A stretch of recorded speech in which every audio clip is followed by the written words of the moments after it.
investing in dollars that are going to also pay dividends in 2 years. Well, Dairy is hard to justify that, to be frank, from my point.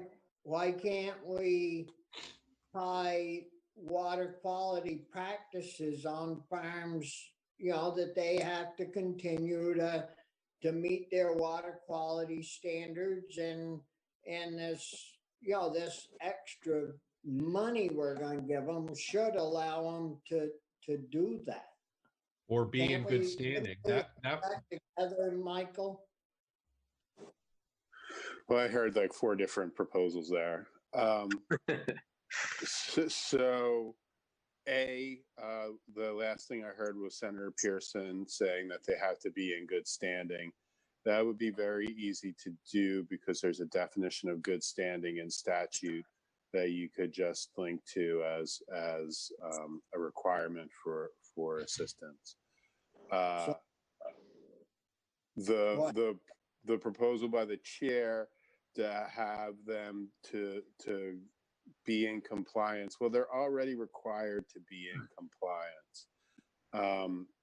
But you could say that they would need to use a percentage of whatever they receive on a documented water quality project. That's a good idea. And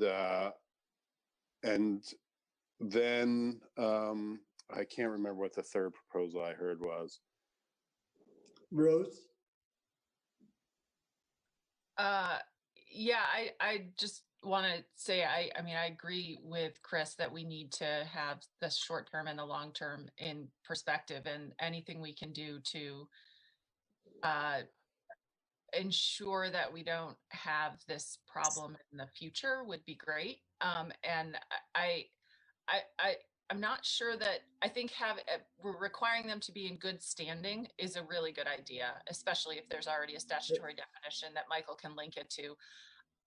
I'm not sure that it would, I don't know if fair is the right word, but if it would be okay to link it to, you have to use this money for a water quality project. No, the whole point of this is to help them through this crisis. I think linking it to, if you accept this money, you have to agree to transition counseling or planning or whatever we want to call it with VHCB and the Farm Viability Program and their partners, and we can sort of make it more broad if you want to, but that they have to go through this kind of planning process to see if they are viable for longer than 2020. And that if they're not viable, they can take this money and help transition to another thing. But muddying the waters, no pun intended, with also linking it to them doing a water quality project, I think would divert the attention away from the transition to a longer term solution for farming.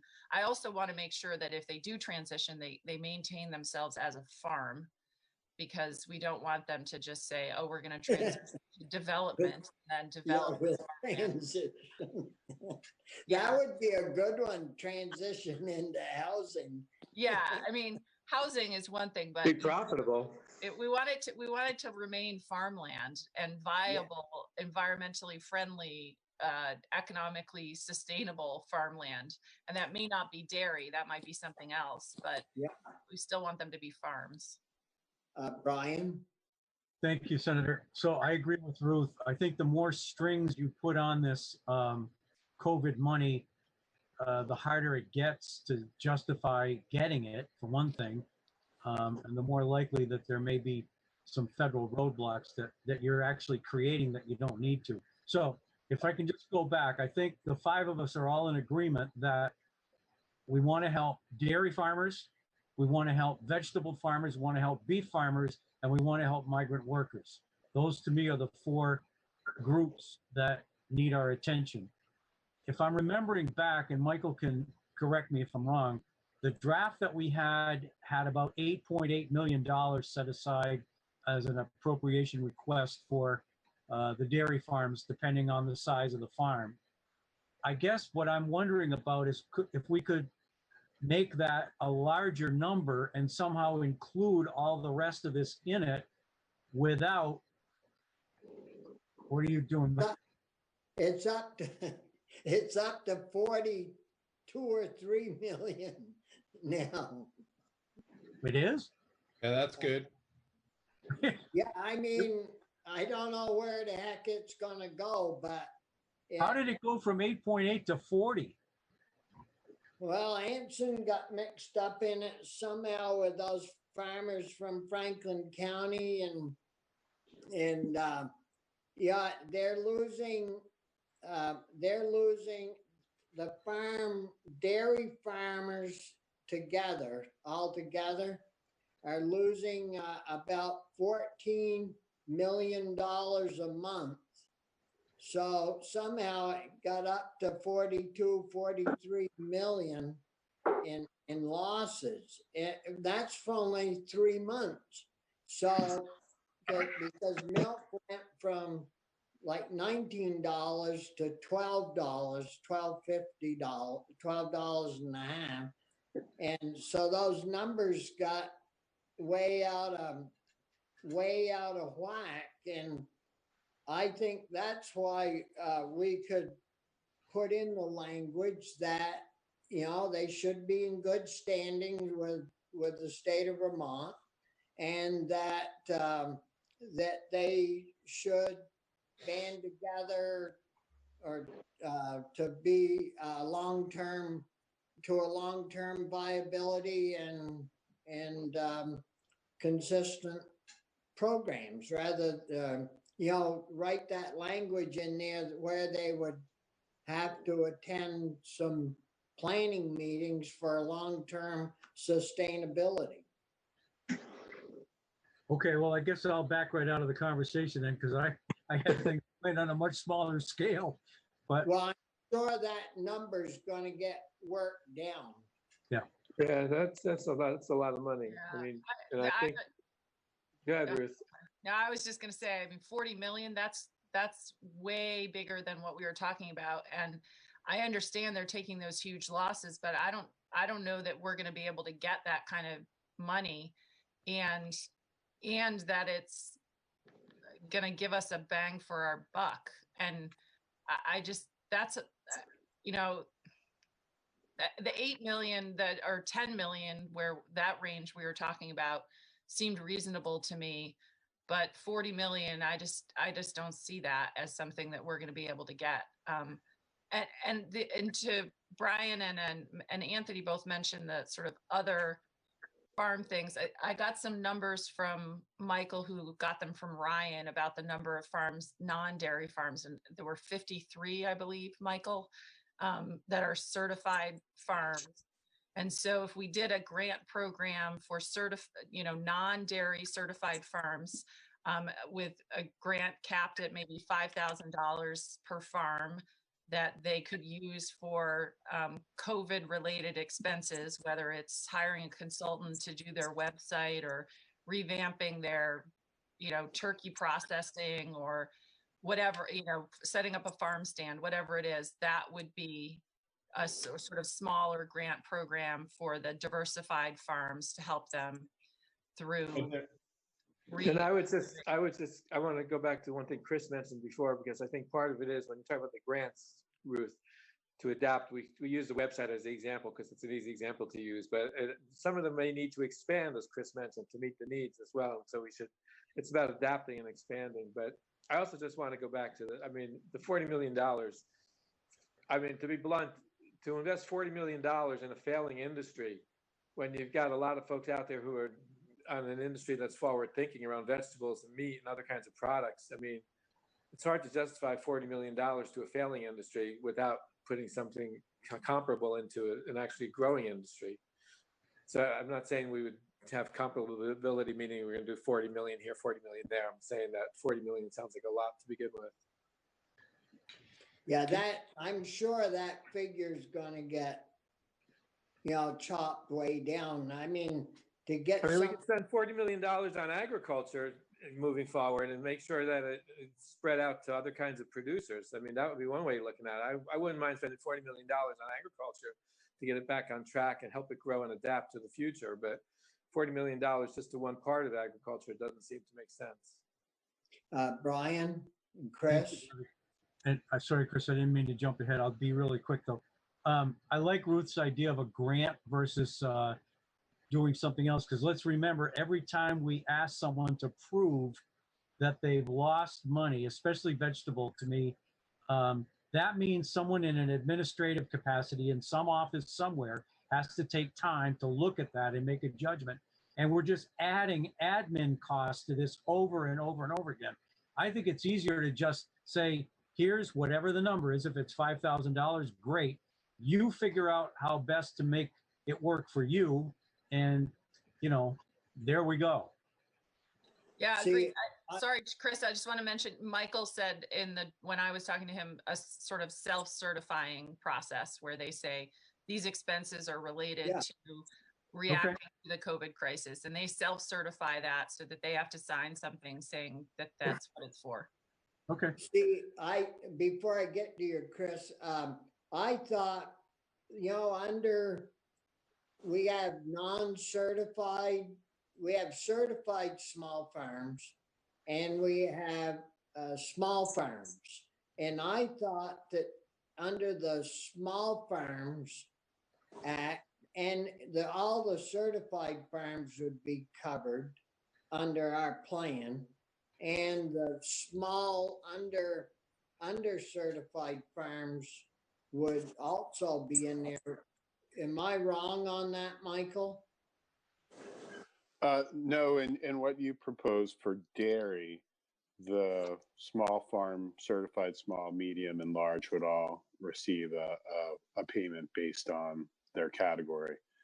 I think what Senator Hardy was referencing were those farms that are not dairy, that are certified small farm, medium farm, and there's a couple that are large farm, and how to get assistance to them.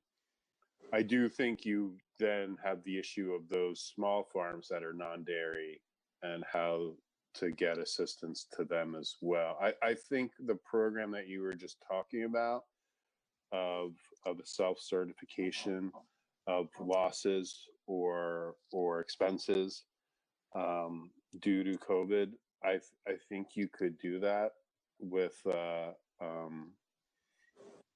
kind of based on USDA's disaster relief assistance, and with a significant kind of consequence if there's any fraud or intentional misstatement in the application process.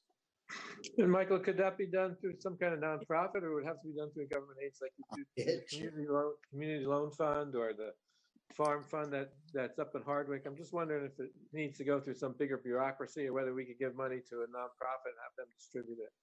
Well, Maybe we don't I can't speak for the agency, but I think the agency might support that because they're going to be facing budget pressure, including potential furlough of staff. They already are pretty straight out, in my opinion, maybe not in others. So if subcontracting with someone to implement a program might be the best administratively efficient way to do it. Right. Chris?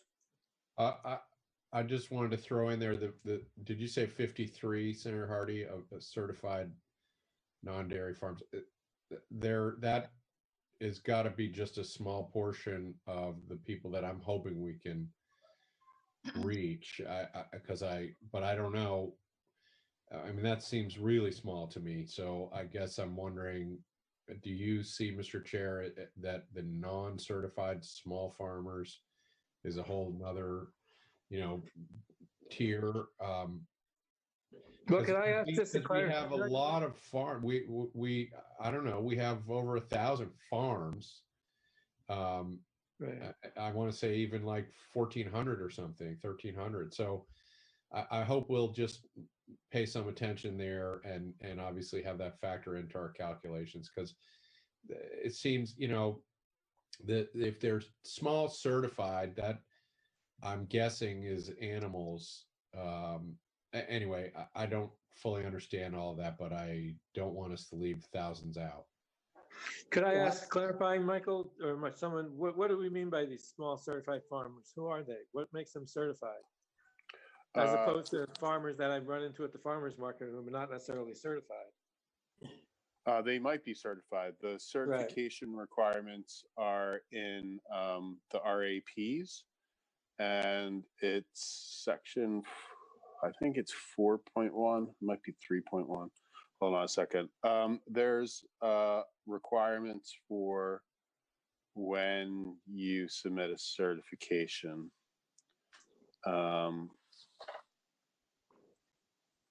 We don't have to spend a lot of time on it now. It's just a question. So here it is. A certified small farm means a parcel or parcel of land on which 10 or more acres are used for the raising, feeding, or management of livestock that house no more than the number of animals specified in statute, which is 199 cows, and then the Noah's Ark, that house at least the following numbers of that livestock, which I'm not going to go through. But it's livestock. Those are livestock farms. No, it's not just livestock. No, it's all.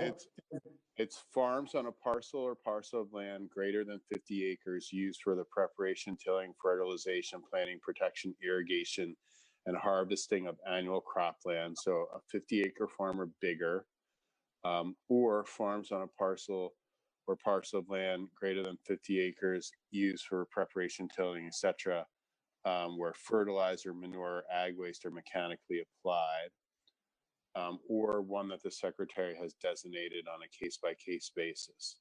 So you've got the farms that are based on animal numbers. Then you have the farms that are based on acreage, and their harvesting of cropland. And then you have the farms that are used for harvesting vegetable production, where fertilizer, manure, or ag waste are mechanically applied.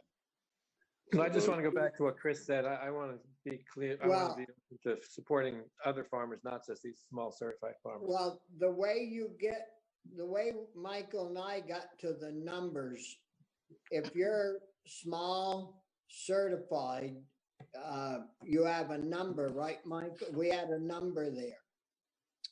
If you're medium size, you have a low number for cows to a medium number, like up to 700. And then the big farms are from 700 on up. So you start at the top and you subtract your way down through, and it leaves you the number at the end, which would be small farms not certified. I thought that's how we came up with that number, right, Michael? Right. For dairy, the small non-certified firms there's 271. And there's 268 certified small farms for dairy. There's 105 medium farms that are dairy, and that there are 33 large farms that are dairy. Now, there are 53 other farms, whether they're beef or heifer or vegetable or hemp, that are either certified small farm, medium farm, or large farm. So that leaves the difference between that if you add that to the number of dairies, that would basically get you 700 farms, and then the difference is whatever existing farms that there are, which is between 12 and 1,300. So you have about 500 to 600 farms that are not dairy and not certified medium or large farm. Can I just mention, thank you, Michael, for explaining that. And my intention was not to leave out all of those other non-certified farms. It was, I was just trying to get numbers. And so Anthony, I would agree, and Chris or whoever said it, that we want to try to help those non-certified farms. The question is, they're pretty small. So, we make it say if you're a certified farm, you could get up to 5,000 because those are the bigger ones. And if you're non-certified, you could maybe get up to 1,500 or 2,500 or whatever we put it at, because if we're talking about 600 farms, it could get really expensive really fast. And they're really tiny farms. So, Sure, but Bobby got us 40 million, so. okay. I mean, if we have 40 million, then yeah, let's Let's- absolutely do that, Bobby. Let's find out the universe and go from there. Well, We're it all would agreeing. it would be easy, I think, to put, Michael, you have the number, we can figure the numbers. And those little guys that, that don't do a lot, but yet they do enough to be considered a farmer. I think you have to generate a certain amount of money to qualify to be called a farmer for tax purposes. And we certainly wanted to do something for the other farm sectors anyway, but maybe we could set, if they are fairly relatively small, set them others at 2,500, 2,500 a piece or something like that. Did our maple producers get whacked because he couldn't congregate? And Nah, they're doing well as Okay. far as I know. I mean, you'll get the Dave Marvins of the world that'll come in and, oh, it's rough. I need money for this, or I need money for hell with the PPP program and those things. Those guys are gonna come out of this making money. But anyways, I mean, unless you guys have heard something different, I think The I think Maple, sorry, Bobby, the Maple No, weekend was canceled, that the open house weekend. So I don't know how much money they make from that, but that was the one thing that got canceled. That usually is a big affair for Maple, because that was what, the third weekend in March or whatever. Do you mean the same with the same thing? I'm thinking of the St. Albans Maple Festival also. I think that. Yeah, they're all the same weekend around the state, those Yeah. Maple festivals, and they were all canceled. I'm not sure how much that affected bottom lines, though. I think a lot of that is just, I don't want to say for show, but it's to promote the idea of Maple. I don't know that they actually sell a lot of stuff during that time. Maybe they did. No, you're probably right. Well, so on the dairy, have we given you any direction, Michael, how to proceed with the drafting part of that? see, So for dairy, I think I would use the chair's proposal, add to it the requirement that as a condition of acceptance that the farm agreed to an evaluation by a response team or a representative of the response team regarding methods or mechanisms to approve the operation of the farm, including potential transition of the farm to additional or other commodities. Yeah, yeah, and you're gonna Go ahead. about adding in the farms that are smaller, the other farms that the 500 or 600 or whatever it is, so that even the little guys would get, the vegetable guys and the sheep guys and goats and whatever, the milking goats would be included because they're considered dairy, but I thought the committee would like to add in the vegetable guys. Am I wrong with that? Or No, you're right. You're right. we need Yeah. to. But do you want those farms to have to go through an evaluation of whether or not they should transition? No, No, I no. think So you maybe use it's a the separate, maybe it's a program. separate piece. Right, Yeah. that's what I was thinking. Yeah, you do one for dairy, you do one for non-dairy. Okay. And then you do some of the other proposals that you want to do. So that's what I was thinking. Then you do a program for non-dairy, they have to be subject to regulation as a farm, or they have to be a farmer. And that the question is, how do you want to do that? There are, as the chair indicated, there are income thresholds, say the current use income thresholds, or there's the federal income thresholds for in order to declare yourself a farmer. Or you could say they have to be a farm subject to regulation under the RAPs, which is a different standard and not necessarily income based. So there's different ways to say who's a farmer. And once you've done that, you would go to basically a payment program, just like dairy, by category.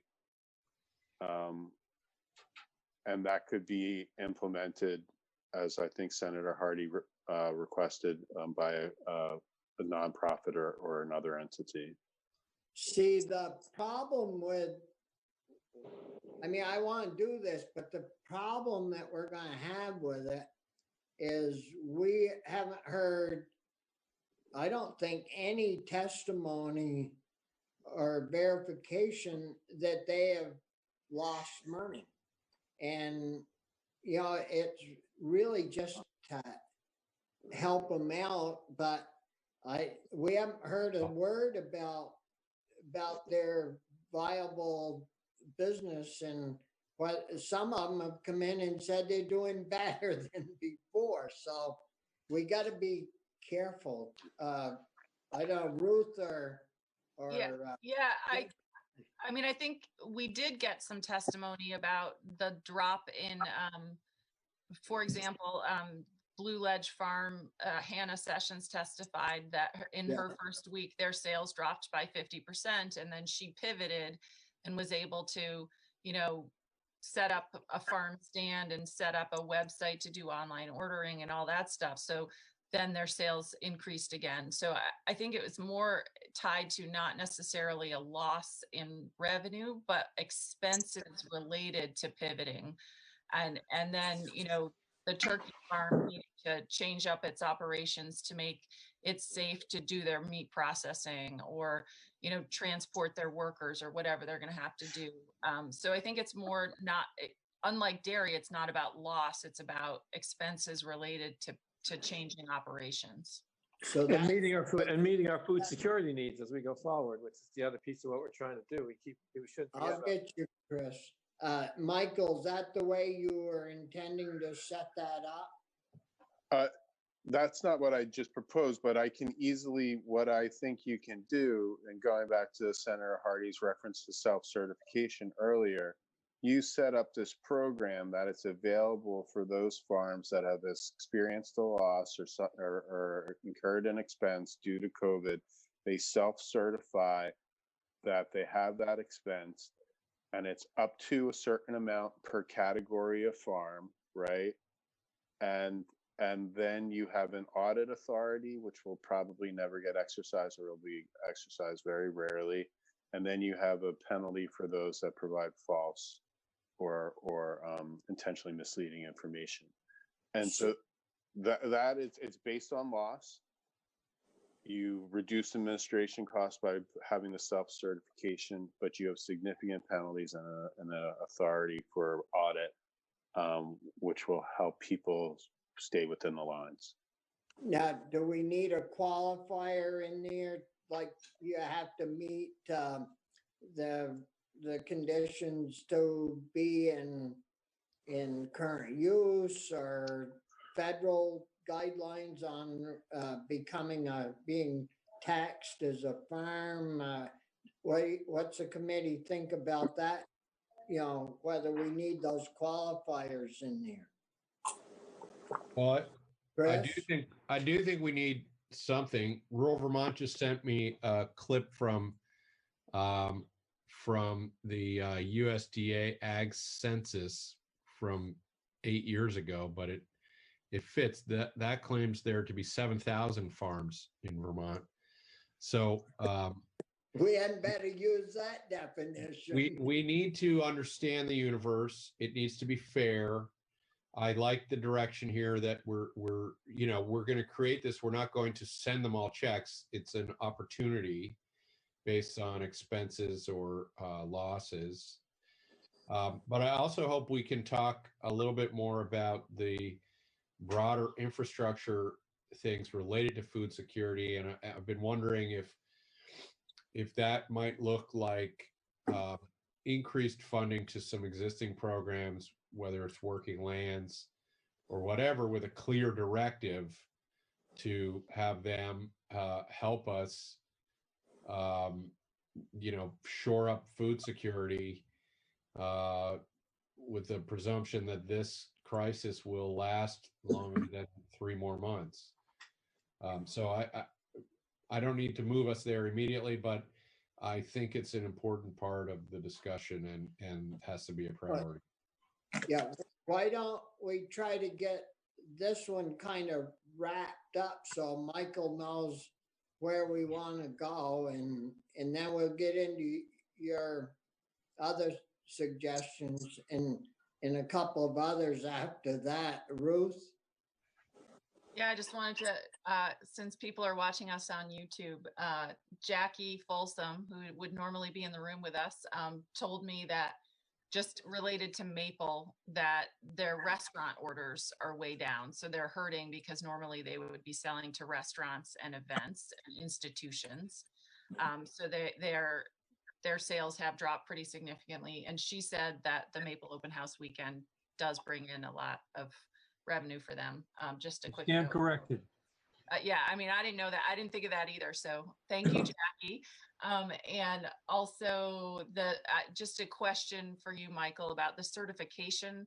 The farms, those 53 farms that are certified, those would be required to meet water quality requirements, right? Because they're certified with the Agency of Ag.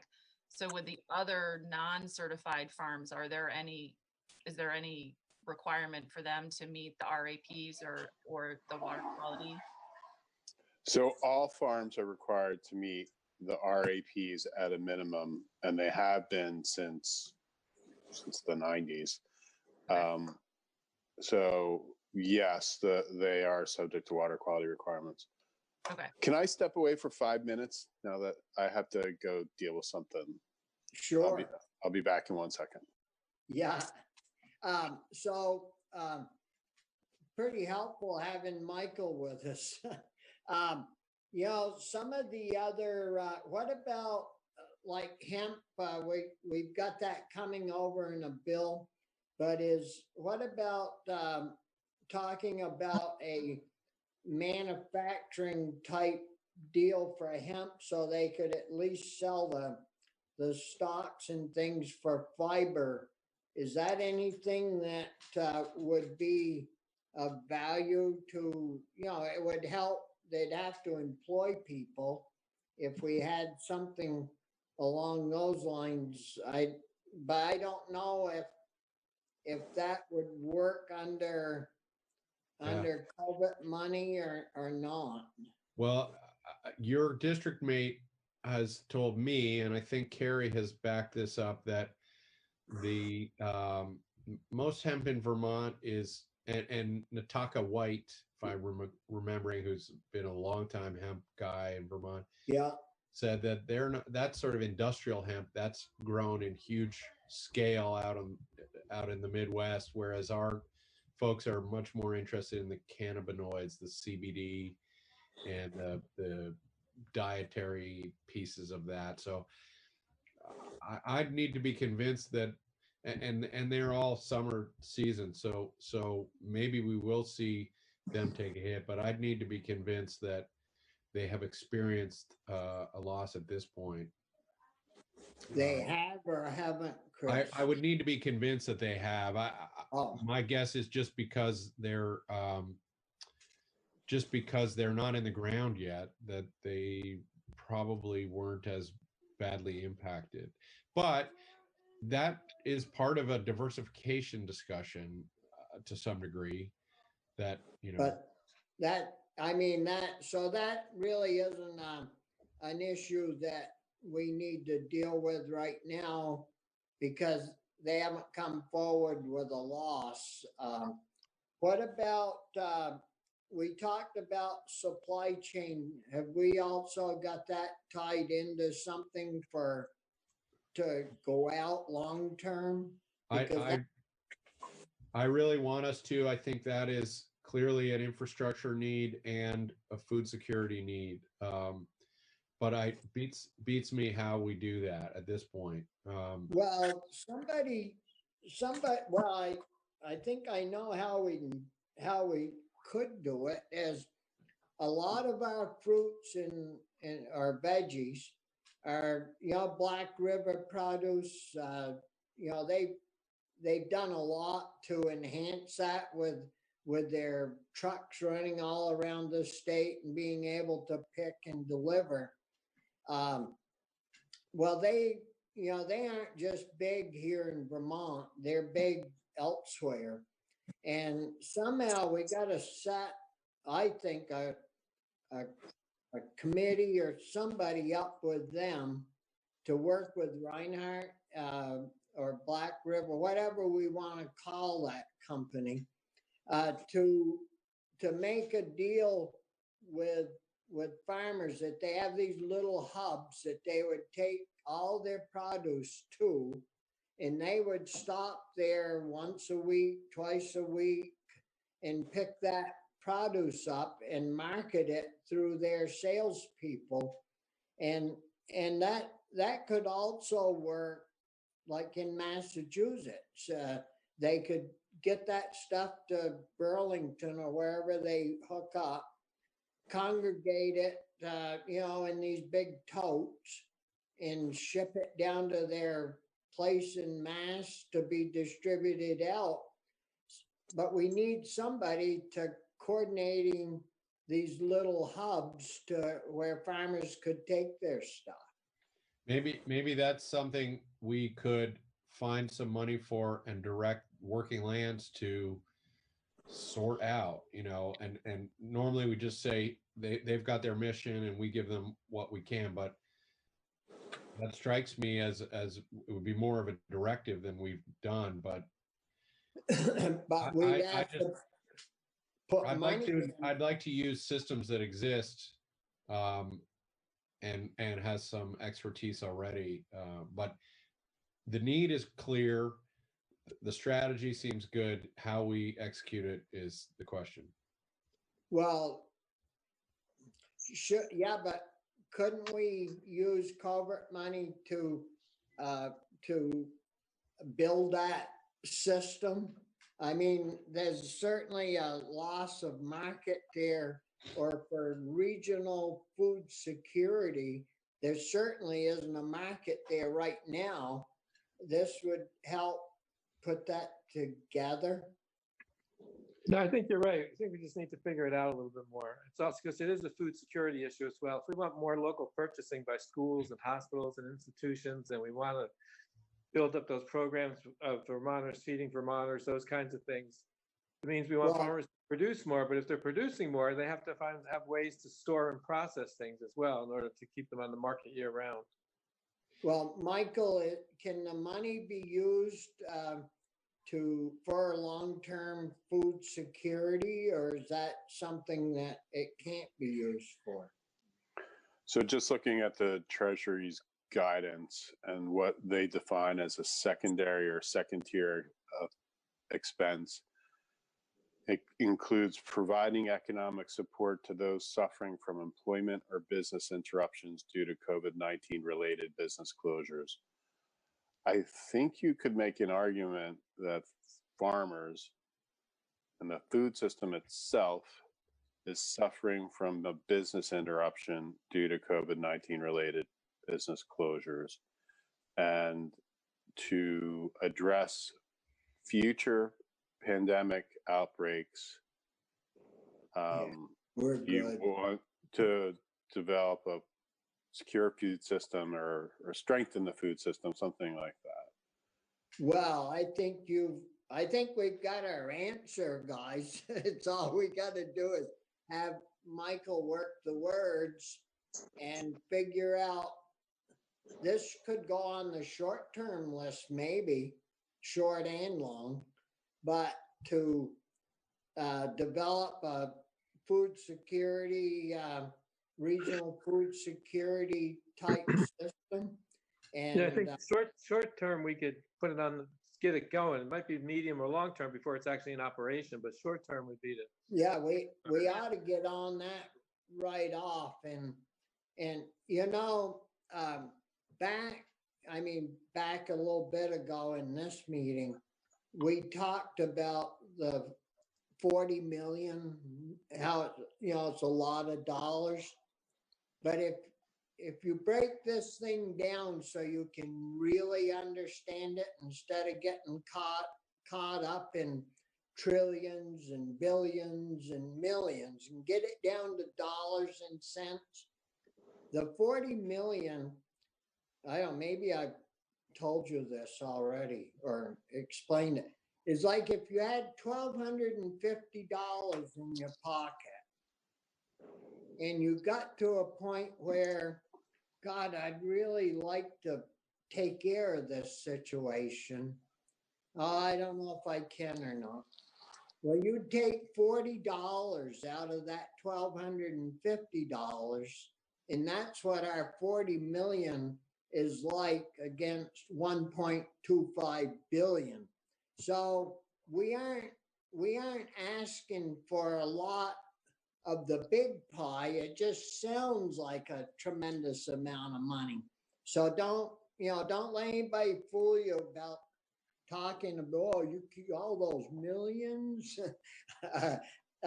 Ruth and then Chris.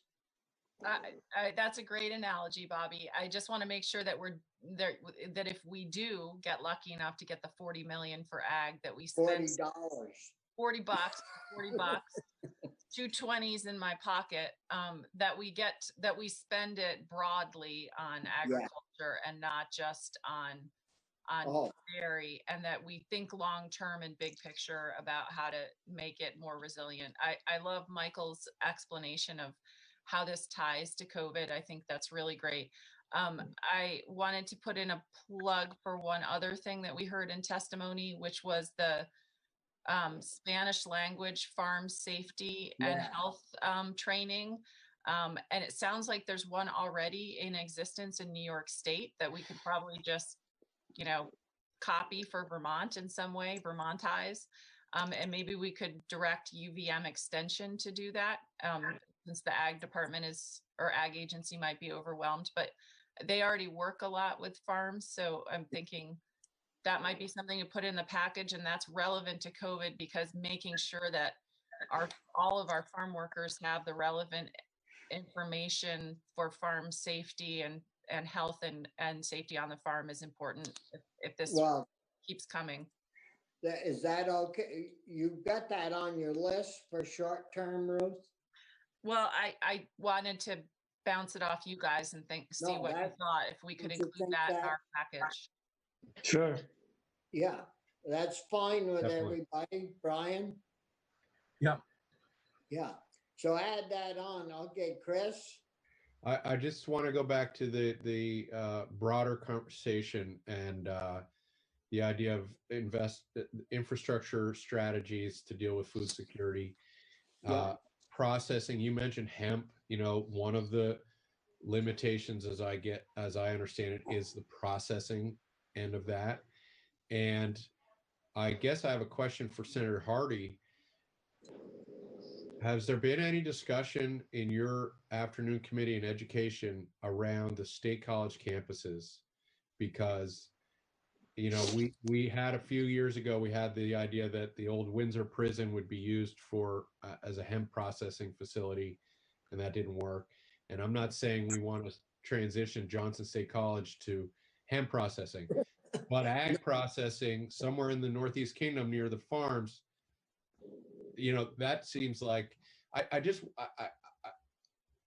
while we're in the early stages, I want to make sure we're connecting dots. If they're smart to be connected. If we find they're not to be, well, then let's not do it. But it does strike me that, you know, we've talked about food hubs, we've talked about aggregating, we've talked about distribution, and we've talked about processing, and we may well have an intense need to use current facilities a little bit differently. And we happen to have two that are in the heart of the ag communities of Vermont. And I just want to, I don't want to take that off the table. I hope we can explore that just a little bit.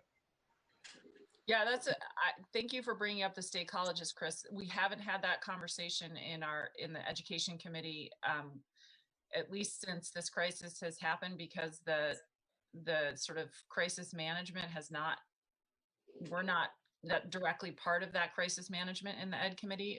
Unfortunately, I would love us to be, but we're not. But I think that your point about connecting the conversation about the state colleges to ag is really important, in that I've heard from a lot of people about the fact that, for example, Vermont Tech is really important to the ag economy, and, you know, creating not workers and you know, systemic change in the agriculture industry in Vermont. And if we lose Vermont Tech and the Vermont State Colleges, that could have a big impact on agriculture. So I think that that's important to remember in this. And I don't know how we could necessarily connect it, but I think that's worth exploring and putting it in our package.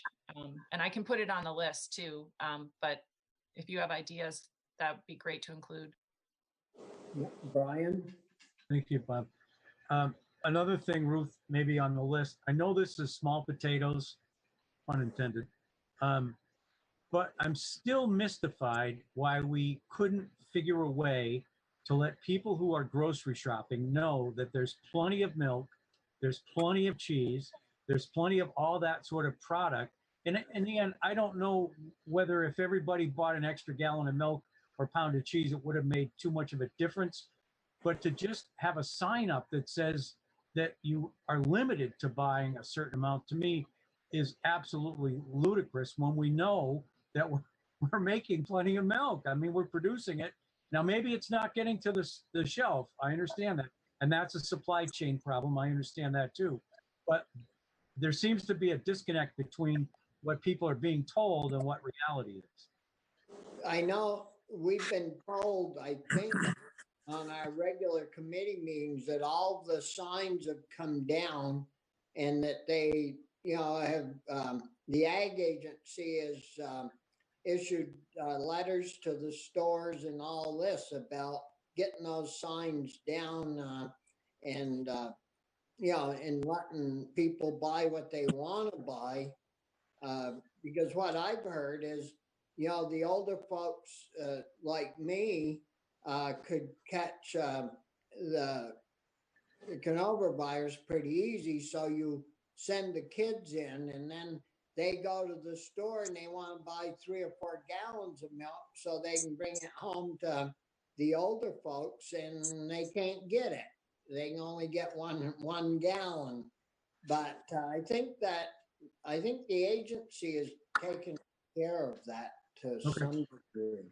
And then on food and food security, you've probably all seen on the news about DFA taking milk to Hoods and to the yogurt factory, and you know, I don't know if there's some way that we could get in on that through COVID-19 to funnel some money to promote that type of thing, rather than wasting that food, that milk, you know, destroying it. I think it cost $50,000 to do that one trailer load of milk or something. So it's about $1 a gallon that it gets to the food shelf or to the food bank.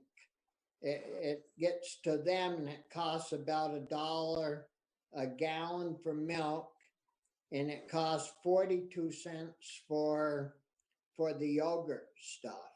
And I don't know if we should get some money to the food bank somehow, if that would be possible. I think community Loan Foundation has picked The up that community foundation. community foundation? Yes. I mean, is that anything worth talking about or? Probably. Yeah, it's the Vermont Community Foundation that's gotten, at least they did the first load, and I'm not sure if they're doing the second one, but they're trying to raise more money for it. But Anthony, do you know if this is part of the Vermonters Feeding Vermonters request from the food bank? Would they be putting some money toward that type of thing? You've been more. I don't know. I don't know if they've imagined doing much with dairy, but I imagine they'd be open to it. I don't know. We'd have to ask them whether dairy is part of what they're. I imagine they're thinking more of like longer shelf life stuff, but I could be wrong. I think they'd be open to the idea. Even before all of this, they were in asking us for money. And how much were they asking for? Do you remember? I really don't remember, but I remember they were there asking us both in the committee and in the hallway. So yeah, I think it was 500,000 is what I remember. Something like that. Yes. And at the time, that seemed like a ton of money. Seems like a lot of money, right? Now it maybe not. Now we got 40 million to spend. It's not much when you got 40 million in your pocket. Yeah. I mean, if Bobby's talking about $40, we should just make it 50, I think. Right. We're going to need to wrap here, Mr. Chair. I wanted to remind you that you wanted us to talk about scheduling. Yeah, next week, yeah. What do you think about Mondays or, see, Linda's got a conflict, I think, on Tuesday. Are you on there, Linda? Yes, Yeah. Is it Tuesday that you're tied up? yes. The House Agriculture Committee meets Tuesday morning. That is a possibility. Somebody else could host it. I did get permission from Tim Ash's office that you can meet on Monday if you wish. So it'd be Monday and Thursday? Well, no, you're on the floor Tuesday and Thursday. We usually have the I think Wednesday. Monday and Wednesday 9:30 to 12 has been a regular time. So we could do Monday, skip a day, Wednesday, or we could do Tuesday and Thursday. Well, you're on Thursday, Tuesday and Thursday was- Thursday. You're on the floor. You're on the floor Tuesday at 9:30 and Thursday at 1 p.m. So we could do a shorter meeting. I'm happy to host. That's not a big deal. I do Zoom calls for work. So if that takes care of things, I'm happy to help that way. So you want to do like we normally do then? Meaning Monday and Wednesday? Well, I'm confused. What days are we talking See, I about? think we should meet twice next week. One, to get all the farm groups in and hear if they've got suggestions and things they want to talk to us about. And then the next second meeting, Gus wants to come in and we could do Gus, and we've got something else I've got listed that we need to do. A walkthrough of the House Bill H656 on Yeah. the other day. Michael to present the miscellaneous bill to us. Michael? So I would recommend, or someone you might want to hear from is Cassie Bohemus from Vita and the Ag Credit Corporation. She Yeah. might have some options that would be available to both dairy and non-dairy farmers that are financed through Vita. So she said the interest buy down that's in the current dairy assistance draft isn't going to work, especially with the money that's appropriated for it. But she'd be willing to talk to you about options that she could think that might help both dairy and non-dairy. How long would it take you, Michael, to run through the miscellaneous ag bill from the House that's coming our way?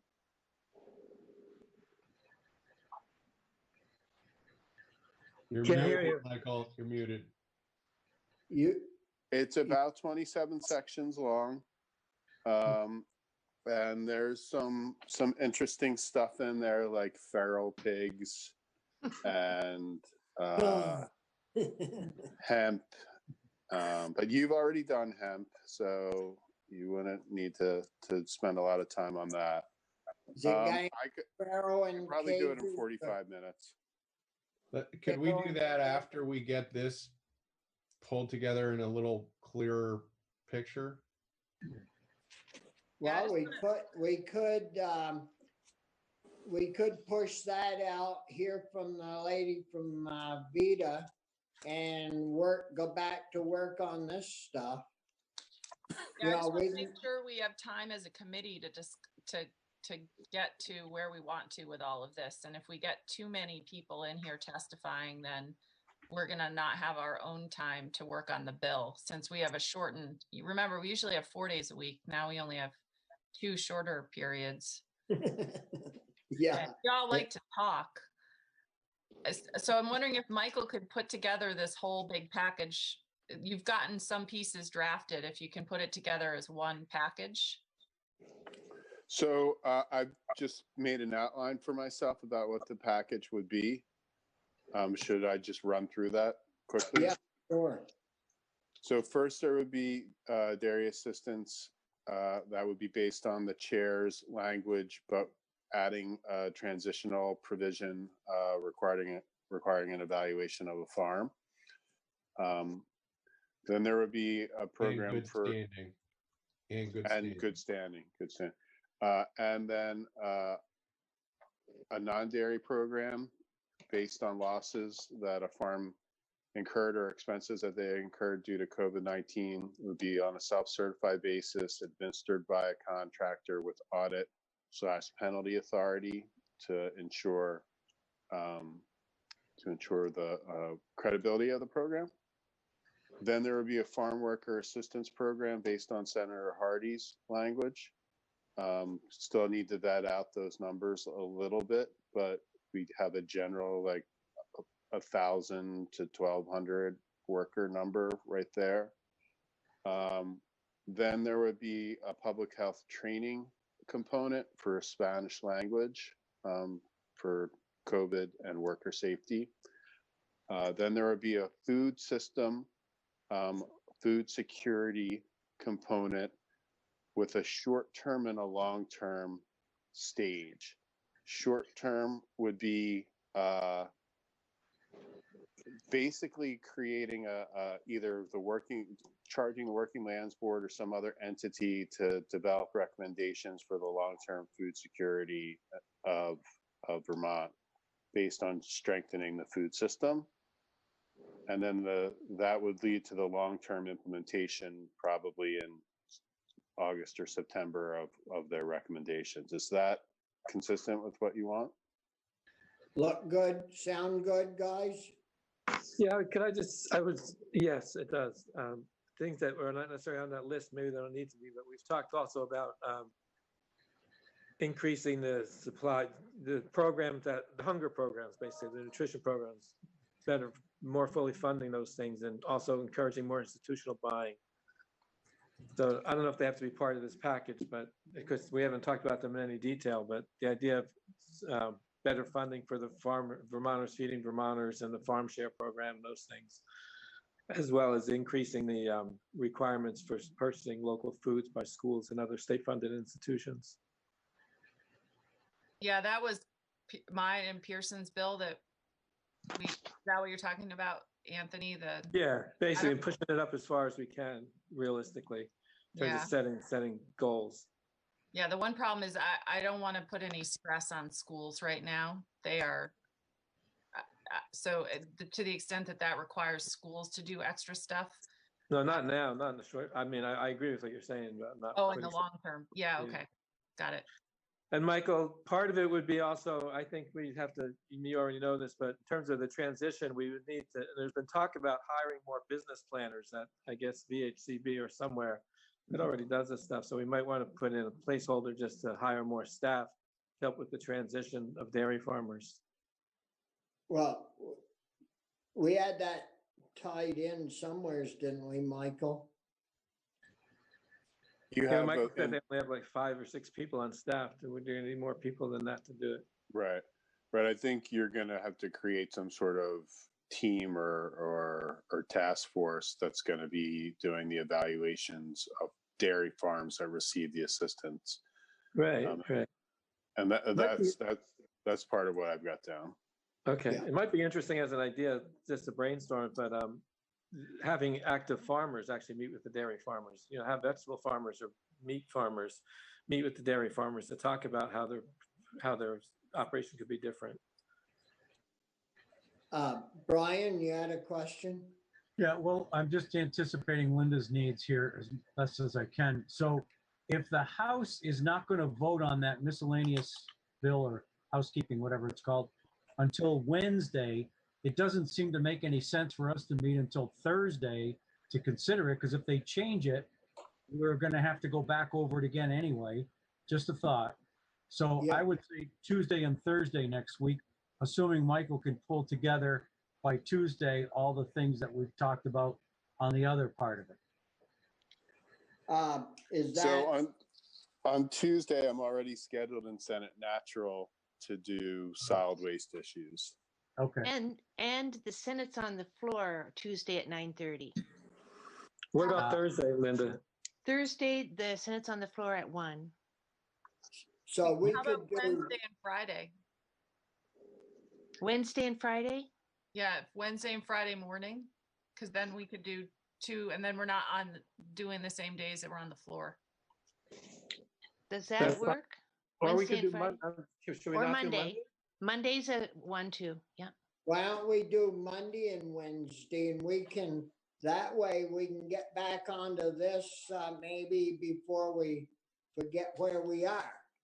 And that would give us the option of deciding we want to meet for a little while on Friday, depending on how things go on So- Monday. Okay. Yeah. You wanna, how Okay. long will you need, Michael, to do your work on this subject that we're on this morning?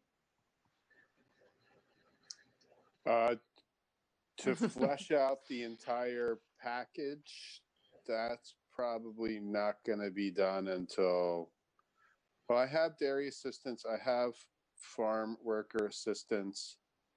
I can put together the non-dairy pretty quickly. You know, I could probably have a framework for you by Monday morning.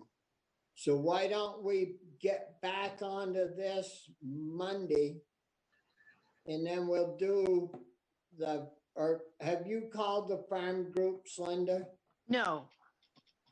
We could And you do also that. need this, we could do them on Wednesday, but we also need some time for Gus. Would you want him on Wednesday or Monday? Well, either Wednesday or Friday. We'll see how we make out Wednesday, but we'll get back onto this while it's still all fresh in our minds. All right. But what about, you talking about farm groups, would they invite a few of them in on Monday? Is that what you're Well, saying?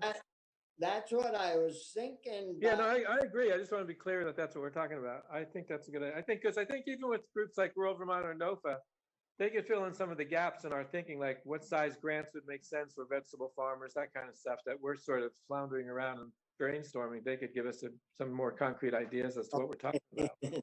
Yeah, we'll get there. We just got to do some calculating. So we'll do the farm groups on Monday. We'll meet as a committee on the second time. And then we'll do Gus and his crew on Friday. It'll be a short meeting. Would that work? Sure. Yeah. Sure. As long as we have time on Monday before we hear from everybody to just take a peek at the bill that Michael puts together for us. What time is convenient for you guys? Well, Anthony and I have a meeting at noon on Monday, so we just have to be done in time No, for that. could we start at 9, 8:30. I don't care. The earlier the better for me. 8:30, 9 sounds good to me. 9? Okay. Okay. We'll start at 9 with us, punch in at 9:30 live and get the groups in. Okay.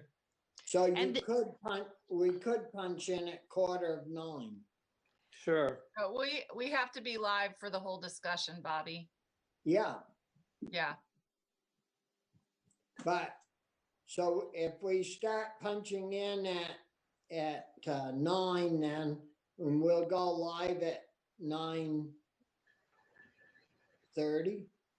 No, we have to be live if we're talking about the bill. If we're talking about policy, we have to be We have live to on be live. Facebook. So we start at 9, the first half hour we all out live and we talk about the bill, and then at 9:30 we can have the groups come in.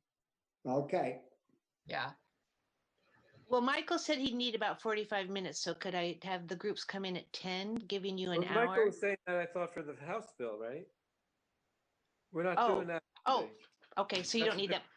Gotcha, Ruth sorry. and our bill, the bill that we're brainstorming now. Okay. But 10's fine too. I mean, we can certainly talk. Look, we proved it today. So Well, are we all set then? Are you good, Linda? So you know the schedule? If you'll stay on a minute after we go off air so I can confirm the schedule, that would be great. Okay. I gotta so go. We'll go Yeah, off the air okay. now. Yes. Yes. bye, Thanks a lot. everybody. Thank you.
Good evening, everybody.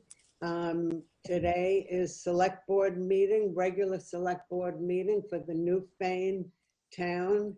And it is starting at 6 p.m. We have several people here tonight and I'd like to introduce them.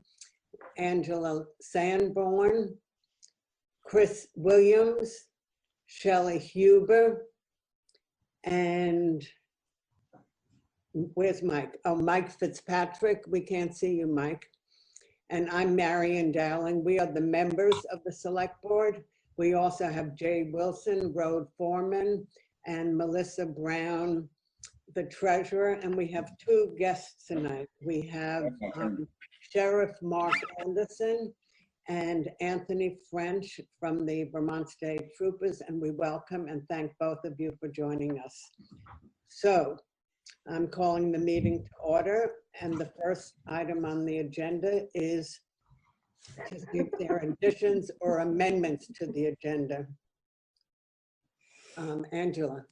I would like to move Sheriff Anderson and Lieutenant French before our regular business so that we can let them go about their business. Right. Is there a if that's second? possible. I'll second it.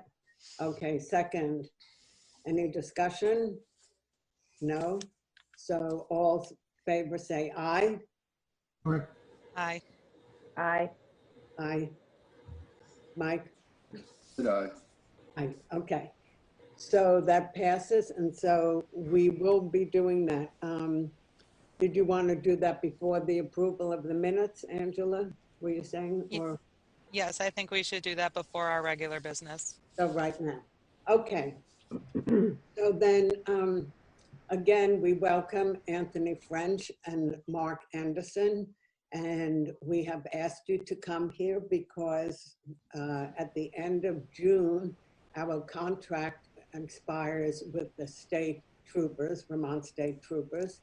And we thought it would be a great idea to have State Trooper and Mark Anderson from the Newfane Sheriff's Office. It's not only the Newfane Sheriff's Office, but Windham County, is that correct?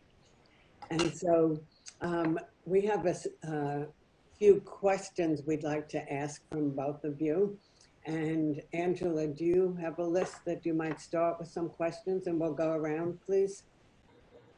I do have the list that was provided to me, and I welcome gentlemen. And the first question is, what service would you provide to the residents of Newfane? And that doesn't just include our Newfane village, or not even the village, just the town of Newfane, includes South Newfane, Williamsville, and Brookside. So it's a wide range. What I would like to do is first have Mark answer and then Anthony, and we'll do it in that way, a question and then Mark and Anthony respond. So Mark, please. Thank you. So I guess the simplest answer I can provide is that we provide a pretty customized service. We've, as I imagine most of you are aware, but I'll say it for any viewers who are not, our law enforcement service is entirely based off of a contract. Statutorily, we have no obligation to provide law enforcement. We receive no tax funding to provide law enforcement. Nothing purchases our cars. So we do it through a contract relationship with the towns where we basically build the cost of our service into it. I currently have contracts with a variety of towns, which expand from the lowest level of service, where I literally provide nothing more than motor vehicle enforcement in a village. That's the village of Newfane, all the way up to full 911 response. And so we can provide rural patrols, we can provide speed enforcement, we can provide death investigation. It's really a question of what we're trying to accomplish in an effort to support the needs of the town. I've been a firm advocate that public safety in Vermont has been underfunded. This is not a conversation that's unique to Windham County. We are frequently trying to figure out how to manage budgets, but we're also trying to figure out how to manage problems in a rural area. There's not many police officers in Vermont alone. And to say that, to add Newfane to one of the towns that we provide services to, I think would help bolster public safety in the Windham County area. Thank you, Mark. Anthony, can you respond to Angela's question, please? Sure. So the services that the state police provide are normal services that we provide every day. We don't tailor our services and provide anything different to towns that we would normally, other than what we would normally provide. So as the sheriff mentioned, they tailor theirs. We don't do that. We just offer the the one service, which includes our normal patrol and normal response to calls. Okay. Thank And you. this would be for the whole broad, like South Newfane, Williamsville, and Brookside too? Yes. Okay. And that's also, that's a state funded. So yeah, so right now we patrol Newfane as a contract. We have a $10,000 contract with the town for some extra services. So that's guaranteed hours that the town gets. But also we're the primary law enforcement agency for any calls that come in Newfane. So that is state funded, and we respond to anything that, is needed. If there's someone in town working the contract, obviously they would respond and take care of it. If additional resources were needed, we would send additional resources from the shift. Or if someone was on a contract and the case went beyond the number of hours that they were allotted, they would go off contract time and go on the state's time. Also, court follow-up. Any cases that would have court follow-up, whether it's criminal or traffic court, would end up back on the state's time as well. That's not billed to the town. Thank you. Chris, do you have a question or a comment that you would like to make? Nothing. I'll make a comment. I said How about Mike? I was on the board when we switched over. And one of the reasons we did switch over is we were having a lot of break-ins in town. And at the time, the sheriff's department didn't handle criminal cases. It was all traffic that they wanted done. And like I told them, I didn't care about them guys sitting out on a road, stopping cars, giving out tickets.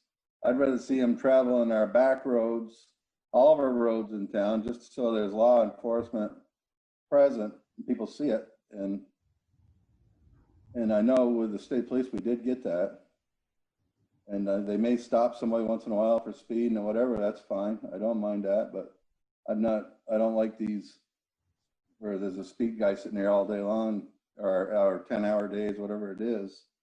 The 10 hours just stopping guys for tickets, because I know the town gets reimbursed. I don't care if they get a dime back, as long as there's somebody traveling our roads in town to make their presence shown. I think the stuff for the break-ins went down once we started doing that. And I mean, they've traveled, I see them on a lot of different roads. So, I'm not saying I'm against the sheriff's department or don't want them, but I've been happy with the state police with what they have done, because just like he says, if it turns into something criminal, they come out on the state's time then. They might be riding on through, they see somebody breaking into a house, they're gonna go after them for breaking into your house. Or if you happen to be in your house and the guy's trying to rob you. I mean, like I said, the sheriff's department might have changed a lot compared to what it was back then. But I know one of the selectmen asked at the time, what would we do if we called it? And he said, shoot the guy, so. Mark? You just make sure you kept him in your house. Mark, can you respond, please? Mark, can you hear me? He's on mute. I lost my Zoom screen. It disappeared when I was trying to open my calculator, and I didn't really mean to try and click my calculator, but that's what happened, and then I couldn't find Zoom. So at a moment. So to answer your question, Mike, we'd have no issues providing rural patrols. When we did have a contract, we frequently patrolled South Newfane. We frequently patrolled Williamsville. I know that because I was also one of the people who did patrol various areas, including Brookside. Right. We do many dirt road patrols. We would try to do those things, but at the time we also had a contract that was specific to providing motor vehicle enforcement. So to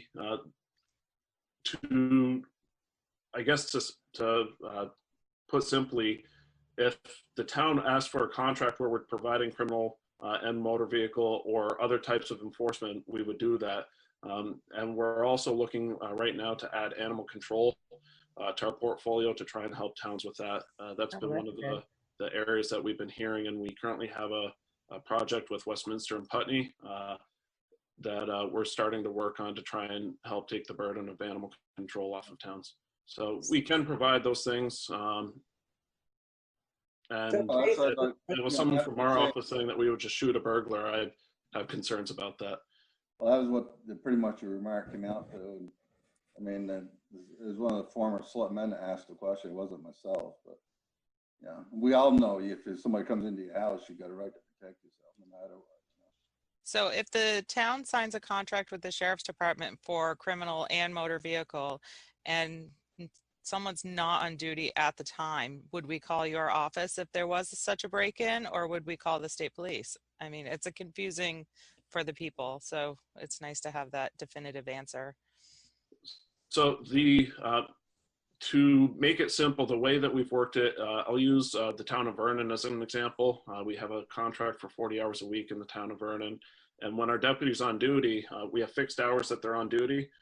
When they're on duty, we contact the state police, let them know that we're on duty, and then they continue to be your 911 designated agency, but their dispatcher will transfer the call to our deputy.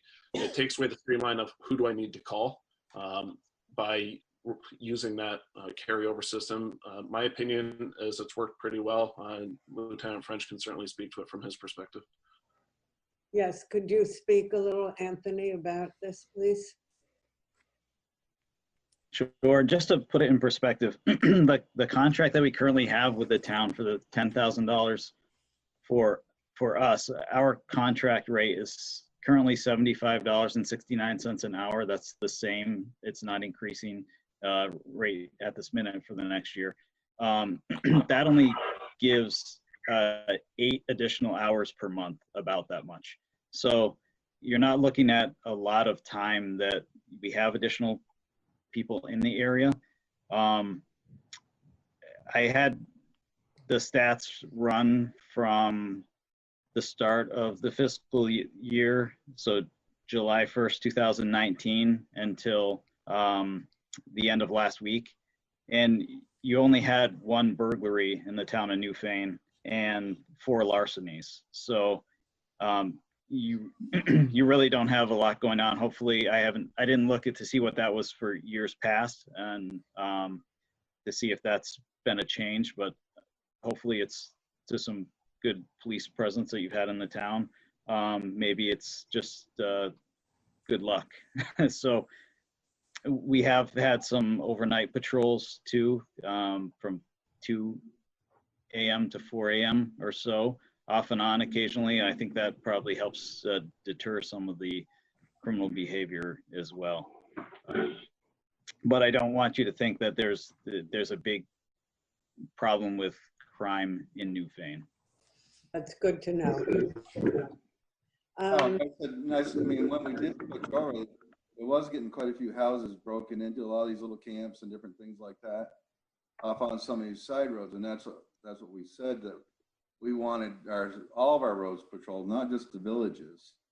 And like I said, I'm not trying to put the sheriff's department down, especially now. I don't even know what they are like, but I said, some of the answers we got before we didn't like, and I said that I've noticed with the state police, I have been on a lot of back roads, and I will see them out there.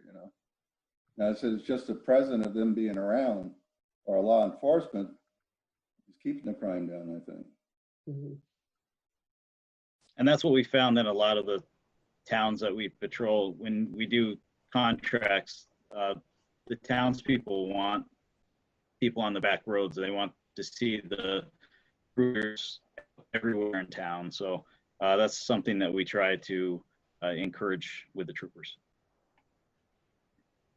I have a question.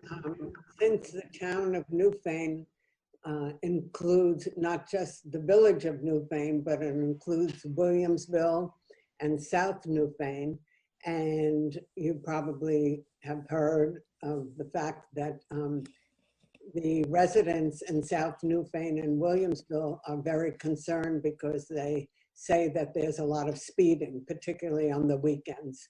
And when you speak about dealing with traffic violations and speeding, I'm asking this now to Mark. Do you, as a sheriff's office, go and patrol those roads too? Do you have a presence there? So to answer your question, in terms of right now, no, we do not, because we don't contract with the town of Newfane. In the past, when we did contract, we would patrol those villages. we would make it out towards Lost Mile, as well as the various side roads in Brookside and South Newfane. So we did do that. Let's see. I believe we also had a $10,000 contract at the time, which I just ran the numbers quick. Our rate's $52 per hour. So that would be approximately 16 hours a month of service that we could provide. And then one thing I wanted to note, and glad to hear that burglaries are down in Newfane. We usually notice a seasonality to burglaries, where we need to do the work and investigations to locate rings of burglars. Once we find them and arrest them, we notice that burglaries generally stop. So it's not uncommon that we notice periods of quietness followed by numerous ones that occur that we then investigate and apprehend the people doing it. Good, thank you. And Anthony, I would like to pose the same question to you about patrolling South Newfane and Williamsville, since there's a constant upset about how driving and speeding is a very important issue for that village, those two villages, and Brookside. Yes, if we hear that there's a concern of a problem area, while we're there, we'll add some enforcement to that area. And that happens quite frequently, where people will bring up concerns of certain towns. We try to do it just in general. If someone brings up a concern, if we can add it into our regular patrols, aside from the town contracts, you know, that's always beneficial as well. But yes, it's good to hear about that, and we try to address it as much as we can. So I would, given that you said that you have done this, I have a question for you, because the various select boards throughout the last several years, including our select board, has worked very closely with the residents and of those two villages within the town of Newfane. And so do you find that if you have a presence there, that the speeding does slow down and cars are more apt to follow the regulations? Have you gotten any feedback from that? I honestly myself have not heard, but in general, yes, when we have a presence in a location, people are going to slow down. It's going to be temporary though. They're going to pick the speeds back up when we're not there. You really have to be in a location constantly for a long period of time before people really get the message. And if it's out of staters that are coming up on the weekends, they're not going to see the same reaction as local residents are going to see. Shelley, thank you. So my question is, a lot of people feel that it's the locals that are speeding at times. And so do you guys have any indicator of whether or not it's just the locals, or if it's a combination, or if it's weekenders, out-of-staters that are speeding? I don't have that information at the time. I could check with the troops to see what they see. We also have a speed cart we could put out. It just can't be in a 50-mile-per-hour speed zone. So we could put a speed card out to grab some more data. It basically records the speed of the vehicle, the time of day. So it can give us some general information of when the traffic is the heaviest and what speeds they're going. It really helps as an enforcement tool to kind of pinpoint when the patrols would be most effective. That would be a wonderful tool to have on Dover Road. So I would ask Jay. Wait. Yep. Two of you were speaking, so we couldn't understand anything. Go ahead, Shelley. Go ahead, and then Angela, please. Go ahead, Shelley. Okay, I just asked Jay. Jay's been handling our traffic control with the speed signs, with digital speed alerts, and maybe he can say something a little bit more about you using a speed cart. I know we can get information, but I don't know if we've been able to get much information off of the speed signs that we have, the digital signs that we have. So the data off our signs is a little clumsy to work with. There's so much of it that it takes a lot of time to condense it down into a spreadsheet that's usable. We do find wherever we leave the signs, people tend to slow down. You know, even the time you're there setting them up, you can see people using the brakes the minute they see them. So it does work. If they have an easier system for getting some data out of it, that would be great. We did talk about getting a third sign so we can kind of keep them in the villages. And that's one of the things I've got on the bottom of my report I wanted to talk about tonight. But they definitely do help. So. Yes, Shelley. So I'm sorry, it was Angela next. No, go ahead. That's fine. Go ahead, Shelley. Okay, go ahead. So in addition, would that cart be an additional cost, or is that just something that comes along with you and your services for the state trooper? And we don't need a town contract to put the speed cart up. So we have the speed cart at the barracks. If someone wants to send me an email on where and when, the only thing is it's kind of expensive. So we like to put it in a secure location. So, you know, if there's someone in town that can kind of keep an eye on it, a lot of times we put it like on someone's lawn. It does have a lock on it with a chain, so we can chain it to, you know, a telephone pole or something like that, a tree, to make sure it doesn't drive itself away. But if there's some place that's secure in a good location, that's kind of a key point. We'd like to hang on to it. Okay, thank you.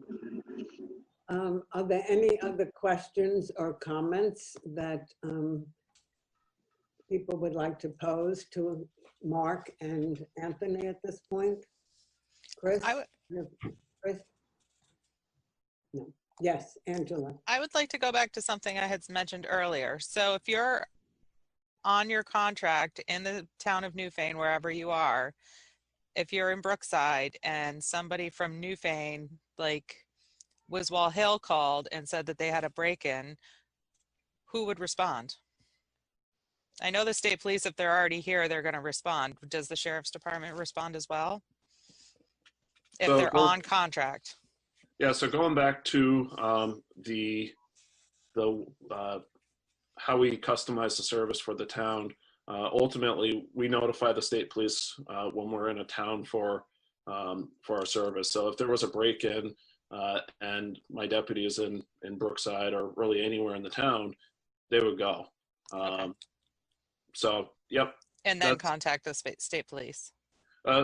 Depending on what the type of call was, if it was something, let's say that it was a homicide, I mean, we would contact the state police and bring in the resources for major crimes.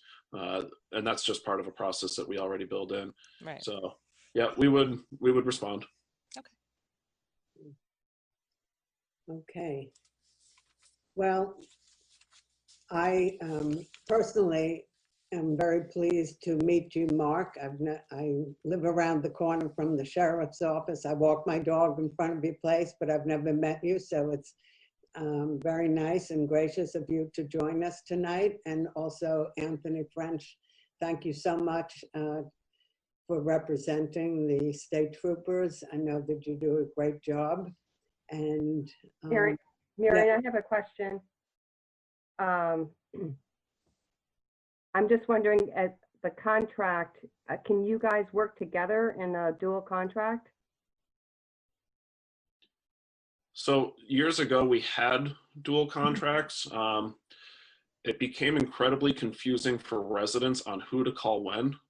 And so if we were to consider a dual contract type situation, I think that it would be a much larger conversation with Lieutenant French and the town to figure out how we solve that problem. There were times that people would call my office to report things, and it became almost who's responsible for what and how do we handle this, which was just frustrating for everybody involved. So that was part of the reason why we got away from dual contracting. Another issue was which dispatch do you call, which now we've kind of worked it that call the state police and then they'll filter you to us unless we have a larger scale contract. We don't turn people away who call our office. We'll just do the same thing and transfer them to the state police if it's outside of our scope. But if somebody walks into your office expecting to have something done and you don't have a contract with us, your response is that they would have to contact the state troopers. That's correct. Correct? Okay. A lot of people don't understand that. No, and we take it as an opportunity to provide the education on the bizarre way that we're funded, as well as to connect them with services. I do want to just state one key piece is that if we have a person who's in crisis, if there's some horrific thing that happened, if there was a significant safety event that occurred at, say, Newbrook Elementary, we're coming, we're going to help you just like we would help Leland and Gray, even though we don't provide a contract to the town of Townsend. So we're not going to turn away people with an immediate need for safety or protection. What we do need is to have the state police investigate the follow-on stuff that is not immediate. Okay, thank you. You're welcome. And are both of your offices fully staffed as far as troopers and sheriffs? As of yesterday, yes. Anthony? So I have 3 new troopers that are completing the academy right now that will put me up to full staffing. I have 1 trooper that's out on military leave currently in the Massachusetts Guard, assisting with the COVID-19 response. But aside from that, we will be at full staffing. Excellent. You know, I do have to say, there was an article, well, not an article, but they were in the Reformer today. The Michael Fitzgerald, the policeman from, I guess, is he the head policeman, right? He's the chief of Brattleboro Police Department. He wrote a really lovely article. I don't know if you had a chance to read it, but it's about the difficulties that we are all facing these days and the difficulty with not only the COVID-19, but this recent event with George Floyd. And protests that are showing up all over the country. And I didn't even realize that on Saturday there was a protest march in Brattleboro. But first of all, he was so proud of the fact of the way people handled themselves up here. And secondly, he really spoke about the commitment that he and his police force have to be compassionate and to be empathetic to the residents, and they welcome people to come and listen to them. They have, I think they have meetings once a month over at the Works where anybody can come and get a cup of coffee, I've heard. And I'm just speaking for myself, but I think it would be great if people from the sheriff's office or the Vermont State Troopers would sometimes join us in select board, where we would have a date where we could have an announcement made that to the residents that you would have representatives so that they can meet with you and, you know, ask you questions or share their concerns. You're very important to us, and I really think I think that we would really gain a lot if you could do that once in a while. I can say we'd be happy to do that. We frequently participate in community events with a variety of agencies around the county for a variety of different reasons. Mm-hmm. We don't have as cool of a name as Coffee with a Cop, which is what Brattleboro PD does. Right. but I'm thinking like a snack with the sheriff or something like that, or maybe snacks with the select board and the sheriff could be something. I don't know. I'll have to talk to my marketing team, which by the way, that's me. Yeah. I did want to mention one thing just because it did come up and I didn't really speak to it. The Sheriff's Department does have 2 smart carts as well. We're looking at actually getting 1 to 2 more. And those are not provided at any additional cost to a town that we contract with. The only reason why we use them in towns that we contract with is because if I don't have a deputy driving to the town, then I don't have a way of paying for that person. So ultimately, if you contract with me, you have full access to the carts, and we bring those as needed or as we identify, and we're able to collect the data into a variety of reports so that you can not only get time of day, you can also see vehicle speeds and more. So we've done that as well as traffic studies, and we've had a lot of good positive feedback from select boards trying to determine if speed limits are correct for a road, where there's issues, and try and not just give a quantitative but a qualitative answer to what your issue is. Thank you. I have one more question. As far as the contracts go, do you guys give us a recommendation based on some sort of an analysis of our area for the contract, or do you leave it up to us to say it's 10 hours a month or 20 hours a month? How would you handle that? Anthony? We leave it up to the towns to decide based on your budgets, because that's where it's going to really impact you the most. Is it comes down to how much extra additional law enforcement time you want to see in town. I did check the total number of cases per year, which you had around 261. So far, it hasn't quite been a year, 11 months, but you know, Newfane doesn't have a ton going on, but you know, it's a fairly busy community with Route 30 going up through it. So you have a little bit of attention there. So we don't want to,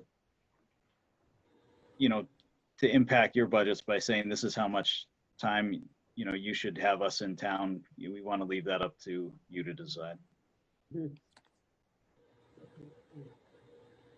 Not much different. We certainly leave it up to the town to make a determination.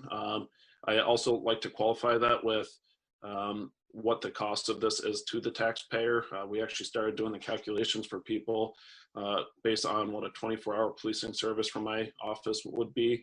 This is for a town that was of a similar size to Newfane, slightly larger in terms of population. I'm not sure about the grand list, but basically for less than the cost of a home security service for 3 months, we would provide 24-hour policing. So what I would say often is that's ultimately what the cost of the taxpayer would be. But we recognize that the board is a representative of the taxpayer and needs to balance the cost of what it is to live in your community. So I can give you advice, but I also want you to make that choice. Okay. Thank you. Okay, is there any other comment or question that we have for Mark or Anthony at this point?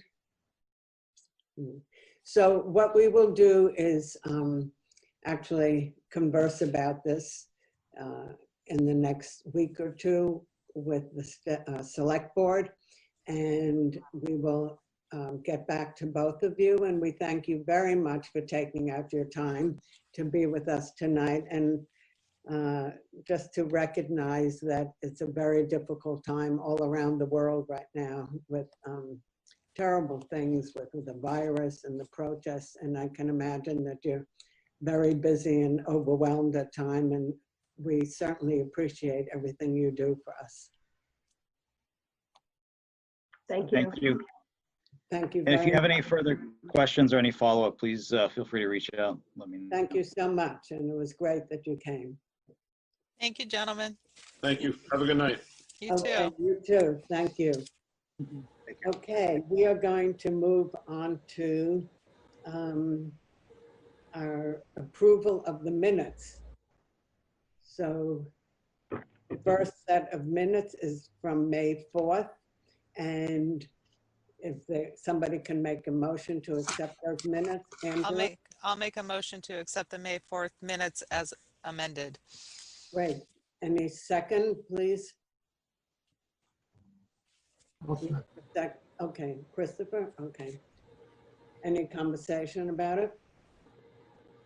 All those in favor say aye. Aye. Aye. Any nays? Okay, the ayes have it and it passes. And so we move on to approval of the minutes for May 18th. May I have a motion, please? I'll make a motion to approve the May 18th minutes. Thank you. I have a question about the minutes. Yeah, So where it's listed on, I'm sorry. I think that we have to make a second motion, then we can have a discussion. okay, Okay, so is there a second for approving the minutes? Can somebody second that? I wasn't there. Well, only 3 of us were there, so. I'll second it. Okay, so now, Shelley, you have, we have time for a discussion.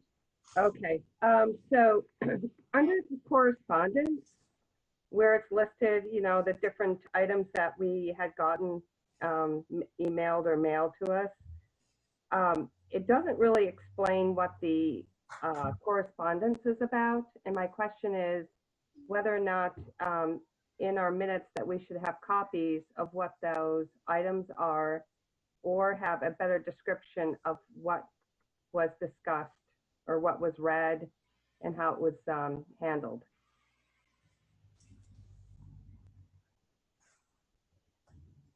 Okay, so you're requesting that if we have correspondence, you want to have Maybe that, one line, a sentence, yeah, you just want like, a response that we read it and if there was a discussion or outcome from it. Is that what you want? Yeah, I don't know, like historically how it's been handled, but I mean, for somebody just to see rare plant survey, River Road, what does that mean? You know, it would be nice if it was more descriptive. And the question would be, do we include copies of correspondence in the minutes? No, we don't. The correspondence is available for anybody to go and look at. You just ask Winetta to give it to you. It's open, not just select board, but to the general public. You want to see it, but we don't make copies of correspondence. Correspondence comes in at any time. This week, unless there was some correspondence this afternoon, we don't have any correspondence this week. And so you asked about the past. I can only tell you when, I don't know how you did it with Pete Van Loon, but I can tell you previously when I was on the select board, and maybe Chris and Mike can tell you too, the correspondence came in, it was read at the end of the meeting as it is now. And if there was a discussion about it at the time, questions or reactions or responses, it was spoken about, and then that was it. And then it was put into place that anybody could come and read it. So where is that place that people would come to read it, or is it? Winetta can show you. It's either, I think she has a file in one of the drawers and she'll tell you. She can show it to you and you can go and look at it. Okay, so there's like a correspondence file, it's not kept with the minutes? Yes.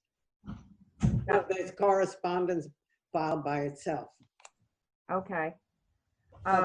Just go in and talk to Winetta about it. She'll show you exactly where it is. Okay, that's not my question. I'm just asking to verify that there's correspondence somewhere attached or available, and also to expand on the discussion on the correspondence, what we discussed about that correspondence.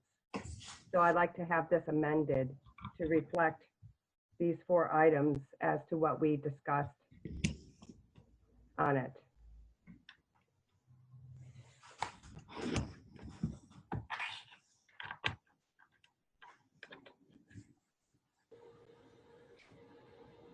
Would you like to give an example to one of them? I'm just, Well, for instance, rare plant survey, River Road, what was that about? I mean, it's you need a more of a description and also what we decided to do with that correspondence. That's our responsibility as a select board. So that should be detailed, not just listed.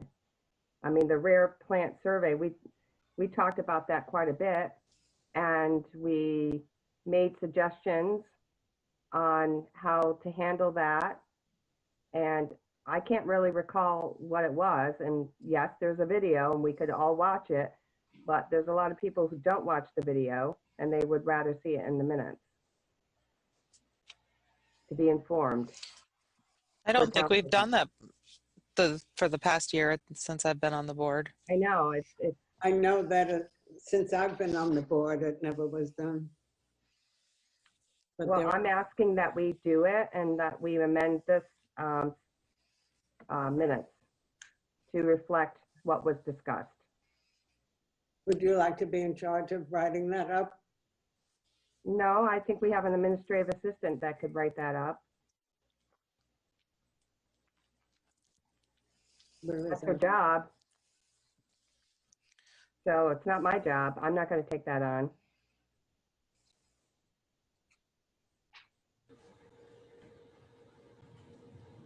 Any other comments or questions?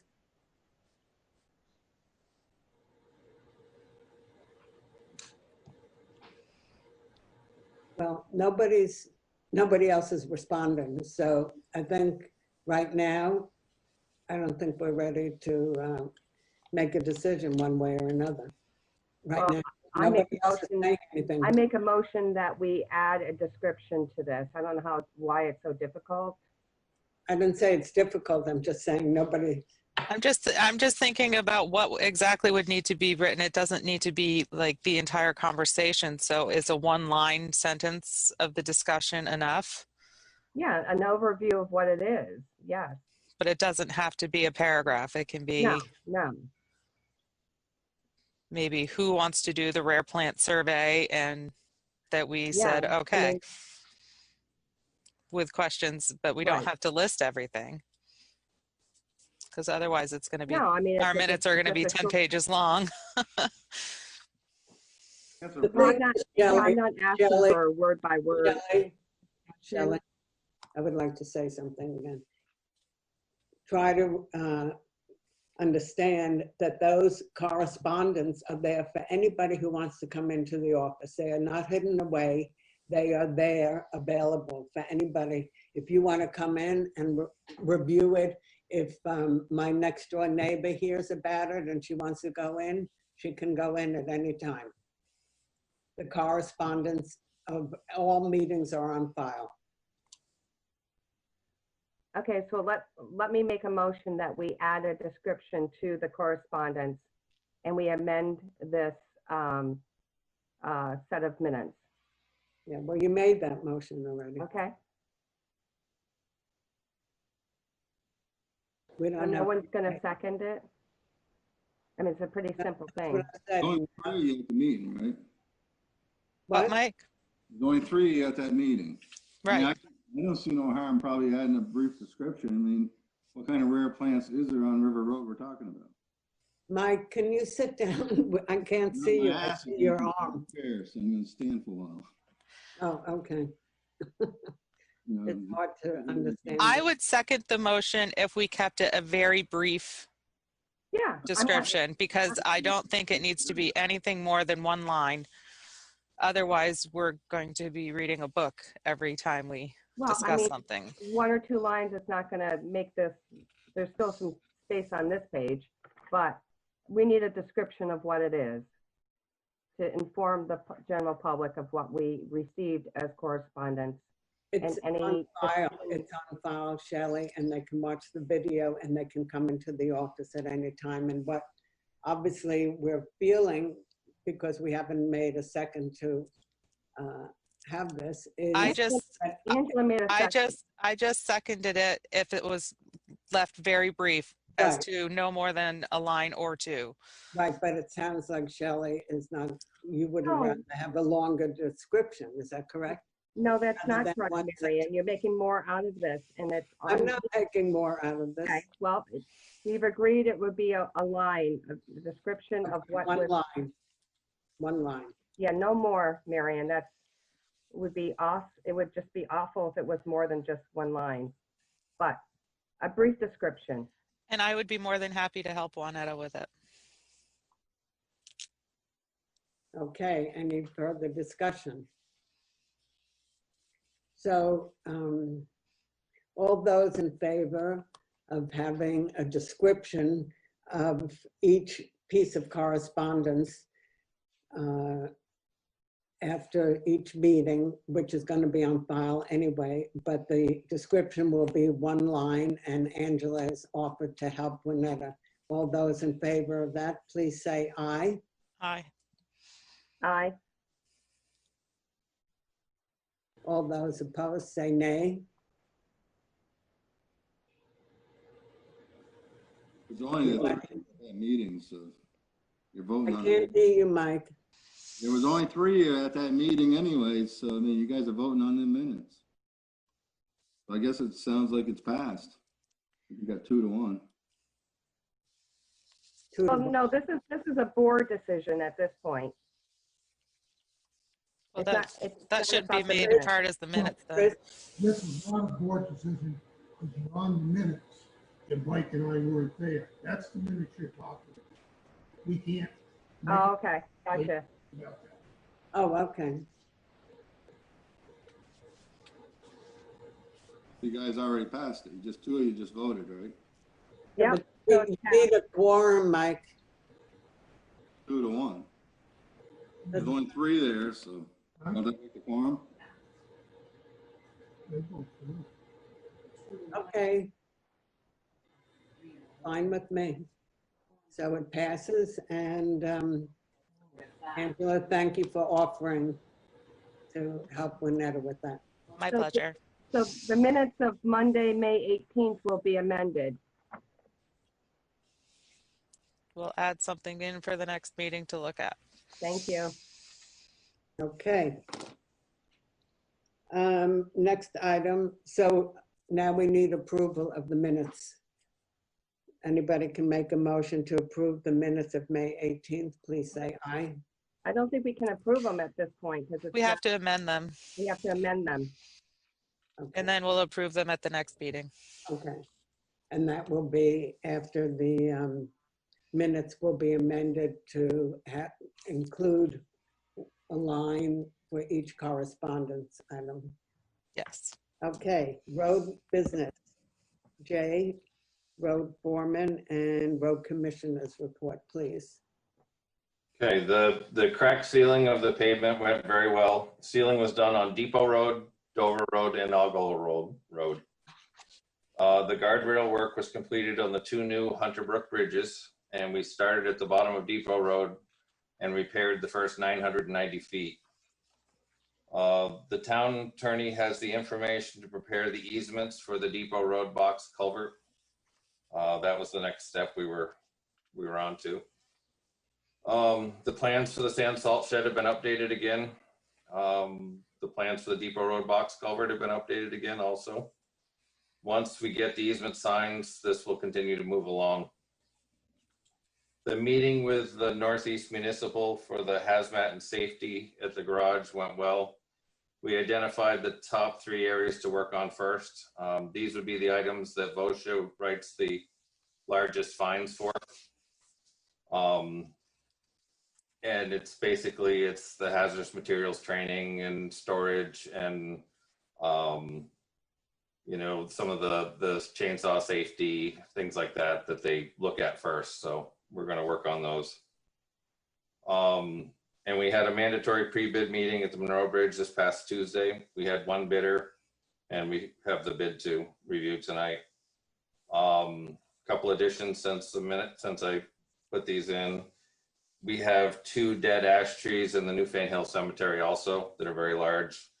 Nothing you can get to with a piece of equipment, so we've got to figure out how to remove those without damaging the cemetery. Green up, over the last month, we've been accumulating bags, but we ended up with 110 bags and 3 tires. Wow. And our white lines on the pavement have held up well this year, so we don't need to redo them. So we had money aside in case we had to redo them this year. And you had mentioned you may want to get a 3rd radar sign, so we have money left in there this year to do that with if you want to do it.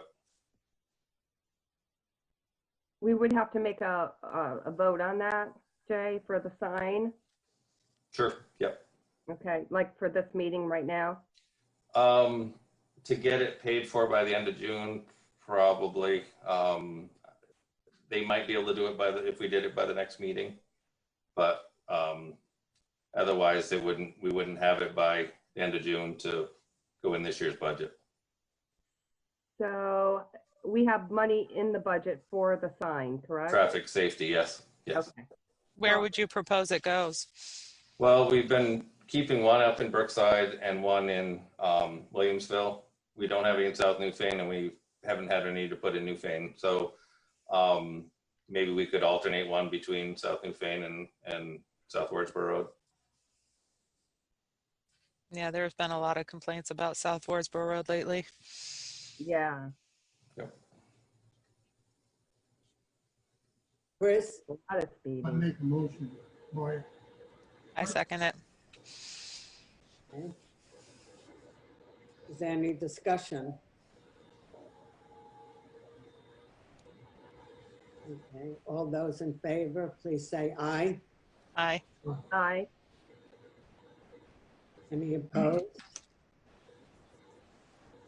Okay, the ayes have it and the motion passes. Other than that,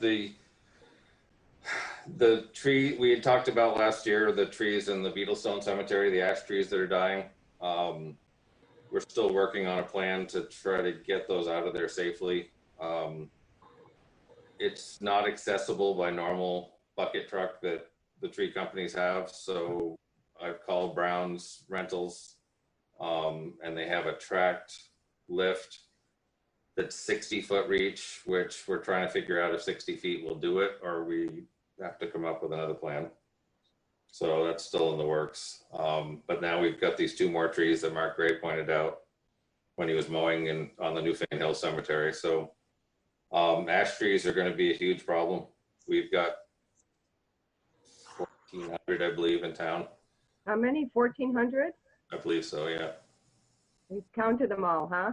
We did an inventory, yeah. We've been down by road of how many we have, and it's kind of scary. So I'll get back to you by the next meeting on how we're gonna try to get these out of the 2 cemeteries. So could you just say a little bit more about what the ash tree issue is? So the emerald ash borer is making its way around. I'm not sure that that's probably what killed it, because they claim we don't have it here, but all of a sudden the ash trees are really dying. It seems like more around the cemetery, there's 3 and possibly a 4th on Beetlestone that are looking like they're dying.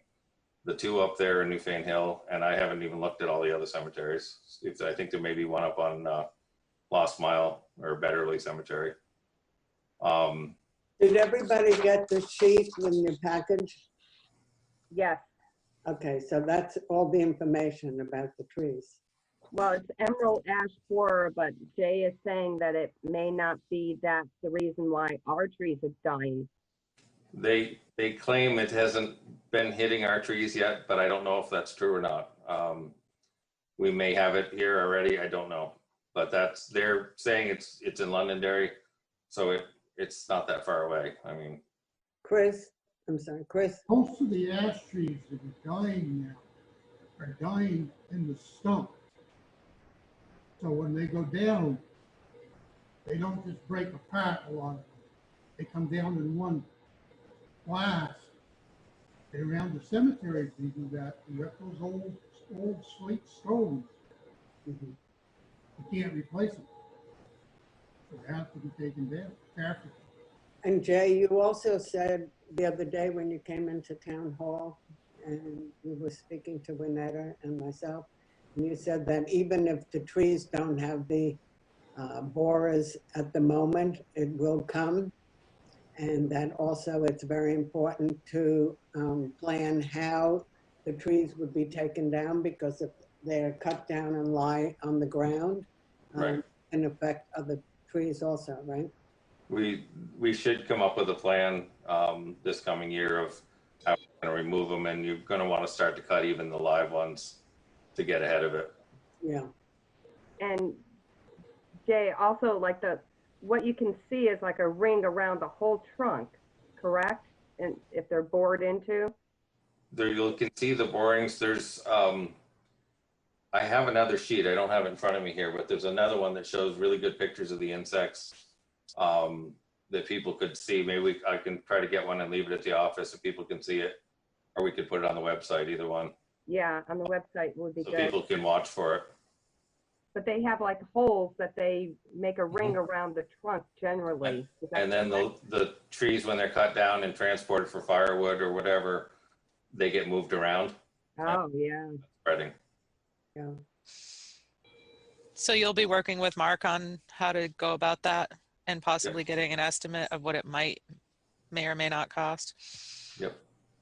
Also, I remember from the other day, you were saying that residents who have these trees really need, or not just residents, but businesses really have to be informed that if they don't do something now and wait, it could be much more costly. Right. And they are responsible on their own to have the trees removed. And that would make it a very expensive proposition. Is that correct? Right. The ones in the right of way, the wood can belong to the landowner if they want it. But if it's in the town right of way, which is 24.5 feet from the center line, then we would cut them down, but then it's up to them if they're going to use the firewood or we have to dispose of it. But yeah, they're much safer to cut down when they're still live. Once they've died, they become very dangerous. Yeah. Chris? If they're alive, they can climb the tree to top it and take it down. If they're dead, the insurance will not allow any tree man to climb up the tree. Right. Yeah. Thank you. But I mean, that goes. That's very important for people to know. That goes the same for all the trees in town that are dead. Except according to one of the tree guys, that the ash is worse. Apparently, as it starts to die, it becomes like a styrofoam cup, and it gets it becomes unstable. And it's more dangerous than, say, a dead maple is to cut down.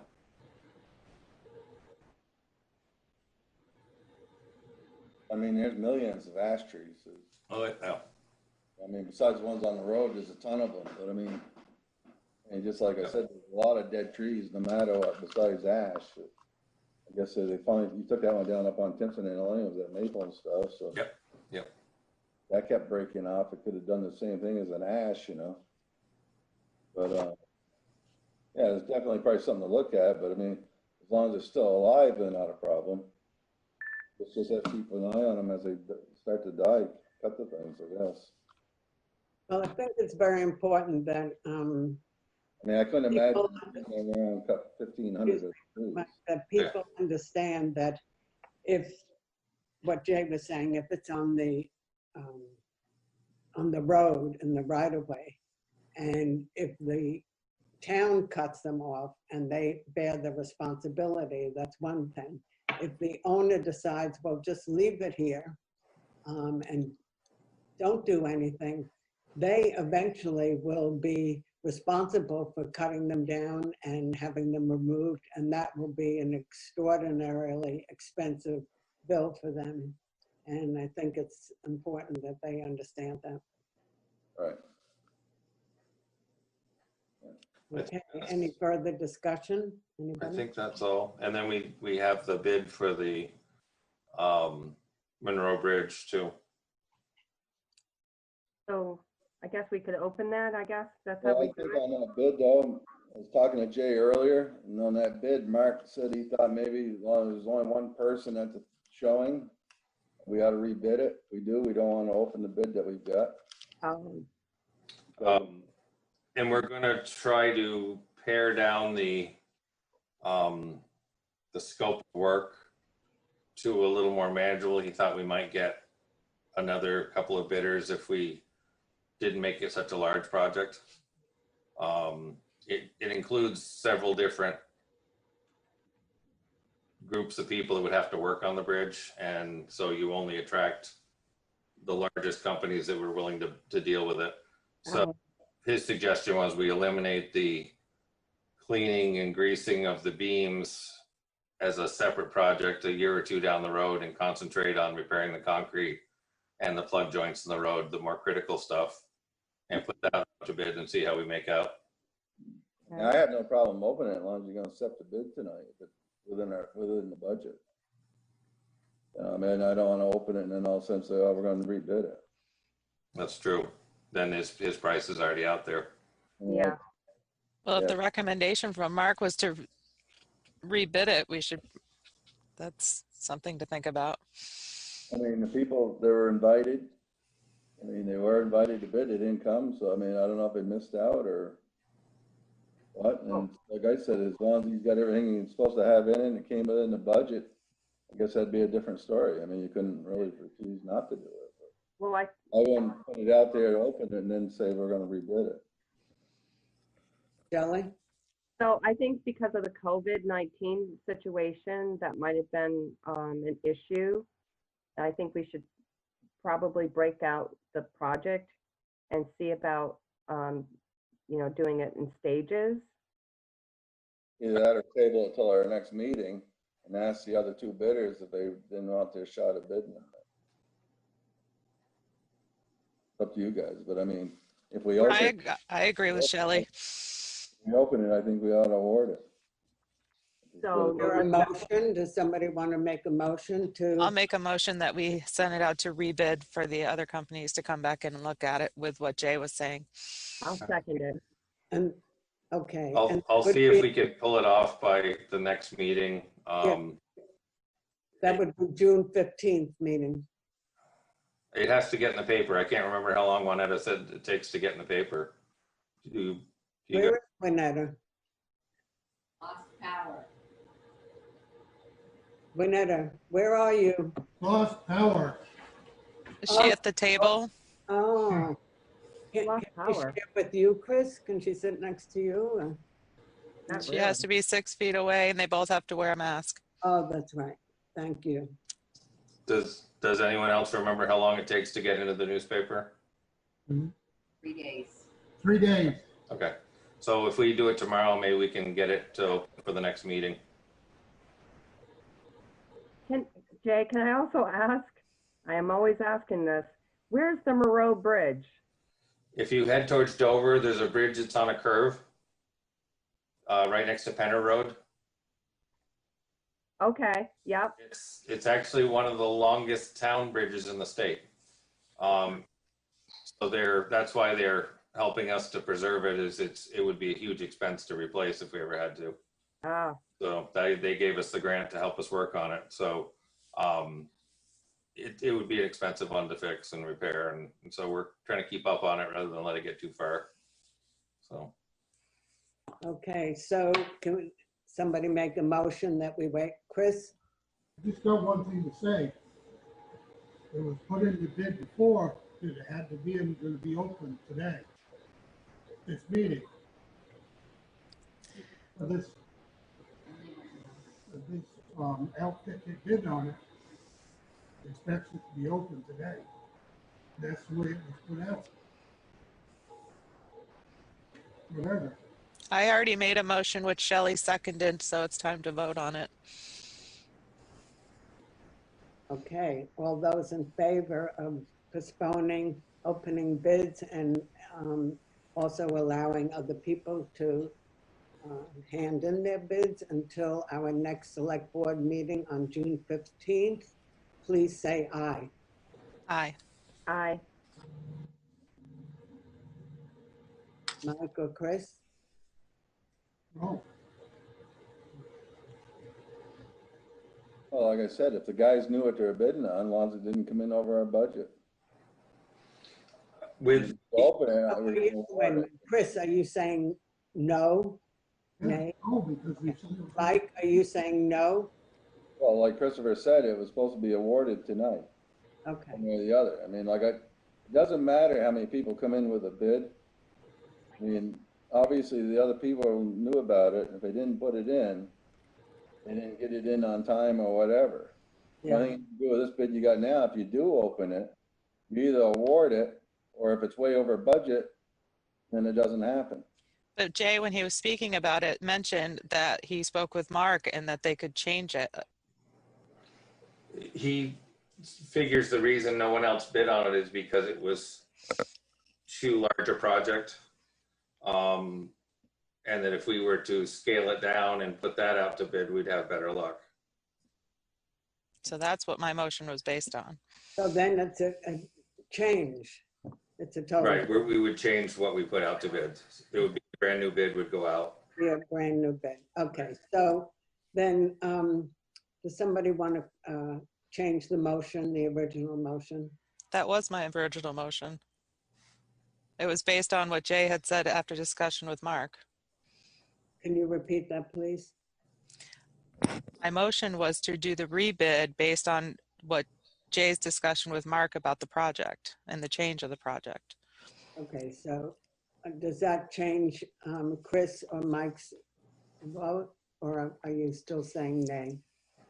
I'll still say nay. And Chris, you say nay? I'll say no because it was worded to put out the other way. Okay. So I'm going to break the tie because it's tied now, and I'm going to vote nay. I would like to see the bid open since this person was told that it would be open tonight. Okay. Who has the bid? Renetta? Jay has it, you have one. I emailed. May I ask, please, before we open the bid, when you were saying it, what was the budget? What was the top of the budget for this bid, this job? I believe it was 210,000. Hang on. I think we should know before we open it. Fair?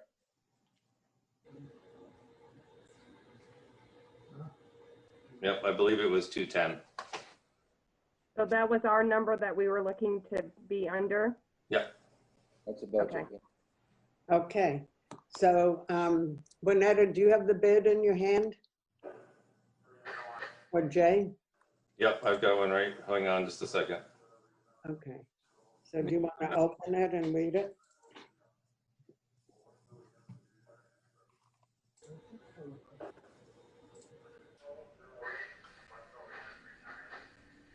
I'm just printing it. Hold on. Okay, thank you.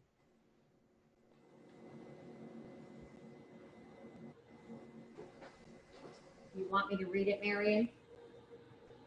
Sure. Okay, the bid from Daniel's Construction. Their total bid is $561,970. But if you eliminate the number 5 until next year, it comes in under budget. So we need to hear all the areas. What's number 5? Clean, prime, and grease the steel beams, and they're estimating that would not be completed until August of 2021. Well, it's over budget anyways.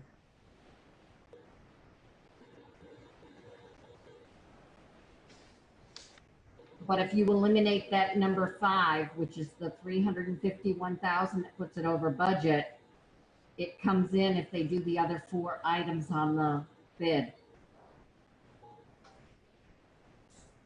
Yeah, but what's now saved, Jay? What's Mark telling you? You want to break it down into like greasing, or he just do away with that? He said that was the least important part of the bid.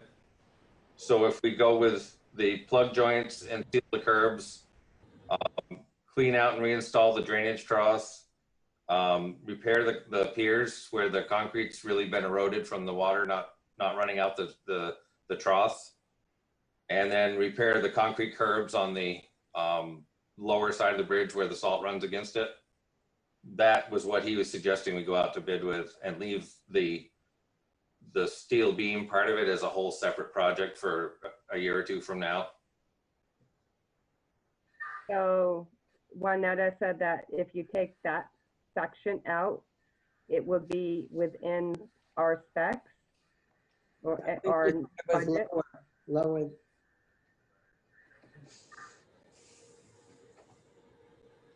I think what we should do now, you've opened the bid, you've looked at it, give it to Mark to go over, come back with the recommendations. Yep. At our meeting, and we'll award it at our next meeting. He wanted that anyway. Huh? Mark wanted to see the bid before. Yep. Well, that's what I said. So we opened it tonight, we discussed it. Let him come back with his recommendations. He recommends that grease thing doesn't need to be in, and this and this and that. Get it down, and everything looks good to him. In our next meeting, we'll do the bid, award the bid. Okay. Do you want to, how do you want to go about it? If he wants us to rebid it, do you want to get that out, or you want to wait till the next meeting, or how do you want to do it? Well, when can you talk to Mark and show him? I talk to him tomorrow, I'm sure. So then, can you tell Winetta and let Winetta inform all of us? Sure. So, does that work for everybody? Chris? I think, if he's not happy with it, wants to go out to bid, we ought to vote right now for Jay to put it right back out to bid. Okay. Shelley? Is Mark from the state? Yeah, he's our V-Trans engineer that they actually wrote up the specs for this bridge. And Yeah, have him review it. I understand now. they're giving us the money to pay for the majority of it too. Right. So it's a grant project as well? Yes. So I'm going to repeat my understanding of this is that Mike suggested that you show Mark the bid. Yep. And you have a discussion about it. And then based on that, you're going to let the members of the select board and Winetta know what he said. And right. That we will be able to accept it, or we will put it out to bid again for the June 15th select board meeting. Is that correct? Right. Yep. Okay. I just sent it off to him, so he should have it when he gets in the morning. Right. Okay. So does that work for everybody now? I think that's fair. Angela? Yep. Shelley? Yes? Yes. Okay. Thank you, Mike. Thank you, Jay. Thanks, Chris. And Shelley and Angela. We came to a decision. Yay. Very good. Okay.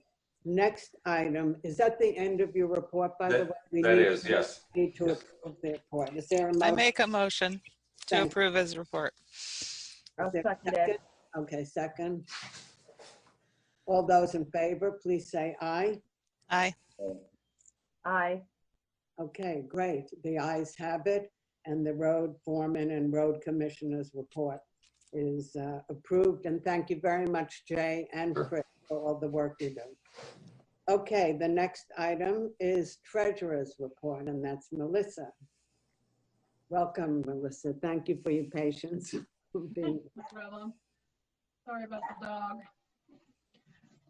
All right, so for the town-owned property, I've completed gathering all the information needed for selling off the 4 town-owned properties. Can you hear me? We're not hearing well. Yes. Hold on a second. Yeah.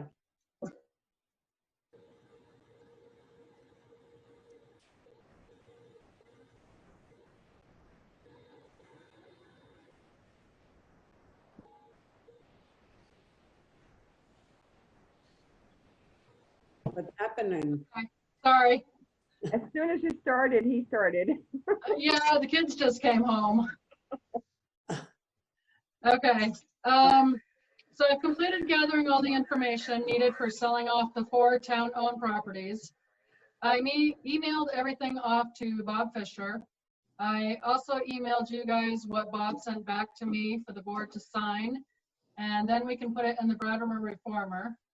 Hopefully you guys got that attachment now. I know there were some problems with it. Yeah, I got it. Okay. I think it's best that we advertise it this Saturday's issue. Hopefully it'll be seen by more people then. The information that I gathered was I calculated for each property what was sold at tax sale, plus what would have been owed to the town after the tax sales were completed. I researched back to see what the attorney fees were for doing the tax sales. I also pulled all the deeds for the properties because Bob will need those also at some point. Doors printed me out all the lister cards along with the maps to the properties. The reason I wanted the maps was so I could send out letters to all the abutting owners of the properties that are for sale. I figured that'd be a good idea to let them know that the property that adjoins theirs will be up for sale in case they're interested. I will also send them a copy of the maps to show them which property is being sold, the minimum amount for the bids, plus the date the bids have to be in by. You will notice that one of the properties does not have a minimum bid amount. And the reason for that is because it was sold back in 1986 for tax sale. So we figured it was best just to sell it for best offer because we probably won't be able to recoup the taxes back from 1986. What do you mean? It was sold back in 1986? Yep, for tax sale. And what happened to it? It's just been sitting on town record, I guess, for nothing, like the town owns it. Oh. It's never been put back on the books. Oh. Okay. The sealed bids will need to be in by July 6th for the select board to open them. Other than that, I've completed my Vermont State and Beamer's reports monthly. All payroll, accounts payable, and taxes are still being done daily. I'm going to start going through all my accounts, my reports to get things ready for close at the end of this fiscal year. I'll be making sure everything is balanced and doing my end of the year journal entries. Great job, Melissa. Yeah. Thank you.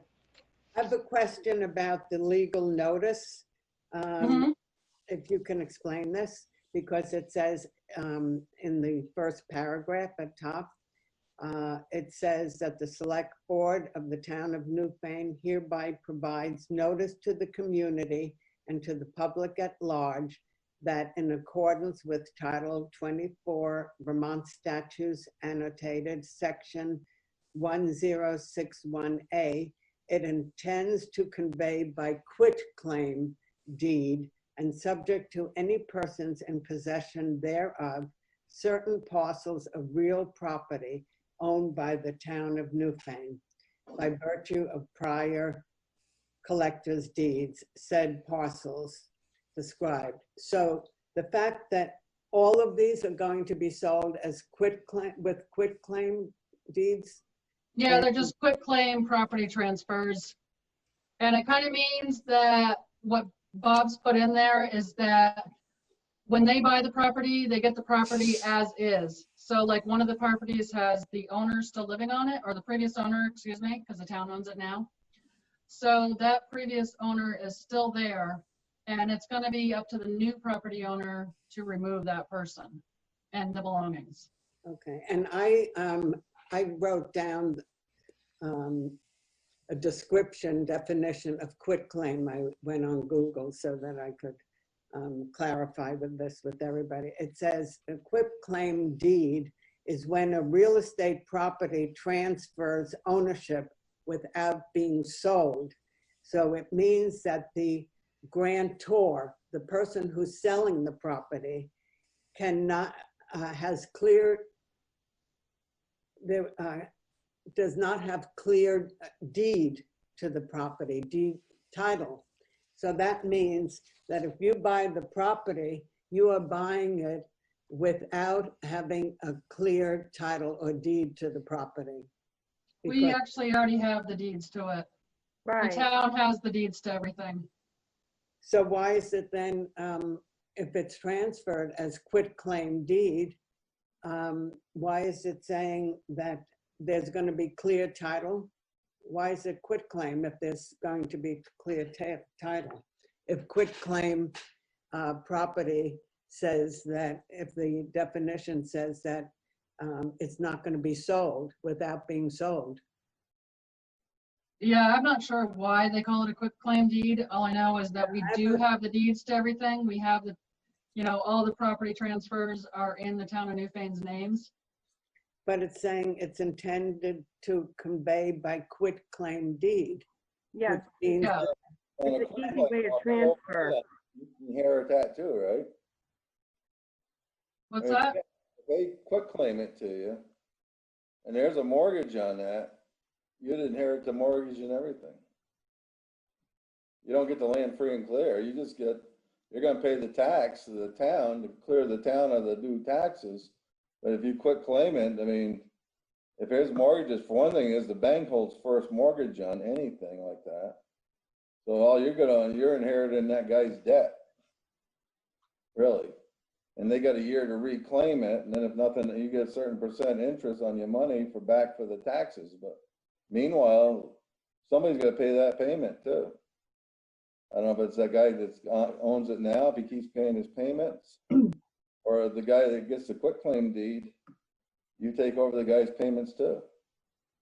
When these all go into tax sale, if they don't get redeemed, basically the delinquent tax collector does a quitclaim deed to the town of Newfane, which then transfers it over into the town, which that's what's happened to all 4 of them at this point. Goes to the town. Yep. So there's no responsibility from the previous owner. Right. No. Usually if there's any kind of mortgage or escrow, the escrow companies will pay them off before they even get into tax sale. All I know about the quick claim deed is that it's an easier transfer. And if the lawyer's saying that that's for us to do, I would say that the lawyer knows what he's doing. Oh, I'm sure the lawyer knows what he's doing. I have a question. And is this the way the tax sales are done every year? I don't remember that saying quitclaim deed in the past. Well, this isn't really a tax sale. So this is kind of town sale. Because they've already gone through the tax sale. You don't have, in a quitclaim deed, you don't have a total guarantee. Yeah, I don't know. That'd have to be something for Bob, but I do believe it is a guarantee. It's a done deal. So in other words, these properties that you have right now, they've been sold back to the town like a year or two ago. Right. Yep. Town property already. So the town right, because what happened, right. Sorry, when they went to tax sale, nobody bid on them. And at that point, the town had to bid on them. Right. No, I know that. I remember that. I've been at those things. But my question is, why are these being conveyed by quitclaim deed? Yeah, I don't know. I honestly can't answer. That'd be a Bob Fisher question, I guess. Okay, I think we should ask him that. I mean, I personally, if let's say I wanted to buy a property and it says quitclaim deed, I would be very wary about it until I understood totally. Already owns it, and the deed is in the town of Newfane's name. I guess that's just how easier way of getting around doing it is they easier transfer. I would trust our attorney decision to the guy that buys it now. I'm trusting the attorney's decision. I want to understand it. Right. Understand why that is. Right. Sounds good. Mistrusting, I need clarification. I'll reach out to Bob tomorrow and get that answer for you. Okay, thank you. Carol Hasselback might also know that too. Okay, great. Well, I think that can we make a motion on if Marion is satisfied with what the quick claim deed states and that the attorney made a decision that's fine. Can we just approve it now? Of course. Of course. So I make a motion that we put these up for what is it, auction or sealed bid? A bid? Yeah, you're doing the sealed bids. Oh, a sealed bid. Yes. Yep. Okay, Shelley, I just want to explain again. I'm not asking for this to be delayed or not going forward. I just had Okay. a question about it. That's all. Okay. So I just make a motion that we put it up for sealed bid. Second it. Okay. All those in favor, say aye. Aye. Aye. Aye. Any nays? Okay, great. The ayes have it. And it will be put up to bid. Thank you, Melissa, for all your work. I make a motion to accept the treasurer's report. Chris has got his hand up. Oh, sorry, Chris. I didn't see that. You've got to make a motion to have somebody authorized to sign the paper. Oh, yeah. Yeah. Okay. So wait, so you, how about a second for Chris's motion, please? I'll second it. Well, who are we going to have sign it? The select board chair? That's fine. I will sign it. I can sign it. Is it just one person that we need? Yeah, I think so. Chris? Well, that's what the motion is for, is to have one person sign for all of us. Okay. Okay, I can go down after this meeting. When Ed has a copy, I'll sign it. Is that good? Shall we vote? Sure, go ahead. All those in favor, say aye. Aye. Aye. Any opposed, say nay. Okay, the ayes have it. And now I'll make the motion to approve the treasurer's report. Okay. I'll second it. Okay, any discussion about the report? All those in favor of accepting it, please say aye. Aye. Aye. Okay, any nays? Okay, the ayes have it and the report has been accepted. And we move on to administrative assistance report. Wherever Winetta is. I think she's going to sit at Chris's chair right now. Hi. Hi. Okay, so I wrote the letters as requested, and I'm grateful for the quick responses from both the Vermont State Police and the Windham County Sheriff, and for them agreeing to attend tonight's select board meeting. I've had several meetings with the select board chair to discuss policy, this week's agenda, and planning future agendas. Meeting with the road foreman regarding current updates and issues with the DMV registrations.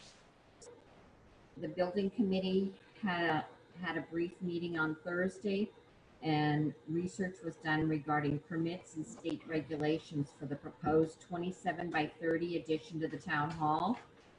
This is both complex and time consuming. The town could be better served by hiring a knowledgeable engineer to handle these permits and to be sure that the state regulations are followed, or there could be severe financial penalties and unnecessary delays. And there's further information down on the agenda regarding the purchasing policy regarding the engineer. And one addition to my report, after Jay speaks with V-Trans and he informs me to let the select board know the results of the discussion, nothing can be done with that unless there's a quorum or a special meeting called until the next select board meeting. So if there's a discussion and a decision, at least 3 of you have to call a special meeting to make recommendations, unless you change it to follow V-Trans recommendations tonight. Okay. And then I used a half a day on Wednesday, the 20th, and a half a day Thursday as a personal day. Okay, thank you, Winetta.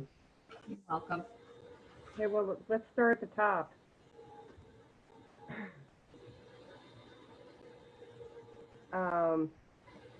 So my question for you is, what was the discussion of the policy? I know I I asked you in person, but it's not listed on your report.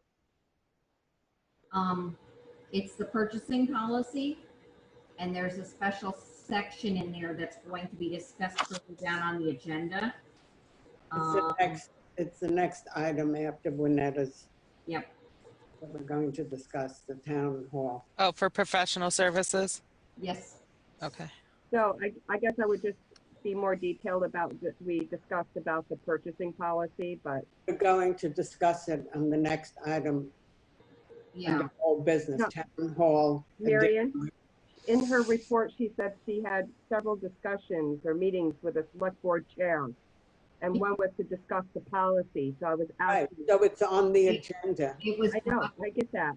All I'm asking is that it be more clarified in her. We're clarifying it as soon as we approve her report. We're clarifying what. It was brought to my attention that it had been overlooked in the purchasing policy, that it was not necessary to put this particular bid out because of the special clause in your purchasing policy, which you approved last April. Which was for professional services that it did not need to be sent out to bid.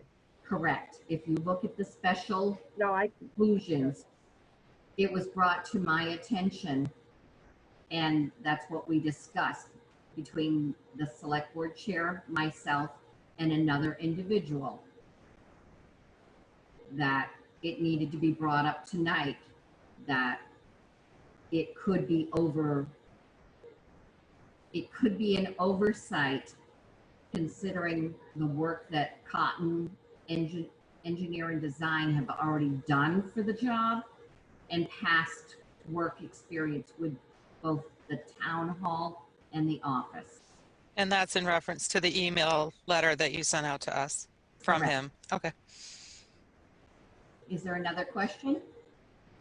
The next one is on number 3 about issues with the DMV vehicle. Jay's been having difficulty getting his renewals sent back to him because of the previous 296 post office box. Okay. All of that mail used to go to that post office box, and the post office doesn't forward it. So now when a truck comes up for renewal, it just gets bounced back to the DMV and we never see it. Oh. So is there some way you can go online and just change that PO box on all the registrations? You can't do it online. Winetta was going to try to call them directly and get somebody to see if they could change them all. Okay. That's a good day's task, trying to get through to DMV. Right now, they're not doing nothing for 90 days anyways. Registering it. I just renewed one online. That's why I don't know if your vehicles are anything different because they're town vehicles or not. I did it online, but when they mail us the sticker, it doesn't come to us. Huh. Because it's the wrong address, so It you have to gets talk to returned. somebody in person. Right. I would like to say to you, Juanetta, that the bunting looked very nice on the town hall for the holiday. So my next one is number 4 about the building committee meeting. Did you guys have a building committee meeting? Yes. And who's on the building committee meeting committee? Melissa Brown and Mike Fitzpatrick and myself. Okay, so what did you do what did you discuss at the meeting about research was done on regarding permits and state regulations for the proposed 27 by 30 foot addition to the town hall? Shelley, the next item on the agenda is a discussion about what they talked about. It says old business town hall addition, and that's the next item on the agenda. Well, I'll make a motion to approve Juanetta's report so that we can move into that discussion about the town hall edition. Thank you. Is there a second to that? I'll second it. Okay, all those in favor of approving Juanetta's report, please say aye. Aye. Aye. Mike? I said aye. Oh, I didn't hear you. I can't see you, Mike. Okay. Yes, Jay? What Juanetta said about the bridge is true. If we, I don't know how to word it, but can we word it if Mark's suggestion is that we go ahead and rebid it with the new specs, that we can go ahead and do it without you guys having to meet again? You'd have to amend the motion, right, Juanetta? You would have to make a motion to follow the recommendations given by V-Trans, Mark Pickering, and the road foreman and road commissioner. Second It would need to be of something. I'm not making a motion. I can't do that. You're the one gonna write it down, so you just. Okay, I make the motion that what Juanetta had said about making the getting a recommendation, letting the. To follow the recommendation. Go ahead. To follow the recommendations of V-Trans, the road foreman, and the road commissioner. Correct. That's my motion. Second. Thank you. Anybody seconding? Mike did. I second it. Okay. Thank you.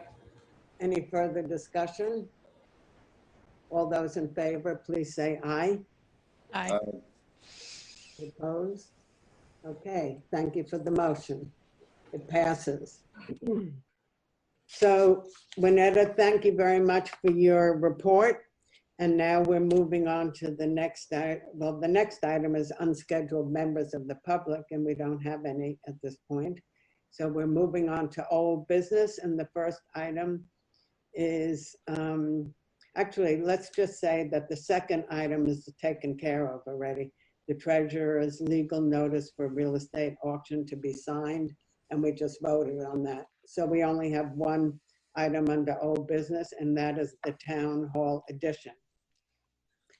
And I'll start by saying that I was one of the people who said aye last week when we had a motion to have other bids or have bids put in for the town hall addition.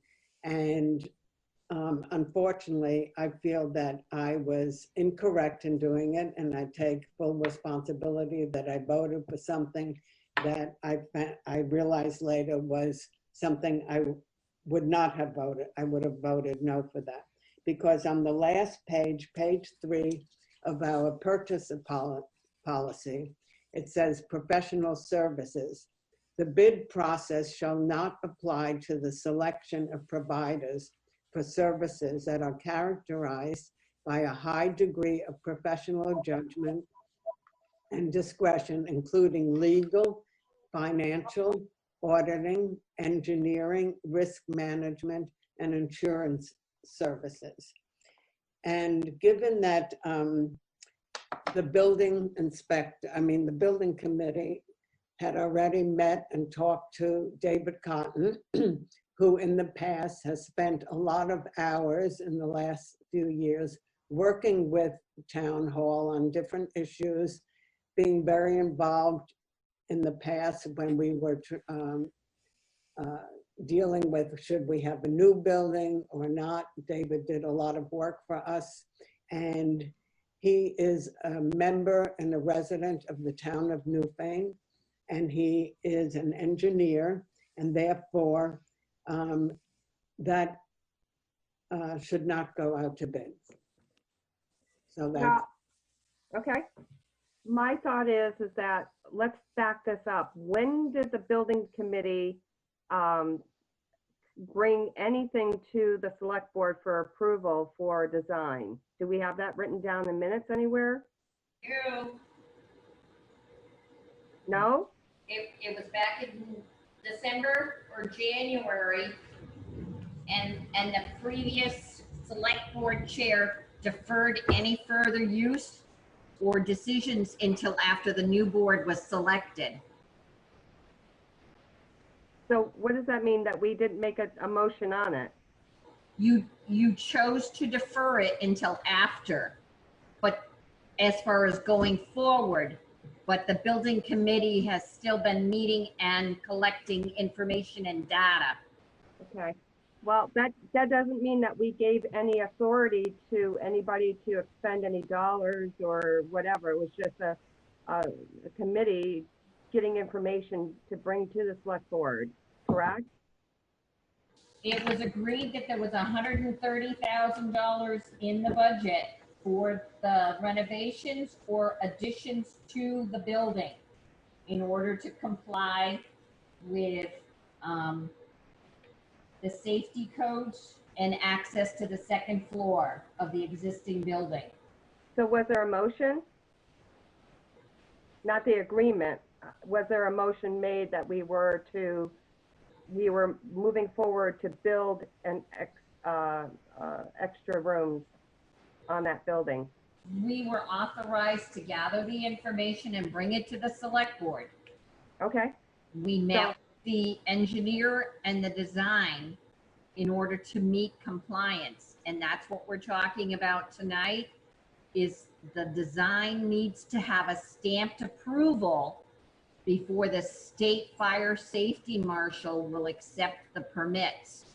And the only way the town can get that permit signed or stamped is by a licensed engineer. Okay. But have we approved to have this addition done? We're not getting the addition done yet. We're going through the process of obtaining the permits. Well, I think as a board, we need to make a decision whether or not we're going to expend the dollars that you say that we have in the budget for this expansion. And honestly, right now with the whole COVID-19 and the state budget increases and school tax increases, et cetera, increasing, I think it would be in our best interest to put this all on hold for right now.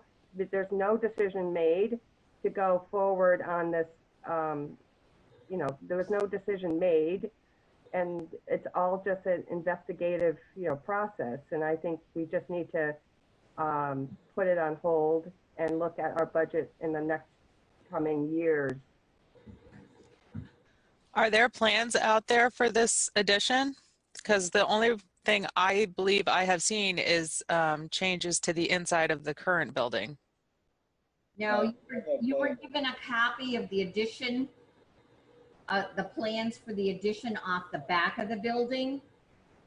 When was that? Back in January. I don't recall ever seeing that. I believe the last thing I saw was changes to the current building. Frank Saponsky had been on the original committee.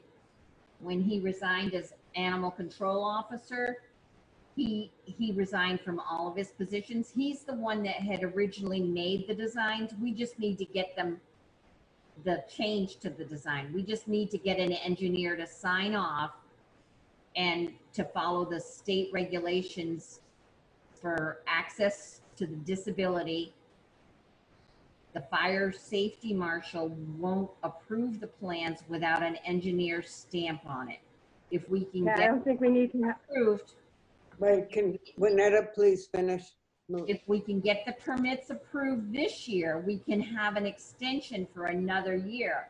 But if we wait until the spring of 2021, we have to start all over again, which means the town office won't get its addition and it won't get its remodeling. Okay, like I said, I think we should all make a decision in the best interest of our community, not to expend and money to make an addition on the building that is already currently being used. And we don't know what the future is going to bring. For instance, you were working remotely. A lot of the staff was working remotely, elected officials. So having,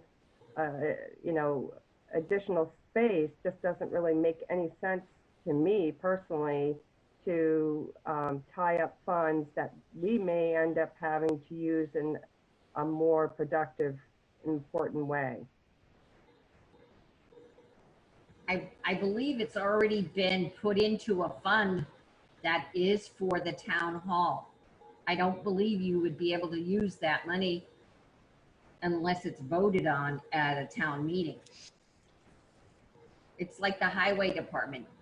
It's already in a special fund. Well, we have a building fund, right, for maintenance and whatever else. We just got X amount of dollars in it. But just to go forward with getting the permits approved and starting the other permits, he's just asking for a $5,000 retainer. And then when the work starts, his whole fee is a total of $15,000 for the engineer. I don't think we're to that point at this, like I'm saying. I understand what you're saying, but I don't. I'm just trying to clarify the information so that you guys can make your best judgment. I would still like to see the plans for the addition and what it's going to be. Yeah, I haven't seen it either. Like I said, the only changes I've seen are what's the changes inside the building that's already being used. Yeah, I don't recall that. It's been hanging up by the water cooler since last December. Well, I think as a committee. Okay, and as a committee, you need everybody. What? Okay, as a committee. I can't hear you. As a committee, I think you need to bring it to the select board and propose it as a committee. We have not seen any of this. If it's hanging on the wall, I haven't seen right it. there. Angela hasn't seen it. Wait a minute, wait a minute. But Marianne, this is not proper. Excuse me for a second. This was done before I was on the board. So you'd have to go back and discuss what you did and didn't do before March. I have nothing to do with that, but I'm saying that there is a design on the board by the water cooler that was put up way before I came back. So has nothing to do with me, Shelley. For our next meeting, we get copies to everybody for the board with a description of what they planned on doing. That's a great idea, Mike. I mean, it's just like I told Winetta and them, I mean, I know like Cotton and them, I mean, 15,000, we got $100 and some thousand in the thing. I mean, when you have somebody design it like that, and start doing all this stuff, I mean, when you start talking to the state, you're probably looking at $200,000 to $300,000 addition. I mean, because they base everything on like an 8% of the cost of the building. And I mean, I don't even know if he knows what we're really looking at. I don't know if he's seen the plan or not, you know. And I said that, you know, Frank drew it up, figured we could do something kind of simple. It was just a 2-room thing. They were going to take the windows out of the building that's already there and reuse them on the back side of the new building. And, you know, I mean, and you know, what we did actually, when we talked about it one time, when I asked him to come down, you know, Bill Morris came down and looked it over as a carpenter and give his thoughts on what he thought of doing about it. We thought one time if we could have kept it all just pretty much in the town with what workforces that we have, we could have gone and done this thing for the $100,000 that we have in the budget. So who would be in charge, Mike, of getting all the permits and the things that are needed for a building like this versus when you're building a residence? I mean, I think that David Cotton has had a lot of experience working in Newfane. Oh, I'm sure he has. The WW building, the other little building next to the Fat Crow. Yeah. So why would we start with somebody new? If we were going to go through with this, why would we start with somebody new when David Cotton has the connections and the information and the knowledge of what's needed? Plus, he did a lot of work when a few years ago, when there was a concern about perhaps getting a totally new building, he was working on that with that building committee. I was not on the committee, but. Oh, yeah. No, I know what he's done. Marianne? Yeah. We do a lot of work on the select board too for $100. Marianne? I didn't hear what you said, Shelley. You interrupted. I said we do a lot of work for the community for $100 a year. Or whatever it is. I don't even know what it is. I never collected it. I don't know what. But I'm just saying. I don't have a problem working with David Cotton, and I love all the work that he does. It's more so just the fact that I'd like to see the plans before we make any decisions. Of course. That's all. Exactly. Of course. I didn't realize that you hadn't noticed it on the No. book. Marion? Marion? Yes. Point of information, on October 21st, it was on the agenda for meeting room remodeling. What year? Which is that room there that we have seen. Right, but in the minutes of the meeting, better workspace environment, I'll just drop down to the recommendations. A recommendation to appoint a building committee and table the remodeling decision until budget season. Mr. Fitzpatrick made the motion, Ms. Huber seconded it. And then Ms. Huber made a recommendation to appoint Mr. Fitzpatrick as a point person to report back to the select board regarding the addition. That's great. But like I said, that plan that's hanging up by the water cooler is something that should have been sent to us when it first came in. I've never seen it. When was that plan? Started going out over, hold on, Marion. We started to go over this whole thing, and all of a sudden this COVID-19 thing comes up, and everything's been on goddamn hold. And we've been on this thing. We haven't really done much with the building thing. I mean, yeah, we got the thing. Frank got mad because we didn't give him the raise thing anyways. He quit as the dog catcher plus the building committee. That left the three of us. So, I mean, it's probably been one of the last things on my mind till just the last week or two when they're going to start talking about it again.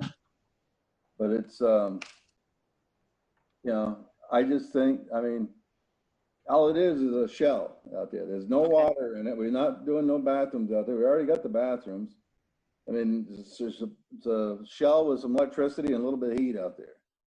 I mean, why we gotta go, I mean, it's, I think 15,000 is quite a lot just to draw something up to get a stamp. Maybe I don't know why they couldn't stamp a set of plans that we had, maybe get the plan, draw it up and stamp it, I don't know, but I mean, it's quite not a real big addition. I mean, and it's getting, I mean, like I said before, is once you get that all going like that, you're looking at it, we don't have enough money in the budget to do it, you know? Yeah. And Mike, first of all, I totally agree that, I'm talking, Shelley, I'll call on you when I'm finished, okay? I totally agree about the COVID-19 and nobody's really been thinking about much else. But I was not on the board last year, so I'm interested in knowing when you formed a building committee, did you at any point meet with David Cotton? I wasn't around, so I don't know. No, we have not. What?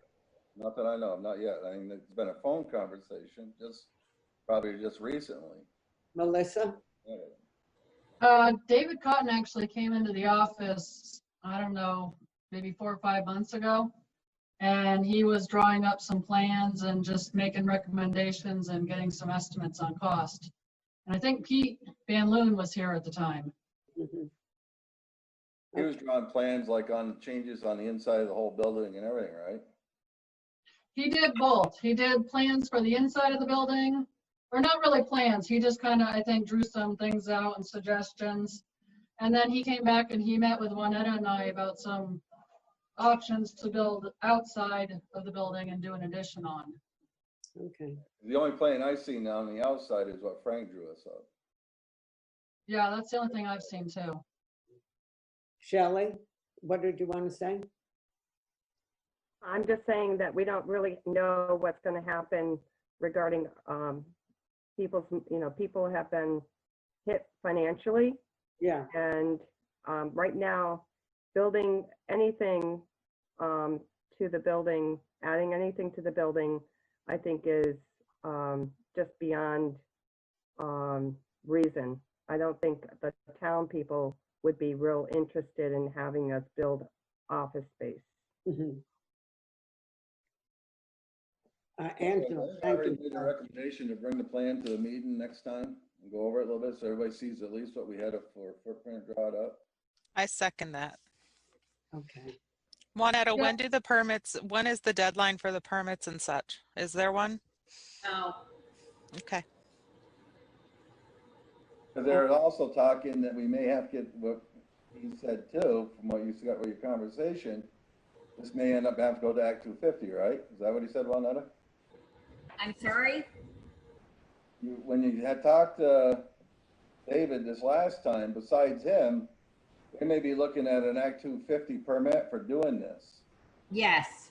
And when we start talking an Act 250, we're talking a whole new ballgame now. Oh, yeah. I mean, we're not, like I said, that $100-some thousand is not even a drop in the bucket for it. Because they're gonna look at stormwater ponds, because you got so much roof runoff, you got so much blacktop out there in the parking lot. I mean, there's gonna be a whole big change to everything. Go Act 250, we're just looking to do a simple addition on the back end of a building. Okay, so what I'm hearing now are two requests. One is that the plans that Juanetta was referring to and that's on the wall should be made available to all the select board members by next meeting. Yes. Copies made. And then I think we should also consider what Shelley has been saying about the whole idea of extra financial expense during this time of COVID-19. So first thing we should do, and if we can vote on, is having the plans made available to all select board members by June 15th, and also to consider as another possibility of not doing this at this time. And those are things I think that we should think about and consider. So is anybody who would like to make a motion to all of that? I'll make that motion. Thank you. And then we revisit it on June 15th. Thank you. Is there a second to that? Second. Okay.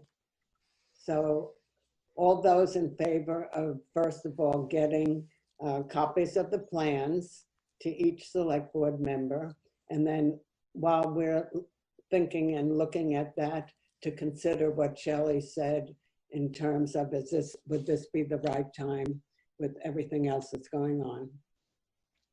So all those in favor say aye. Aye. Aye. Okay, any opposed? Okay, so the ayes have it. So we will get the plans and we will at the same time consider if this is an appropriate time to do anything. Thank you. Okay, thank you.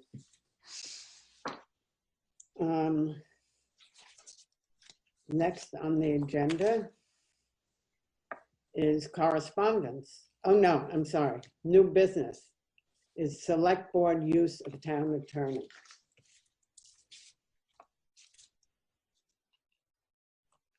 So in the past month and a half, there have been phone calls and emails sent to Bob Fisher, who is our town attorney. And I think you'll find in your package that there is itemized list of a bill that has come in recently for the use of Bob Fisher. Did everybody get that and see it? Okay. So first of all, I think that there really should be an understanding and a review about what a town attorney is supposed to be used for. And that is that we have hired and we pay an attorney for issues having to do with select board and town issues. And when we use him, he charges us. This is not a free service, the way you can call VLCT and get information if you need it, and that we have a contract with VLCT where they can help us. So right now we have a fee due for $1,236, and Melissa, you have said that we are over budget in that line item. Yeah. Can you explain what the budget for that is? Well, I'm gonna have to look at the numbers, but I think last time I looked, you guys were about 1,500 to 2,000 over budget. Okay. That's not the first time it's happened, so I guess.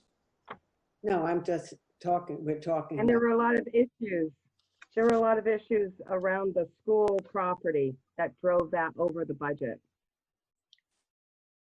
around the Yeah, school. there was a lot of issues regarding the town and, or the school stuff that did jack it up there. So I don't know what you're saying, Marion, but let me just reiterate about some of the expenses that would not have been incurred had certain people had controlled themselves during certain instances. Well, Shelley, I disagree with you on that. And we each have a right to explain our thoughts and opinions. So I appreciate your saying what you I did. don't know why you're bringing it up. That's the question. Why am I This specific bill. brought it up. Why You brought specific it up. bill? You just brought it up. No, you brought it up. You've given everybody this bill to look over. Well, there was a certain email, I don't know if I should mention this email, but it was brought up by a board member that the yearly stipends from each select board member should go back into cover the legal fees that incurred during personal matters. Right. There was an email sent out about And then when you look at this particular bill, it mentions specifically 2 board members having contacted the town attorney regarding personal matters. I believe that's what I'm reading. That's just all I've noticed about this particular issue. So I don't have a copy of the bill, I guess. I don't know, you know what you're Shelley, talking. do you remember what you wrote to everybody? Shelley? I'm just that's the basis of why this is on the agenda from my understanding of everything I've read. Shelley, you wrote an email recently saying that you feel that every member of the select board should use the stipends that the select board gets to pay towards Bob Fisher's bill. Do you remember sending that out recently? Of course, Marion, I did. Okay, so why did you send that? What was your thinking on that? Well, because I know what you're thinking of. So I think the fair thing is that you're the one who wrote it. What do you think? What made you think about that? the reason why I wrote it was because of the fact that you brought it up as a concern, as a cost.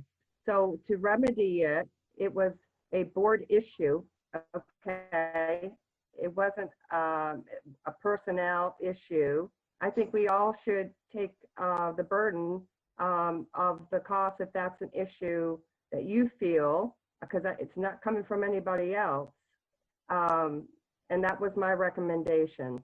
Okay, you know what, Shelley, I think you are a little erroneous in what your statement is a little erroneous. Melissa was mentioning the budget when she talked about the budget last meeting, and when she got to that line item, she mentioned that we are above I don't think it's to blame Melissa for bringing it up or anything. I'm not blaming. Again, if I remind you and everybody else is that we had a lot of expenses towards the Newbrook School property that drove the budget over. Okay. We're still not done with that, are we? No. So, I mean, no matter what, we still have more to do with that. We're gonna spend more with Bob Fisher. Those are the costs that. I guess the thing is, the bill, and if we have more come up, we'll have to deal with it. I mean, but, I mean, I think every year, not every year, but a lot of years, we go way over the attorney budget. I mean, we try not to put in a great big fee, we try to keep it down as best we can when we do these budgets, and if we make it, we make it. Sometimes we go over it, you know? Right. That's one of the things you cannot determine. But I said this whole thing for the school is long from being over by the sounds. I mean, it's either we drop it or we just keep going after it for that stuff, you know? But I would say if you got a bill from him, pay the bill.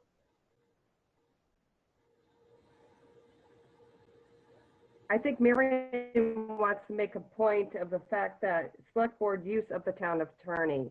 So the VLTC has the recommendation that once it reaches a certain issue, it has to be handled by our town attorney. Yeah. They will not do it. I mean, if the town needs a little extra money, if I still got my $200, use mine to help pay him.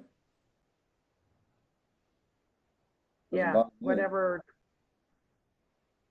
I've never collected it. I never have either, but I'm just saying.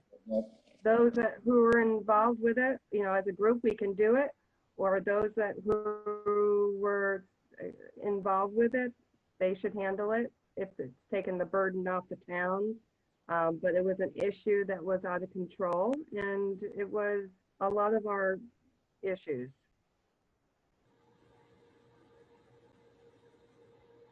Well, I guess what I'm referring to is a school thing, but it doesn't matter if it's over budget, it's over budget. I mean, we have to deal with it. You have to pay the man. I mean, he's still gonna be the town attorney. We're not at the end of the year yet either. And if that school thing isn't over, it's either you drop it or you continue on carrying on. We've gone this far with it. I think we should continue on carrying on with it. But I think we have shot, you're gonna have to pay him so we can, we need him again and he comes around. Yeah, do we have money that we can pay this bill? Yeah, it's already actually in the pay orders. We have it. Yeah. Okay. So the town can pay the bill and we don't have to have people on the select board give their money, particularly the people who were not involved with this at all. And I actually said from the beginning that I would absolutely pay for my share of this bill. I said that to Annetta and to you, that if there's an issue with a bill from Bob Fisher, I would certainly pay my part out of my own money. No, it's fine. I've already got it slated for you guys to sign off for tonight and mail the check out to Bob tomorrow. Okay. Okay, thank you. Any other discussion about the money, funds? Well, I guess who brought it up? I guess Marion put it on the agenda, so. It was originally brought up via an email when we got the budget report. So that's where it started. Just to go back, I believe May 9th. Mm-hmm. And who brought it up? You did. You did via email asking for a itemized list of what he was being contacted for. Bob Fisher? Yes, the town attorney. I don't recall that. I mean, we've been using them, so I've never, I don't know. In why an I would do email that. dated May 19th, what are the legal costs to date on the legal costs regarding the select board concerns by subject? Please send me the actual costs incurred to date. Thank you. And that was written by you on May 19th. Okay, so probably there was a reason somebody was asking about the cost. Well, it started with Melissa's email saying that on that same date, just saying that she had attached a budget report for us all to look at and to please notice the legal expenses, just to give us a heads up as to what was going on as part of the budget. So.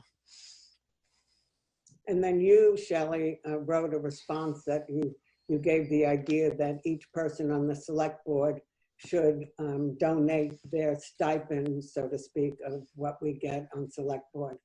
So are we deciding that or what? I mean. What? We're having a discussion about it now. So No, I you guess, just asked how did this come about, so that's how it came about. Yeah. And I had said to Bonetta and to Melissa that whatever part of Bob Fisher's bill had to do with me, I would be totally willing to pay that part out of my own money, not out of select board funds. And I made that very clear to both of them about several weeks ago. And that still holds. I would certainly be. I guess if you wanted to do that, you could do that. Yes, I can. You're right. Okay, We any were all we conversation? were all involved with it, so. Any other conversation about this? Well, is there something that you want to make apparent for the future regarding select board use of the attorney?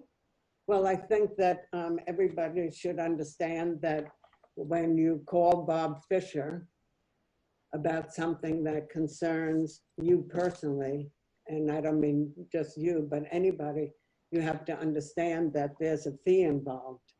And But it wasn't, in this situation, it wasn't a personal issue, it was a select board issue.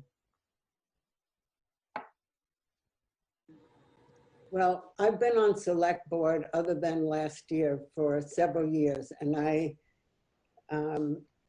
was told by Shannon, not just I was told, we were all told by Shannon that if anybody wanted to call the town attorney about something, we had to understand that there was a fee to be paid. And so if you wanted, if any kind of issue came up with select board where somebody thought they should call the town attorney, it had to be discussed and voted on. And I can remember a specific incident where we were dealing with a contract with Green Lantern Solar for having a solar field put up. And this was going on for quite a while with meeting with the owners and talking to our select board attorney about this. And then we were going to have the meeting. We were scheduled to have a meeting to put a final vote in. And one of the select board members on their own decided they were going to call the attorney. Nobody knew about it. This person brought it up at select board that that person had personally called that town attorney that morning just to double check on things. And we were told that that was inappropriate because in order to call an attorney, town attorney, where it was going to cost money, it would have had to be talked about with the whole board, that you don't just pick up the phone and call a town attorney who charges a fee for it. Well, I think in this instance, there was the select board members were in discussion and it was a personnel issue. So a personal issue. So in this case, it was not something that you are using as an example regarding a decision that we would have as a board.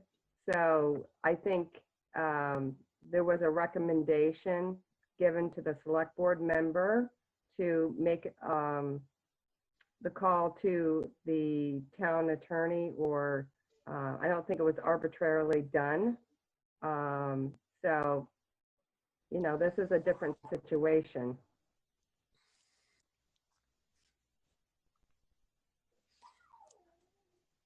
Any other discussion? Pay the bill, and we should all be mindful about how we use the town attorney in the future because it does incur quite a big expense. Okay, thank you. Any other comments or questions? Okay, so we're moving on now to next item, which is correspondence. And Winetta, do we have any correspondence for this week?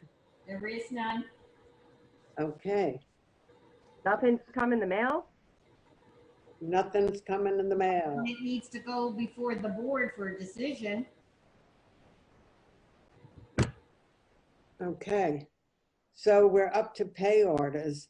And can you just repeat who is in charge of, who offered to do pay orders tonight? I was going to come over, but I have asked, since Mike and Christopher are already over at the town offices, if they would mind doing them, and they have agreed for me. So, and I have to go over and sign that legal notice for real estate notice to put out to bid for the auction. Okay, so motion to adjourn. Anybody making a motion to adjourn? I make the motion. Okay, thank you. So I wish everybody have healthy. What's that? You need a motion to suspend. Motion to suspend. Motion to suspend. Oh, before we do pay orders. Okay. Thank you. So I wish everybody a happy and healthy week, a healthy week, please. And take good care of yourselves, your families, and your friends. Thank you very much. Thank you, Mary, and you too. Bye. Good night. Bye, guys.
The David Pakman Show at davidpakman.com.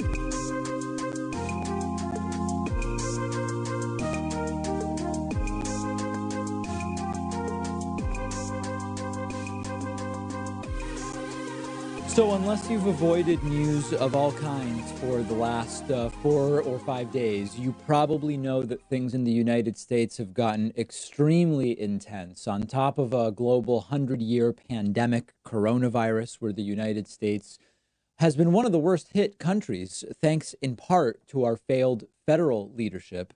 We have seen the tragedy of George Floyd being killed by police in Minnesota set off a string of extreme civil unrest. And this includes examples of just about everything you can imagine, both by protesters and by those who are pretending to be protesters but actually have nefarious intentions, and by police as well. And meanwhile, we are completely lacking anything that would be called leadership from the Oval Office, with Donald Trump doing everything from calling for pro-Trump protesters to gather at the White House on Saturday night, which they didn't, all the way to tweeting about essentially release the hounds, talking about Secret Service's vicious dogs that would be unleashed on protesters who breached the fence at the White House, up to and including flying to Florida and taking credit for a SpaceX launch of a Falcon 9 rocket carrying 2 astronauts to the International Space Station, while retweeting videos of himself talking about all of it Saturday as protests raged and buildings burned. And I really spent a lot of time this weekend thinking about what's the primary story here? What's like the main analysis that has to be done? What's the lens through which we need to understand what's happening in our country right now? Because I wanted to come to you and give you that point of view. Here's really what this is about. And the conclusion I came to is that there is no one lens. Things are more complicated than this is really what's going on. And I know that there are a ton of hot takes about this. If you look at Twitter lately, if you look at cable news, everybody claims to hold the real key. They claim to say this is the true filter through which this should all be seen. I'm here to tell you I don't have such a lens for you, because I believe any such lens is too simplistic. Now, if you want that simplistic analysis, there are plenty available. There's no question about it.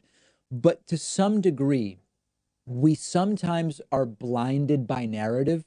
And in some cases, if all you have is a hammer, everything looks like a nail. Meaning, if you want to see every issue as being related to one problem, you're able to find a way to do that, even if it's not really the right or most robust analysis. So I'm going to give you some examples, and then we'll get to what I think is a reasonable analysis and way to think about all of this. So one storyline we're hearing, and we've heard it from a lot of different people, is this is merely about race. This is about white cops killing black people.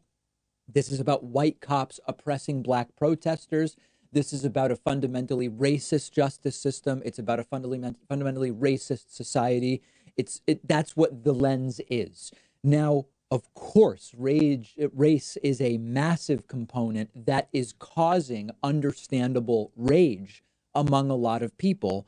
But that analysis doesn't tell you everything that you need to know. Our economic system, at its core, for example, functions to stymie and suppress real change and activism. And it goes way beyond race, has racial implications, of course, but you miss that if you make this only about race. Much of that economic system is certainly rooted in supremacies along racial lines, but a race-only analysis falls short. A lot of the hot takes we're seeing are only about race. Another perspective that is heavily represented is that this is really about capitalism, right?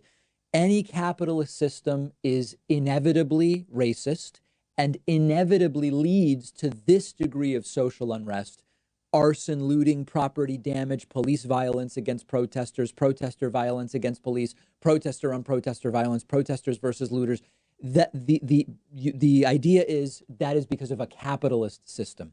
Making this simply about capitalism ignores the countless social democracies, right? That's a form of capitalism. It's regulated capitalism. That are some of the places where these issues of inequality and racial tensions have been best dealt with around the world. Some of the best examples, in fact, of functioning societies with reduced income inequality, reduced racial inequality, social safety nets, trust in institutions, less corruption. They are regulated versions of capitalism. So I believe that the capitalism analysis also fails. Another lens that's being presented as the lens is simply about police brutality, meaning this is about police brutality as what killed George Floyd. This is about police brutality as the problem in the protests. In other words, if it weren't for police brutality, George Floyd would be alive. If George Floyd were alive, we wouldn't be seeing these protests. We at the protests are also just seeing further police brutality. Now, there is no shortage of police brutality at the protests. What happened to George Floyd is unconscionable. But this is about so much more than that, including economic and racial issues. It's about the militarization of law enforcement in the United States. And there are people making it only about that. It's not only about that, but that's a part of it. When you militarize law enforcement, you create overly aggressive policing. You can argue that that played a role in George Floyd's death. Militarization is what led police in riot gear in dozens of cities over the weekend to use tear gas and rubber bullets, and to see media and random bystanders and even people peacefully protesting, which is, of course, their right to do, horribly injured by police. So militarization of law enforcement is another huge problem in the U.S. We've covered it, but it is not the only lens that we need to be using. So here's the reality when you think about this, and we often want things to be black and white. We want to say this is what this is really about. The reality is this is a country of 331 million people. We have examples of everything you can imagine. We have dozens of different problems that relate to what we are now seeing. Just this weekend, we saw sickening violence done by police to protesters, including, for example, an elderly man with a cane shoved onto the ground by police. And we saw police, and I believe it was Michigan, show up and tell the protesters, I'm putting down my weapons. I'm with you. Let's march together. We saw protesters burn entire buildings and brutalize business owners, including middle-aged women. And yet we also saw protesters guard a police officer who was separated from his squad on Saturday night. And this is the risk about the out-of-context sharing of pictures and video on social media, 10 seconds from one protest and 15 from another. And I actually did some of this over the weekend, and I don't know that it was the best thing. Not only does it lack immediate context, it lacks broader context about all of the issues that have gotten us to where we are now, including, by the way, a complete lack of leadership from the president. And we're going to talk about that later, which is why I'm not digging into it too much right here. So my message is what we are seeing is mostly about systems, and it is less about individuals. You're seeing a ton of debates about what portion of police are good versus bad, which is very fraught terminology anyway, good and bad. What portion of protesters have good or bad intentions? What portion of protesters are grassroots members of the community versus out-of-town astroturfers, as has been a growing narrative over the weekend, used in part to discredit the real and justified anger that protesters have about what's going on in their communities. The problem is, if you just argue about that, if you spend your time on those questions, well, 82% of the protesters are good, or whatever you might say. You're not really digging into the systemic elements at play. If we figure out it's 85% of the protesters that are good instead of 80, then what? It's good fodder for corporate media. It does little for anybody else. So I don't pretend to have one single unifying theory about this. This is what it's really about, and at the exclusion of other things, that's not something you're going to hear from me. But what I can tell you for sure is that you won't understand any of this if you don't understand the context. And that's where a lot of the local news coverage of the protests has failed, which is a complete lack of context. Oh, somebody looted a cheesecake factory and they came out with a cheesecake. That's coverage that we saw. Doesn't really tell us anything about what's going on. So racialized policing combined with a two-tiered justice system for rich and poor, a system that focuses on street crime at the exclusion of white-collar crime, combined with an economic system that doesn't work for a huge portion of the country, in addition to right now having nearly 25% unofficial unemployment in the midst of a 100-year pandemic, in addition to a complete absence of federal leadership from a president who tweeted all weekend from his bunker at the White House, combined with corporate media that really is seeking to foment division rather than find solutions, it's not a good recipe. And then you add to that militarized law enforcement that seems to always have money, despite we supposedly lacking our supposed lack of money for healthcare and education. It's all of that stuff together. Now, I want to be really clear. This is not like a social justice intersectionality analysis of race and gender and it's not that. What it is an understanding that we have systems in our country that are bigger than any one protest or any one police officer.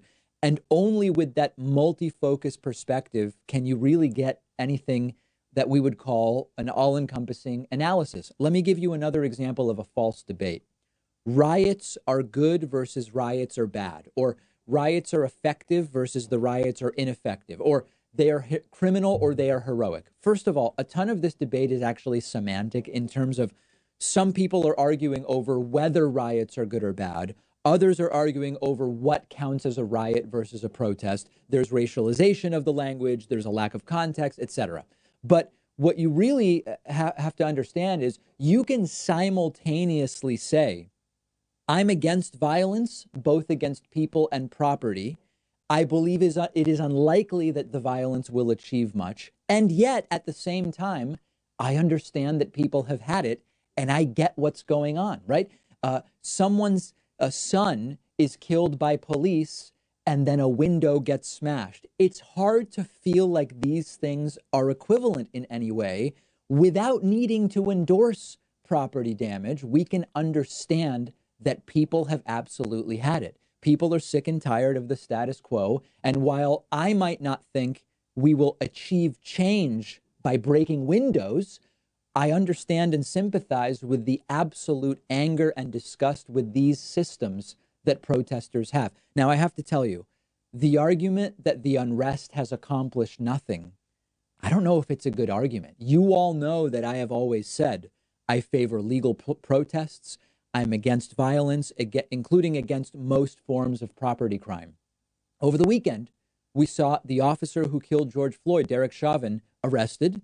We saw Fox News Sunday devote an hour to the protests, to George Floyd, and to how coronavirus disproportionately affects communities of color with guest Cornel West.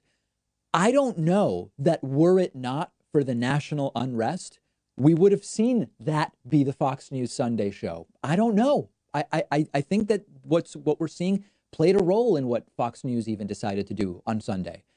Would we have seen Derek Chauvin get arrested? Would we potentially be seeing the other 3 officers get arrested were it not for this degree of unrest? I don't know is the question. It's less clear to me that this has accomplished nothing. And that is separate from whether these are tactics that I condone. Last thing, and I want to be really clear here. This is not like some kumbaya segment where everyone's thoughts are equally valid and everyone is equally responsible for what's going on. That's not what this is. But what we need to understand is that the word privilege is often thrown around.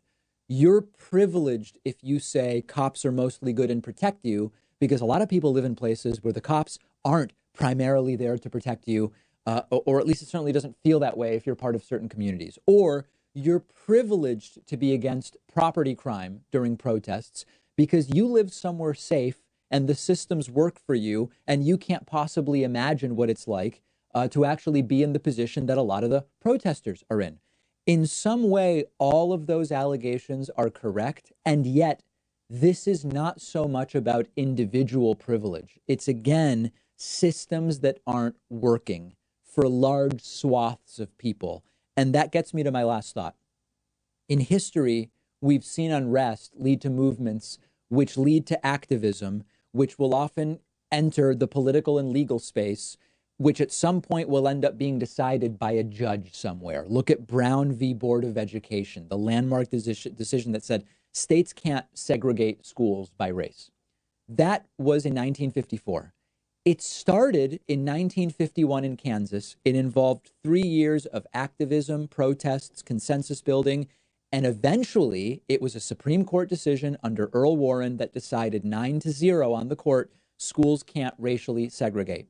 As we figure out what needs to happen next, do not miss the forest for the trees that may come 1, 2, or 3 years down the line. If what is going on now will lead to change, it may come down to who is on the Supreme Court in 1, 2, or 3 years.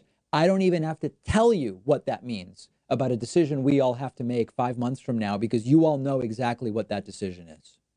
So 2 weeks ago, I did a story asking, is the United States a failed state? We failed on a medical response to the pandemic, health systems falling apart, corruption, no trust in government. Are we a failed state? We are now finding ourselves asking, is the U.S. a first world country in light of the completely absent leadership as from federal government as protests rage nationally over out of control policing, as it is seen by millions and millions of people? And in addition to the protests, literal dumpster fires around the White House as the White House sits in darkness with Trump tweeting, as you have violence, police attacking protesters, protesters attacking police. We're seeing media get shot with rubber bullets and attacked not just physically, but ideologically for their presence at the unrest. Caitlin Rust, a reporter for an NBC affiliate station in Louisville, Kentucky, was fired upon by police Friday night covering a live street protest that was going on. CNN reporter Omar Jimenez was arrested while covering protests over the weekend, subsequently released. It was chalked up to confusion by police about who he was. He happens to be black. Last night, Cleveland police said no media would be allowed in any of the downtown area as protests raged. It's not even clear that that's legal to do. This concept of a first world country comes from the Cold War. It has some implicit biases, but really now what we're talking about is the westernized, developed nations of the world. So look at what we have: corrupt, incompetent leadership, increasing attacks on media by government and by police, growing unrest between police and the public, a judiciary system that has two tiers, one for the rich and one for the poor. We've got rampant cronyism and corruption, lack of access to quality health care for a huge portion of the country, a failing education system. Our response to the coronavirus pandemic has completely failed compared to other developed nations. Infrastructure is not crumbling, but we are way behind where we should be for a country of our wealth. Look at our airports to some around the world. Look at our highways to those in many parts of the world. And meanwhile, our president is sitting in a darkened White House, sometimes in the bunker below it on Friday night, as D.C. literally burns, providing no leadership, no words of de-escalation, nothing other than self-aggrandizement and threats to protesters. So I'm not literally saying we are no longer a first world country, but more and more we're reacting to events the way a less advanced country would.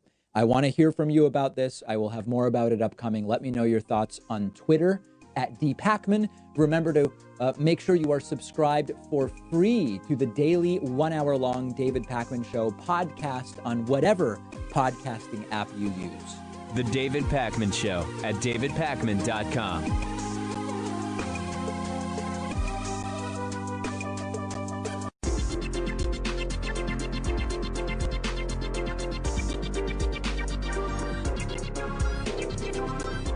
The David Pakman Show @davidpakman.com. Today's new members of the day are Tom Cunningham and Chad Sampson. Thanks so much to both of you guys. Also want to say thanks to Kelly Good. Kelly is today's longtime sustaining member of the day. She's been a member for almost 5 years. Grab a membership, get all the great membership benefits, including the daily bonus show, by signing up at joinpakman.com. There are images of police using violence against peaceful protesters.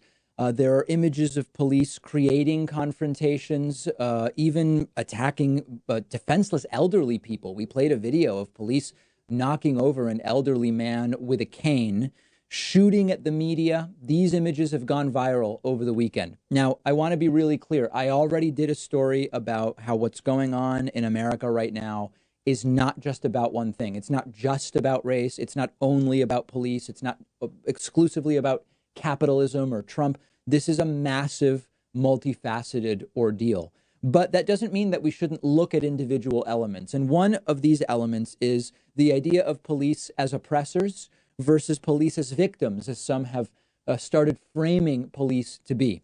We are seeing wholesale pepper spraying of peaceful protesters. We've seen members of the media shot with rubber bullets. We saw kids hit with pepper spray. We've seen police ramming police vehicles into crowds. A Dallas woman was hit in the face with a rubber bullet while walking home with her groceries. police wildly hitting people with batons, in some cases, people walking away from protests. None of this excuses any violent actions by protesters, and there have been horrible actions, including attacking business owners, beating one business owner to within an inch of his life for trying to defend his business, beating a female business owner brutally out in front of her store. We have seen it all. But I want to focus in a little bit here on the police component and talk about it with you. There are people, and I'm friends with some of them on Facebook, I'm seeing it on Twitter. There are people who have immediately taken to painting police as victims. Arguments like, a bad cop may have killed George Floyd in Minnesota, but now innocent police all over the place are being attacked for no reason. And often these arguments end up in debates about numbers, like, well, most police are good. Is it 97% or 99%? Well, is it 99 or 99.3%? And I said earlier in the show, imagine we figured out with some precision what portion of police are the problem, as we might call it, and what portion of police are not. Imagine 99.2% of police are good. Okay, well, I imagine that most of my audience, even if you're okay with property crime and protest, where insurance companies are the ones taking a hit and corporations, I imagine most of my audience is not okay with unprovoked attacks against random police officers who aren't doing anything wrong. If you do believe that for what happened to George Floyd in Minnesota, it's okay to just physically attack an officer in Miami, we're just not on the same page. I think that's the minority of my audience. Does our analysis depend, though, on whether it's 99.2 or 99.3% of police that are good guys in it for the right reasons? Because what really this is about is context and power dynamics. In total, once you concede that most cops are good and doing their job as best they can, often in difficult situations, sometimes dangerous situations, you also have some cops that go into law enforcement specifically because they would love an opportunity to beat the crap out of someone, just like some portion of people go into the military because they like the idea of shooting someone and killing them in some kind of theater of war at some point. That is some percentage. Okay, so then what, right? Whether it's 0.8 or 0.7 or 0.08% of police that are going in because they want to do violence and misbehave and have all the worst intentions, what next? And that's where the more difficult conversations start. Questions like, are the good cops who are just doing their job part of the problem? In that, if you're not part of the solution, are you implicitly supporting the status quo of that small percentage of police that do horrible things and get away with it? To what degree? Should every, quote, good cop quit in protest to show solidarity with the protests, leaving our country to be policed only by the bad cops? What counts as a sign of being complicit? Is silence a sign of being complicit? What power and responsibility do individual police officers have to fix the problem versus police chiefs, versus federal law enforcement agencies, versus police unions that represent officers around the country? Should the good cops be treated respectfully or suspiciously, absent any reason to believe they are one of the bad cops? How should they be treated by protesters, the average person, etc.? When you start asking these questions, you realize that most of the changes that need to be made are systemic changes. It needs to be much more likely that if you do the wrong thing as a police officer, you will be caught and punished. It's not likely right now in a lot of our society. Just from this weekend, we have dozens, if not hundreds of officers on video doing horrible things. Are we confident they're going to be identified and investigated and charged and punished when it's appropriate? Not really. Because if it were more likely that they were held accountable, they would probably change their behavior. That is a systemic issue. A good system will take care of that sliver of police that are doing sick, horrible things. So let's answer the questions one by one. First of all, being a police officer is not like being an accountant, okay?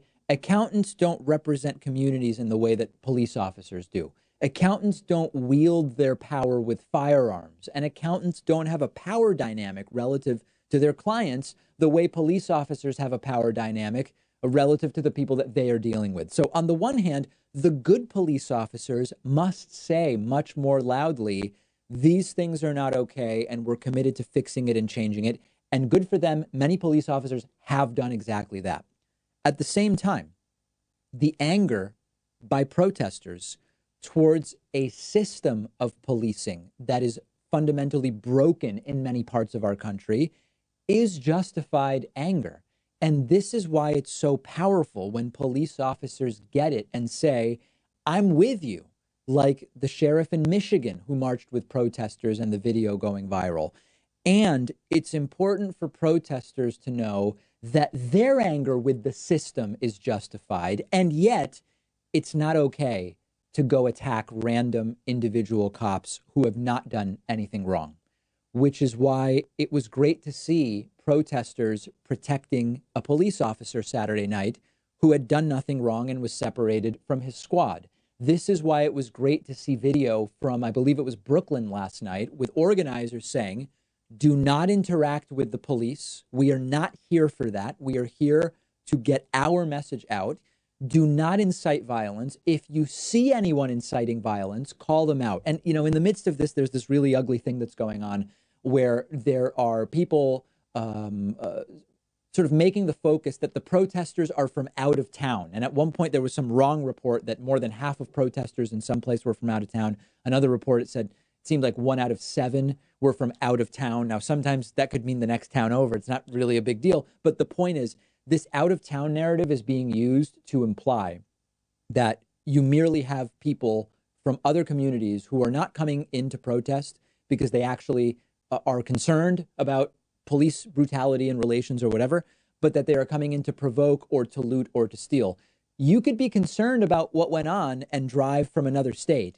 And it also appears to be completely untrue. So we've got to be really understanding of how some of these narratives are being used to distort and discredit real justifiable anger. We also have to recognize the growing number of protests that are saying, we are not here to do violence at all, and we are not here to do violence to the police, but we have to realize that the anger is justified given the systemic dynamics that exist.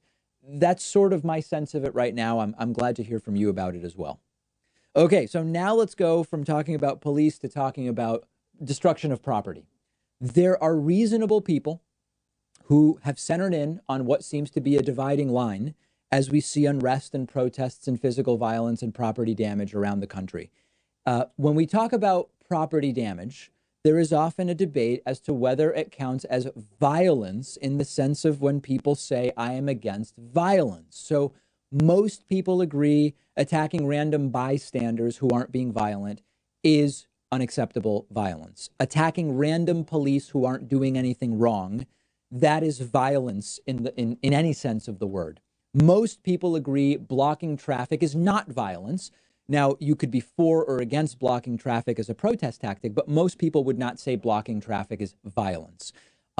You could maybe say, well, if you prevent people from getting to work and then they lose their jobs, blocking traffic becomes kind of like economic violence. But in the kind of violence we're talking about, blocking traffic, most people agree is not violence.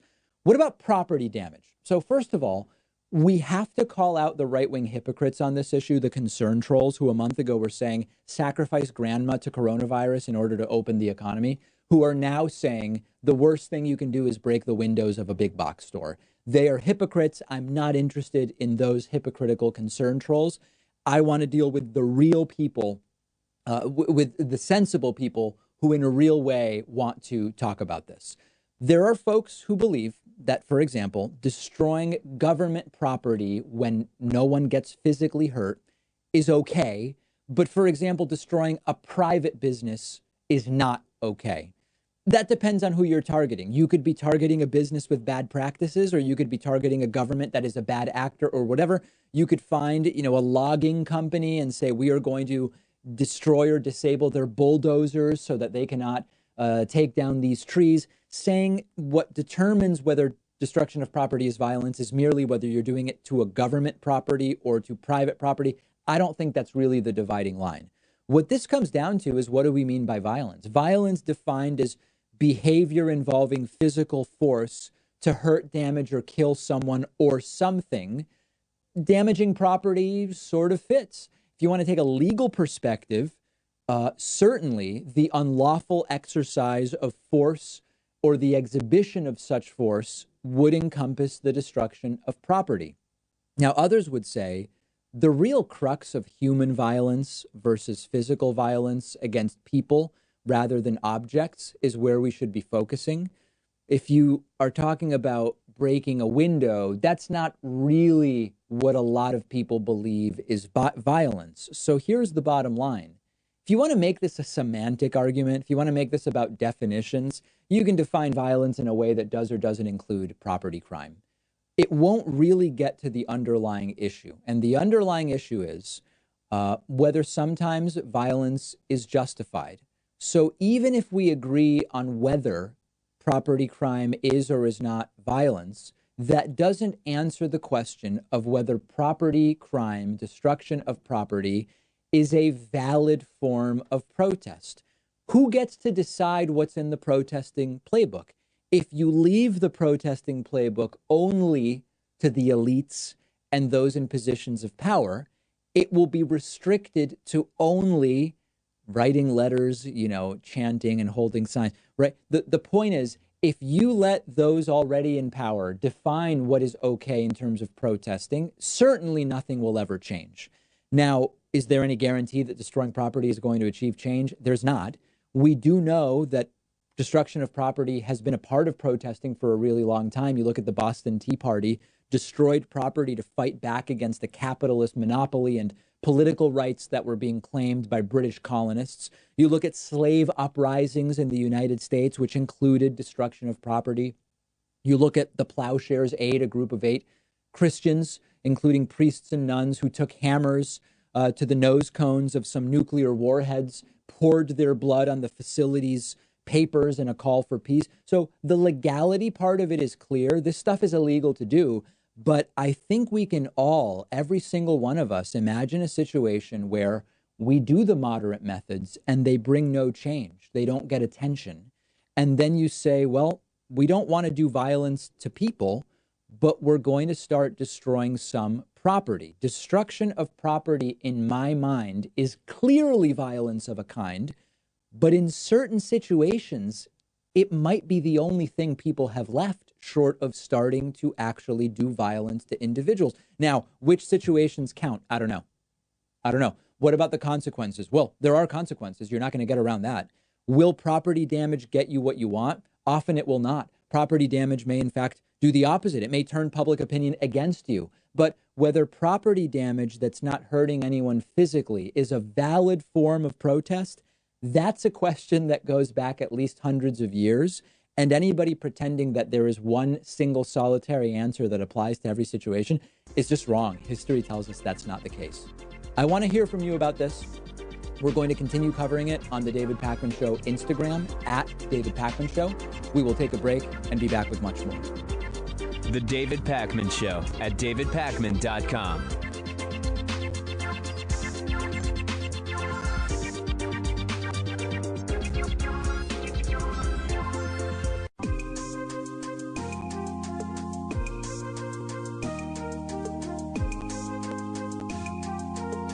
Welcome back to the David Pakman Show. We are currently in a crisis of leadership so severe in the United States that Donald Trump spent his weekend retweeting videos of himself and threatening protesters with vicious dogs and violence from Secret Service agents rather than leading, uniting, doing something productive, because he doesn't know how to do those things. And according to one White House report, the reason we've not heard from Donald Trump, something from the Oval Office, a message of unity, is that Trump has nothing to say. So rather, he's staying quiet, except not really, because he's tweeting uncontrollably. The U.S. is devolving into chaos. Trump spent the weekend retweeting videos of himself trying to take credit for the SpaceX launch, threatening protesters with vicious dogs, claiming he'll designate Antifa a terrorist organization. He has no idea what to do. It is a complete lack of leadership. We fortunately heard from former President Barack Obama with something that could be approximating leadership We're going to look at a couple of items here, starting with Donald Trump's threats to unleash vicious dogs on protesters. He might as well have said, we're going to get the fire hoses out as well. There have been varying levels of unrest around the country stemming from the police killing of George Floyd. This includes people near the White House. Trump tweeted on Saturday about protesters near the White House. Check this out, this incredibly ludicrous rant. Trump saying, quote, "Great job last night at the White House by the U.S. Secret Service. They were not only totally professional, but very cool. I was inside, watched every move, and couldn't have felt more safe. And they let the protesters scream and rant as much as they wanted. But whenever someone got too frisky or out of line, they would quickly come down on them hard. Didn't know what hit them. The front line was replaced with fresh agents like magic, big crowd, professionally organized. But nobody came close to breaching the fence. If they had, they would have been greeted with the most vicious dogs and ominous weapons I have ever seen. That's when people would have been really badly hurt, at least. Many Secret Service agents just waiting for action. We put the young ones on the front lines, sir, and they love it." He might as well be saying, Secret Service is thirsty for blood, and we're bringing out the fire hoses. Release the hounds is what he is essentially saying here. Now, this point about, vicious dogs and ominous weapons, that's bad enough. The idea that young Secret Service agents are just waiting for action, that's Trump claiming. I'm guessing the Secret Service would not even agree with Trump's characterization. This is Trump claiming that Secret Service is looking to beat the crap out of people. That's the opposite of leadership. That's the opposite of bringing calm to a nation that is dealing with essentially the Spanish flu at the same time as some of the worst civil unrest that we have seen, in addition to a complete lack of federal leadership, all combined at the same time with a recession/depression going on. It's all happening at once. And Trump is doing nothing to actually bring people together. A real leader would ask for calm. A real leader would go to the Oval Office and address the nation saying, we are a nation in struggle. I hear you. I hear your concerns and your complaints. I'm committed to working together to improve the country. Let's stop the violence. Let's stop the attack, stop the violence by police. Let's realize that we are one nation currently fighting a pandemic and a recession, depression. No one benefits from adding this chaos to the pandemic. I'm here with you on the inequality in our justice system. I'm here with you on policing. Give me the space and the calm I need to work on this. Instead, he tweets threats about vicious dogs, retweets himself taking credit for the rocket launch over the weekend that has nothing to do with him, says, hey, Antifa, you're now a terrorist organization, which I will get to next. This is incompetence combined with authoritarianism from a wannabe dictator, Donald Trump. Don't for a second think that Donald Trump, by the way, is not deep down planning to use these protests to further disrupt the 2020 election for his benefit. Unrest in major cities, things are way too crazy for vote by mail. Ballots will be stolen or something. We absolutely can't do it. Trump has the power of the bully pulpit. At any point, he could say, I'm going to use that for good.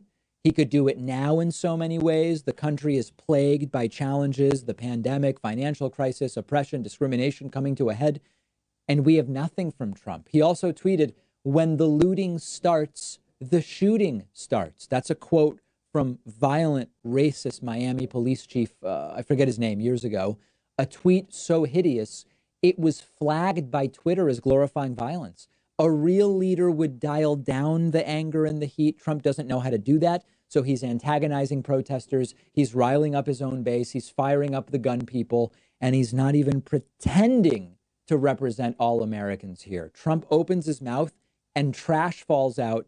That shouldn't surprise us anymore. I hope people are realizing the urgent nature of removing this president. And we've got to keep our eye on the ball because the distractions keep coming. And that's what I want to talk about next.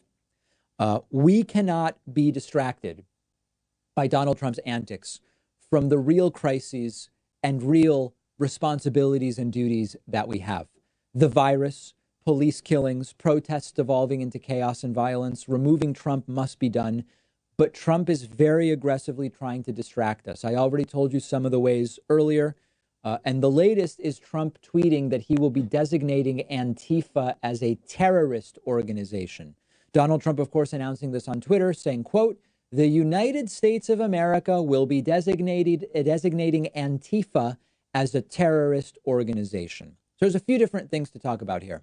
Antifa is a militant left-wing movement that stands for anti-fascism, Antifa, okay? That's where the name comes from. Antifa is not centrally organized. It's a sort of umbrella designation. Antifa I see as more of a strategy than a group of people per se. And sometimes they do violent things that I vehemently oppose. I have been endlessly critical of many of the tactics employed by individuals organizing under the umbrella of Antifa. It appears, though, that what Donald Trump is trying to do here is not actually constitutional in designating them a terrorist organization. The United States State Department has a list of terrorist organizations. They are foreign. Antifa is not foreign. Antifa is a domestic group. Even more importantly, if Donald Trump were to designate Antifa as a terrorist organization, they would lose some First Amendment protections which apply only to foreign terrorist organizations. So understand that this is part of the framing by Trump and William Barr, that the recent protests and unrest are merely left-wing anarchists looking to do violence and sow chaos. Now, to be clear, there is no shortage of anarchists all over the political spectrum doing protesting, many with ulterior motives. But there is also plenty of right-wing astroturf. There is police escalation by way of haphazard pepper spraying, shooting at media, etc. And this entire story of this is not genuine anger and frustration with policing in America or whatever else. These are provocateurs coming in from outside. That is being used to single-handedly devalue the complaints and concerns that the protesters have, and we can't fall for that. But this claim from Donald Trump that he will be designating Antifa as a terrorist organization, it's a political statement. It is not a law enforcement statement. It's really important to understand that. And it doesn't appear to be a legal statement either. Trump really cannot designate a domestic group a terrorist organization. It would deny them their First Amendment rights. It would also deny them due process. And it is likely unconstitutional, and it's not something Trump is going to be able to do. He may not even really try, because understand, the State Department's list of foreign terrorist organizations, you just can't put Antifa on that list. But he said it on Twitter, and that's the whole point. That's the big picture here. This is another attempt to distract. We must keep our eyes on the ball. Trump has failed on coronavirus. More than 105,000 have died. 50 or 60% of those deaths could have been prevented by a 2-week earlier request from Trump for a 50-state stay-at-home order and actual testing capacity. On that note, I don't want to get you to something boring, but understand, Trump's tweeting about designating Antifa a terrorist organization. We still, after 4 months, aren't testing 500,000 people a day in the United States. We still, after 4 months, aren't at the absolute minimum testing we need to really look at reopening the country. We have national unrest with protests, violence, looting, destruction of property, arson. Trump's tweeting about Antifa and that the White House will release vicious dogs to go after protesters if they get past the fence. Oh, and by the way, the wall isn't being built. Trump didn't repeal and replace Obamacare with something better like he said he would. His trade war with China has failed. 25% of the workforce is out of jobs in the last 10 weeks. So, of course, Donald Trump is trying to take credit for SpaceX and make this about Antifa and otherwise pretend that he's doing a great job. It is an abject failure that we have not seen in the United States for a long time. I mean, you have to look at Bush's failure on 9/11 when he said, let's go into Iraq, even though they didn't have anything to do with the 9/11 attacks. And this is all meant to distract. It actually is starting to feel like it may not work. If you look at polling, cautious optimism that what Trump is doing to distract isn't working. Assume nothing. Every one of us has to vote in November. The David Pakman Show at davidpakman.com.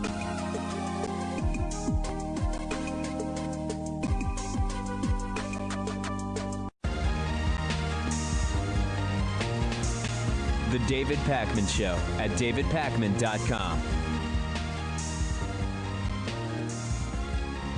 So over the last 48 hours, we've had a stunning contrast between the man who is currently president of the United States and the man that wants to be president of the United States. And I'm talking, of course, of Donald Trump and Joe Biden. Donald Trump, as I've already told you to some degree, sat in the White House at one point in the basement bunker.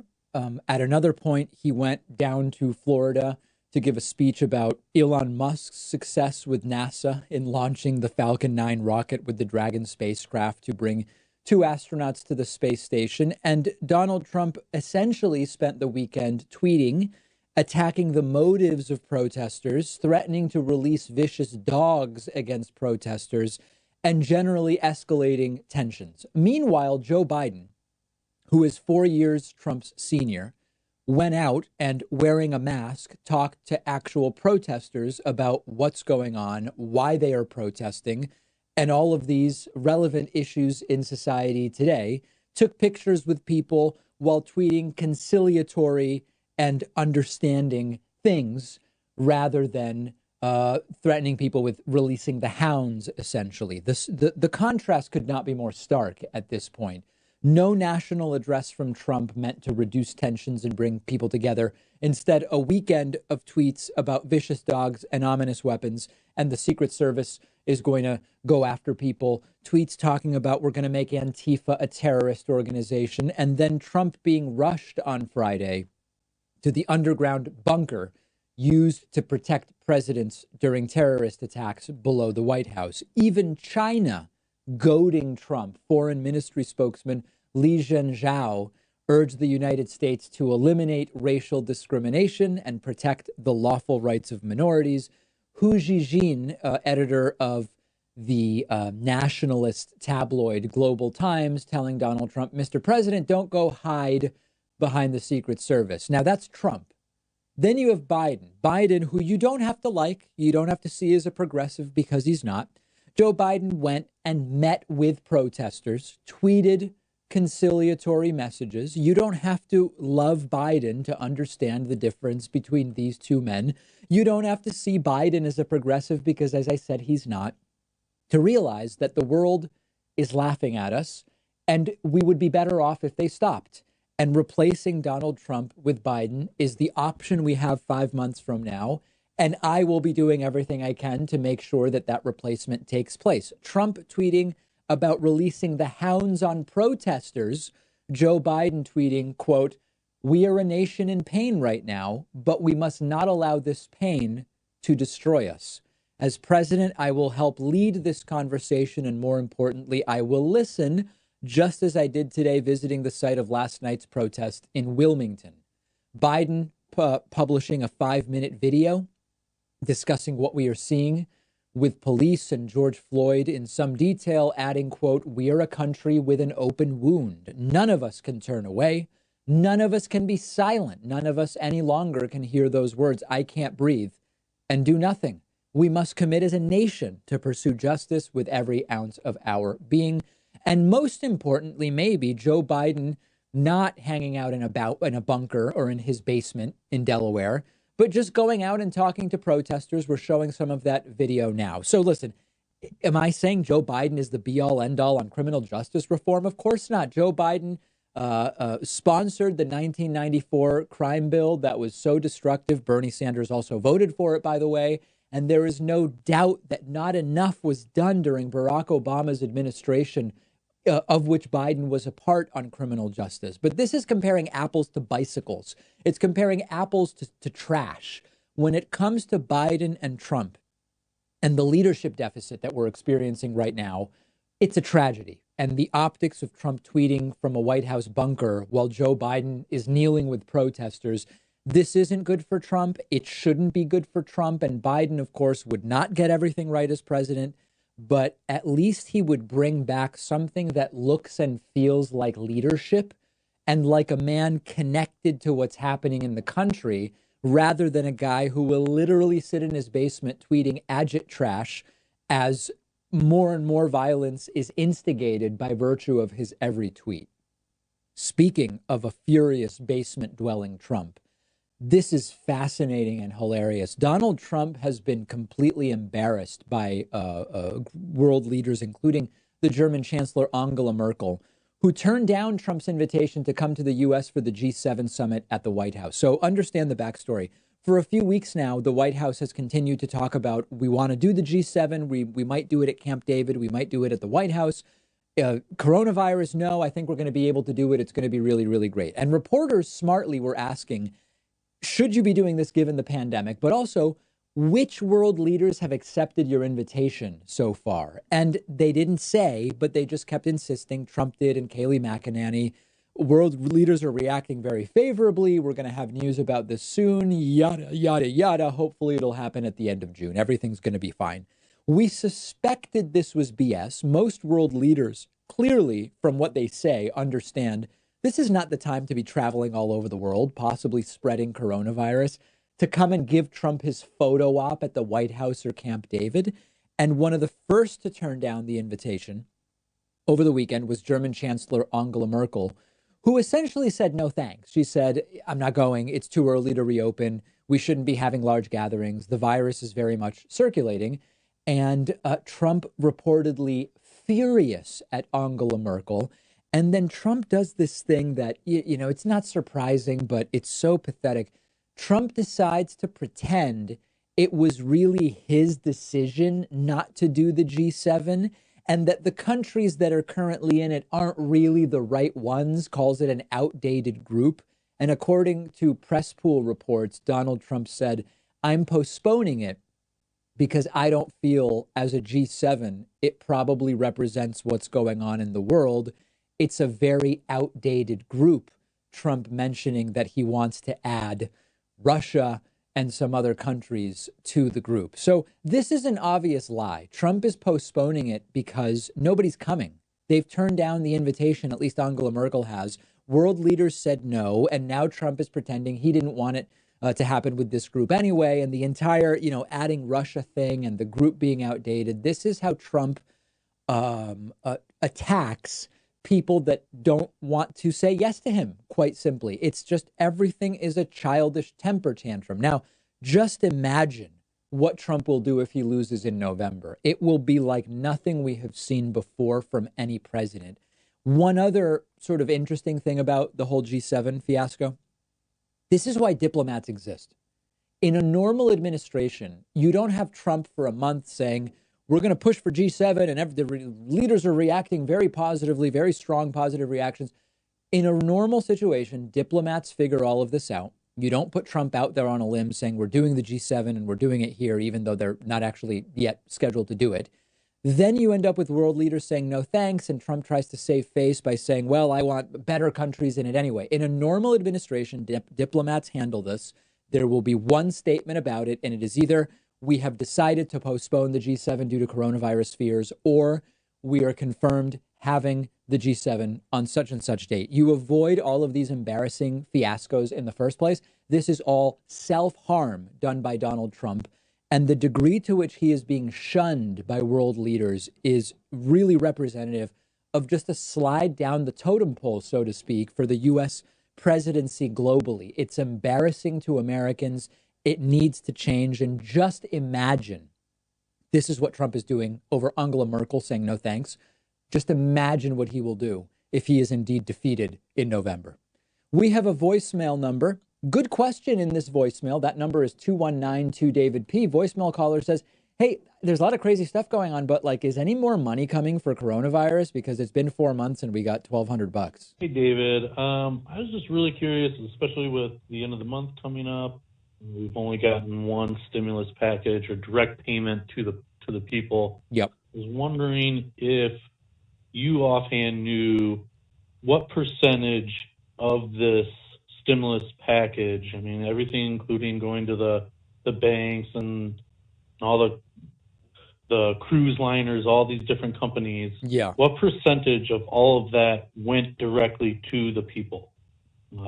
Just how much of our tax money was dished out to companies compared to how much did we get our money? Yeah, so a couple of things there. I mean, first of all, I believe that we had I thought it was $6 trillion total.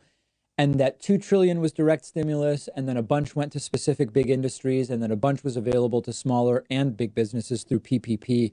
I don't have those exact numbers. And then the bigger question is, this started in mid-March for a lot of people. We are now in June. For some people, this sort of started to ramp up in February. In places that took it really seriously earlier. Is $1,200 going to be it, or is there going to be some more stimulus coming? The second quarter numbers, second quarter being April, May, June, we're now in the third of 3 months of the second quarter.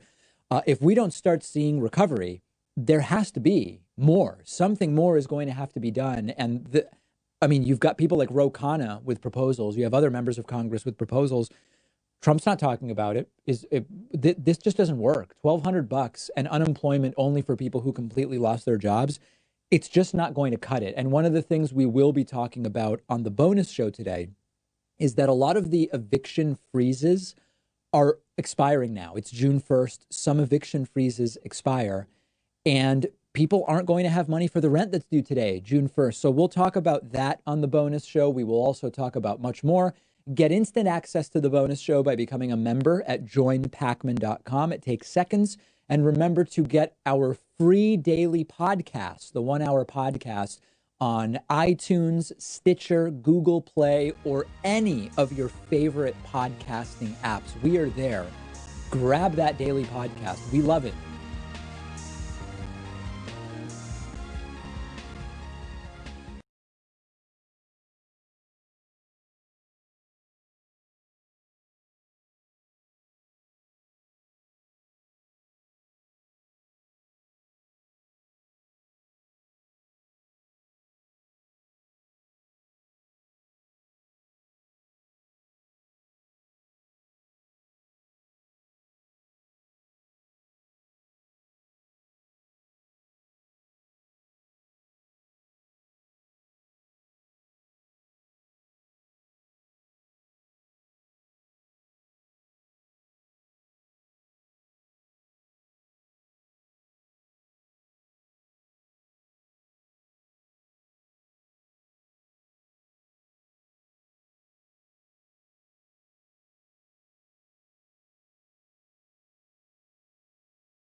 All right, it is 6:30. We are waiting for Mr. Dunkley and I believe Mark Snow, but we do have David here. So I am going to call our June 2nd meeting to order. The agenda this evening, we are joined by Sheriff Mark Anderson. We are a little bit behind as far as contract discussion. Usually that happens, I believe, in May. But obviously COVID has messed up a lot of things. So we will get to that tonight. The board was sent around the revised contract that Mark sent the other day. And we are also going to add no passing zone on Pond Road for discussion. We received a email from a resident about that. So does anybody else have additions to the agenda? Mr. Chairman. Yes. I think we should acknowledge that Phil Nelson, who worked for the town for a long time, passed away this weekend. Oh. Oh. Thank you, Sandy.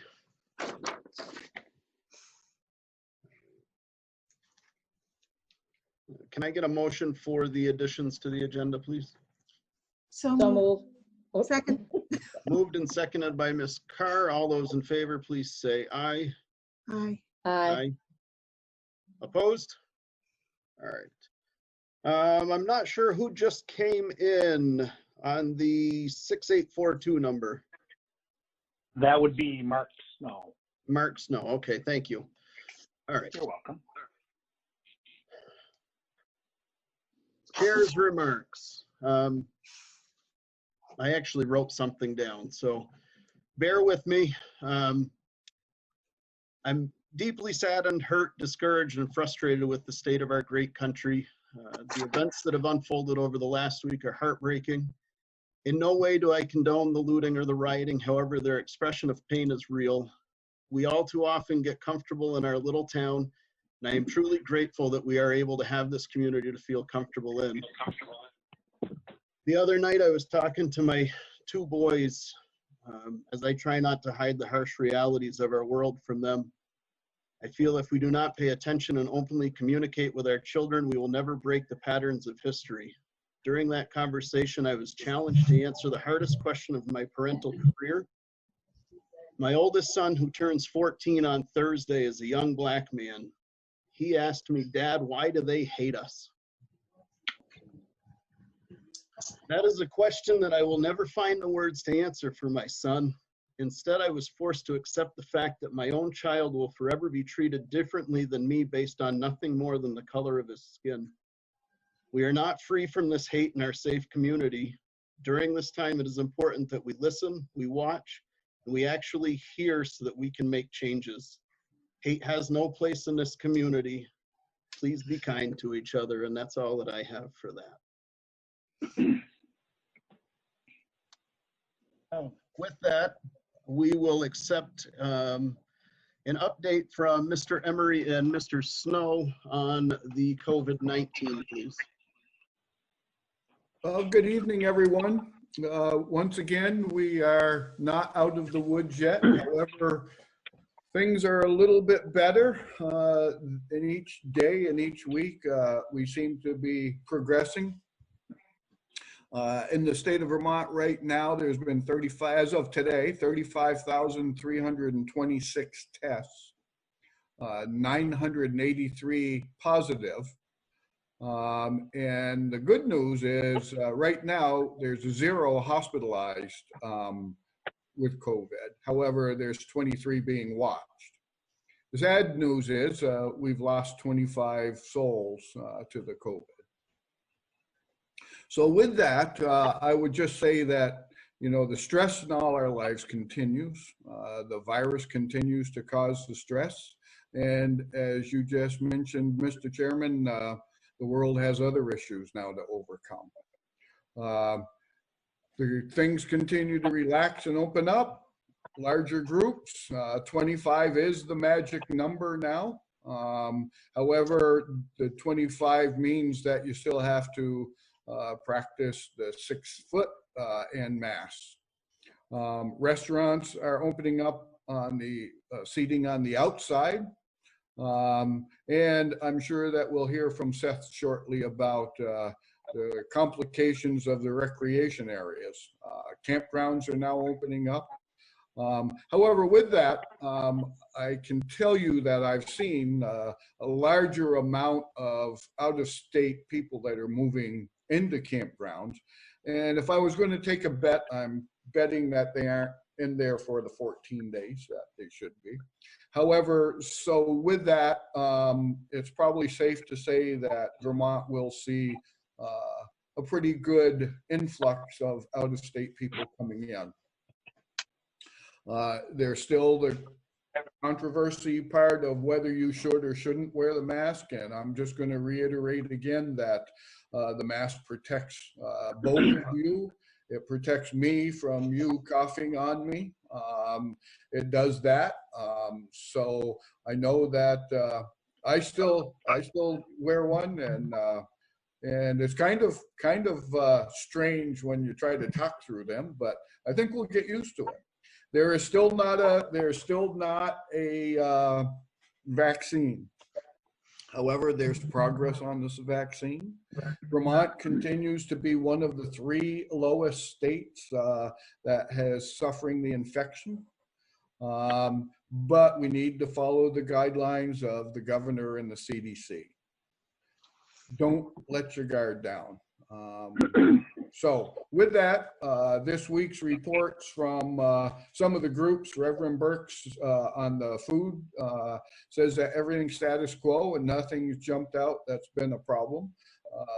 Mary Ross at the school indicates pretty much the same thing. Everything's going well. You do know that they had a food distribution at Brattleboro where Vernon residents or anybody in Windham County was eligible. However, I also understand there was out-of-staters participating in that.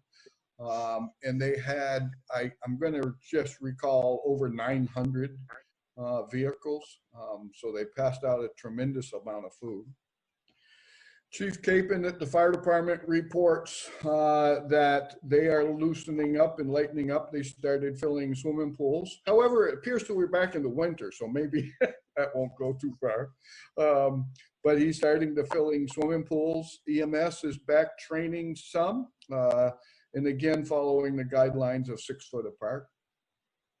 If there's more than one person and a piece of fire apparatus, they are still wearing masks and cleaning the apparatus, wiping it down after they get back. Probably the best news I could share is Vernon Green is still no active cases, and that's awesome that they've been able to do that. The rec department, as I said, Seth will be having a conversation, I'm sure. Volunteers, we did send out and help a person at Huckle Hill with some air conditioning installations and stuff like that. The only thing, we're still into this thing until June 15th. June 15th, whether or not things are extended or yet to know. At that time, I was going to mention that the town of Vernon declared a state of emergency. We declared that with the guidelines of following the state. So I'm guessing, and I will throw it out unless you prefer anything different, that we would remain with that condition until the state relaxes that particular option of the state of emergency. And that's where I'm at. So I'll turn it over to the health officer, Mr. Snow. Hi, everyone. Hi. I just have a couple things to add to Mr. Emery's presentation. And one is in regards to the state of Vermont and Governor Scott. They do continue to reopen the state slowly. They're looking at their modeling, and they indicate that the modeling continues to have a positive outlook, which is great news. So the state continues to relax some restrictions. However, with that, there is a message from the governor, and that is be smart and be safe. The other part that I'd like to talk about is on the website, healthvermont.gov. There is traveler information now provided on that website. So people can go to what's that? People can go to the healthvermont.gov website and look at the traveler guidelines and information. The other part to travelers, the state is recommending anyone coming to Vermont is strongly encouraged to sign up for daily symptoms check reminders. They can get fast, easy, and free reminders by email, text, or phone, and to check yourself for symptoms. They have access to the health department for guidelines and information quickly if symptoms are developed. And the public health team is there to contain the spread of the COVID-19. That's pretty much what I have to share at this moment. Not sure if anyone has questions.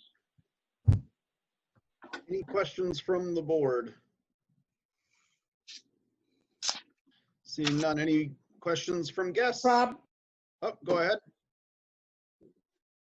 Probably my only question is to maybe to Dave, is if we can get help figuring out what the building capacity is for the town office building, just as we are anticipating our planning. Gene, I'm sorry, you broke up. Get help with what? Chief, she's looking for the maximum building occupancy for the town building. Okay. I'll work with the fire department on that. That is actually a fire code, your occupancy. And it's based on numerous things, standing and sitting. And each, are you more interested in the whole building? Because we can look at the whole building specifically or a room specifically. So The I way believe the way things stand right now, the whole building has to be considered, even though there's separate areas. That's what I was made to understand from the state. I did try to contact the fire chief because I know that's where that's supposed to come from, but I haven't heard from him. So I'll take care of that, Gene. Okay, thank you. You're very welcome. And Dave, that was a question that I had been asked earlier, was the potential of reopening the town office building, maybe starting slow with the clerk's office and keeping the treasurer by appointment only. And so I guess at some point over the next couple of weeks, we would be looking for some guidance on that if there isn't already some out there. Yes, there is guidance, and it's pretty limited at this point. There's the 6-foot rule, and in your case, in the clerk's case, I'm pretty sure we can make that work if everyone decides. I know that for the lack of knowing what they call the shielding, I guess, if you will, has been installed on both the clerk's office and the treasurer's office. I haven't been in to see it, but I understand it's in. So I guess I would get a hold of Tom probably and come in and we can figure out exactly what might be a good plan. So, Mr. Chairman? Yep. Oh, I didn't know if I was on.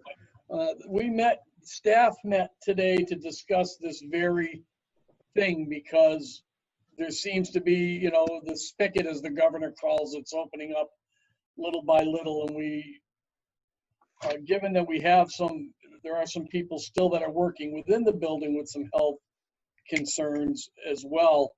The thought was for the next week or so, week and a half to 2 weeks, listening to the governor, and what he does is to try to keep this current situation that we have by appointment with the clerk and the work that the treasurer's been doing, treasurer collector's been doing, both with phone and other types of communication.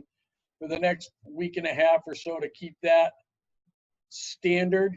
I did talk to the staff today about the end of June is coming, and we have to look at what we're going to do relative to people that have been out on health-related issues with doctor's notes. The recommendation, Mr. Chairman, at least for the next week and a half or so, to see what happens, is to keep things as status quo. They seem to be working well, and anyone who needs information has been able to receive that in a timely and complete manner. Okay. So I think that that's all great. I certainly want to make sure that everybody in that office is comfortable. I do think that I would like to have you and David set something up so that we could have something outlined, so that when we are ready to turn it a little bit more, we can have that plan in place. If we could set that up, that would be great. Be glad to do it. Thank you, Mr. Chairman. Sure. I'll get a hold of you, Tom, and we can talk and get together. All right. Thank you, David. Okay. Perfect. Thank you both. Any other questions for Mark or Dave? Seeing none, gentlemen, thank you very much. Always appreciated for the updates and everything that you guys do. Have a great night. All right. I'll hang around for a minute and see if there's anything that pops up. I want to hear what Seth's got to say. Oh, great. Well, I'll be on for a while as well. All right. Thank you. All right. Well, I guess let's just start out with, well, where do I start out? Wow. No kidding. I wanted to touch base on the basketball courts and the tennis courts. As you all are aware, that we were, I guess, permitted to open these several weeks back, but we were hesitant to do so based on the guidelines and restrictions that were in place, gathering sizes of 10, etc. With some of those being loosened, the Recreation Board met last evening, and with the Select Board's blessing, we would like to open both the tennis and the basketball court up, to use as the guidelines allow to Vermont residents and those who have met the quarantine requirements. The playground itself will still need to be maintained, being closed along with the shelter area. So if that is something that you guys are comfortable with, maybe perhaps somebody could entertain a motion to open the park area basketball courts and tennis courts at this time. So moved. I have a question. Sure. I understand that that could be done with like signage for 6-foot distancing. Are they? Yeah. Also. Outdoor requirements, they wouldn't necessarily be required to wear masks while they're playing tennis or they're playing basketball. Okay. We do have, I did pick up several signs today. That is a requirement in order to do this. So those signs are at the pool and ready to be put out, providing that we have, we have the all systems go here. Essentially, the signs will, will outline the arrive, leave, play mentality that has been, requested by the state. It'll touch base on, contact games are not permitted. And we'll go from there and see how it plays out. The fact that their gathering sizes of 25 are now permitted should make the policing of, when I say policing, I don't necessarily mean specific police department. I mean policing from our perspective, recreation department, of the courts a little bit easier.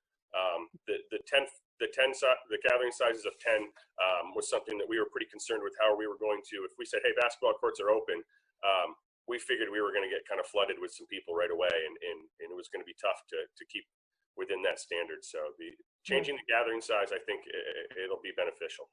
Yeah, good. Sounds like you've got everything well at hand.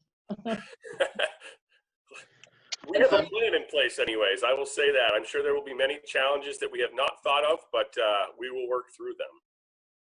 Great. We do have a motion from Ms. Carr to open. I'm sorry? That was from Sandy. I'm sorry. Yes, that is from Sandy. And yes, all right. So we have a motion and a second. All those in favor, please say aye. Aye. Aye. Aye. Opposed?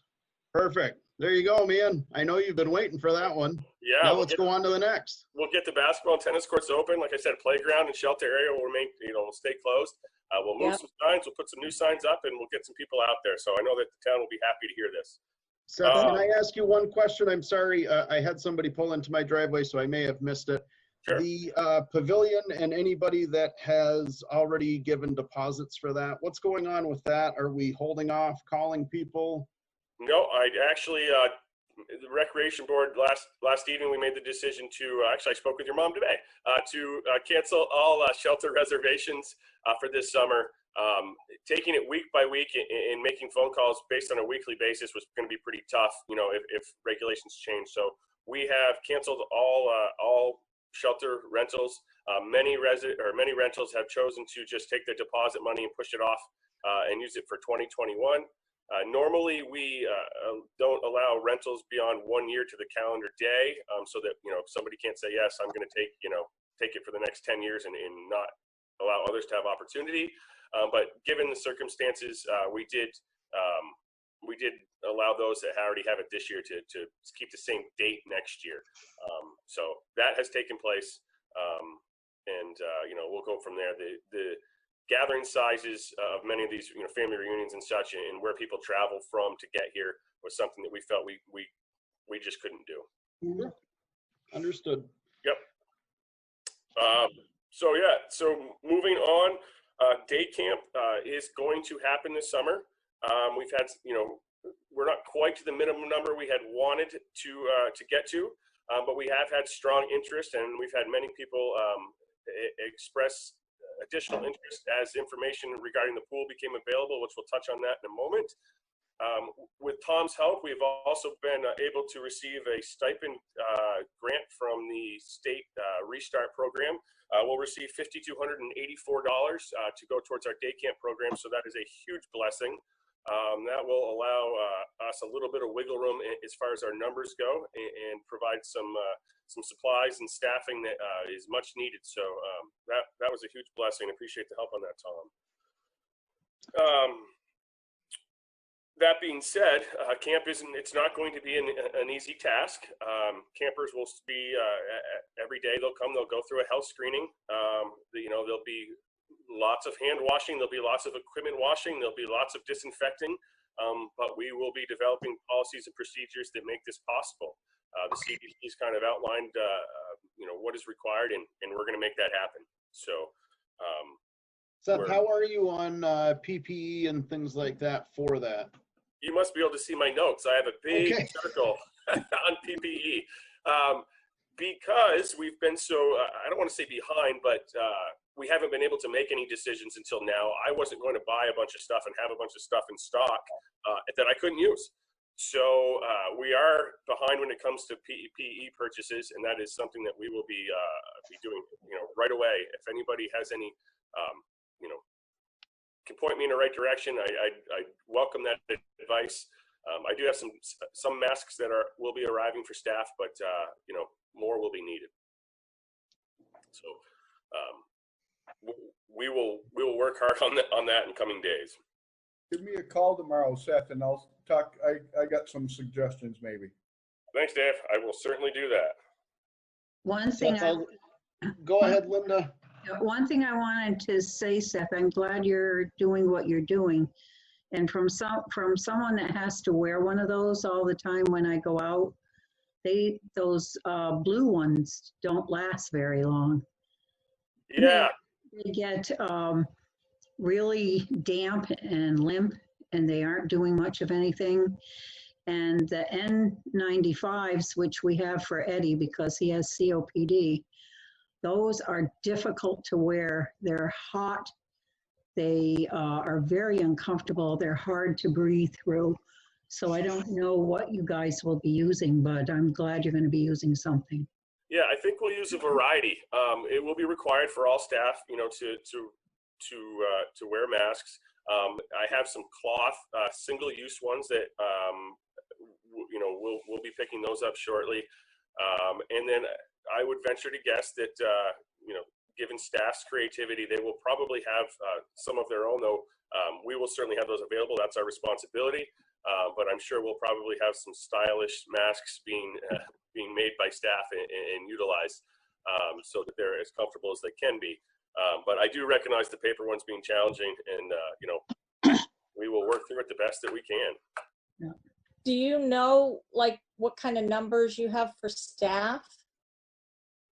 Yeah, we will have, depending on the final numbers for day camp, we will have either 3 or 4 staff members. Maintenance, we will have 2 at reduced hours. We will have 6 or 7 lifeguards, and generally 2 to 3 front desk staff available. Obviously, in front desk, only one person will be on at a time, but you rotate. Yeah, they'll have a schedule. Okay. Well, I've been diligently sewing for the rec department in Brattleboro. I don't know if you heard that, but very nice. I could try to fix you up with cloth masks. We would love that, Jean. If that's something that you do, that would be that great. number's not too outrageous. I'm doing like 50 for Brattleboro right now, and I've already done 30. So wow, that's good for you. Yeah, no, if it is something that you had time to do, we would certainly love that. Okay. Yeah. And if anybody out in BCTV land is listening, I'm sure that our rec department would appreciate any further help, and maybe Jean's sewing machine would appreciate a break as well. So. Yours is real doable. We appreciate it. Thank you. Okay. Anything else, Seth? Yeah. The big news is that we have a plan in place to open the pool. It's going to be met with some challenges, and it's not going to be easy, but it's something that we're prepared to do.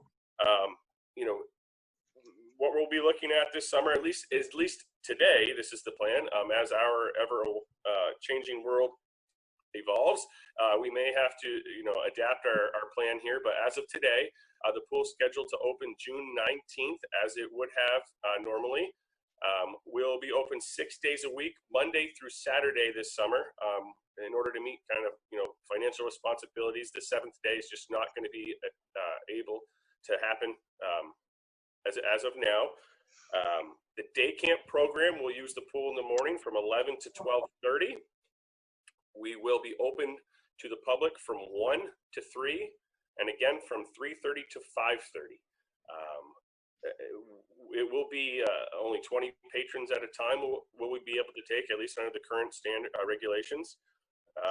And Vernon residents only, they'll be required to start. They can call it starting at 10 o'clock to the rec number to essentially have a reservation for one of those time slots for that day. They won't be able to sign up for both. They can only sign up for one. That way as many people can get an opportunity as possible to use the pool. There will be a great deal of cleaning. All staff, it's kind of an all hands on deck kind of thing. I'll be meeting with the staff in coming days, and there really won't be any, that's not my job, or that's not in my job description this year. It's going to be, this is what we have to do, and we're all going to do it together kind of thing. We will unfortunately not be able to hold swimming lessons. It's just not in the cards this year. But we're happy to be able to offer the pool, and there will be a press release of sorts coming from us tomorrow. So good news in that front. Seth, you said 20 patrons. I'm sure that we're going to get some questions. Does that mean 20 children in the pool and parents are a different number? Is the kiddie pool separate? Is the deep end separate? I'm sure that we're going to get all of those questions. So let's just get it done now. Yes, you will. And that is part of the press release. That means 20 people swimming or not. It could be 6 weeks old or 106 weeks old. They count towards that number of 20. It does not, it doesn't make a difference whether they're in the pool or not. So, grandparents could be bringing kids and they're not swimming, they still count towards our 20. So everybody that enters will have to pay the $1 fee. We will not be selling passes this year. We can't do that. We'll be making $20 a day per window that we're open. So that's where we're at on that. And what about when the kids decide to go and play basketball? They've left the pool area. That's during their reservation time, so that number would still remain at the same, right? That wouldn't open up a spot for somebody else. Right, unless they leave the grounds for the day. I guess these are contingencies that we'll have to discuss and see how it plays out. The plan right now is you'll call, you'll have, after 10 o'clock, you'll have, your name, your address, your phone number, and we'll need that for every person that comes in, for contact tracing, and you'll come in, you'll have your temperature checked, you'll answer a couple questions. We will not have tables and chairs available on the pool deck this summer. We won't be renting any equipment. You're welcome to bring your own chair. You're welcome to bring your own equipment, but it's not something that the department will provide as we customarily have. It's not ideal, but it gets us started, and we're hopeful that as the summer progresses, that maybe some restrictions change a bit, and we can adjust. But we can't do that if we don't open now.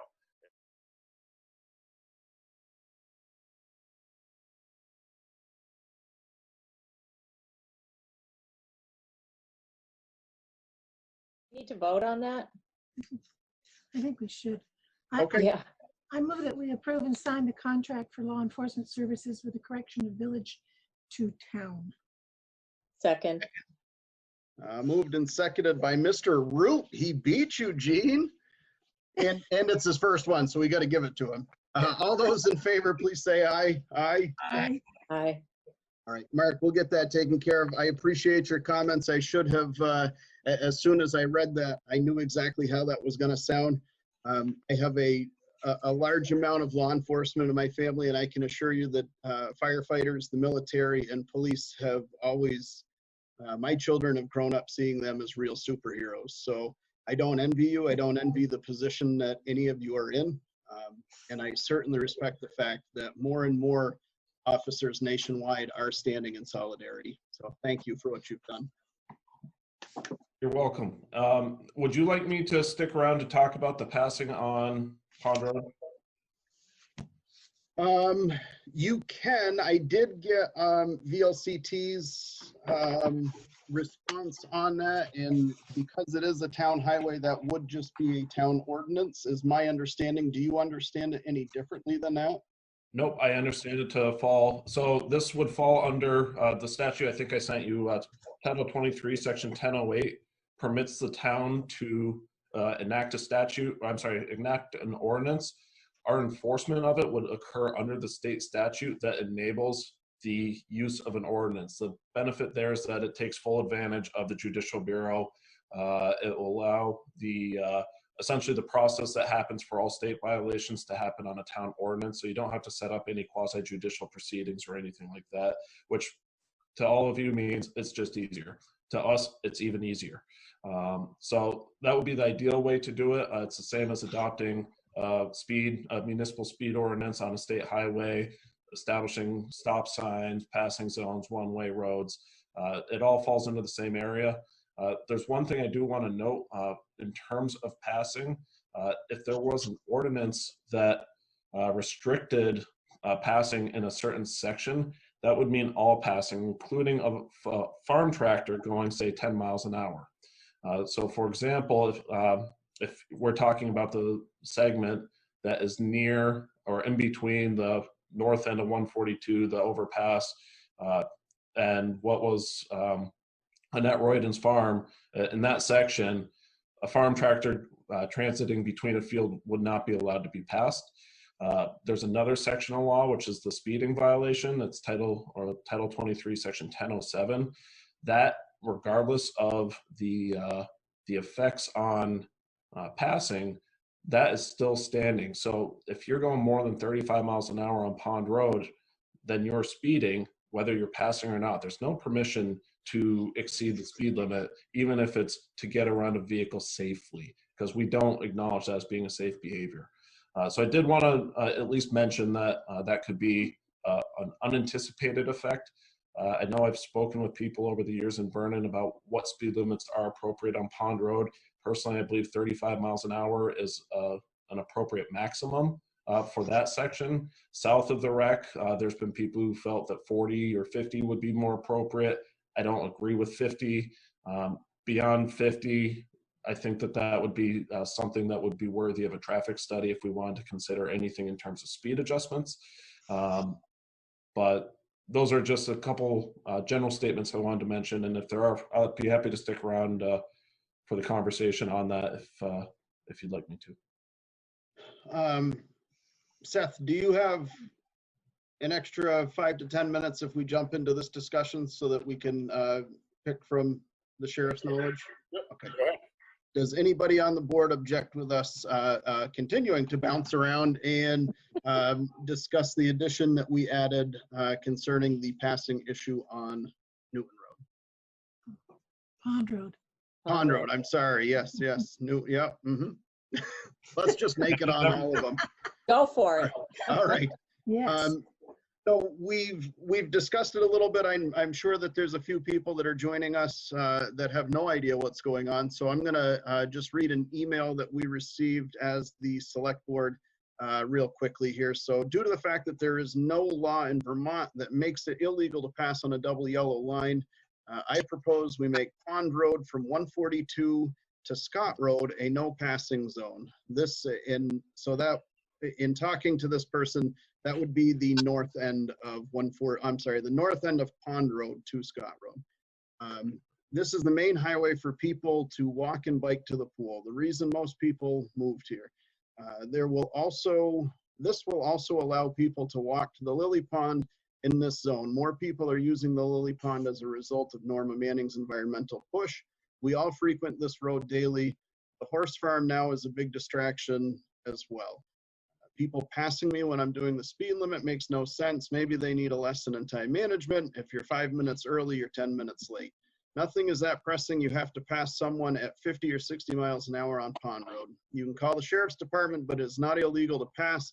So really there is little that they can do. Putting the signs should make it so those of us who actually do the speed limit might slow the speeders down by just doing the speed limit. Too many children and adults walk on this road. It seems to be a drag strip lately. So that is the email that we received from a resident that lives on Pond Road. And I'm curious what people's thoughts on that are. Certainly I was not aware of the tractor issue. That just always seemed like an unwritten thing in Vermont that if you had room, you could kind of go around them. We did reach out to VLCT and their response was that this is a town issue because this is a town road. So we do not need to involve the state on this one. And they did send over, and I believe I forwarded it, but they did send over what the ordinance should read with the proper legal terminology on there. So, Jean, your thoughts? Well, it seemed like a good idea at the time until Mark spoke, because living right there, I have frequently been passed, even way before I get to my driveway. So that is quite, and I can hear the traffic is very fast. But the tractor thing is kind of, it's not for that far to follow a tractor. Usually they're turning onto West Road or something, but you always thought, oh, they pull over and they wave you to go, and you thought that's okay, we'll go by them. But Mark, does that change if the tractor was to pull over and stop and wave you by? If they are not moving, does that change things? So if they pulled over, and I mean, some of this is going to be discretionary, to be quite frank. When we're talking about law, we're talking black and white, and when we're talking about the world, it's muddy gray at best. So yeah, there is permissives within Title 23 that allow people to pass around an obstacle. I also do want to clarify, after hearing the email, there is a law about limiting passing on a double yellow line. And while Vermont is permissive in the fact that you can pass on a double yellow line, it's Title 23, Section 1035. And what it requires is I don't want to bore you reading the entire thing. It's kind of a long statute, but basically, you can't pass when approaching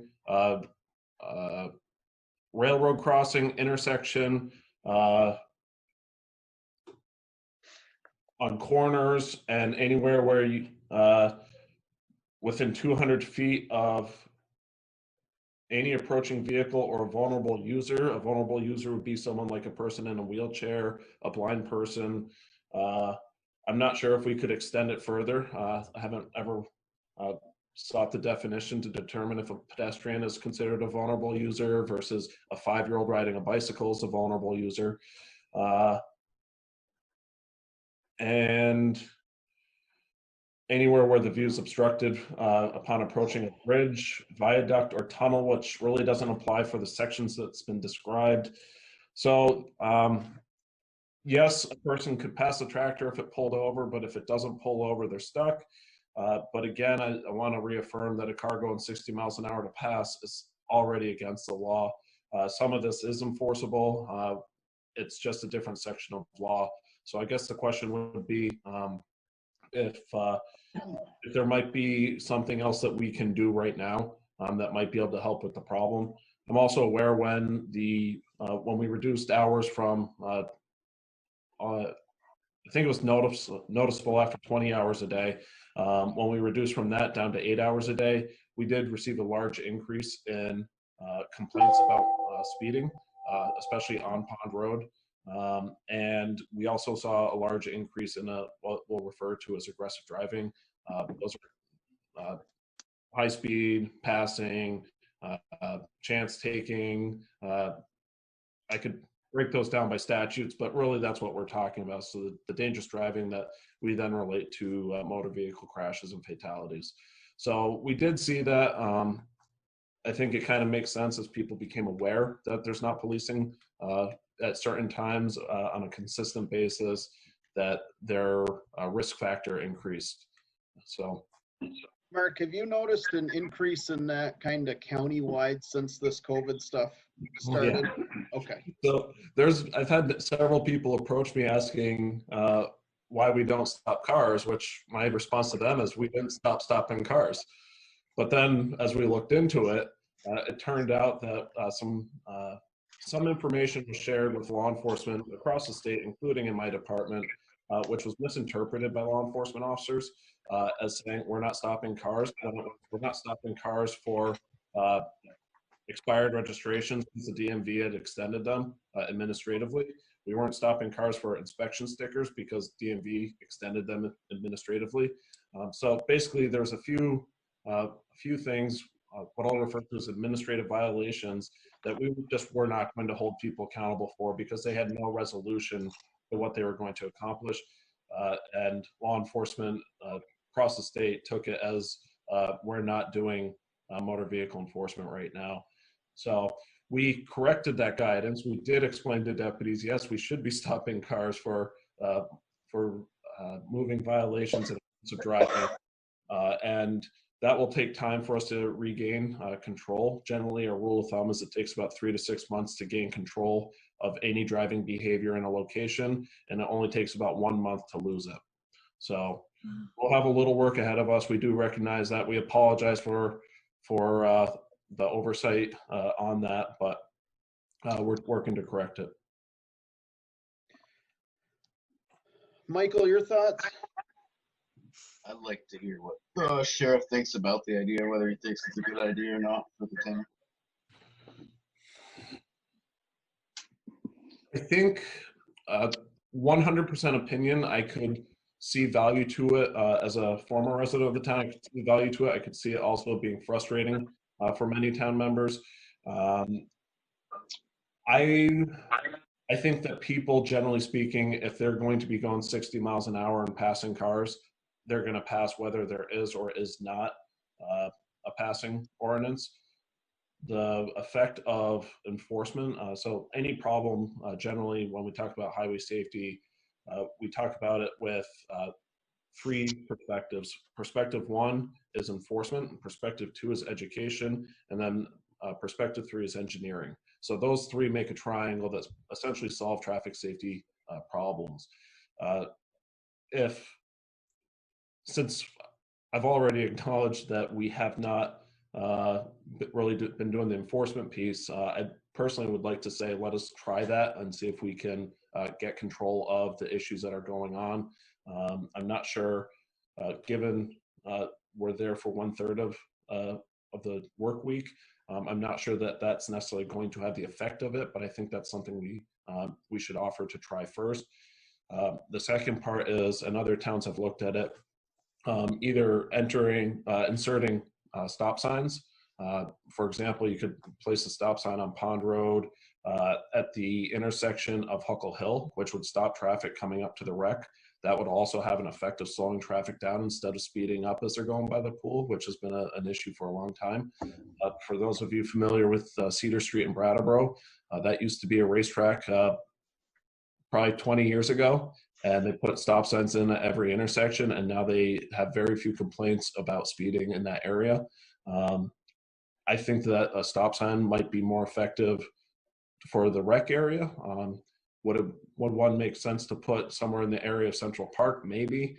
But I think I would recommend those before I would recommend the no passing, simply because if they're passing, we're already dealing with a violation for speeding.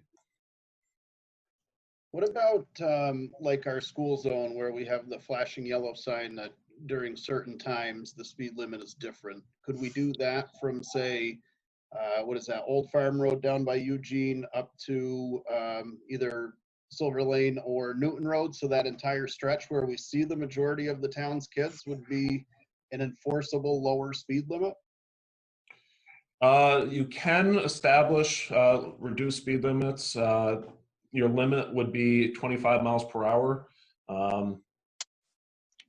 The cost is something the town would have to bear, the cost of running the lights, tying it to electricity. So those are something to consider. I'm not sure what one of those lights, the equipment itself would cost. So those would be things to look into, but certainly a possible option. Mr. Chairman? Yep. Sorry, Sheriff, I'm trying to plug my computer in, but go ahead, I'm listening. Sheriff, would there be a requirement on that type of a signal that the chairman is talking about? Would you have to do a traffic study before you installed something like that? So I have never been asked that question. If you'll bear with me to read on that for just a minute. Yeah, it was just something that, if you're going to put signalization in, do you need to have a study on it? My understanding, so a couple things. One is there's two types of studies that we talk about when we're talking about playing with the road. The first is a traffic study, which is something my office does. Basically, we do a traffic count. We provide you a report based on the number of vehicles that went through and the speeds they go through. And then you can do whatever you want with that. You don't have to agree with my report. You don't have to disagree with my report. It's just we have to do the step before the board effectuates a change. The second is an engineering study, and that's where you would need to bring in a civil engineer to do certain things.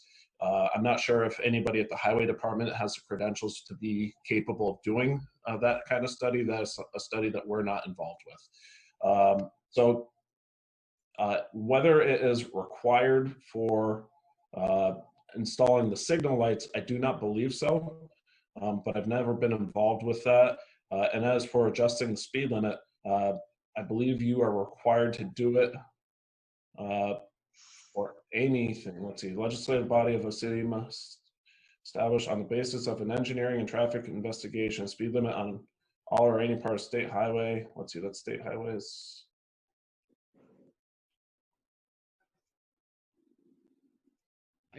It was my understanding from the information we received that stop signs, the speed limits, the passing, there was a list of things that, providing it was a town road, were permitted as long as we did the correct ordinance.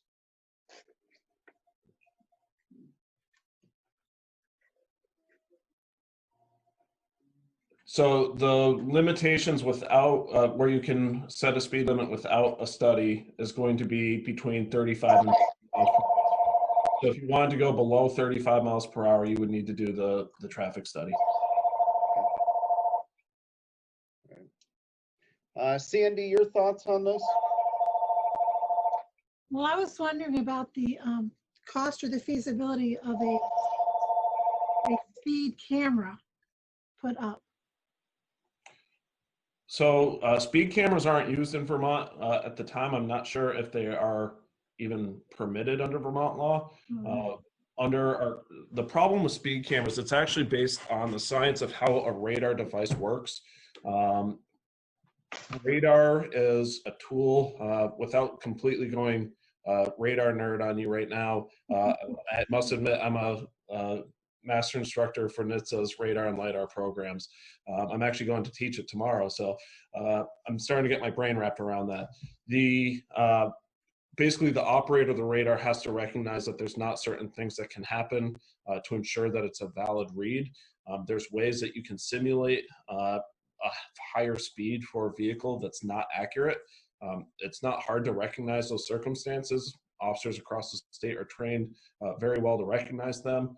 So a speed camera, I think, would be problematic for a variety of reasons.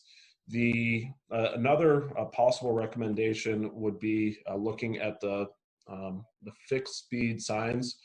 They're rather affordable these days. We're looking at actually buying 2 more in addition to our radar carts, which, by the way, Seth will get a radar cart out when you open the pool, or somewhere thereabouts. I'm not sure where they're floating right now, but a lot of towns are getting semi-permanent mounts for those, and so you can put them in areas where the majority of people, we'll say you're 90%, they're not paying attention. They're on their way home from work. They're in la la land. And when they see the sign flashing at them, they say, oh, whoops, I know I could get a ticket for that. The 10%, they're going to be passing. They're going to be going 60 miles an hour. They're going to do those things. And those are the ones that we're looking for to stop and have a conversation with, accomplish the education portion of the triangle, as well as potentially the enforcement, especially for the more egregious violations. Mark, where would we begin to look at signs like that to be? I can actually forward information, and if you'd like, under our contract, there's a piece about me being able to purchase equipment for, basically equipment purchased by the town is owned by the town, equipment purchased by me is owned by me. Long story short, if the town gave me money, we have vendors that we could have government contracts with and whatnot that we could secure a sign for the town.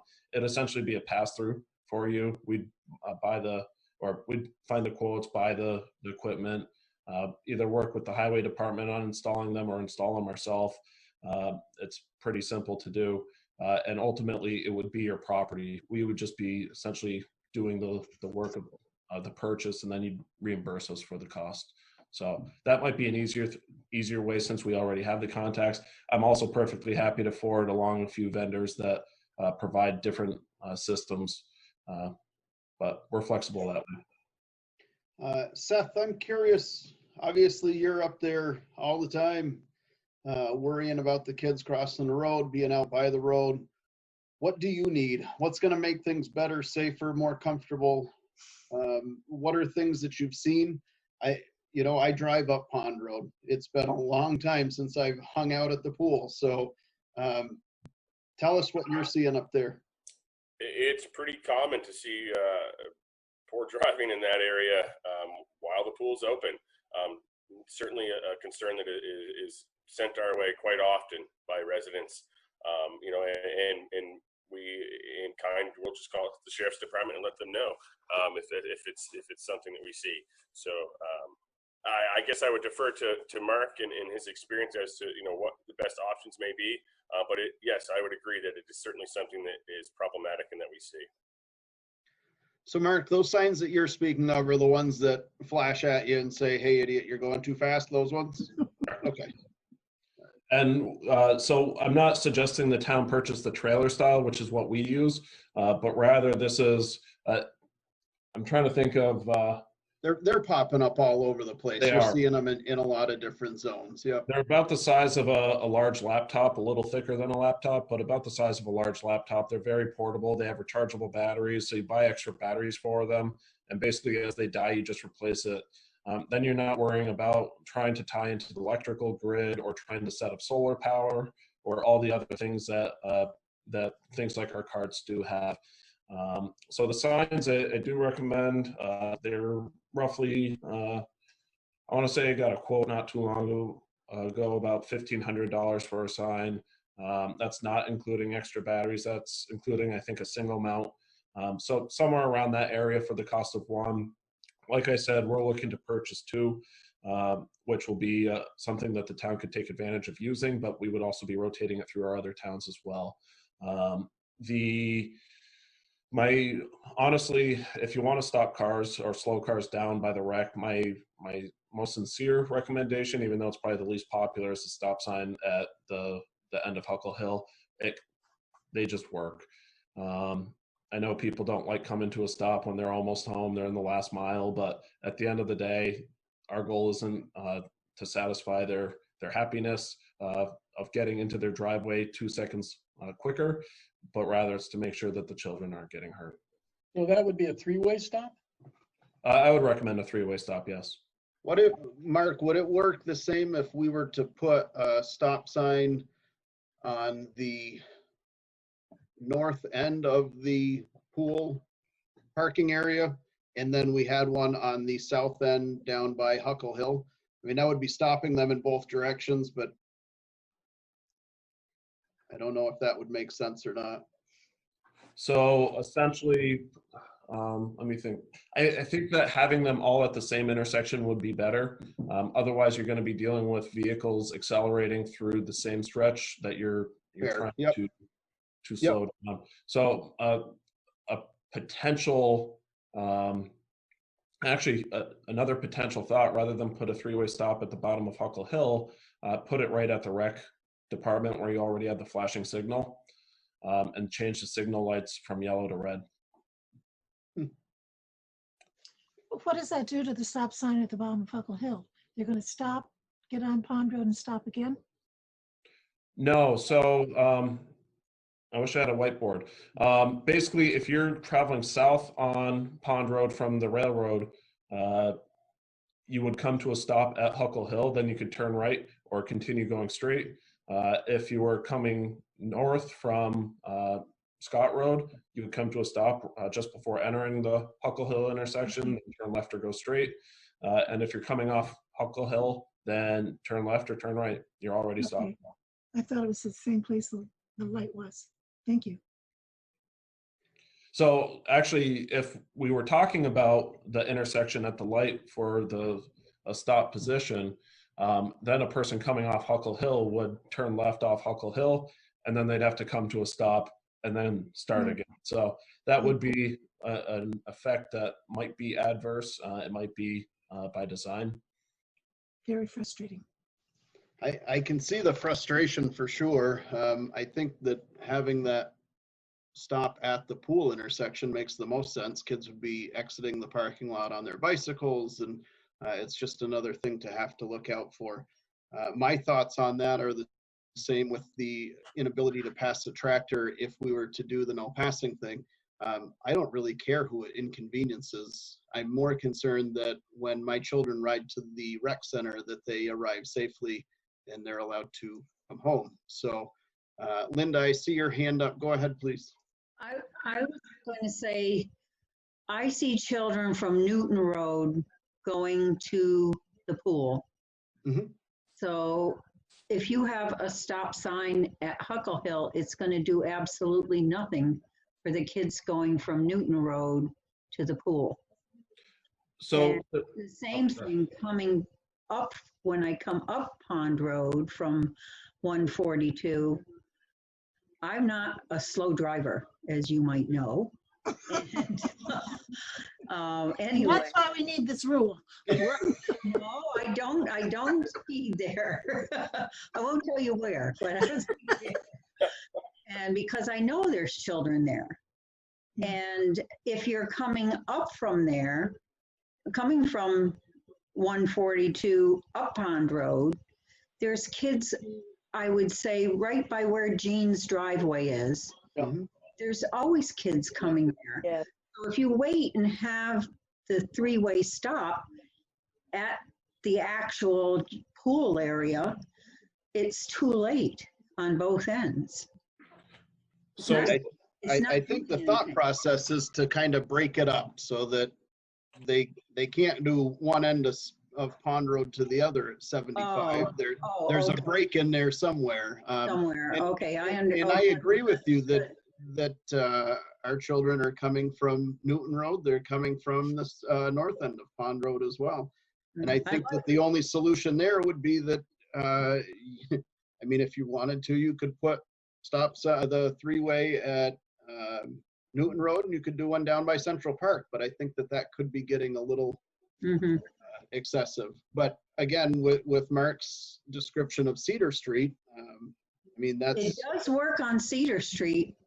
People do come to a stop and then they go, and they come to a stop and then they go. It does work there. I think that at some point we have to look at these and understand that we are, excuse my language, we're going to piss off half of the town no matter what decision we make with this. Right. But I think that this is one of those situations where we need to be proactive and not wait for something to happen before we decide to make changes to protect the children that we clearly want to be going to the rec department to utilize the great programs that we have. So I also just want to mention, yes, the logic is the more stop signs you have, the more you're going to control speed in that regard. Assuming this is going to be some very fuzzy math, but assuming you have a regular sized car, it's traveling 50 miles an hour on Pond Road, which there are times that we see that as a norm. And they are doing what we call emergency braking, i.e. stomp the brakes, ABS would kick in. They're doing everything they can to come to a stop. It would take the vehicle, your average vehicle, roughly 300 feet. The distance, according to Google Maps, from Huckle Hill Road to Ferret Drive, which is roughly the recreation center, is roughly 528 feet. So under non-emergency circumstances, a vehicle needing to come to a stop at Huckle Hill is going to need to begin braking pretty much a little bit before Ferret Drive, which is what's going to cause them to reduce the speed at that point if they're the bad actor going 50 miles an hour on Pond Road. Ideally, I stop them before they get to the recreation center, but as you know, we can't be at the recreation center all the time. So that would be the benefit of putting it right at the Huckle Hill intersection, is you're actually going to start seeing people slowing down beforehand. Coming from the other side, the Newton Road side, I agree that it's certainly it's not going to stop the car or reduce their speed in that area. And so these are questions of, is a stop sign the appropriate tool to stick along the entire road? I would encourage either talking with someone who does traffic studies. I think VLCT does have a person who actually does this type of work, who's got a background in civil engineering and might actually be able to do the engineering study. Because there are people who actually look at this traffic counts, figure out how often, how frequent, what's appropriate based on flow. Another question is, are sidewalks actually something that the town might want to consider to get kids off the road? There is a lot of foot traffic that does follow Pond Road, and even if it's a sidewalk that extended from, I'm not sure necessarily where, but I'm thinking the Newton Road or Silver Lane area that would get kids up to the pool. That might be a valuable investment over the years. Certainly it's not a one-year project. That's something to look at long-term, but maybe the Planning Commission could consider that as well. They did have a bicycle lane there. No, that was never considered a bicycle lane. It was supposed to be a breakdown Well, when lane. they put it in, they called it a bicycle lane when they first put it in. Yeah. Bikes thrown on the ground on it. And I think that when this has been brought up before, one of the issues is if you start putting a sidewalk with a curb. I think the road has to be Wider. a certain size, and it would have to be wider than it is now, because this has been discussed in the past. But David has all of that information, so it's not a real easy thing to do. Yeah, sidewalks do complicate it, no doubt, and David would definitely be the right person to talk to about that. Yeah. I'm not sure, it's a little tough, especially with the drainage ditches and everything. It's a little tough there, so I'm not sure how feasible it is. But foot traffic is usually good on sidewalk as a general rule of thumb. Bicycle traffic, not as good on it, but younger children who can get off their bike when they're coming across people walking, that's, we would prefer them to be protected by the curb than the white line that's called the bike lane. So. Hey, Tom, I see your hand up. Go ahead. Speaking as a driver, I feel that the kind of sign that flashes when you're exceeding the speed limit and in other cases just reflects your actual speed is very effective in making you conscious of how fast you're going. And it also serves as a reminder beyond the original permanent painted signs as to what the posted speed limit is on that road. And so I'd like to weigh in favor of considering that approach as opposed to or in addition to the stop signs. I appreciate that. And as you're talking about that, and we're talking about the north end of Pond Road and down towards Newton Road and Silver Lane, what if we considered putting those flashing signs that the sheriff has suggested down somewhere between Newton Road and Silver Lane, and one somewhere down by the horse farm down towards Jean? And then if we made that intersection at the rec center a three-way stop, I think that we've got the majority of that road covered. We have them notified prior to getting to the wreck that you're driving too fast. And that covers that whole span that that Linda brought up, where the kids are walking far beyond the reaches of the wreck. So we're flashing them, and then they get there, and then they have to stop and start again. So I don't know if that would be a solution. In my mind, it seems like we're covering a lot more of Pond Road that way. Than we would be by just having a stop intersection or just having those signs. At this point, I think that we have an awful lot to think about with that. What is the select board's thoughts and feelings on where we should be looking, and possibly myself and Tom Carino reaching out to VLCT or whoever we may need to further this discussion. But in order to do that, I need some direction. Sandy? Yeah, I think you should reach out to VLCT. I like the flashing light very much, this flashing sign, especially for Linda. Jean, your thoughts?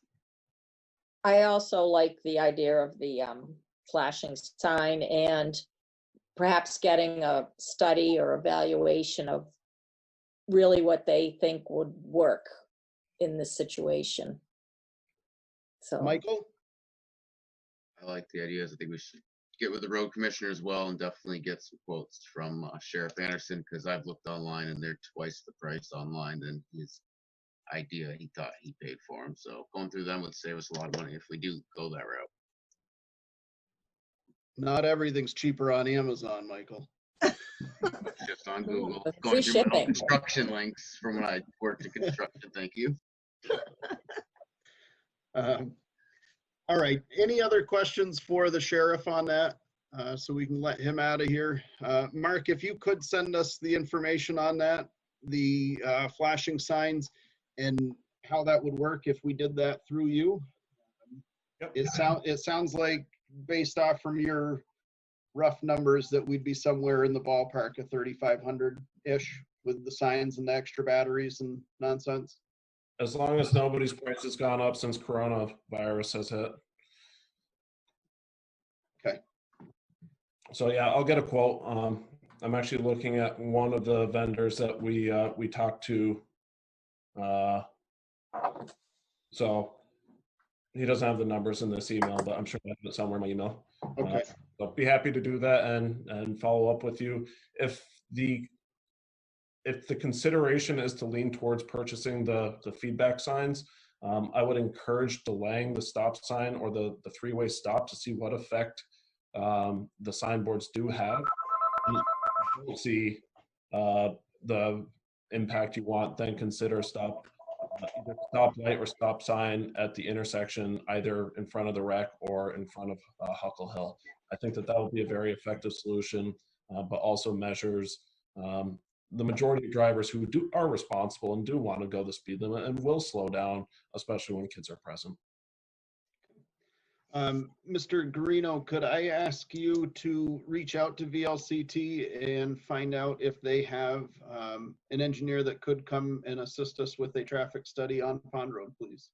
Absolutely. I'm wondering also, Mr. Chairman, does Wyndham Regional have transportation planners? I do not have an answer for you on that one. I believe they do. You believe they do, Sheriff? I believe so, because Wyndham Regional also does the traffic counters, the tubes that they'll run across the road. I believe someone's in charge of that. I'll check with both. Thank you. Okay, perfect. Any other questions for the sheriff? Mark, thank you for joining us. Thanks for sticking around and helping us through this issue as well. I appreciate it. Stay safe out there, sir. My pleasure. Have a good day, and thank you for your time. Thank and you, Seth, you're up. Thanks. All right, so let's keep bouncing around. Now let's talk about the town forest. And I'm just going to say at this point, we can remove our discussion about the lily pond. We have no clear answer at this time whose property that is, who's responsible for it, any of that. So I know that Carol has been working on it diligently. Tom has been involved in it. Tim has been involved in it. I have been involved in it. Norma Manning has been involved in it. One way or the other, we're going to get to the bottom of this to figure that parcel out. Having said that, we did receive a lengthy email. I'm not going to read this whole one, but it's a very well thought out email. It has to do with potentially putting they're asking for 6 to 8 campsites in the Vernon Town Forest, some of which would be set up specifically for tents. Some of them would potentially have lean-tos that are built in. They would all have a fire pit that would be installed. The thought process behind this is that some local businesses, 2 of which have already offered funding for it, would essentially get a plaque on the campsite that says that it's sponsored by them. They would pitch in something. They would cover the costs of setting that campsite up, the installation of a lean-to or the tent area, and in turn, again, they would have a plaque there that has their business name on it. The resident that brought this forward, again, very well thought out. He has reached out to multiple citizens, the Cub Scout, Boy Scouts, the fire department, a couple of different building supply companies around us, as well as Big Guys Property Maintenance, who they have offered to fund part of this. And he even went as far to acknowledge that we would obviously have some potential vandalism, some people that would take advantage of it, some people that just wouldn't respect it. And like everything, would hurt it for some of the other ones that do want to use it. But at the same time, we have a beautiful town forest that Seth takes care of, and it would be great to see that utilized in a different way that invited people through our town and offered that service. So Seth, I know that you and I spoke earlier. You respectfully said that we should do a walkthrough of the area potentially at some point, and that we would be remiss if we did not include Mr. Miller on this discussion. So on that, I have emailed the proposal to Mr. Miller, asked him for his feedback, and we will start that conversation as well. But since we have Seth here, I would like to get his feedback. Sure. Well, I mean, I think I would just, I'd reiterate a couple of things you said. I mean, I think that the proposal, I can appreciate the effort that went into that. It wasn't something that was just thrown together. There's a lot of time involved in that, and I can appreciate that. Anytime we do anything in the town forest, I feel it's appropriate to touch base with the Miller family. It has their name on it, and it's meant a lot to them over the years. So changing anything up there, just touching base with them is certainly something we need to do. So it sounds like you've done that. That's, we'll go from there on that. And whether or not it's something where if we do move forward with this, maybe not 6 or 8, maybe it's 3 or 4 sites and see how it plays out. I can certainly see some value in it for sure. And I think it could be a good thing if we can find a good way to do it. I was one of the ones that did voice concerns regarding vandalism with the proposal when the individual did touch base with me on it. It does cost the town hundreds of dollars on an annual basis up there. And if we're going to do this, I kind of, like you said, there's a risk to vandalism all the time, anywhere, and you can't eliminate it completely. For some reason, that area seems to invite it for some reason. I don't know if it's because it's so secluded. I'd have to guess that's probably the case. So we'd have to have a plan that, we feel we could work through to try to reduce the risk of that. But the nuts and bolts of it, the plan looks good to me. I think that if, I think a walkthrough and a couple other discussions and I see merit in continuing to look at it. Perfect. And as far as the vandalism, again, this being a well thought out plan, there was a suggestion to have trash bins, recycling bins at the base of the hill, and things along those lines. So I would like to think that if there was 4 sites, maybe one of them gets trashed and the other 3 people are considerate enough to help us pick that up on their way out. And I think that we see that a lot on hiking trails. Certainly, I know when I take my kids fishing, I walk out of the edge of the stream with a heck of a lot more stuff than we brought in. So I would like to think others do that. I don't know. Yeah, I guess my concern isn't necessarily just at the campsite. It's opening more access to the area. Right now, if you decide you want to vandalize something, you got to walk all the way up the hill to do it. When the gates open, a plan to include a gate, further up. So well thought out. Definitely worth looking further into. Okay. Jean, your thoughts? I would have to agree that maybe 6 or 8 sites is a little ambitious at first. If it happened, I'd like to see less and see how that works out, because the vandalism happens. It happens on my property only because, we find it because we're out there. We never even realized what was going on. So they find a way, and hate to encourage more of that activity, but I would go with maybe half as many sites just to see how it really worked out. Well, that's perfect, because there's only funding secured for 2. So there you go. There you go. Michael, your thoughts? I think it'd be great to have something to get people to come to Vernon. It's awesome that the citizens did all this work. I like the idea. Sandy. My question is, who would man it? Who would police it? And who would accept the money for it?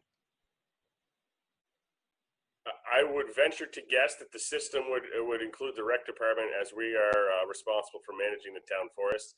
The monies itself would go back into the town forest fund. That money wouldn't come to the rec department as income.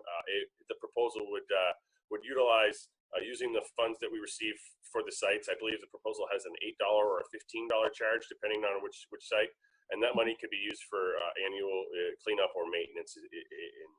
Is how the proposal was written up. So I look up on their website and I see it's a Black Gum Swamp, and I want to bring my kids there, and I live in Michigan. Who will I contact? You would contact me. I would is my understanding. It's early in the process, but I would venture to guess that is the process that would probably take place. It's not outlined in the proposal. I think that we're early in the discussions, but I would venture to guess that that's probably what would take place. Right. It's a fragile area up there. You want it protected. It is, and they're class 2 wetlands right now, so there's a 50-foot buffer around the 7 wetlands. So the town would be responsible for any damages that took place inside that buffer. So, but at the same time, we're encouraging hiking and walking, and we're encouraging people to go up there now. So, we need to continue to have the discussion and think about what all it would entail. Cool. Thanks. So at this point, because this was an addition and received relatively late in the process and it was not properly warned, I think that this was a great discussion to have. We will await Art Miller's response on this. And then we will put this back on the agenda, hopefully at the last meeting of this month, so that we can continue to have this conversation. Hopefully after we've gathered some more information. Any questions on what we've discussed about this so far this evening? Mr. Chair? Yes. This is Mark Snow. Yes. I would like to be involved with the conversations about the camping sites in the town forest. From I the would health love for you to be standpoint. involved. Okay. I do have some questions and comments and concerns. So I would like to meet with the individuals coordinating this to bring those to their attention. Mark, I'm going to right now forward the email over to you so that you can have that proposal and reach out with your questions on that. Is that all right with you? That's fine. Okay. Thanks. What was that, Mark? Thank you. Okay, thank you. Any further discussion on this? Seeing none, where are we on this agenda anyway? Let's go to approval of minutes. Oh, okay. Good night, guys. Thanks, Seth. I appreciate it.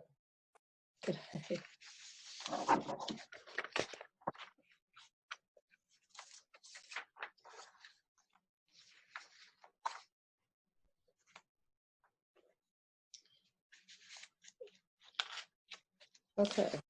Mr. Chair, Yes. on May 19th minutes, we need to get a last name for Natalia and Greg. Yes, and they are both different names as well. I thought that I had it here and I do not.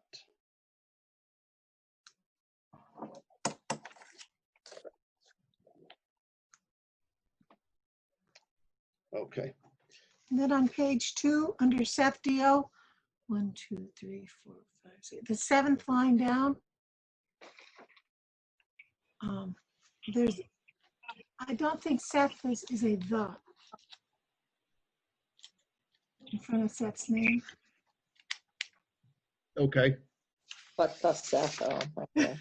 And on page 3, Martin's referred to, but I think for posterity's use, we should include his last name. And did you get to check into the terms for the fire warden? For some terms hadn't gone out yet.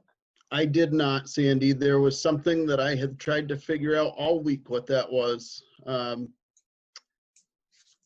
are you, Tom?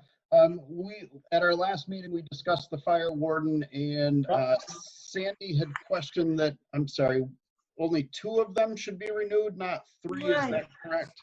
Let's see if I can pull my paper up.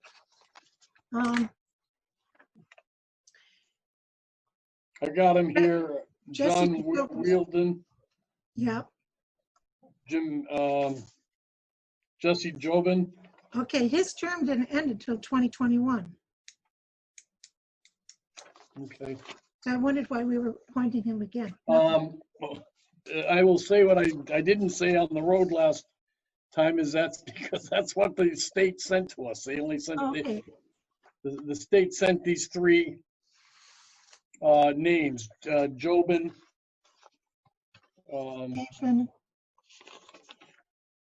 Todd Chapin, Chapin. yep, Yeah. and Mr. Wielden. Okay, that was just my question. That's all I have. So I guess because I completely dropped the ball on that, what do we need to do about this? Because we've got to get that signed and off to them, don't we, Tom? By the end of the month. I think we could sign it, just put a letter in there Yeah. asking why. Okay. We can put a note to that. All right, Tom, if you could do that and have that with the clerk, I will stop and sign that. Well, it's asking for the majority of, at least the majority of the board on the signatures. Yeah. Okay.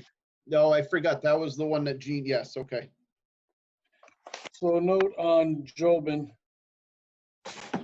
All right, so that that'll be available for your, what's today, for the next warrants. I'll put them out with the next warrants. And you can sign them if you so choose when you review the warrants. Okay. Is that okay? Does that Sure. work for the board? Sounds Yeah. good. Sounds Okay. good. Okay. All right. Anything else on those minutes, Sandy? That's all I had. Gene must Anybody have else? Gene? I think Jason O'Brien is also on the planning commission. Is that right? Is he on? Yeah. So I don't know where he should fall on this guest list, so.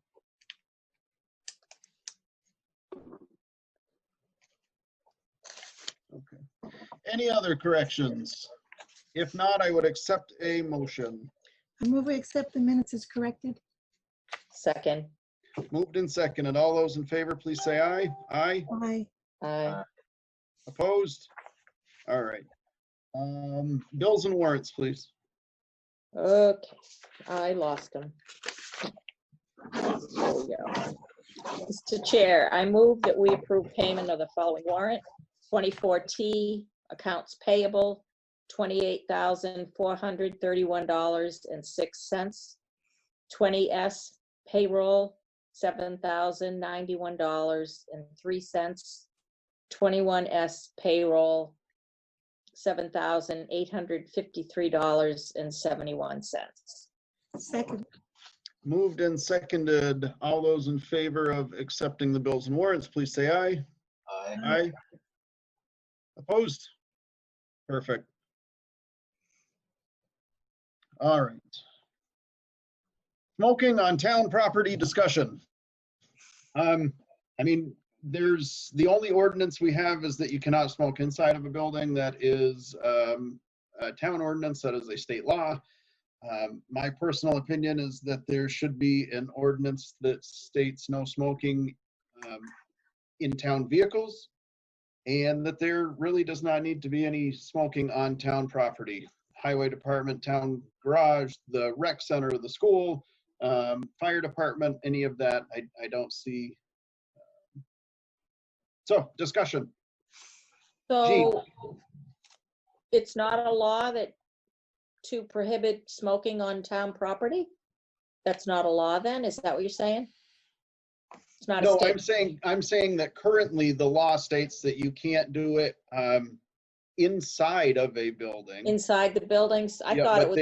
But I did look at our town ordinances yesterday, and there is nothing, that is the only ordinance that we have in play, is the no smoking in a town building, but nothing about town-owned.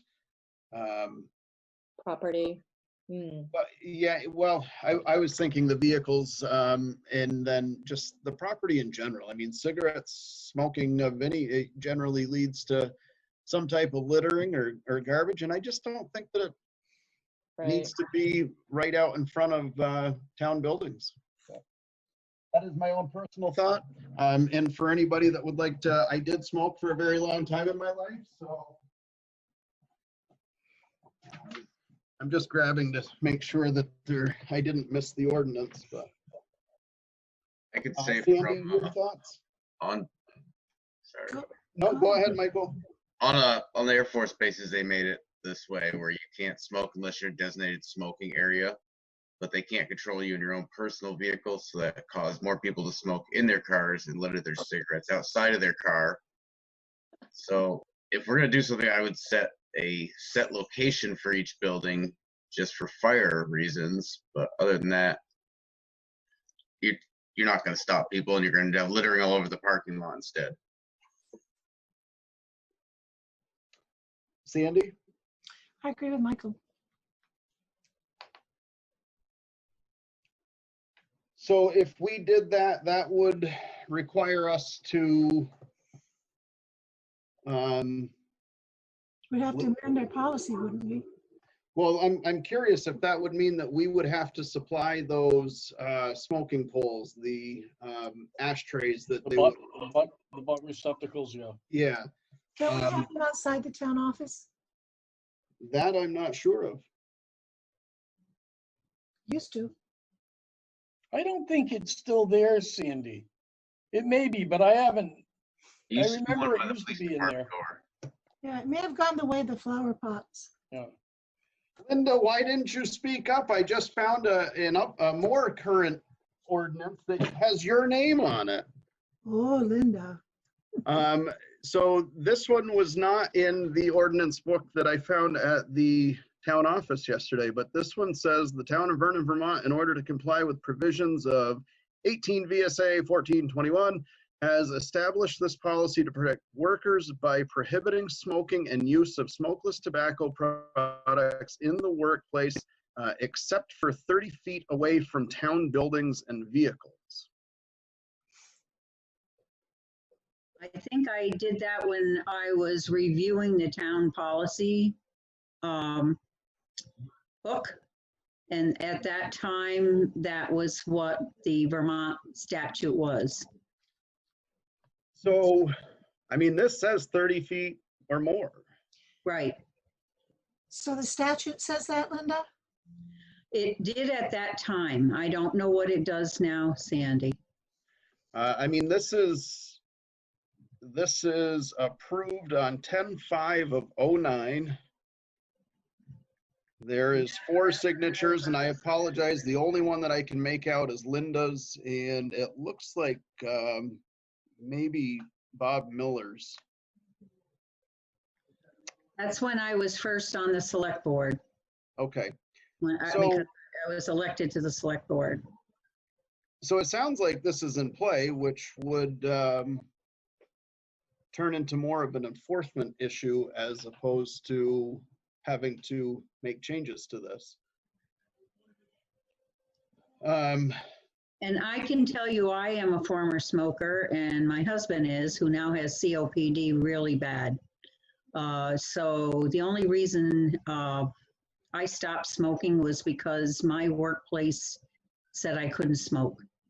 And I think anything we can do to help people not smoke is a public service. And when they get to be our age, they'll wish they didn't smoke. So I'm wondering if perhaps maybe we should just reiterate this policy to the department heads, and Tom, if I could task you with sending a friendly reminder with this attached that this is the rule of the town and that it needs to be followed. I certainly would, Mr. Chairman. I'd be more than happy to. I might suggest to the board they might want to look at amending that policy only in as much as not allowing any smoking on recreation property where the kids are. Right. There is a state law on that. Hold on, I have it up. Act 135? School grounds and childcare, you're not allowed to smoke on their grounds. The school actually has a sign for that. Right. But workplaces, motor vehicles, public places, school grounds, and childcare settings. That's Act 135 and Act 108. Right, but the playground, the rec center isn't a, well, it's a childcare setting in the summer, I guess. I just brought that up as a. Like, makes sense, but I consider it a childcare facility. That's me. Yeah, during the time the childcare is going, that they have the rec programs going. I mean, Uh, I I'm understand sorry. what you're both saying. I was just looking at this as far as your idea to amend, and I'm wondering if that 30-foot should just come out of there, and that it is no smoking on town property. Period. Done. Hospitals, everybody around here does it. You can't smoke anywhere anymore, and I don't think that it needs to be on town property. And to that, I certainly understand what Michael is saying, because when I was smoking, we found those loopholes to make sure that we could sneak one. And I'm certain that we're still going to have those, but with the ordinance in place and potentially being town employees or town volunteers, we would have that to fall back on for those purposes. Brana, you had your hand up. Go ahead. Yeah, I think eliminating the 30-foot is good, because 30 foot isn't much. I mean, you go, that means they can just drop their butts on the parking lot of the town, the town property, right? The other thing I would say, I have a question. Can you smoke in the town forest? I would say, I would hope not, but. I don't know how you, that one sounds a little slippery to me. I don't know. Well, I mean, it's dangerous, it's town property. But anyhow. Sandy, your thoughts on this? I'm with you. I think we should find out what the state law says and utilize it. Michael? I am a smoker, and I still say designated area. Yeah, they You should. tell me I can't smoke, I'm still gonna smoke. You're not gonna stop me. But if you had a place to go to smoke, you would probably use that rather than every place, right? As I am a very good person, I would respect that. Because you're respecting me and my choices. Right. My sister's a smoker, and they have a special smoke shed they go to smoke. So would that require us to purchase those butt cans, if you will, for each of those locations, so that it is the ones that I can't say eliminate, but reduce the risk of fire because of they're in those contained. Should we make anything do anything? You usually have to provide something. Yeah, it's only right. Okay. And I try to find the ones we used to have. So do we need to look at this policy again, Sandy, and revise that and then send that out after we have designated areas and given them the proper equipment to do so? I think so. I think they should know before we do it, what we're planning. Okay. It should be looked at anyway. That's right. So let's put that on the next agenda, and that will give us some time to Tom to research the state laws on that and make sure that that's still current. This is for I'll call the Vermont Department of Health. They'll know straight up. Okay. As well as VLCT. Okay, so let's put that on the next agenda. We will revisit it. Okay, perfect. Condition of town properties, appearance and upkeep.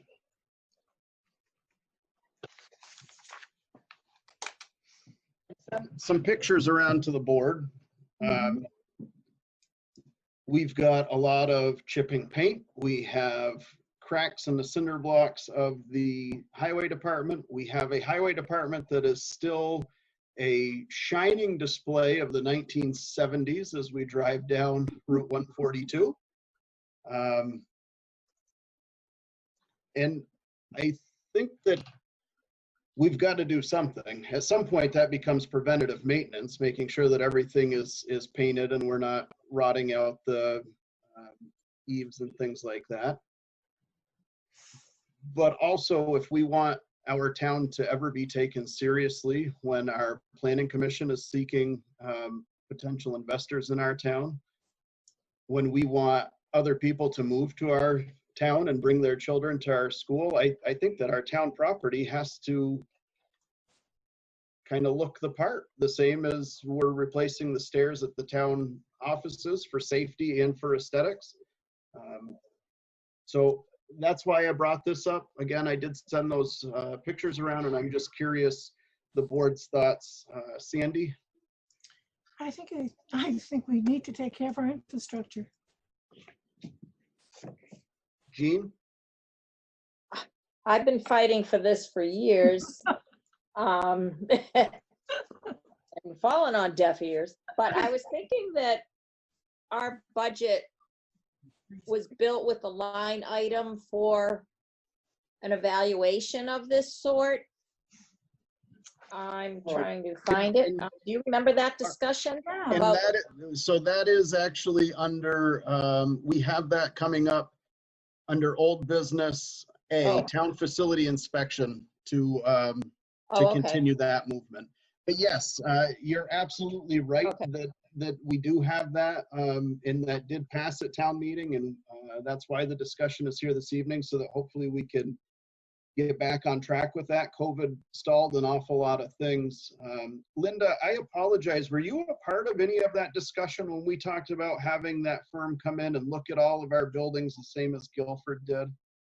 Well, yes, our whole committee was, because when, I think it was Tom, weren't you the one that you found that out when you went to Guilford and brought that information back to the committee, and the committee brought it to the select board? Yes, I spoke to the town administrator, if that's his title, in Guilford, and he told me about having gone through the process very recently where they hired a consultant, and they were very pleased with the result.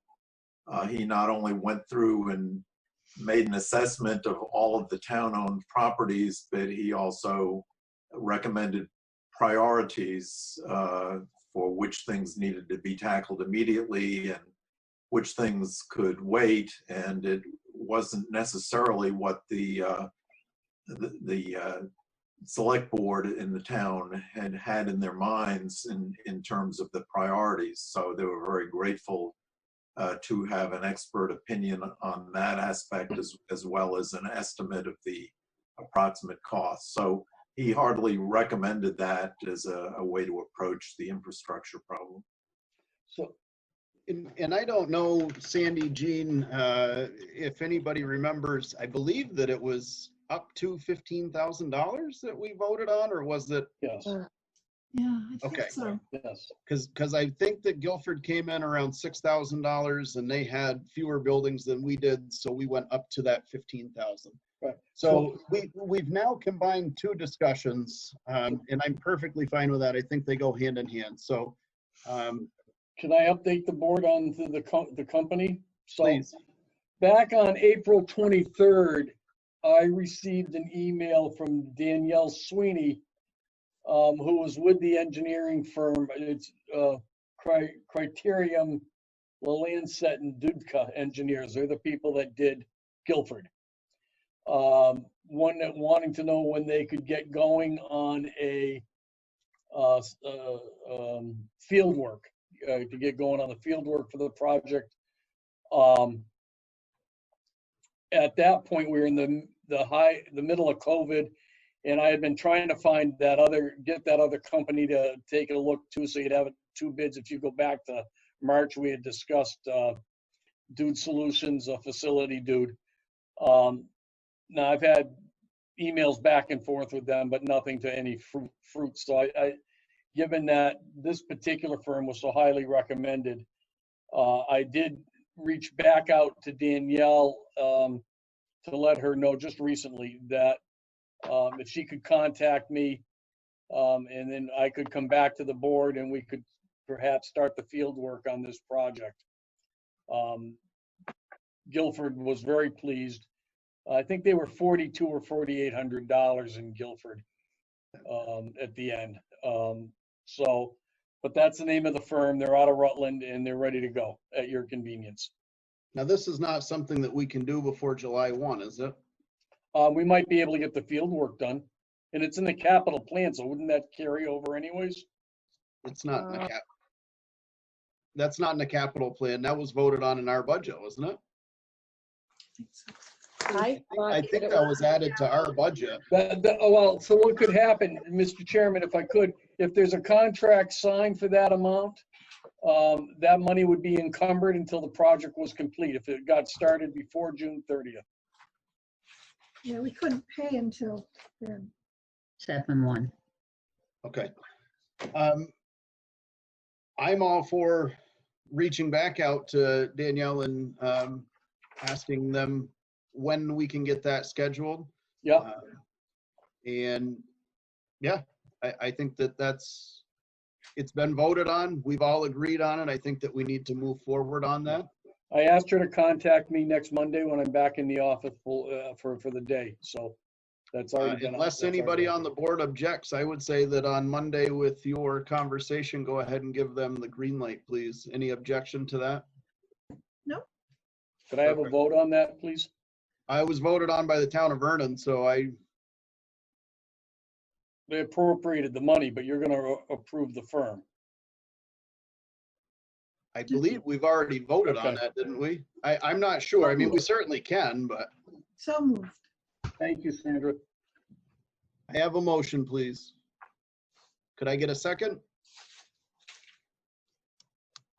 My question is, where is this in the budget? Is it in our budget or is it in our capital plan? I believe that it is in the select board budget. We're under what line item? Well, that's a great, hold on. Carol's raising her hand. Let me unmute Carol. Good. Maybe. Looking for my town report. I don't know. Carol, are you able to go up to your upper right by your picture? There you go. Hi, Carol. Hi, I would just Carol. like, I need to know the motion. Not so moved. I need a Oh, motion. come on, Carol. Sorry. Tom, could you repeat the name of that firm, please, for Carol? Carol, the motion would read to approve moving forward with, Tom, you're up on the company name. I just got rid, it was, hold on.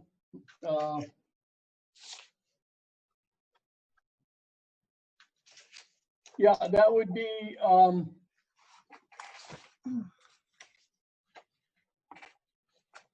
Criterium, Criterium, Lancet, Lancette,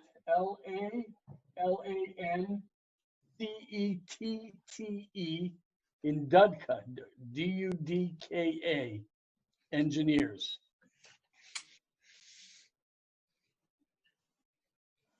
Okay, I have thank to you. say, I'm not finding it in our budget. So I think under general expenses, there's contracts, maintenance and repair. Yeah.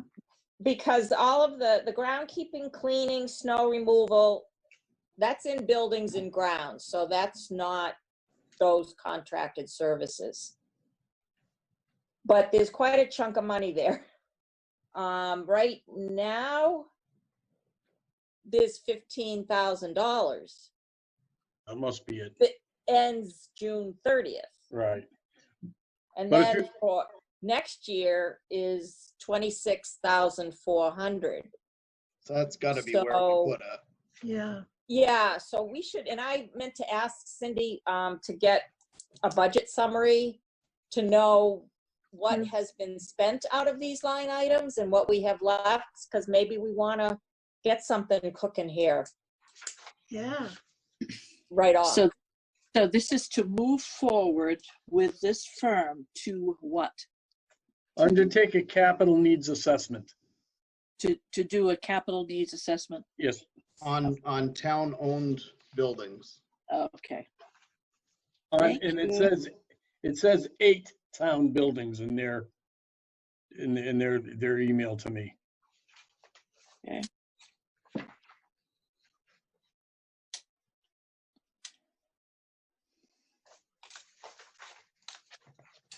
Eight. I thought we were up above 8. No, we have, because we were 1, doing the 2. town office, we were doing the North This- School, Right, the we were DPW. doing the rec, the pavilion The pavilion. at the rec, Yeah, okay, yeah. the town office. The shed across the street from the highway department. Yeah, I'll call that the sand shed, which that is a building that I sent a picture of that desperately needs some attention. Right. We said the Historic. salt shed. Museum? Salt shed. Oh, the museum is one. South School. We did not do the chapel because the historians own that, is that correct? Right. Right. We don't own it. So maybe any other buildings at the highway department besides the main garage? We said the salt shed as well. Okay. Oh, and I Fire guess North department? School. What about the fire department? Oh, yes, yep, fire department. So that, I come up with 9 there, but. Are you, the elementary school was part of that? No. No, the South School, I'm sorry, yep, Yep. So I'm coming up with 9. I have the Right. highway department, the rec, the pavilion, the town office building, the sand building. That's the one across 142, the salt shed, South School, North School, and the fire department. I think we discussed not doing the sand shed because of its condition and age. But So at what point do we make a decision on that building and what we're going to do? Are we going to look at that building and have it painted so that it looks better? Or are we going to have them go over and knock it down with the loader that we just bought them? I mean, this is where I'm at, Gene. I'm right there with you. We cannot continue to allow our town property to look this way and to expect anybody to take us seriously. Linda, please. This is where I needed you this evening, Linda. Go ahead. That's the purpose of hiring this company. You can sit here and we all have our own little pet things. There's people want the cupola painted and all this kind of stuff. That company, that's their job. They will come in and they will look at your properties. They will tell you what's wrong with them, what needs to be fixed, and then you can decide, and they'll tell you in what order they think it should be done, but you're the ultimate decider. So I would have them look at all the buildings. They're coming here anyway. Look at all the buildings. Let them evaluate all the buildings, let you know what condition they're in, and then you can make the decision at that time when you have some information. Right now, it's just, I look at this building and it bothers me. Jean looks at that one and it's an eyesore to her. And, it's all, we aren't professional people. These people are building structure people. They're professionals. Well, I think if his bid only included 8, you need to ask him to increase it to 9.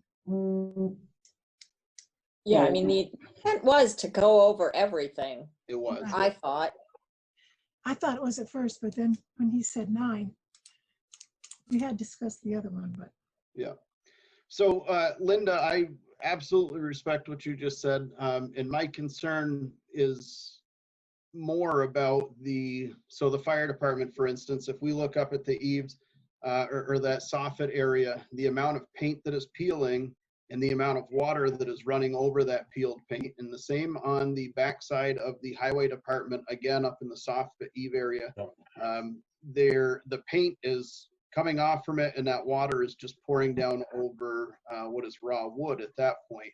So yes, we need them to come in and let us know where we're at with our capital plan as far as projections and where we really need to be focused more and maybe not look at this direction. But I would think that we could all agree that if one of our town buildings is in need of a facelift with some paint or some general maintenance, that we don't need to wait for this company to tell us that. And I'm saying that as a question. I know it didn't sound like it, but I think if you have water running over soffits, you have more than just a paint problem. Yeah.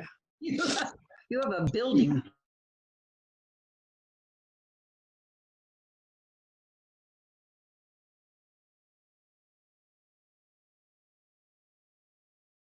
I don't know, Sandra. I'll have to, I just sent, reach out to them from, from April. So I'm gonna have to follow up with them.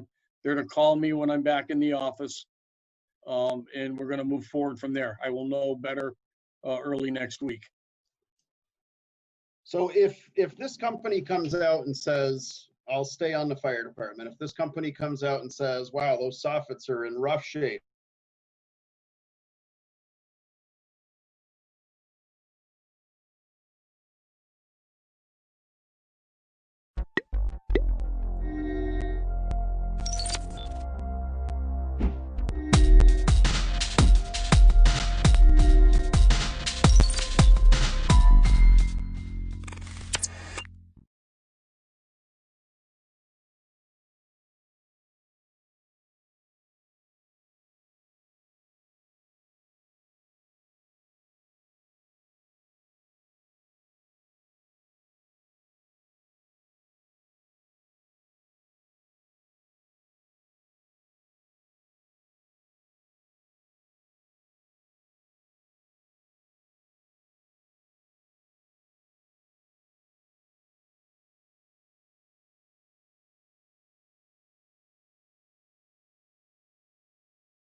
Welcome to A Call to Action, a series presented by Great Eastern Radio and Brattleboro Community Television. We're covering many different topics, from recovering from loans and student loans to serving the area's food supply. Today, we're talking with Margaret Atkinson. She is the Development Director and Community Relations Person for the Winston Prouty Center. I'm Peter Fish-Case. Margaret, welcome to A Call to Action. Hi, thank you, Peter, for having me on today. Just for clarification, you are in Windham County. Yes. I don't know why I keep wanting to say Windham Prouty. The Winston Prouty Center serves most of Windham County, so yes. So for those who don't know, Margaret, can you just take a moment to tell us exactly what the Winston Prouty Center does? Oh, well, it takes more than a minute, but we're, a 50-year-old organization in this community, and we do two main things. We have an early learning center that serves about 60 children. We just opened today. Very exciting for our summer programming. And so we don't have 60 children here, but it's back to life. And then we offer some community-based programs, which include children's integrated services, which is early intervention, child and parent mental health, home visiting nursing, housing support. We have the housing program for families with children under 6 who are housing insecure or need a place to, support in finding housing. And we have the Early Learning Express bookmobile, which people might see riding around the county in other times. And we also offer services to help families locate childcare programs, and also we're the place where folks come to access the Vermont subsidy for childcare. So we do a lot of things that support children and families from all walks of life around the county, and we serve approximately 600 families. Okay. All right. Well, good for you. Yeah, just for those, I mean, I know that the Winston Prouty Center for years had that famous location, that old building on the corner of, would that be at that point still Oak and Western Avenue? Yeah. Western Avenue, okay. And for years and years and years. And then, of course, you purchased the Austin campus and have been growing in leaps and bounds ever since. Yep. One of the reasons we're here today is to talk about this new initiative that you folks are rolling out, or have rolled out, or are going to roll out. And then there's this little Corona thing that's kicking around that has just been just muddying up the works. And it's called, the program itself is called the Basics Vermont. Am I correct? Yes. And so walk us through what that is, if you don't mind. So the Basics Vermont is an offshoot of a project called The Basics that started in Boston at the Harvard School of Education among a group of people called the Achievement Gap Initiative. And what this was of course, a lot of really smart folks at Harvard who were looking at the achievement gap, which is something that people have been concerned about for quite a while, which is that children from different backgrounds arrive at school with differently prepared to take advantage of what school has to offer. And there's a lot of different reasons for that. Some of them are socioeconomic, some of them are cultural, some of them are, but it's a thing that research shows that if children arrive at school underprepared, that it takes longer and longer for them to catch up over time. And a lot of this research is also really based on the expanding science of the brain. And what basically this research has shown is that the brain is a bit like a muscle. You have to work it to get it to develop and to grow, right? So that's a pretty easy concept. And in a baby, from the minute they arrive till they get to be 21 or even older, your brain is learning things. But the period between ages 1 and 3 is where the brain is growing and developing the most. And so the Basics Project has shown is that there's things that parents and caregivers can do with very young children that actually really promote the building the pathways in the brain. And these skills that children gain over time are things that help them to be successful, especially when they're starting school. So, you know, the work of the family is getting this little person sort of, you're building a brain, basically. That's what parenting is. You know, you're also building a body, but it's all connected. And so that's sort of the origin of the Basics Project. And so all this science has been distilled down into 5 simple, easy things caregivers can do with children, which they're doing already, but if they do it consciously, can help to, you know, have children be ready to learn. And that's what every parent and every caregiver wants for their kid. Right. All right. So it's and there are, you were able to send me a little bit of a brochure, but let me do this, because I think some of this information is in the slide that you sent me that you wanted me to share, that kind of just talks about the basic things that they can do. So let's walk through this real quickly. So anyone who's ever been around little children will look at this and go, yeah, this really is really basic. But it's all, but part of this program is to, you know, just remind folks every day that these are positive things to do. So the first one is maximize love and manage stress. This is probably the whole world could take this to heart like today. In the context of little children, that means, you know, being responsive to your baby, hugging, holding them, kissing them, you know, playing with them, having routines. When you're stressed out, understanding that maybe you'll need to ask for help. So using the network of support of your family and friends, all those kind of things, you know, help the baby to feel safe and to develop relationships over time. Talking, singing, and pointing, you know, learning all those, learning the how language works, what the names of things are, playing with pattern. That really points to, you know, when babies babble, parents babbling back at them, you know, and repeating sounds, all that give and take of language, even if you're not actually talking, it builds the pathways of the brain to build language. So when a baby smiles and makes a noise and the parent smiles back at them and makes the same noise, that serve in return is building the pathway in the brain. Yeah, I mean, it makes a connection.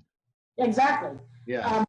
You know, all this is based on having strong relationships and being, you know, responsive and engaged with this little human. Counting, and comparing, all those activities are the basics of math literacy over time. And so, and all those other kinds of games, like which things are alike, which things are not alike. It starts building those concepts, the real foundation for concepts that are important to literacy and math later on. Exploring through movement and play, besides building the brain, you are building the body, and so learning how to move through the world in whatever way you can. If you're a little baby on your tummy or on your back, if you're learning to crawl, learning to walk, reaching for things, all that is building those brain pathways, very important as time goes on. And reading and discussing stories. This is the thing that everybody knows, that reading to children is important. And reading, the more experience children have of words and language and of books and of the narrative process, you know, how stories have beginning, middle, and end. Discussion, paying attention to what interests the child and enhancing that, all those things, again, get children ready for the act of learning to read when they get into school, but understanding the structure of a narrative. And so all those things are things that most parents naturally, and caregivers naturally do when they're with small children.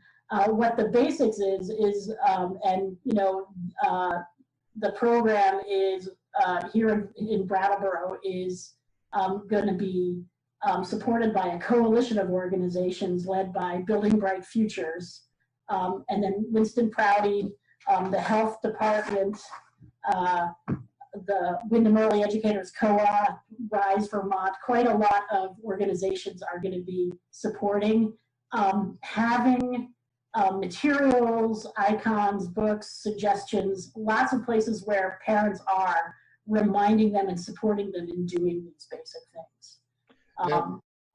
Do you folks have like partnerships in on this, or is this just solely being run by the Winston Prouty Center? So Building Bright Futures is kind of the spearhead, and Prouty is one of the players. Right before Corona, we were starting to have conversations with Rotary and some businesses in town, because those smart folks back at Harvard, once they discovered that these 5 things are things that they would like to see every parent do every day, they said, well, how do we get the word out about that? And the way they did that in their neighborhoods was to start having materials and people and signs and activities readily available where parents are. So one example would be, in a neighborhood down at the barber shop, there'd be a little poster about the basics. There might be even a little trading, little library of books that could be left and read while you were there, but you could maybe take home. And there'd be a conversation led maybe by the barber who was clued into what the basics were with dads about, what are you reading with your kid right now? Or did you know that, that kind of thing. So we're slowly trying, because parents and anyone, if they hear about something from someone who's trusted and close to them so their pediatrician, their barber, their early care and learning teacher, they're much more likely to be interested and follow up on that kind of information than if they hear it from, like the radio or someone they don't know, or, et cetera. So, our goal as the coalition was to have these messages appear every place parents are, and to help and have the community amplify that message by, hosting some really easy things that they can do. So, and this process has been tried in a lot of other towns, Plattsburgh, New York, neighborhoods in Houston, Texas, or all around the country, and actually all around the world now. And so an example of how this could happen is you could go into, say, the grocery store, and there'd be a sign with talk, sing, and point icon, and maybe a little prompt. What colors of apples do you see here? And all it does is remind a parent, hey, here's a place we could have a conversation. Sure. Actually is building the brain. Right. And it also shows people, here's a business that really cares about families in a pretty easy way. Right. So that's sort of the broader campaign. Because of COVID, we're focusing on another aspect of this resource developed by Harvard that gets to parents more directly, and it's called Basics Insights. And what it is, it's a program that actually really addresses, meets people where they're at, and where they're at is on their cell phone. And what it is, it's a texting service that parents can sign up for free. And twice a week, they are texted a fact about child development around one of these 5 basics, and a suggestion, a prompt for an activity or a thing that you can do. Sure. So one of the things, so Bing, Tuesday afternoon, you get a text and it says, children really love to dance, here it's great for developing their motor skills and, et cetera, science-y from Harvard, but accessible. And then here's a suggestion, try doing this with your kid. And, in a time when folks are, home by themselves with their kids, just something like that, a prompt to say, hey, put down your phone and go do something for a second. Sure. And help build your baby's brain. We feel like it'll be helpful and also really interesting for folks. And what the folks at the Basics at Harvard have shown is that actually parents who engage in these activities really like them. And they're finding that they feel more connected to their kids. They're learning more about child development, and they feel like their kids are really learning, and that is something that's good for everybody. Yeah, for sure. I think anytime that you can connect with a kid, it's on something. And let's face it, right now, as you mentioned, in an era of COVID, and we're all dealing with this. And I've said this on many of these programs that we're all trying to fix the car while it's moving. So well, sometimes honestly, like it's really easy just to hand the kid an iPad and let him go. Yeah. And forget that you need to connect with them because we're all busy. I mean, I know that you and I have been on a few other calls, which is what has brought us together, quite honestly, today, because you were rolling this program out. And I felt like we should really shine a brighter light on it and have more attention drawn to it because it is so basic, but sometimes we just need to be brilliant at the basics. And The thing is, I remember still, even though it's been many years, but I remember living, when my child was very small, we lived in Westminster at the end of a very long dirt road. And we didn't even have cell phones like this back then. But, you can be happily alone at home with your young children, but it can be very alone. And sometimes you're kind of like, I don't know what to do. And if something came to me and said, well, why don't you try doing this with your baby and see what happens? I mean, I think I would have appreciated some input sometimes. Now, it's, so I think about being at home with an 18-month-old baby in the depths of winter at the end of a dirt road. It's like, when spring comes. But we're in a period now where, parents really need a lot of support. And, the more folks know about the development of their children and how they can, help them get off to a good start, I've never heard of a parent who didn't want to do anything, even a little extra thing to help their kid, have a better shot at the world. And so this is things that, everyone would do anyway, but doing it with intention and doing it repeatedly and understanding that there's actually a community around you that wants to see your child be successful. And that's a good place to be even now in this kind of strange and lonely time for parents. Yeah. Just remember that the child you raise today will be the adult that takes care of you later. So, absolutely. How much time do you want to spend with that kid? Probably more, knowing that at the other end. And the thing is about the thing about these kind of things, talking and singing and pointing, reading books, playing, those things, they're free. You don't need a lot of fancy stuff. You don't need to be from Harvard. These are things that are, really like very, very basic. But what we find is that they're very, very powerful. And so building strong and responsive relationships with your kids and your kids with, other adults and, and people in their environment is all for the good, because everything you do every day is building the brain. And so we build good, strong, healthy brains that are ready to hit kindergarten and take over the world, because I mean, don't take for granted that square peg, square hole might not mean anything to you and I, but it could mean the world to a kid who just figured that out. And that's, Right. And there's a lot there's a lot around you that is very, very useful in having a conversation with a 2-year-old, because things have colors and things have shapes and you can count. And, you don't need a lot of stuff. You just sort of maybe need to be reminded that having conversations and that back and forth is getting kids ready to be, Einstein or whoever they're going to be. So the name of the program, once again, and we've been talking with Margaret Atkinson from the Winston Prouty Center, is the Basics Vermont. The website for this, if they wanted to go check it out, Margaret? We have a Facebook page. There's the Basics Vermont. You can look that up. And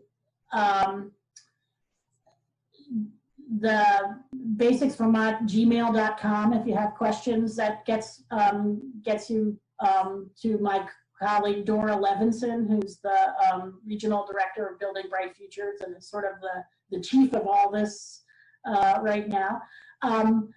But facebook.com, there's like definitely things there for parents right now that they can check out about the basics. And Basics Insights, if they want to get the texting, it's totally free. And you can get that through that bit.ly/basicsvermont, or you can go to, you can email us, or you can go to the Facebook page and get links there. The basics.org is the folks out of Harvard, and on there there's tons of really nice resources for families and videos about each basic. So if you really want to learn about what counting, grouping, and comparing can do for your kid's brain, go and watch the videos. They're really delightful, and I think they have them in like 4 languages now. So there's something for everyone there. So it's a rich resource. And so, we'll make sure all that information is in the description of the video so that folks that need to write that down and they can just go to it if it's something they would like a little help in, especially now when I think we could all use a good suggestion on what to do next with our kids from time to time. Yep. And our suggestion is talk to them. Yeah. About anything and about nothing. It's good for them. Yeah. So. Margaret, thank you for jumping on a call to action today and explaining this program. It sounds like a wonderful program. Have good success with it, please. Yep. Well, hopefully you'll be seeing those cute little icons and all those suggestions all over town when the world opens up a little bit more. That's it. And that's happening bit by bit, as we just discussed. The Winston Prouty Center on this day, June 3rd, opening up. Kids are starting to come onto campus. So, yeah, hopefully we get through it sooner than later. Hope so. Thanks for all you're doing in the world, Pete. Thank you. Take care. All right. Bye-bye.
Welcome graduates, family, friends, faculty and staff, members of the Board of Trustees to the Landmark College May 2020 graduation ceremony. Now, this is not a virtual graduation ceremony. This is a real ceremony, and we're so proud of everything you've done, graduates.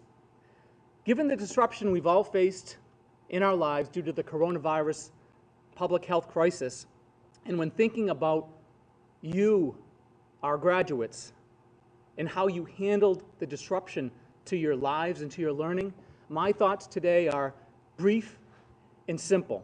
It's not what happens in life that matters, it's how you respond. That's what matters the most. Life is uncertain. Anything can happen. You can find yourself in extremis at any moment. You can't control that. But you can control how you respond to adverse conditions. What does it take? Courage, persistence, confidence, and a willingness to adapt. A willingness to adapt, even when it may be uncomfortable or difficult to do so.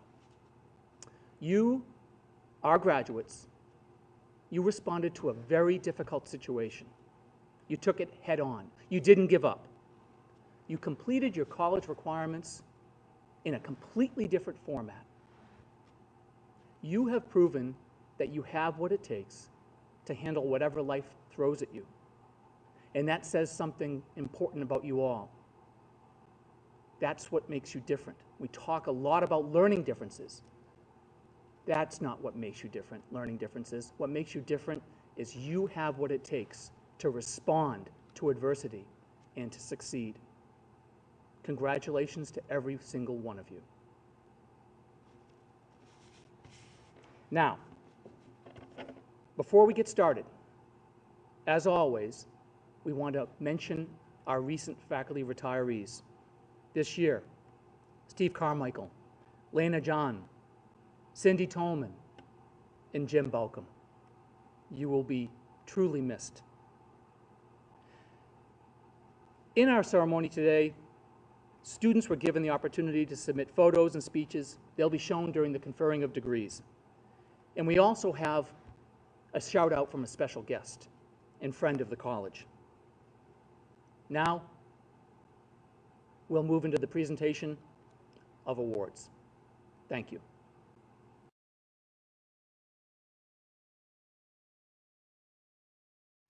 The Community Service Award is given to a student or students who unselfishly gives of themselves to the activities of Landmark College or the greater area community. Today, I am honored to present this award to Julius Adochi. Julius, you have come a long way during your time at Landmark College. At first, you weren't sure if Landmark could give you what you needed, if you were in the right place, and if you fit in. We knew you were, of course, but like all of us, a sense of place is something we have to discover for ourselves. And you did just that when you became involved with the Centers for Diversity and Inclusion. But you didn't stop there.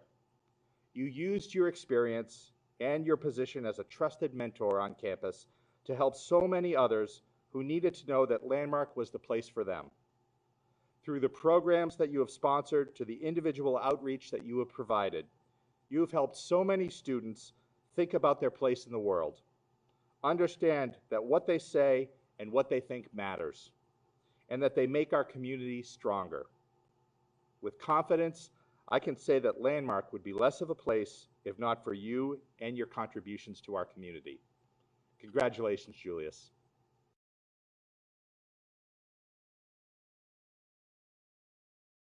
At each graduation ceremony, I have the opportunity, on behalf of the faculty, to present the Academic Dean's Award.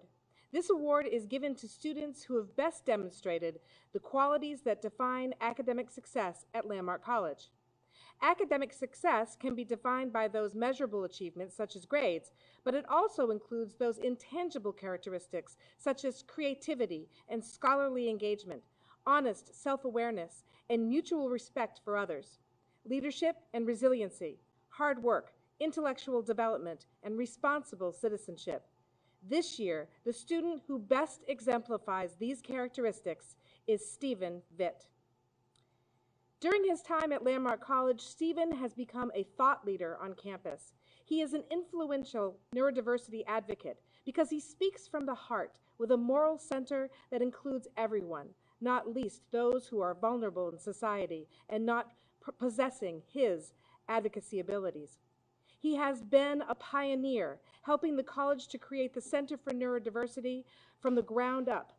He has served on the center's steering group, participated in outside panels, provided media interviews, and invested his energy in faculty-student research projects, including creating online research guides for the library and evaluating dictation software.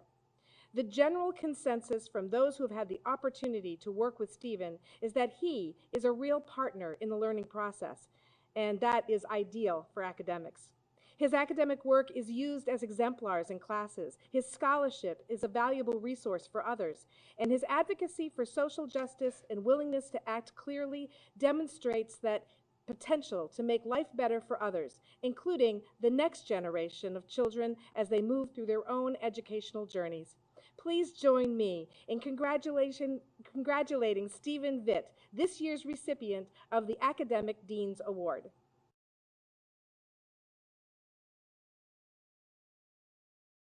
The Charles Drake Award is awarded to a student who has inspired the Landmark College community by his or her personal qualities. This student is not a quitter, but someone who lives in the tradition of Dr. Charles Drake, whose lifetime of vision and courage helped to found this college. This is a student who gives 100%, who goes the extra mile, and who perseveres in the pursuit of his or her goals. This student also helps the rest of us realize that we have far more resources to draw upon than we may think, and therefore helps us keep going when we feel discouraged. This year, we have 2 Charles Drake Award winners, Jenny Beller and Katie Maroney. Jenny and Katie, I know you're watching today. You both deserve this award so much. We're so proud of you. Everything you've done here over the years has been an inspiration to many. Keep doing exactly what you're doing, and you'll succeed no matter what you choose to do the rest of your lives. Congratulations.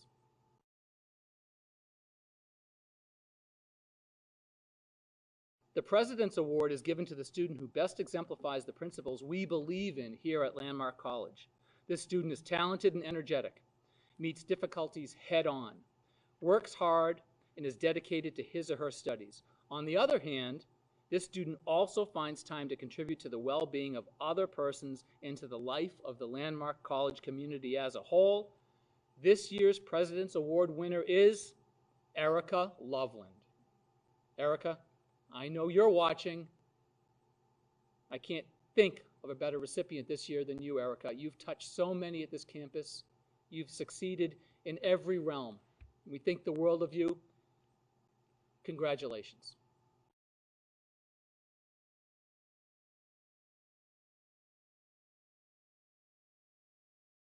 Upon the recommendation of the faculty in the School of Liberal Studies and the Arts, the following individuals have met the requirements for the Associate of Arts in Liberal Studies. Olivia Ames. Like many of you, Landmark is my second college experience, but previously I had felt left out. Everyone seemed to be moving through life with great ease. And at Landmark, although I need to use my scooter, I felt more included. I knew everyone there were facing challenges of their own. Landmark has helped me with my time management and procrastination. I'm still a work in progress, however, as I waited until the last minute to work on my speech. But there's a quote I love. Don't give up. You had a bad day. Forgive yourself and do better tomorrow. Landmark has taught me that with effort and perseverance, tomorrow will be a better day. I'm so proud to be part of the 2020 graduating class at Landmark. Jake Baskin.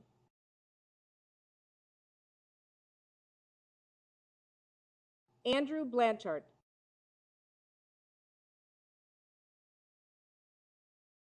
Hugh Devers, Phi Theta Kappa. We finally made it to graduation. To be here is surreal because at times I didn't think I was going to make it with my grades hanging on by a thread, but as you can see, I'm here as a college graduate, as a Landmark college graduate.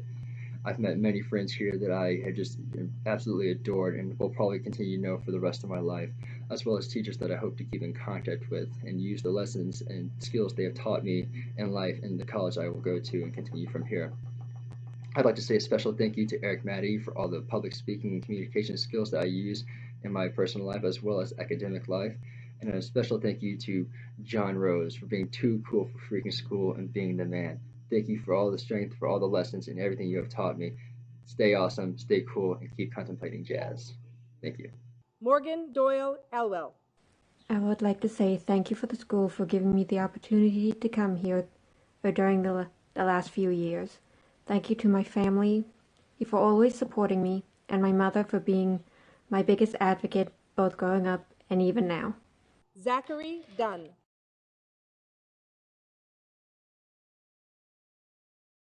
Matthew Goldstein.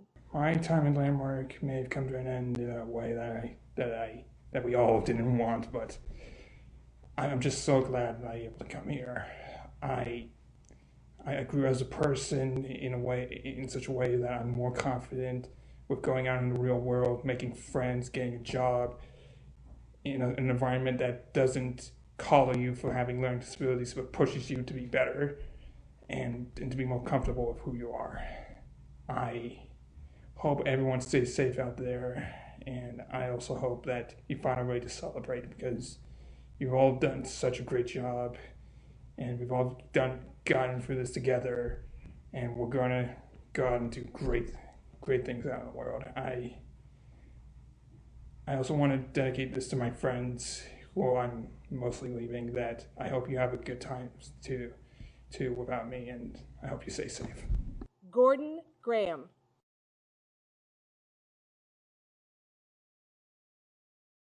Oscar Held, Phi Theta Kappa. Hello, everyone. I don't have much time, so I will be brief. I have learned many things here at Landmark. I have learned how to cooperate with others more in terms of school, and made many friends, improved my billiard skills and my basketball skills, as well as the qualities that a leader needs to have.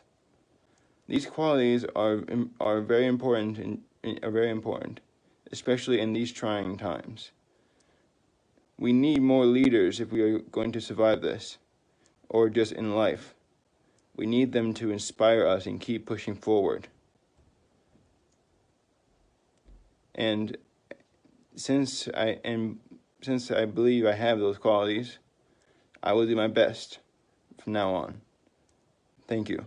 Alexander Call. I have been in Landmark for a time that seems so short yet so long. As Mother Teresa said, yesterday's gone, tomorrow has not yet come, we have only today.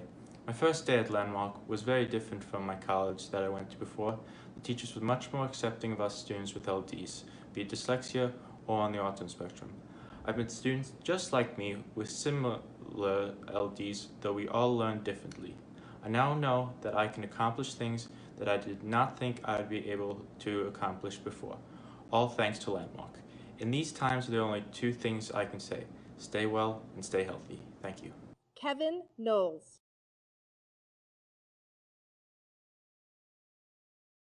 Christian Loreno, Phi Theta Kappa.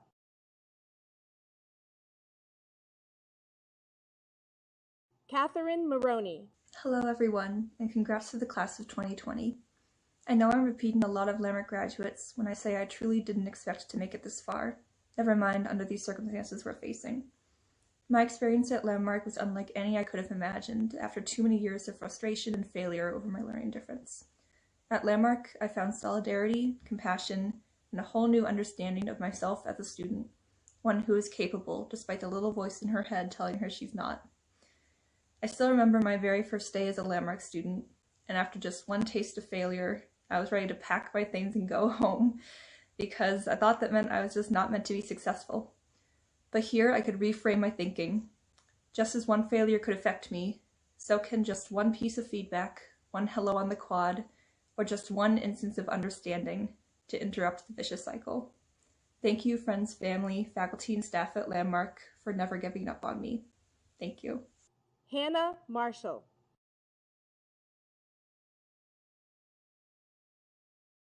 Nicole Metzgar. I wanted to say a big thank you to my family for helping me get to this point. I also wanted to thank the teachers and Landmark staff members who were kind and encouraging and who helped and supported me during my 6 semesters here at Landmark College. This was my next big step after graduating from high school towards proving all the people, teachers, peers, including myself and probably a few people here, wrong. And I plan to continue proving them all wrong as I continue my educational journey at my next college and earning my next degree. But before I leave, I wanted to say a special thank you to a few select people, to my mom and dad, my sisters, my few close friends that I made here, along with Brian Cohen, Adrian Major, Ann McCloskey, Rebecca Maddie, Alice Vogel, Kathy Burris, and of course the amazing Jim Balcom. Thank you. Eric Nordstrom.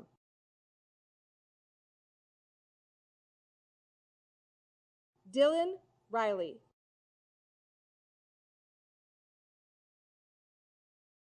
Rosie Rose.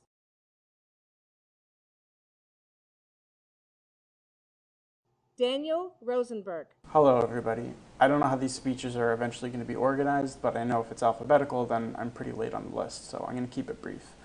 I didn't come to Landmark straight out of high school. I, like many other students here, spent a semester or two failing out of a local college, feeling awful and unworthy of an education. Also, like many other Landmark students, I struggled with executive functioning and attentional challenges throughout middle and high school, and like every student graduating today, I still have a learning disability and I still struggle with these things every day. But today, I'm graduating with an associate degree, so I think I've come a long way. And I'd like to thank Landmark for helping me make that happen. The support I've received from the teachers, advisors, executive functioning coaching, from tech support staff and librarians and Res Life, that support is what made this day possible for me. I've always believed that everyone is deserving of an education and capable of achieving it, but somewhere in the process of struggling through school, I was convinced that that statement somehow didn't apply to me. I'm grateful to Landmark for proving me wrong. Anne-Marie Scalfaro. Today I'm graduating and I can't believe I've gotten this far. It wouldn't have been for the help of my mom and my dad and my family. I also want to thank Landmark College. You guys have been an amazing support system, and I wouldn't want you guys to change that. Thank you, teachers and faculty, for being kind, helping, and understanding. It really means a lot, more than you would ever know. Thank you all again. Erica Shea. I would like to thank Franklin Academy, my parents, my friends, my boyfriend, and Landmark College for believing in me. Today I received the greatest achievement of my life, which is my associates in liberal studies. But I am not done. I am a shooting star that keeps continuing to thrive. Elton John once sang, "Don't you know I'm still standing, better than I ever did, looking like a true survivor, feeling like a little kid. I'm still standing after all this time." I am not the only one that is still standing here today. All of you are too. Congratulations to all the graduates. Thank you. Julius Adochi.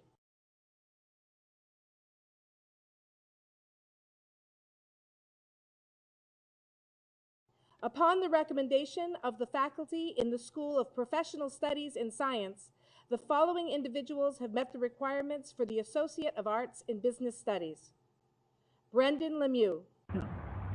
Hello all, this is Brendan Lemieux here. I'd like to take the time to thank all my family, friends, and all the faculty at Landmark that have helped me all my 2 years there. I'd especially like to thank Dr. Landon for helping me with all my business courses, as she's always easy to email and help out if I have a question. I'd also like to thank my parents who have helped support me throughout my time at college, and I'd also like to thank Charlie, Dan, Eric, Tim, and Guitar for always supporting me. I hope we keep in touch and have a great summer. See ya. Corey Zaruki Cohen.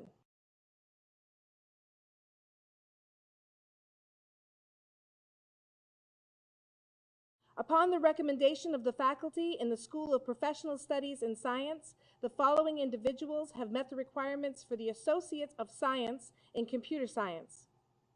Gil Bornstein.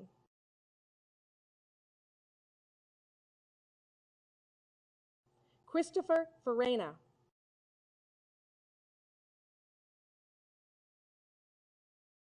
Caleb Strauss.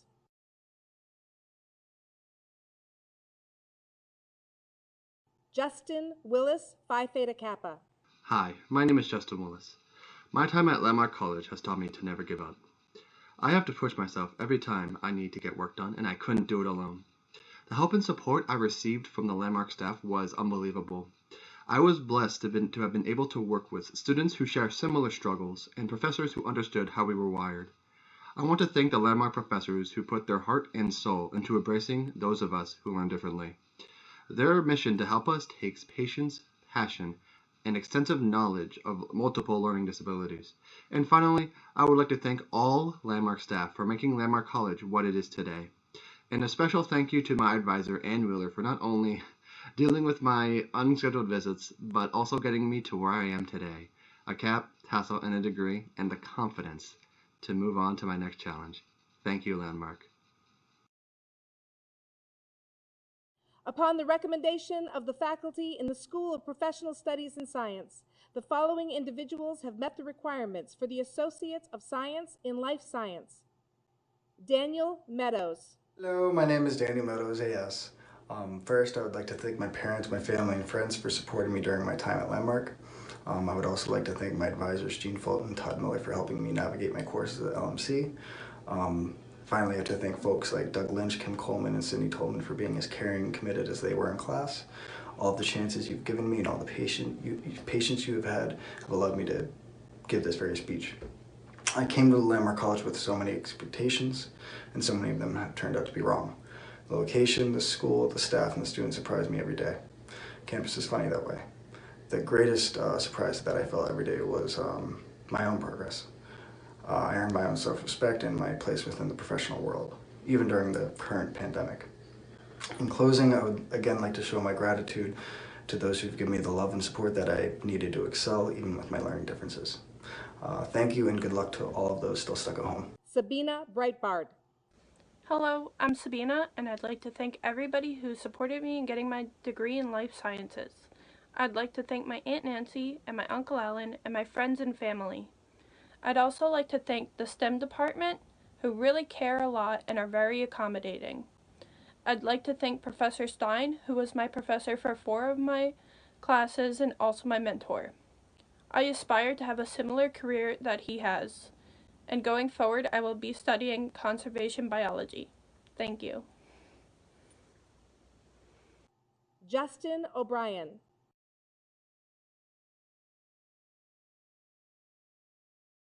Nathan Santana. I just wanted to thank Landmark College for all the support throughout the years, and of course the teachers that have helped me succeed. I wanted to thank my friends and my family for everything they have done for me.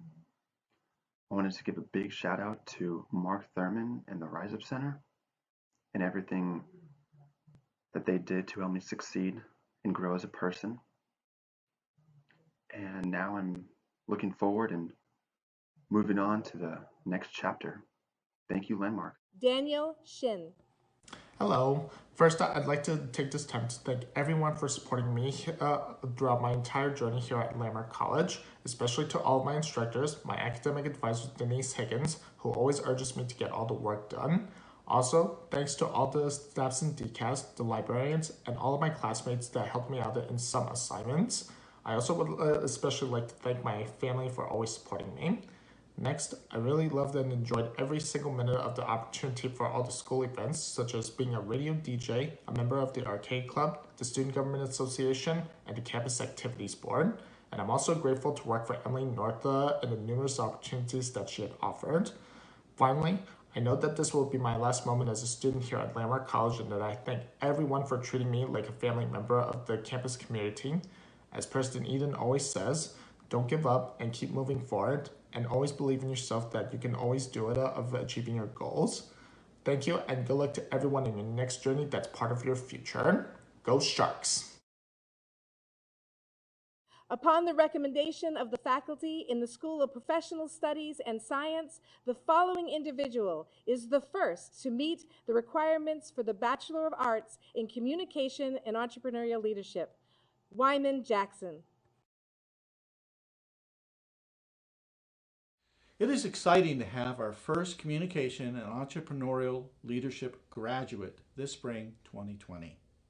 Communication and Entrepreneurial Leadership, abbreviated as COML, draws from and combines the communication and business fields in some really interesting and meaningful ways.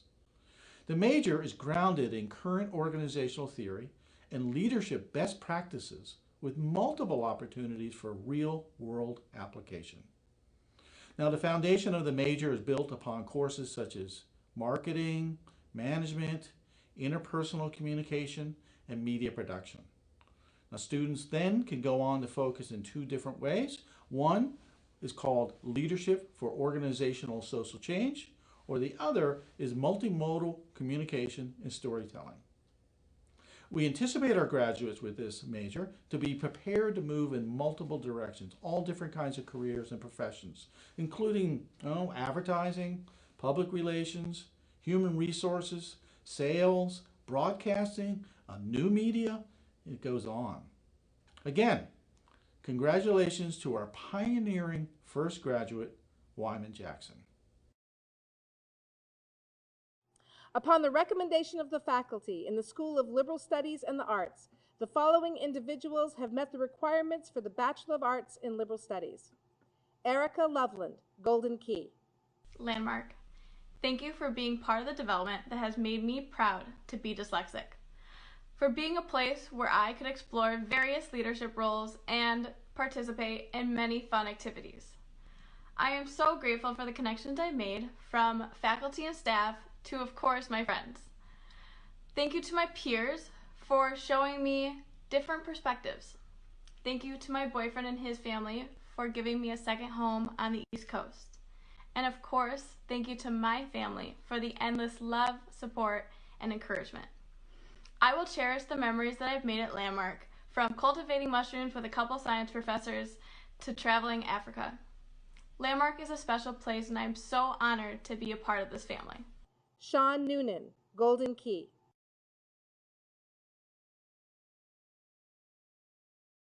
Jenna Pavajak.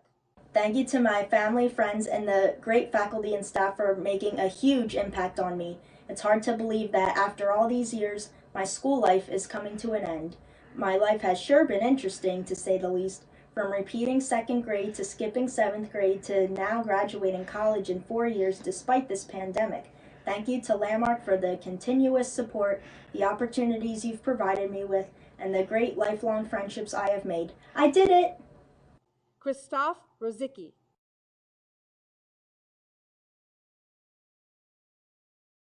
Jessup Strauss, Golden Key.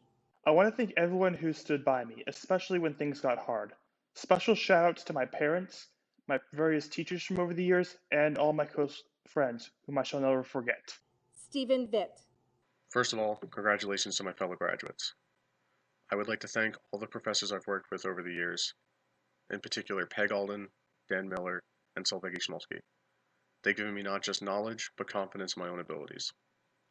I would also like to thank everyone at the library, with special mention of Kathy Burris, who has been not just supportive in my academics, but a good friend as well. Speaking of friends, I would also like to thank all my peers that supported me over the years. Most of all, I want to thank my mother and grandmother for their endless support. I love you, Nunny. Mom, thank you so much for always believing in me. I could never have done this without you. Turns out you were right about my potential. Have fun bragging. 2 baccalaureate students will graduate today with a major in psychology, the first to do so at Landmark College. Psychology students explore the many facets of human behavior and the human mind by reviewing scientific studies of each, as well as learning the varied research methodologies of this far-reaching discipline. At Landmark, of course, there's a special emphasis on neurodiversity. through coursework in cognitive, educational, and developmental psychology, as well as basic neuroscience, applied statistics, and human biology. Students in psychology develop the foundational background knowledge that will help them pursue any number of career options, including counseling, education, research, and business. In fact, the study of psychology underlies almost everything we know and will continue to learn about human interaction in an increasingly complex world. Congratulations to Emily Bartlett and Gianna Eisenberg. Upon the recommendation of the faculty in the School of Liberal Studies and the Arts, the following individuals are the first to meet the requirements of the Bachelor of Arts in Psychology. Emily Bartlett. Hey guys, it's Emily Bartlett here. I just want to thank all the people who got me here, all the friends that I've made. I'm definitely going to miss them. All the faculty and staff, my family, my advisors, everyone. And I'm definitely going to miss all my friends that I've made here, as mentioned before, and definitely gonna miss doing study abroad. That was one of my favorite things that I did here. Ireland, New Zealand, Costa Rica, most recently London, and yes, they're all in that order. And I am super psyched to be one of the first graduates of this BA in psychology. And on that note, I'm going to throw my cap in the air. Whee! Gianna Eisenberg. Congratulations, class of 2020. I just wanted to thank my professors and advisors for helping me get to where I am today. I really want to thank my friends for all your support. I want to thank the people in the business office, the RAs and RDs that I got the opportunity to work with. I love you all so much. I want to thank my boyfriend, Nate, for all his support and going through this college journey with me. I want to thank my moms for making it possible for me to come to Landmark. I love you guys so much. And I want to thank my emotional support guinea pig, Oreo.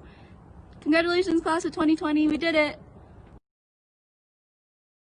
Upon the recommendation of the faculty in the School of Liberal Studies and the Arts, the following individuals have met the requirements for the Bachelor of Arts in Studio Arts. Jenny Beller, Golden Key. Good afternoon. Every day is a great day to be a shark, but today is an especially great day. Thank you to everyone I've met at Landmark. I truly believe it is the people that make this college so great. A special thank you to the art department and the residential life team.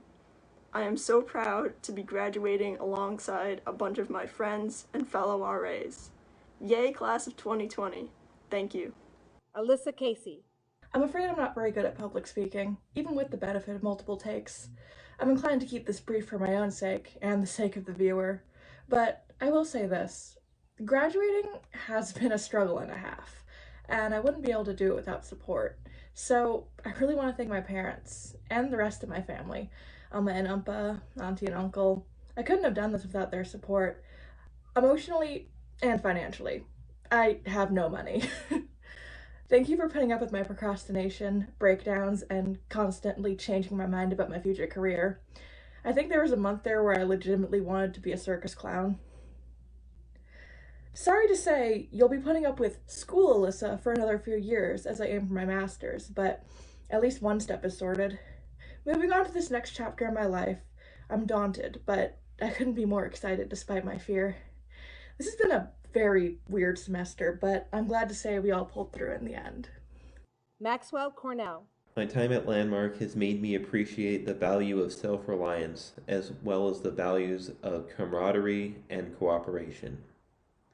When I first came to Landmark, I had no idea which way to turn, and over the subsequent semesters, I have grown a deeper appreciation for the people and things that challenge me to be my best self. I would like to thank everyone who has supported me on this journey as I continue to find my way and develop as an artist and a human being. I am proud to have been part of our Putney community, and I am humbled by the talent, goodwill, and gentility I have seen in the students and professors I have met along the way. While at this moment we may be separated geographically, we are all in this moment collectively, and I hope we can all continue to share the moments of our lives with each other. Thank you all so much. Vikas Mitchell. Hello, faculty, fellow graduates, friends, and family who are here with us to share this amazing moment. I want to send a message to everyone out there who has any sort of learning difference. If you focus on your strengths rather than your weaknesses, you will be successful. I have always been timid to disclose my LD because I believed that it would take away from the opportunities I could have been given. I feared I would be looked down upon and not be able to succeed. Landmark College has proven that wrong. I want to thank everyone at Landmark College for granting me so many wonderful opportunities. Thank you to my fellow students, friends, and faculty for being so caring, understanding, and supportive. You will all be missed. Upon the recommendation of the faculty in the School of Professional Studies and Science, the following individual meets the requirements for the Bachelor of Science in Computer Science. Nathaniel Gully. Congratulations, class of 2020. We did it. I just want to give a shout out to all my friends that I met along the way and all the friends that I have in California. Thank you for being there to support me on this whole crazy journey. Shout out to all my family back in California, and most of all, shout out to my mom and dad. Thank you for pushing me and getting me to this point. I wouldn't have made it here without you. Also, shout out to my girlfriend, Gianna. Thank you for helping me through this whole college journey, and I can't wait to see what's next. P.S. Nate, hope you packed everything. It's been a crazy month. And now we're going to hear from a special guest of Landmark College. Hello everyone, it's Ewan McGregor. I'm sending this message to all the graduates at Landmark College this year to wish you all my best and to give you all my congratulations for the hard work over the last 4 years. I'm really sorry that you've had to end it in this odd way during this lockdown situation with the coronavirus, and that you haven't been able to finish together at the college. It's a shame that you haven't been able to do that, but I know that it'll be very special nonetheless that you're graduating in the way that you are, virtually, online.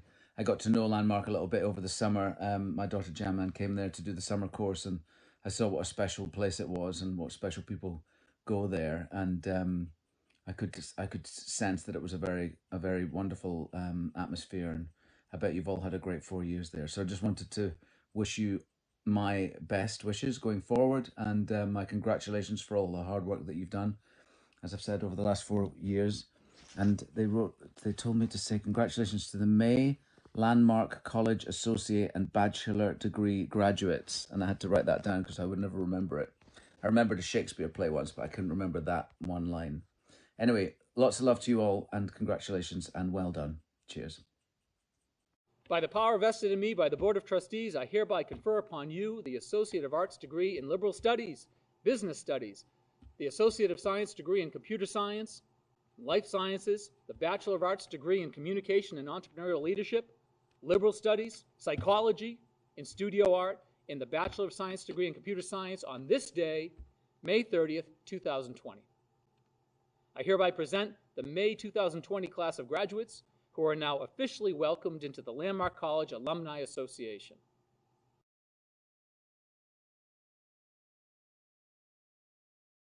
Good afternoon, and congratulations, Alumni Sharks.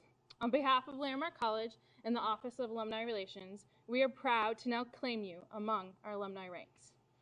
I feel a deep sense of pride to continue to serve you as you further your educations, start careers, and embark on new life paths. There's a motto in alumni relations. You are a student for just a few years, but you are an alum for life. The focus of these points of life start and end with dates. But what matters most is the dash that's in between those years. The dash represents all the time spent working hard and learning more about yourself. We heard from you today all the great things you did with your dash as a student. Trips to Botswana, pioneering one of our new degrees, and making friends that will last a lifetime. And if you're anything like me, in your undergraduate dash, there were some hiccups too. My hope for you is that you know how much this dash is worth. As a student, and now how much more it will mean as an alum.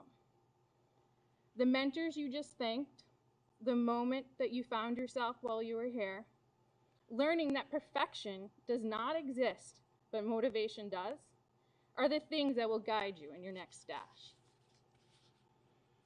In your alumni dash, you have many more years, even decades, to give back in the ways that you were afforded to as a student here.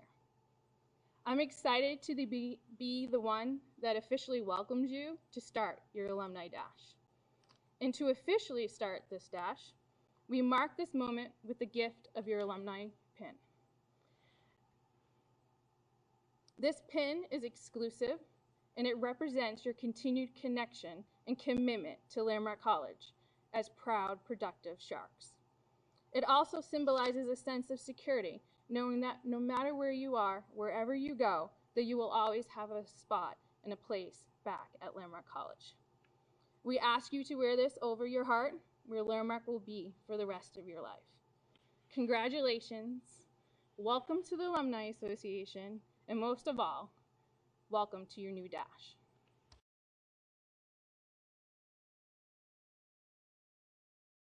Here's a message from our board chairperson, Bob Lewis. On behalf of the entire Board of Trustees of Landmark College, congratulations on achieving your college degrees.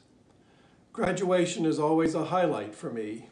Congratulating you and hearing about your paths to get here, your hard work addressing your challenges, and the appreciation you all show to others who have helped you. They are all reminders for me on how I should live my life. As you move on from here, remain thankful and supportive of this great institution, Landmark College, its unique mission, its faculty, and its staff. And at this truly defining moment in all of our lives, let us all take from here the realization that the future will hold unexpected and uncharted challenges, always. What we make of those challenges defines us as the human race. Let education, study, science, and research guide us, and let us use our mature, informed judgment based upon those things to make our society a better and safer place for all who need our leadership and service. That's what lifelong learning is all about. Congratulations, and we wish you all the very best.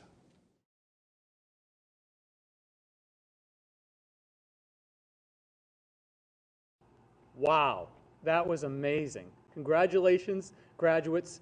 We're just so proud of every one of you. Fantastic job. Now, I'd be remiss if I didn't provide some thanks to a number of individuals and groups. First, the faculty and staff. Everything you've done this year is just, words can't express our gratitude and the wonderful job you did. Also, thank you to all those who put together this fantastic graduation event. Very meaningful. Well done. Ewan McGregor, you're the man. We love it. Thanks so much. Hope to talk to you again soon. Now, as we close out this ceremony, there's one thing and then a look back at your time at Landmark College. Thank you for joining us today. Take care.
COVID-19. Okay.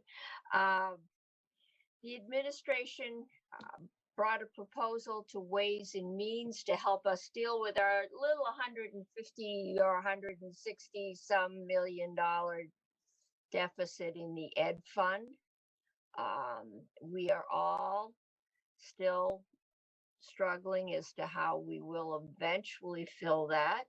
I think we're all praying for intervention from Congress, but so far that doesn't seem to be coming our way. So, Commissioner Gresham, the floor is yours. Thank you very much, Madam Chair. Long time no see. That's right. Hey, you weren't at Money Chair's lunch today. No, they didn't invite me. So I appreciate you inviting me in. As I think the committee knows, that I spoke with House Ways and Means last week. And I just want you to know, despite what you may have read, the House Ways and Means Committee embraced my proposal 100%. They gave me a round of applause. So bailed them out. Anyway, but thank you for inviting me. There is, Might be although, nicer. you know, I say that somewhat in jest, but I wanted to point out a couple of things that I think the report, what we said, was accurate. I mean, we said what we said, and I think they reported on it accurately. But I think what I would say also is that the context was kind of dropped out of that. And the context was that, you know, the chair of Ways and Means invited us to come to a brainstorming session, invited Secretary French and Commissioner Bolio and I. And so in that light, you know, in the spirit of a brainstorming, we threw ideas on the table. And, you know, this was an idea that we had come up with and we wanted to air. But again, it was a session where we were thinking about ideas, and, you know, we are, I think, at the point in the cycle of COVID and the economic cycle that everything has to be on the proverbial table. So we put that out there. But the other thing that I would mention also is that, you know, they invited me as the budget guy. You know, I'm the budget guy. I'm not the education guy, and, you know, I'm not the tax guy. And I think it was also in that spirit. In other words, looking at it, how would you look at it? You know, you're the person who does the budgets for the state, for the governor. How would you look at the Ed Fund? And I think we all recognize that the education fund is different from the general fund and the T fund. But I thought I would put it in the context of the general fund and the transportation fund, because I think it's interesting to look at it that way. So it was really in that context. And I started out by saying that my colleagues and I in finance and management spend the fall working on a budget. We present the governor's budget in January using an emergency board consensus forecast that is developed in mid-January. And the House debates it for 6 weeks, 2 months, and sends it to the Senate. But in the meantime, what happened this year, unusually, is the consensus economic forecast and revenue forecast turned out to be not applicable. So I think what we're doing now, in fact, just 10 minutes ago, I was presenting our first quarter FY21 budget to the House Appropriations Committee. So we essentially took the work that I did last fall with my colleagues in finance and management and the work that the House did for the first 6 weeks of the year, and we threw them overboard. And we're coming out with a new budget that, or at least a Q1 budget that'll keep the lights on and get us through the summer, when we'll have a full, I think, thoughtful and educated policy debate over the full year FY21 budget. So again, it was in that context that I said, well, why don't we look at the education fund in the same way? We have budgets that were debated by school boards in the fall. They were using the commissioners, the equivalent of the e-board. The commissioner writes a letter on December 1st, using the best available revenue information that he has, and he gives them his best estimation of what the tax implications of their budgets will be. Those budgets are locked in sometime in January, late January. They go to the printers in February, and they're debated and passed or not at town meeting. And that's not a process that's that entirely different from what we do with our general fund. And except that with us, when our revenue forecast changes dramatically, we throw out the budget and we do it again because we have to. Yet, my point was, how can we just look at these budgets that were made under dramatically different revenue scenario and just assume that what is what they are? So it was in that context that I said, why don't we offer to towns the ability to think about revoting their budgets now that they have more up-to-date information, and now that they acknowledge or know that the state is facing a better than $100 million hole in the education fund in FY21, and importantly, now that they know or should know that FY22 is going to be even worse than FY21 in terms of we're going to have no use of any money, any one-time money, any reserves, any surplus, nothing. So I thought better to get started now. So I just wanted to explain that context, which I think was important to the words I said.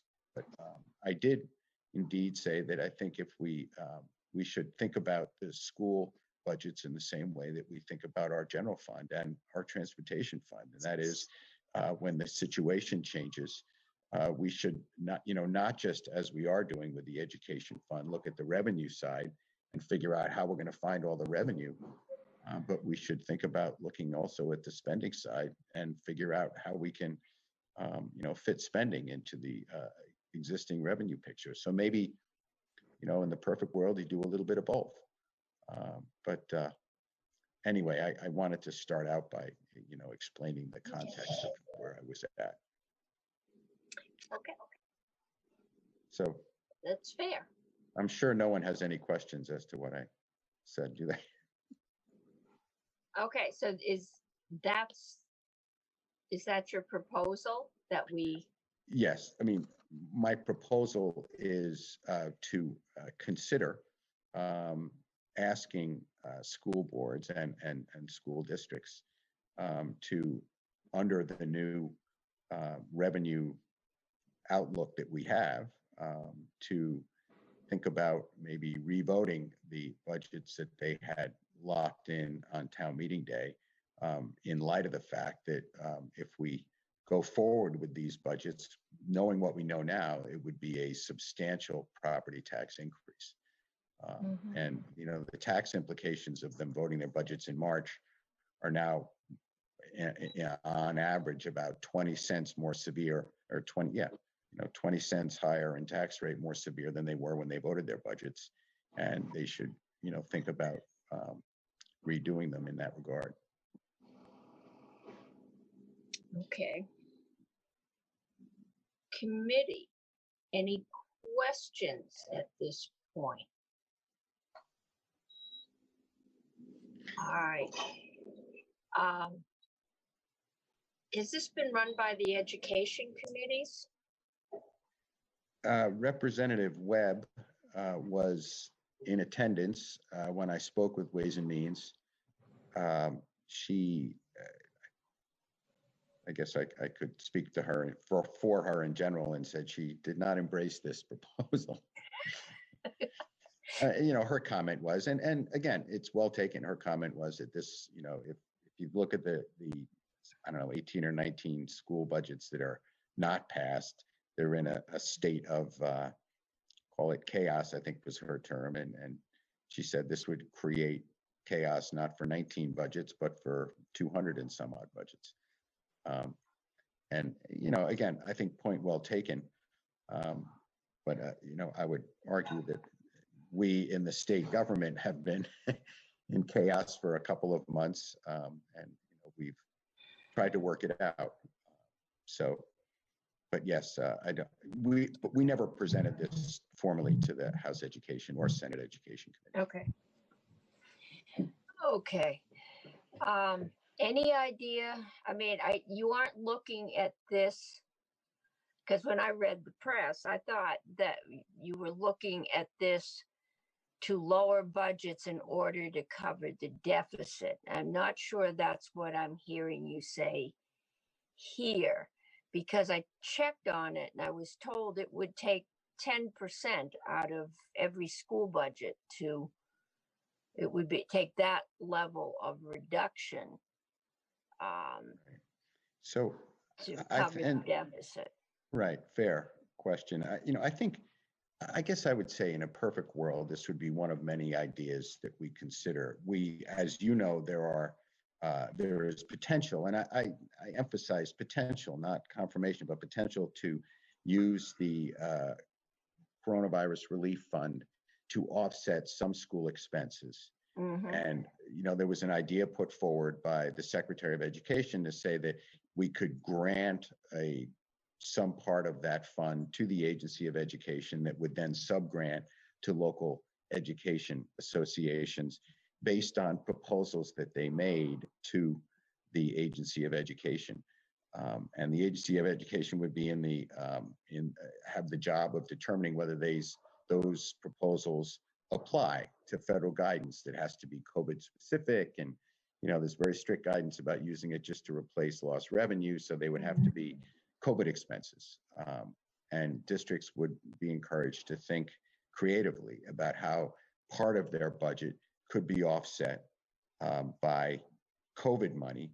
And that part of the budget would then be clawed back into the education fund and replaced by COVID money. So that was one of the suggestions. So, in my view, this would be part of it. I don't think, well, let's put it this way. I know that my implication was that all of that budget deficit was not intended to be closed by schools revoting their budgets and voting them down 10%. It was one of a number, call it a series of proposals that may well work out. We also spoke about earlier taking the stabilization reserve, which will probably be emptied out to help close FY20.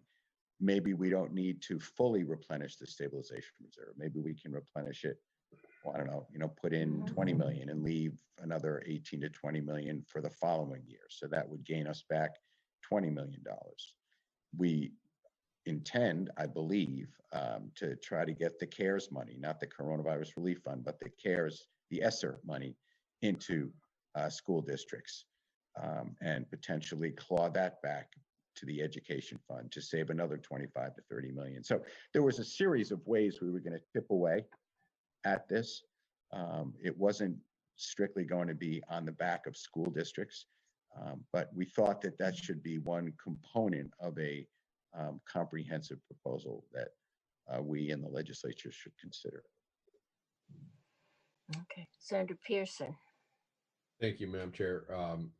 Commissioner, I do, I have some sympathy for the challenge of trying to publicly brainstorm and forever be archived on the internet these days, such as our Zoom democracy. I'm curious, one of the challenges among many that we face around the Ed Fund is the lag between income sensitivity and the credit to your property tax bill. Right. Have you or others in the administration started thinking about what we can do? Because as I understand, if we do nothing, first of all, I would argue that's not fair given the radical change of income for thousands of Vermonters. But secondly, the tax department does have a process, and that is a one-by-one sort of mitigation process, which is going to be completely remarkable, and we will have sort of a DOL level backlog in early August as property tax bills come out. So I'm wondering, I'm very interested in us figuring out some at least temporary solution. I wonder if folks in the administration are having discussions or brainstorming ideas on this matter. We have indeed, and actually that would be a good question. I know that you have Commissioner Bolio on after me. I know that he spent a fair amount of time thinking about that. It's interesting to note that one of the specific uses for COVID money in the federal guidance was for people who face hardship, foreclosure, and the like on their homes due to property tax problems or others, not being able to pay rent. So I think for people who are deeply stressed, that is, I think, a clear good use of the fund. It's kind of I think you're probably referring to the people who are in the middle, who are, many people who might receive a substantial burden, but that wouldn't rank up there with throwing them out of their homes, but would still be a significant financial liability. And I know that the commissioner has been thinking about that. Okay. And the House did look into, their original plan was that they were going to do some form of payment to taxpayers, right, to offset that. And I believe the last set of guidance shot it down. But I know Mark is coming on and he's familiar with that. But that was one of the thoughts. Now I think they're still looking at using COVID grants, and I know Senator Harvey is looking at, she's looking at cutting budgets, but asking, really making a payment to school districts, and then removing that from the state payment in. There's a couple out there, but they're still being worked through, and their acceptability to the guidelines is still, I think, a little gray. So and we are working on it. And I would reveal to you, Madam Chair, that the administration too was thinking of some way of providing a stimulus payment rather than a property tax payment. That would work. But we kind of came to the conclusion that call it a stimulus payment, call it a property tax relief payment. The second order of federal guidance kind of drove a stake through our legislative plan. Yours too. So I think, we just, and it's fascinating to note, we spend a lot of time, as you'd imagine, with either speaking with other states through NASBO, the National Association of State Budget Officers, NASDAQ, which Treasurer Pierce spends time with, and the like. And the approach state by state has been really fascinating to look at. There are some states that are following the time-worn tradition of asking forgiveness rather than permission. And we kind of have taken this different tact. We are being extremely cautious on that. And, maybe there's a happy median in the middle, but there are a number of states that are charging right down the road. And, frankly, that leaves us a little bit more concerned. So maybe when we hire the consulting firm to help us understand what we can do, well, and make sure it's all signed up with the I's dotted and the T's crossed, we might find a loophole somewhere or a solution. But for right now, it was a pretty discouraging money chairs lunch today. We're just this morning we saw some additional federal, and not official federal guidance, but someone on a National Emergency Managers Association conference call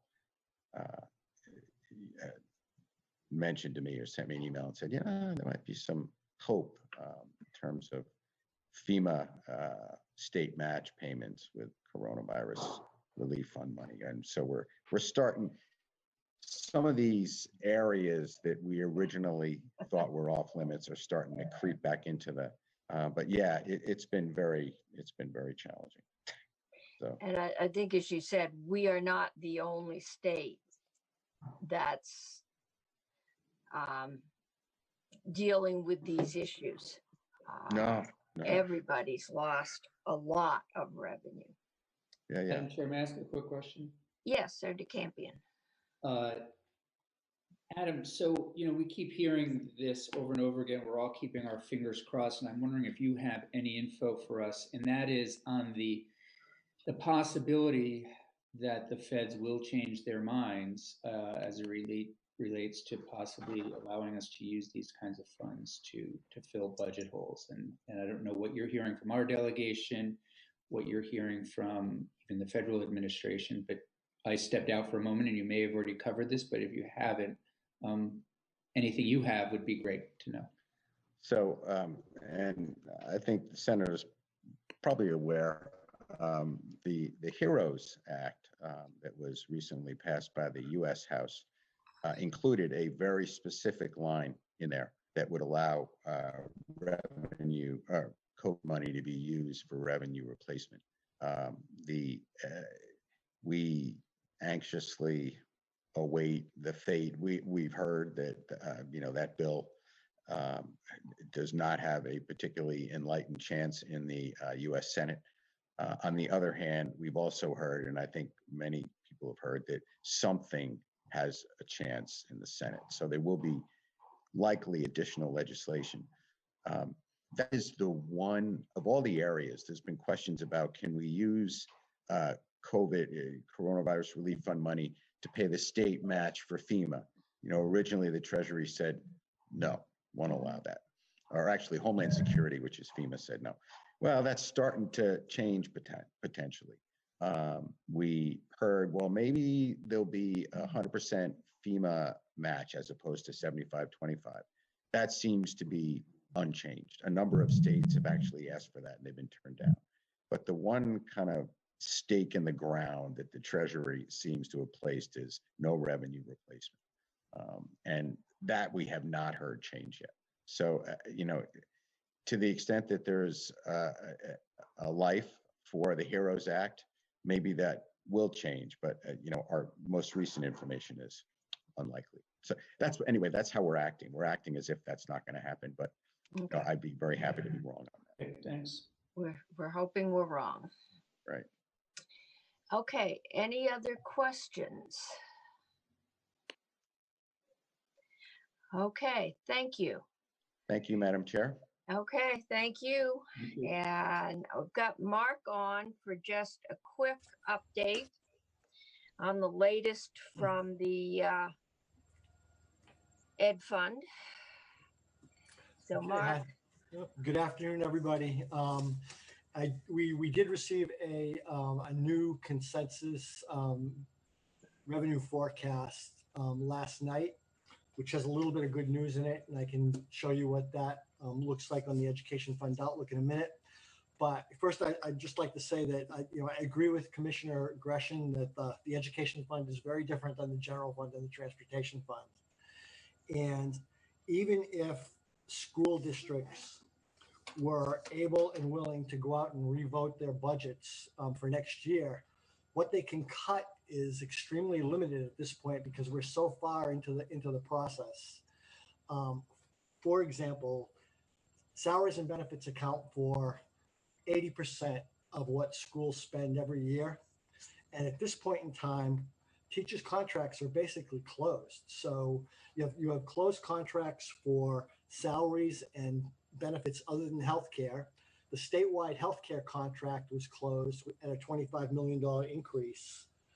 So that leaves basically 20% of spending for districts to look at. And a lot of those things are going to be would be very difficult to cut. I mean, there are things like, heating and transportation and costs like that. So I'm not sure that even if districts were able to revote their budgets, that at this point in time, there would be any real savings achievable there unless the teachers union was willing to come in and basically renegotiate 115 contracts, which seems unlikely at this point. So Ways and Means, I don't think, has been spending a whole lot of time on that. And it's hard to find, hard to think that could be a solution. That said, can move on to the Education Fund Outlook. And Faith, do you have the sheet I sent you? I do, and let me get it. We could pop that up. This is not going to look a whole lot different than the sheet we went over, but I'll just reiterate. Could I just ask a quick question before, Mark? Is that okay, Madam Chair? So I'm just wondering, any kind of loan that a school district were to take out, anything, you know, to kind of fill its own budget hole, all those things would have to be, no matter what the amount, would have to be voted on by the by the district. Oh, I don't think so. I think I don't think so. I'm not sure about that, but I do know that school districts often go out for short-term loans. Okay. To close the gap between receiving payments from the education fund or their municipality. But there are regulations around carrying deficits forward and that kind of thing. But so I don't think a district could go out and borrow money for future budgets. Okay. Yeah. But I could look into that some more if you're Not interested. that I'm advocating for, I was just trying to get a sense of some of the options. Thank you. So, okay, so then just to reiterate on the balance sheet, you know, prior to COVID-19, FY20 was in good shape, full stabilization reserve, $12.9 million surplus, a $54 million revenue downgrade wiped that out. The forecast that we got yesterday, the upgraded, is actually worse by $1 million. So instead of carrying forward about a $3.7 million deficit in FY21, right now we look like we're carrying about a $4.6 million deficit forward. So that's a small piece of bad news. If we move on to FY21, the new revenue forecast improved things quite a bit, so that I think that the $167 or $168 million deficit we were talking about in FY21 now looks like it's about $155 million. And just to be clear, that assumes that the tax rates are at the point they would have been prior to COVID-19 outbreak. So they're not the December 1 tax rates. They're a little bit lower because school districts were able to reduce their budgets below the 5% that was anticipated. There was that $12.9 million surplus that had been available. So on this sheet, the first column is FY 2020. The second column, which is labeled current law tax rates based on voted spending, shows you where the average homestead tax rate and non-homestead tax rates would have to go in order to close the reserve next year. And there are 22 or a 23 cent increase in tax rates, which House Ways and Means at least has not been willing to consider. That's there just to show you the size of the problem. The next column over, which is labeled pre-COVID-19 rates, has the rates that I just described to you, which are a little bit lower than the December 1 rates. And Faith, if you can page all the way down to the bottom of that sheet. Yeah. So on line 26, you can see the $4.6 million deficit we're carrying forward from FY20. And then if you look at this the third column over, which has the tax rates set at the pre-COVID-19 level with no other revenues coming in, and you have about $155 million gap to fill as compared to the $167 million gap. 2 points. One is that this money does not include, this analysis does not include the ESSER money that Commissioner Gresham mentioned, about $27 million in fairly flexible money that's coming in, nor does it include any use of the CRF money that Ways and Means at this point is hoping to be able to tap to close some or all of this gap. What shows up in the third column over, and I guess, Faith, can you page back up to the top of the sheet?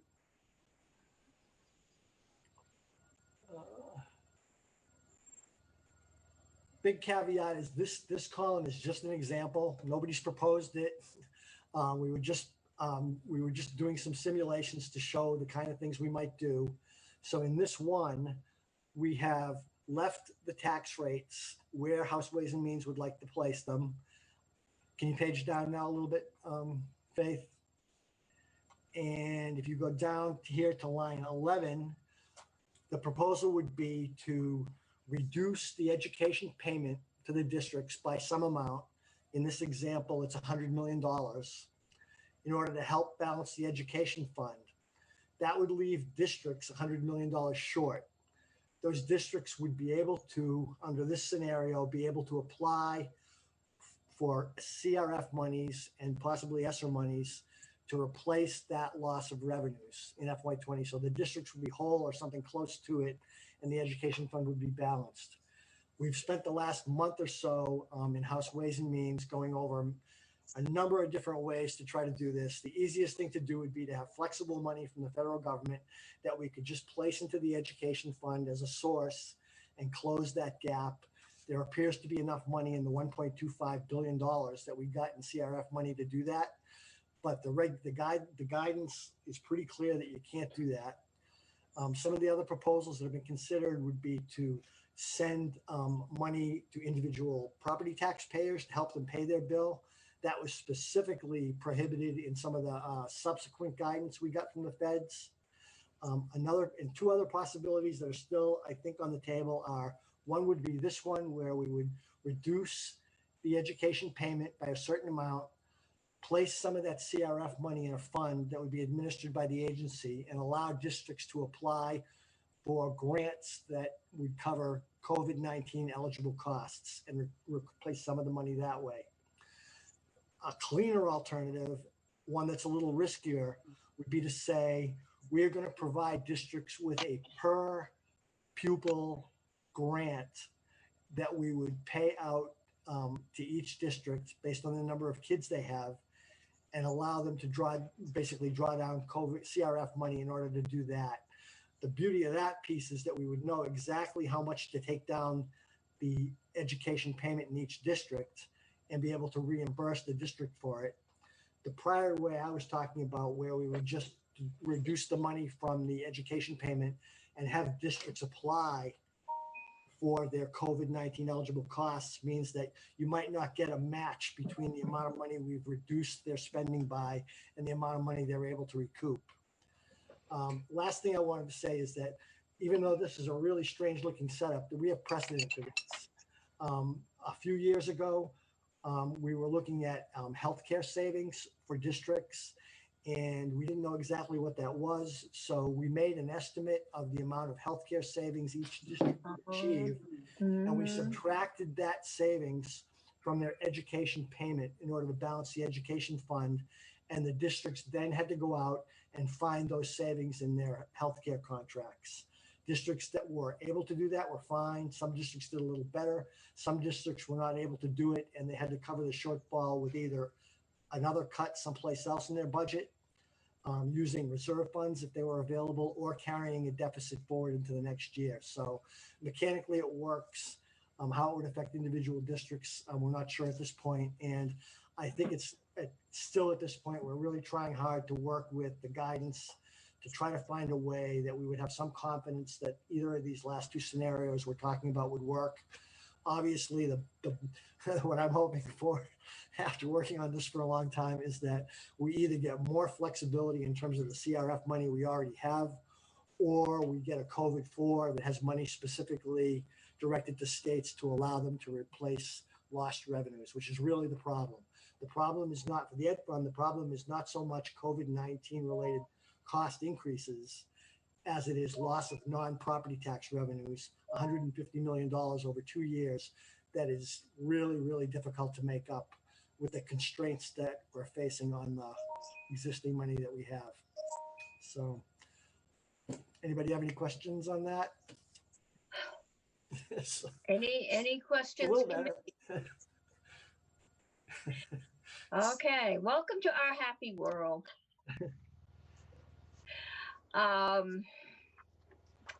Okay.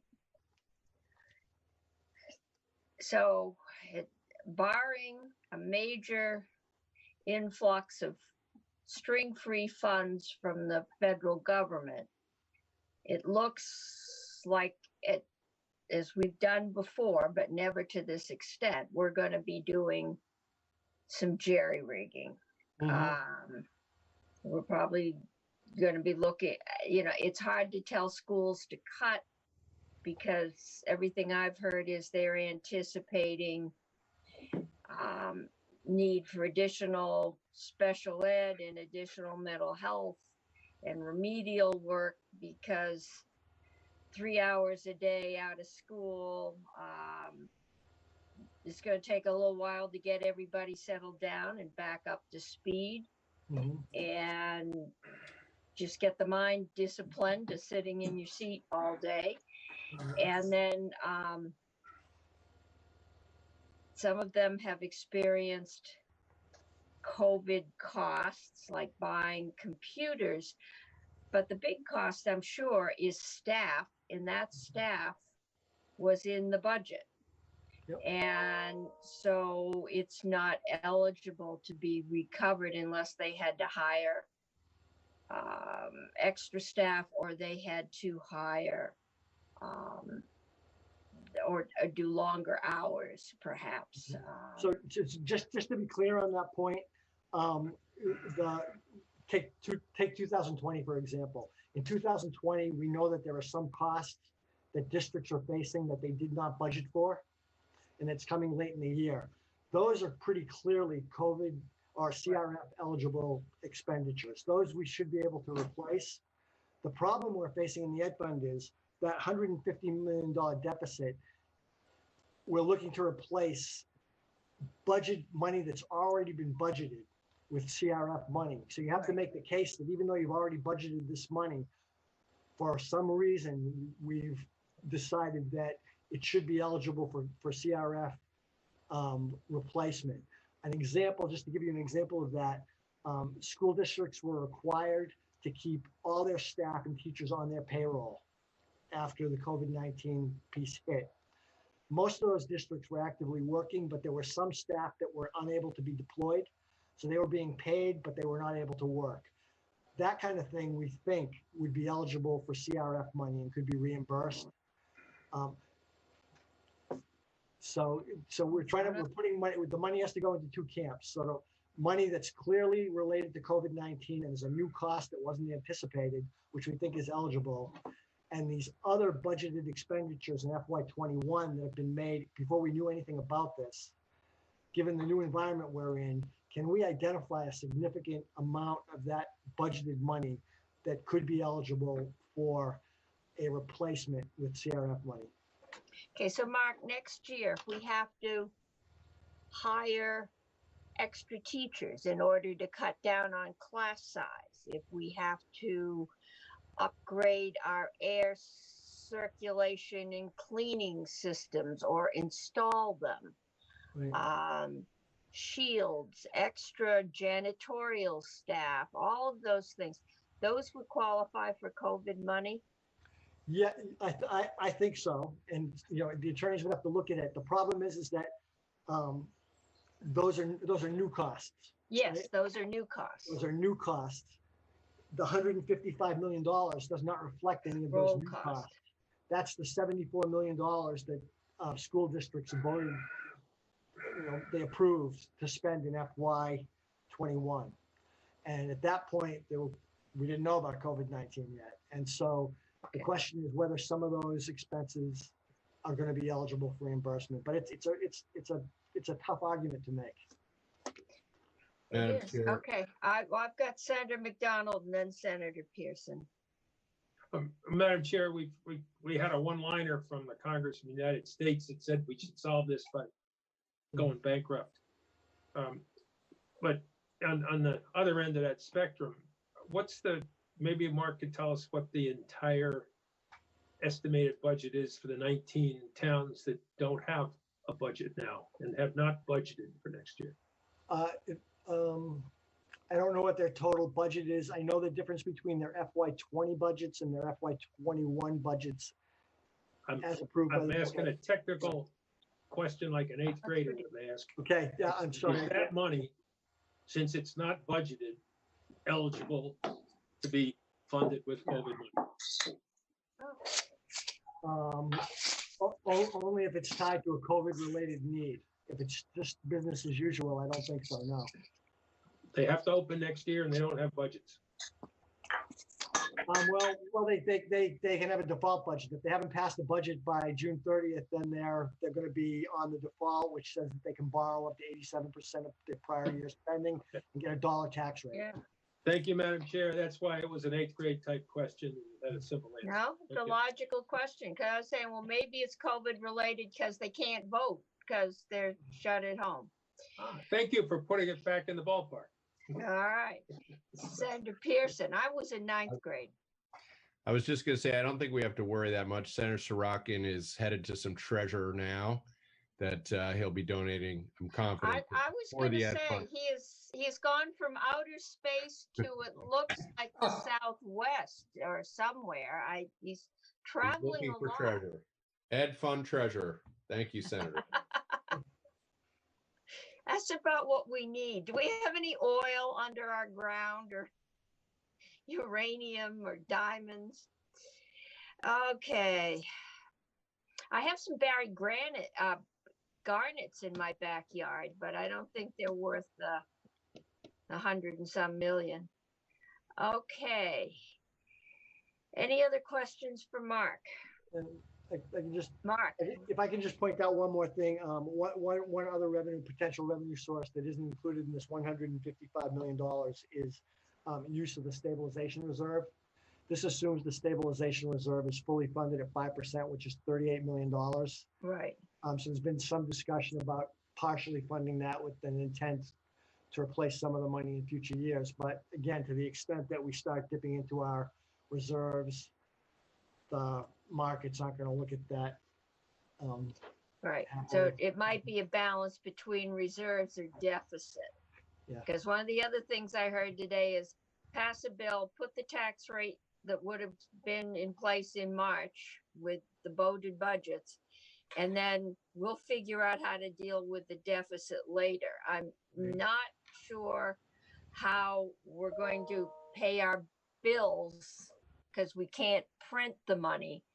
So at some point, we'll have to fess up. But I know that's another one that just kind of got thrown out there today. So with that, if we don't have any more questions for Mark, we're going to move on to Commissioner Bolio.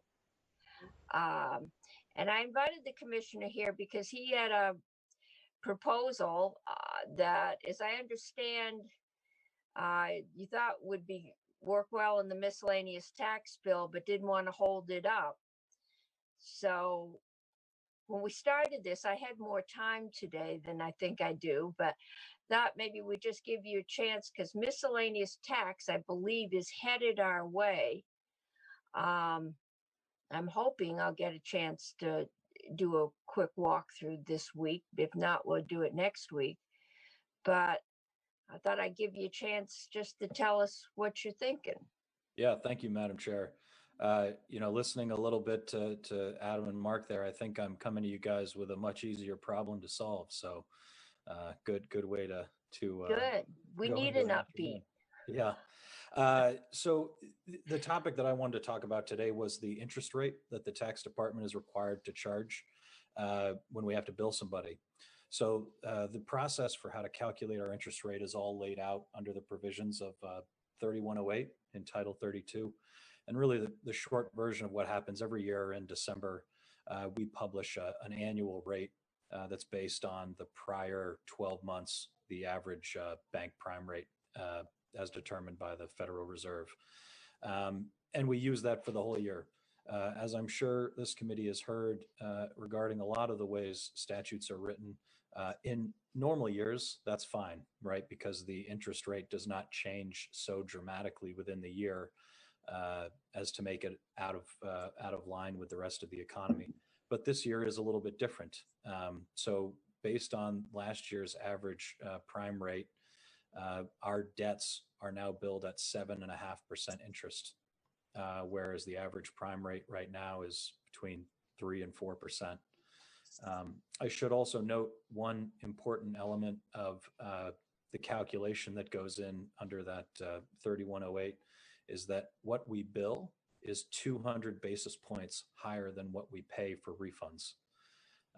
So we have to add another 2% on top of whatever the average prime rate is. So essentially we're paying out 5.5% on refunds, but we bill at 7.5%.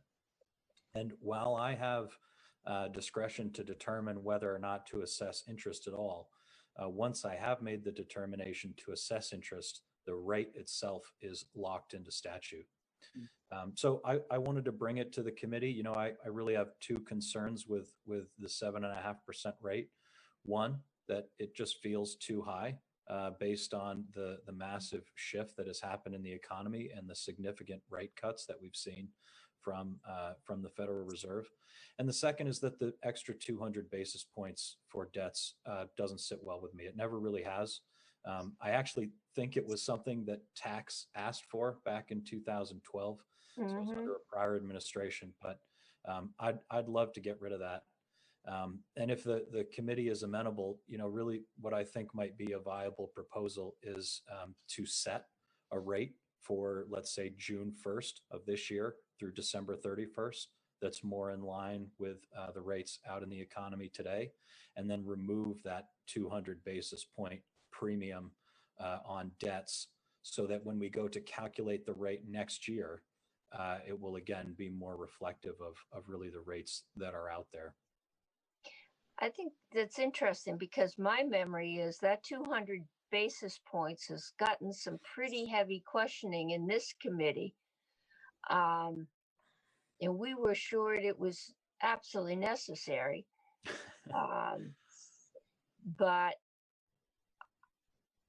and I think it was to discourage scofflaws, but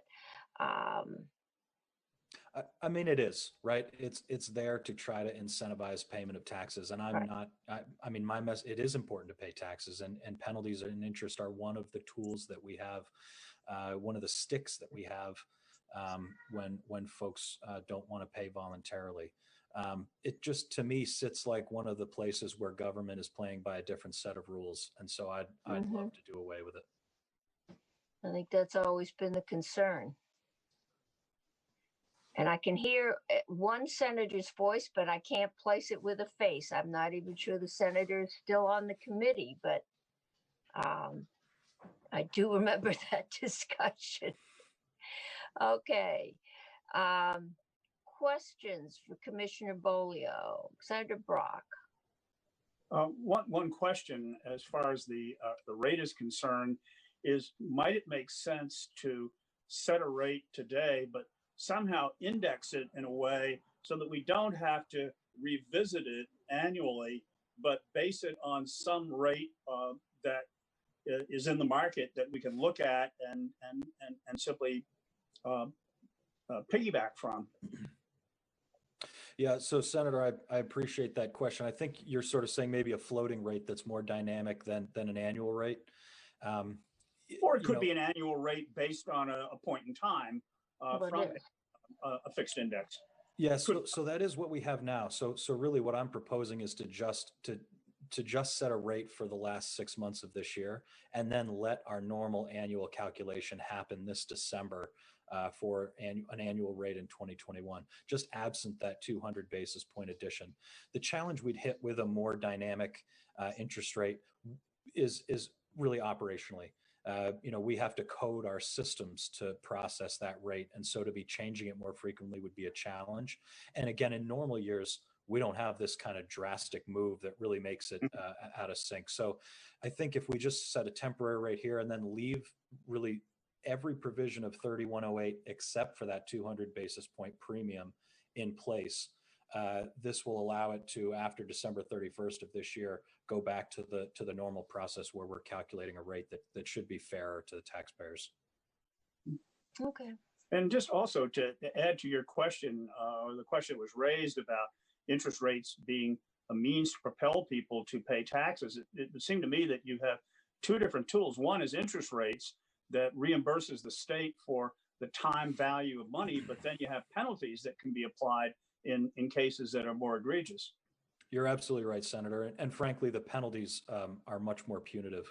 So when necessary, they are a more effective tool. At a minimum, penalties are 1% per month, which would mean 12% annually. But for things like trust taxes, they are generally 5% of the outstanding liability per month. So much more punitive than even a 7.5% interest rate. Thank you. We may, when the payments come due in July, we may be being asked to look at that penalty, given some of the things we've heard, especially on rooms and meals taxes. and folks being out. So, okay. Senator Sorokin.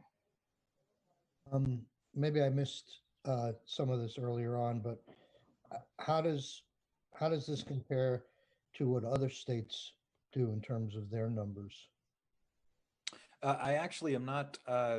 I'm not readily able to speak to that. I'm happy to dig into that a little bit and get back to you. I know that most states do not have the differentiation between debts and overpayments. In fact, we regularly get dinged as a state from tax-related think tanks for having that discrepancy. So I know that many states do not have that discrepancy. I don't know how they set their rates, whether we're out of line in terms of a number or not. Happy to follow up on that. Is there anything comparable on the federal level here? I also don't know the answer to that, but happy to follow up on that and bring that number back. Okay, thank you. Okay, any other questions? If not, thank you. Thank you for the time. Okay, committee. Discussion time here just for a minute. I know Senator Campion has a meeting he needs to go to. Senator Cummings, can you still hear me? I can now.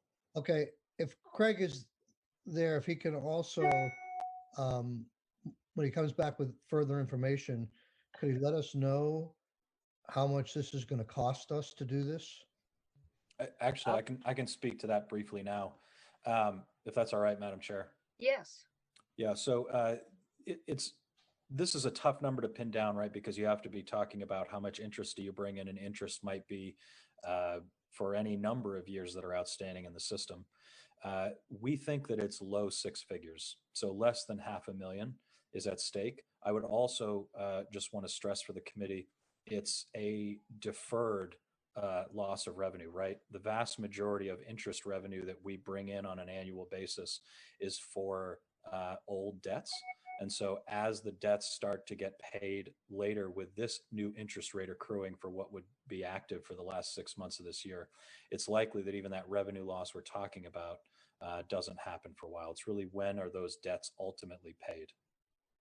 And if they're paid in this year, there's not much interest to have lost anyway.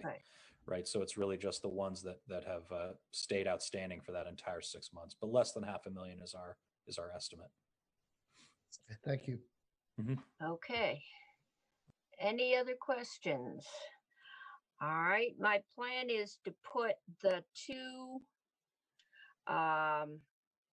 OPR bills up and probably the banking bill for a vote on Thursday. If anyone has any issues with that, tomorrow. Madam Chair?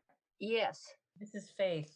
I can't, Betsy Ann is not available on Thursday, so I'd like to tack the two OPR onto the end of the day tomorrow when she's with us for S125. We can probably, we can do that. Okay, thank you. And maybe cut some of the other ones short. I talked to Senator Sorokin. I think I've told the committee about concerns about increasing any tax credits, the mini TIFs, anything that's going to impact revenue at this point, since right now we need all the revenue we can get. And if we're going to look to tax credits as part of an economic bailout, I'd like to have them all there on the table. But I did tell him I would let the administration come in and make their case for why we should do that. The other one is the housing bill, which I think is there a fee in that? We don't have much jurisdiction. Senator Sorokin, do you know? You're flashing in and out here, Senator. I don't know if it's your background or. I think he's in Area 53 or whatever. I think he is. He's doing some strange things here. So anyway, Senator, on your housing, 237, there's a fee in there for us, or there's a commitment of an addition of the property transfer tax. Is that what we've got? Michael, you're muted.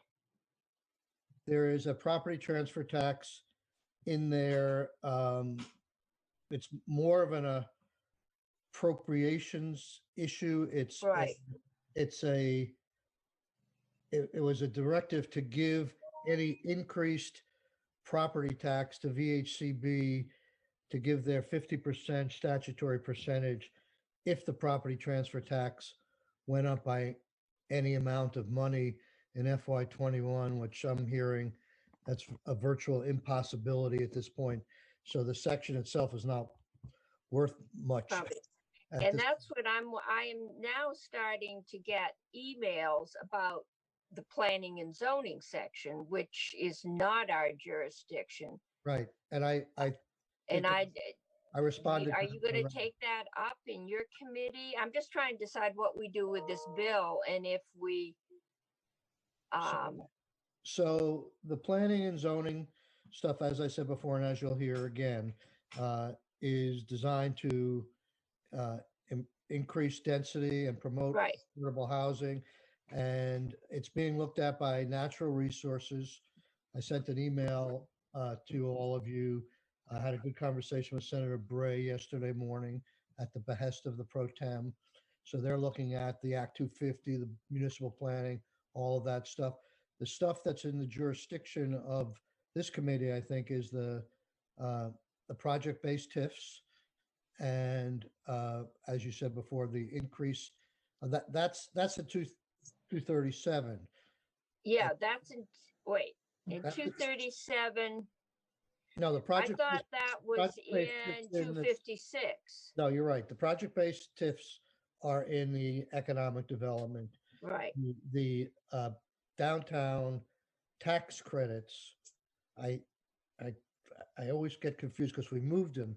I don't remember. Well, it didn't help that we had 3 reporters and they were jumping back and forth between 2 bills. So I don't have a consistent presentation. And part of the problem with, I did get new ink printer ink, so I can print bills out now, but I've been waiting for my printer ink to be able to get a bill in front of me to make notes on.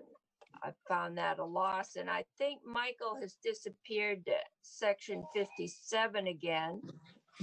At least he's frozen. Anyway, oh, he's back. My intention was to strip out any kind of tax credit of any revenue depleter and send, I thought it was just the housing bill on either without recommendation or, but so we need to kind of look at those. I think it'll become clearer tomorrow because I've asked the administration to come up with a section by section, very brief summary, as opposed to getting into the weeds as we had done the first time and jumping around among 3 legislative councils. Well, I think I made it clear. I just coming out of my old days on planning and zoning, had some concerns. Apparently the league has concerns and at least one town has lots of concerns. Well, we could talk about that tomorrow, but we've. Yeah, no, I don't think in my committee, I just wanted to know where it was going to get talked about. It has been talked about already in our committee. We heard from the league and we heard from, in the process building up to this bill, there was like a 6-month stakeholder group that included everybody, including the league and many municipalities, to come up. And the bill itself is in some ways a balancing in terms of land use and issues that the towns support. So it's a compromise, and we heard them out. We made that decision with the understanding that natural resources would look at some of the land use laws as well. So that's where we are. And I think it'll become clearer tomorrow. Okay, because I was not going to take up stuff that's not really in our jurisdiction, but Right. I did tell you I would let the administration come in and make their case. So that's what I'm thinking. Apparently at 4 o'clock, some people got invited to a presentation on the economic development package. Yep. At least the appropriation chairs did. I haven't found it in my emails, but my emails seem to self-generate. I did get invited, and it's apparently a preview of what the governor's going to announce tomorrow. Tomorrow? Yeah. So with that, if anyone has, oh, and I don't think I told the whole committee, I have been asked by the representative, small r, of Rygate to see if we could bring up S-190, which was the Rygate relicensing bill. And I didn't see any problem with it. It passed out. Senator McDonald is here. So I've asked to have that taken off unless someone is objecting. I did tell Senator McDonald I had that. He's the reporter. Senator. Madam Chair, I understand that I believe the Rules Committee has released all the bills that were on the calendar, and that one. Yeah, on ours? Oh, correct. On the calendar. Okay. It's up for second reading as of the Thursday before we adjourned, and all of those bills. Senator Bailen will correct me if I'm wrong. We've released them all. That the pro tem just didn't have that bill on his list of the first priorities. Okay. I haven't spoken to him about that, but. I have 227, which was on Senator Ballot and Senator Ash's list, but not on the Secretary of the Senate. It's on a second reading from a day prior. It's on the. It's in there on second reading. Yep. Well, no, this is what we're taking up this week on personal care products by lodging establishments. I'm sorry. I thought you were talking about Rygate. Yep. No, Rygate, as long as it's coming up and you know it's coming up, I just wanted the committee to know that. All I can think of is personal care products is there is a samples tax, which we got into when toothbrushes. Can I undo toothbrushes in this one? Vince's Brothers toothbrushes. Dentists don't pay sales tax on all that toothpaste and toothbrushes they handle you. But we found out it is not just those products. Anything that is given out to you as a sample is taxed, and it is millions of dollars in state revenue. So that's the only reason I can think of why it is hitting with us, but we will find that out on Thursday. Did you say it is taxed or it is not? It is taxed. Okay. And I think it's really aimed, I don't know. Women go to the cosmetics department and you get all kinds of free samples. I don't know if men get the same thing, but all of those samples are taxed. They may be free to me, but they are not free to the company that is giving them away. So I think that may be the issue, but this time I'm going to be smart, and we are going to hear about the whole tax issue involved in that, because it's much more than one very sympathetic product. Would Madam Chair, would repealing the exemption on toothbrushes be germane on this bill? I don't know, but I would not object if someone asked. Let me say that my arm still hurts from that Senate priority. So anyway, that is it. We can go off live. I will see you tomorrow.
I'm all set.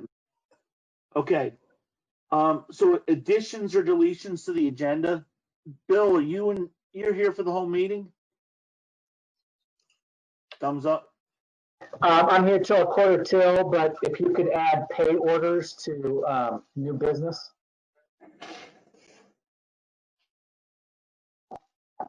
And Rich, Okay. to old business, can you just add website? Wow, we did really bad. Okay. Anybody else? Kate, you're good? All good. Laura, you good? Yep. Oh, okay. Members of the public, I don't see any unless you got something, Lauren.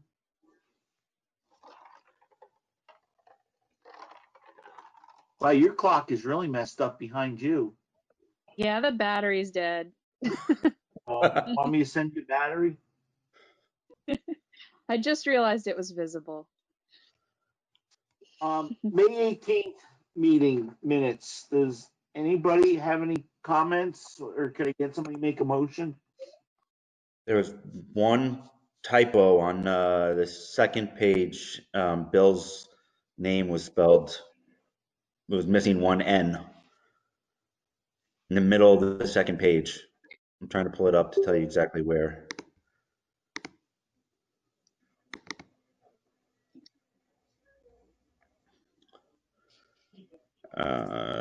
The third paragraph down on page 2.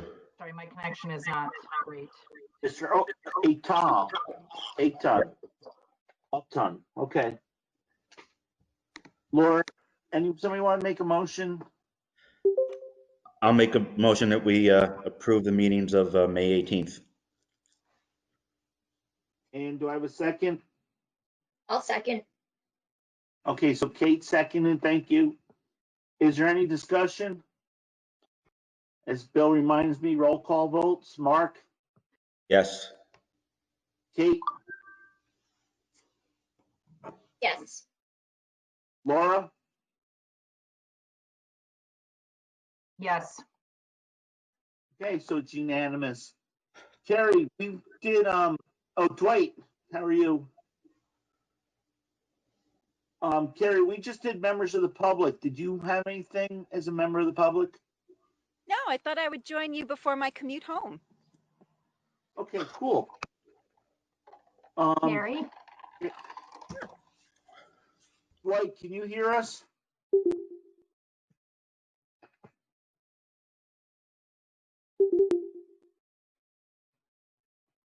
Wow, Peter looks scary, as does Lauren. Okay, correspondence, I didn't have anything. Bill, Matt, or Tammy, was there anything from you guys?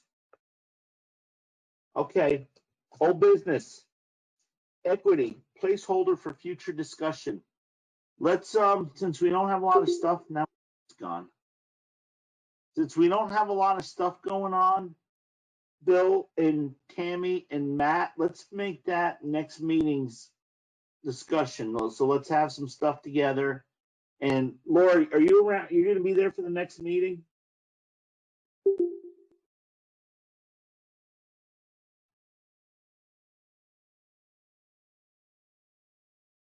Wow, now I got everybody gone.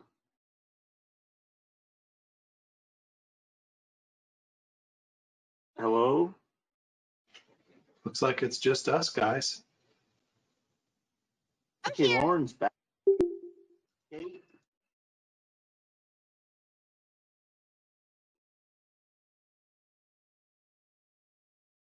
I don't know. Steam update. So we got something from Tammy. You had done some work on what you saw that your position being with the Steam positions. So do you want to? Correct. Sure. Well, Lori and I met last week to discuss the financials, which I included in one of the documents that I sent off. HR also drafted up a stipend agreement, which I also attached with your documents. I really just think that this is the best path forward for all. It's consistent with what we're doing within the district. And I think it's really what's going to be best for our students, given the circumstances. So if you can, just read over the documents, and I'm here to answer any questions that you may have. Okay, so does anybody have any questions of Tammy? First off, everybody got her paperwork. There was a sample contract with no names, and then there was a backup document as to what the position was going to do, which we'd asked for at the last meeting.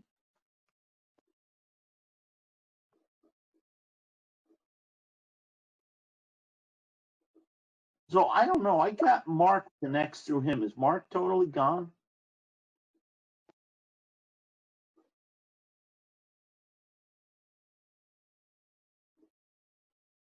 Mark, are you there?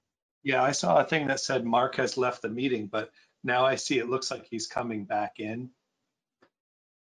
Okay, Dwight, can you hear me? Hi. And Laura, you hear us?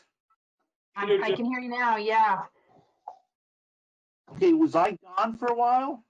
I was gone for a while. Everybody was gone for a while. Not everybody. Okay, Lauren's shaking her head. Matt, who's gone? There was a love time these where meetings. it was just Tammy, Bill, Rich, and I. And I think maybe Carrie was still on at that point. Okay. TJ told me Okay, Consolidated has again. big outages. I'm sorry, what? Oh, it turned like really, everything was black. It was like looking at ghosts. Thought I was on sci-fi. Was Even a little Kane- scary. Oh my God. Is everybody good with the equity issue? Laura, we're going to talk about equity at the next meeting. So we're going to talk about equity at the next meeting. Can I give you Right, my? I've asked Bill. Okay. Go ahead. Do you want my update, my 30-second update on the weights? Well, no, because that would be okay under new business, but Okay. the equity thing that we want to talk about for equity in river valleys. Excuse me, could you orient me? Last I heard, it was all in favor. Right. So the correspondence, everybody voted in favor of approving the minutes. We had no correspondence. We asked Bill, Tammy, and Matt for next meeting to have prepared a discussion for the equity on old business for the placeholder for future discussion. And I was checking with Laura because she was the one who originally brought that up to make sure she was going to be at the meeting. So is everybody up to speed? Thank you. Okay, and then we went to Tammy and we had a discussion about the STEAM update, and Tammy had updated us. Did everybody from hear what Tammy reported? Lauren shaking her head. Kate? I did not. We're having some really touchy internet today. It's Consolidated. Day. Yeah, Consolidated's having a very challenging day. So as usual. Worse than normal though. Tammy. So we got something with the principal's report about the STEAM and a sample contract that Tammy wanted to give for a person to be like the STEAM coordinator, like we have IB coordinators at the Dover building. We want to have something like that at the building. So Tammy, can you just do your dog and pony show again? Tammy, before you go, Rich, question for Rich BCTV. I'm showing recording is paused.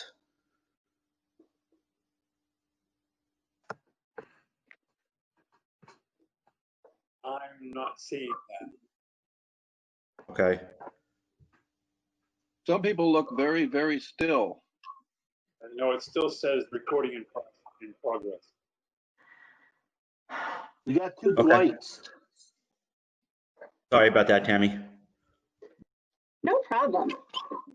It's part of being an educator, right? We're all working together and being patient with one another. Am I good to go? Okay. All right. So I had emailed all of you today with some documents. One of the documents is an updated version of the document that I had presented at our last meeting, which is the proposal for the station. In it, it includes a context as well as a rationale for moving forward with this proposal. It also has a description of what the STEAM coordinator position would entail, with roles and responsibilities listed, and the financial implications as well. In addition to that document, I attached a stipend agreement that was written up by the HR department, which includes the stipend agreement. So were you all able to look that document or those documents over? And if so, let me know how I can be helpful for any questions I may answer.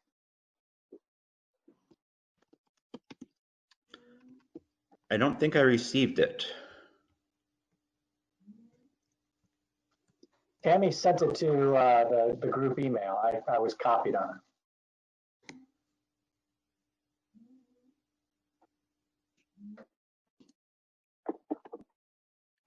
Maybe just send it again, Tam. Yep. Yeah, I did not receive it.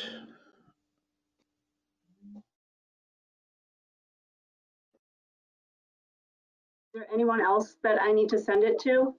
I am not, I don't believe I have it. I'd send it to everybody. I don't have it either.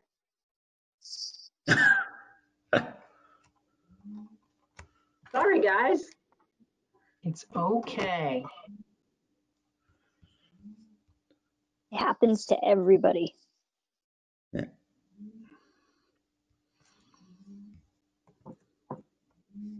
Tammy, it was the agreement, it was a write-up of what you wanted to do. Yes. With the position. Yep. Yeah, okay. Yeah. I thought that came in this morning. It did. Yep.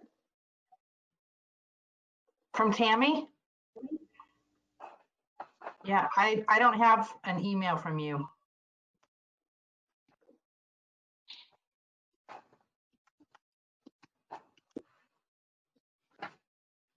I sent it to the RBSD board, so I'm not sure if there was something funky with the email addresses or what happened, but I will certainly resend it. Yeah, I don't know. Maybe we're not all on it. And Laura, if you're on it, it's probably your Wyndham Central Board email. I thought I had that forwarded against recommendation to my Gmail account. Tammy, both of these can be published. Yes. Yeah, it's a contract. It's not a specific contract for a person. It's general.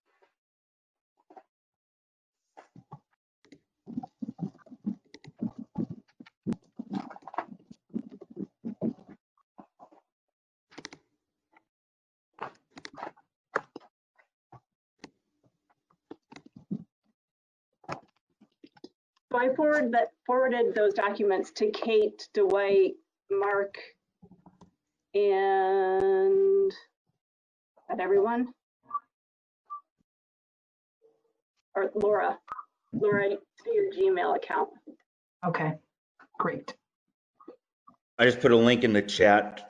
I just added those two documents to that folder. Oh, I got it.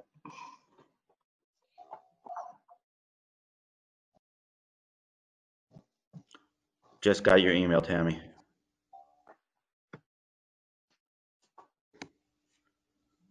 You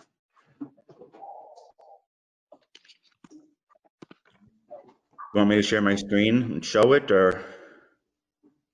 If everybody's got it, let's just, when you do that, we lose a bunch of people. I can't see anybody.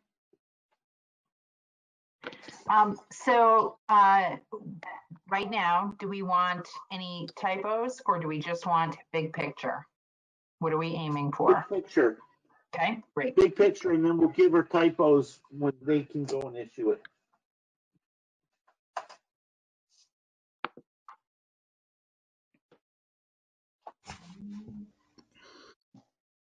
Does anybody have any comments on the content? Would you like this appended?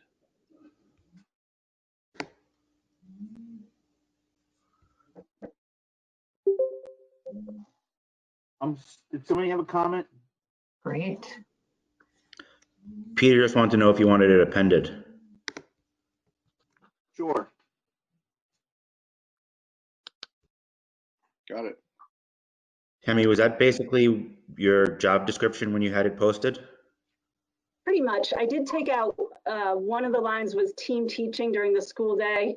I think that since teachers will be in the role of classroom teaching, it would be difficult for that to happen. So I did eliminate that.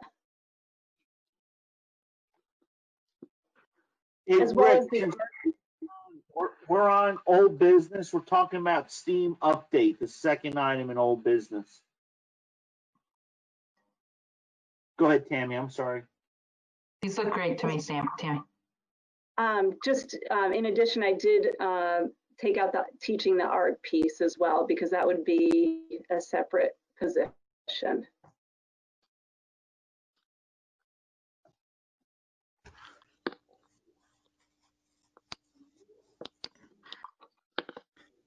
Is 6,000 what we pay the IB coordinators? Their stipend? Yes. Yes. Okay. That's what I thought. All right. Yeah, it looks good to me. So, Kate, you have any comments? No, it looks good. Okay. Dwight? Yeah, no, it looks good. Well done. Okay. Rick? I read it over quickly. It looked fine to me. Okay. And then Mark? Good. Laura? Good. So I want to make one point, just something I'd asked about. So there is an escape clause kind of at the bottom, because if they decide not to have any school at all next year, then we can pull that contract. So I think with that in it, that we're really protecting, everybody so I think that should work well for us. So I'd be good with it. So I guess, Tammy, you've got approval to move forward, you and Bill and Matt. Just, whatever contract will have to come to us to be signed and approved when you get the individual you want to put the name in. Okay. Thank you. Okay, if everybody's good with that, then Rick, under old business, we added the website too, under additions and deletions to the agenda. So Mark, I'm going to turn that over to you and let you talk about that. Yeah, it's going to be pretty short. I've received a grand total of 0 requests for the RFP. So what I wanted to talk about with Bill was how we can get this on a more national platform rather than just local newspapers, because this really doesn't need to be somebody local, as nice as it would be to have someone local.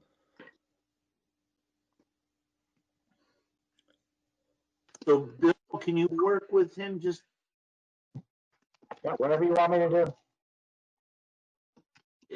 Is that what the board would like to have? Yes. If the board would approve, I'll work with Bill to get it posted on, and I'm blanking on the name, but there are a couple of websites for independent contractors in the IT field, as there are in many fields now. That might be a good place to put this. So, Bill, I'll get those names to you and work with you on that.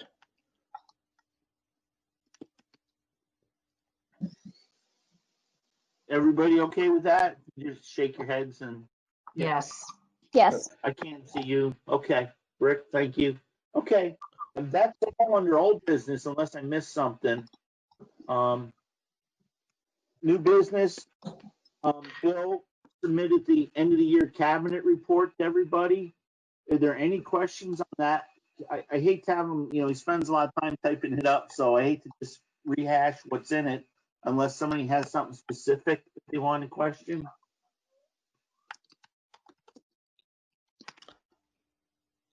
Mark? I don't think I received that either. That went out last week, last Friday, I believe. Bill. It went out on Saturday at 5 a.m. Oh, 5 a.m. on Saturday. There you go. Thank you, Kate. Okay. What were you doing at 5 o'clock on Saturday morning? It's the time that Mr. Antone gets alone time. Yes. You speak that language well. So, just by a show of hands, did nobody else receive it? Or did anybody else see it besides me? I saw it. Okay, so Laura and Kate saw it. Since 3 people didn't see it, Bill, I'm going to put that off till next meeting. Let's carry that forward. And then if you have any questions, we'll talk about, we'll bring up questions at the next meeting if everybody's okay with that. So, Bill, besides what was in your report, is there anything else from you? Just that the leadership team is going to be meeting this Friday.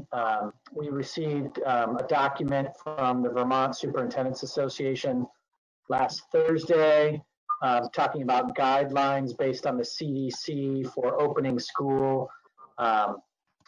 We are waiting for the Agency of Education to get us something, but we are going to go ahead and start planning on Friday because we can't wait much longer. Fortunately, we are doing some pilot summer schools in the WCSU at Leland and Gray in Newbrook. Our Director of Operations, Mr. Medina, has spent countless hours dissecting all the CDC guidance and getting us ready to practice so that we can be prepared for the fall. So on Friday, Tammy and Matt and I will be meeting with the other principals to move that work forward. As Tammy and I met today, that work's going to continue over the summer. She made a very good point that we're not going to all finish it right now because things change and we're trying to get as prepared as possible. But right now, we're preparing for in-person instruction in August in both Wardsboro and in Dover.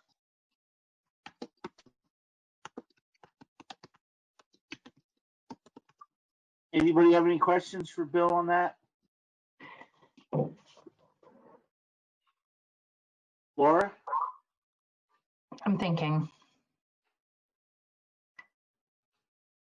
Bill, any changes to the schedule? I'm sorry if you noted that. Changes to the schedule in terms Calendar. of opening up school? Any changes to the calendar? Yeah. No. So has anyone discussed that as a possibility? Has that been discussed as a possibility at either the state level or amongst the superintendents?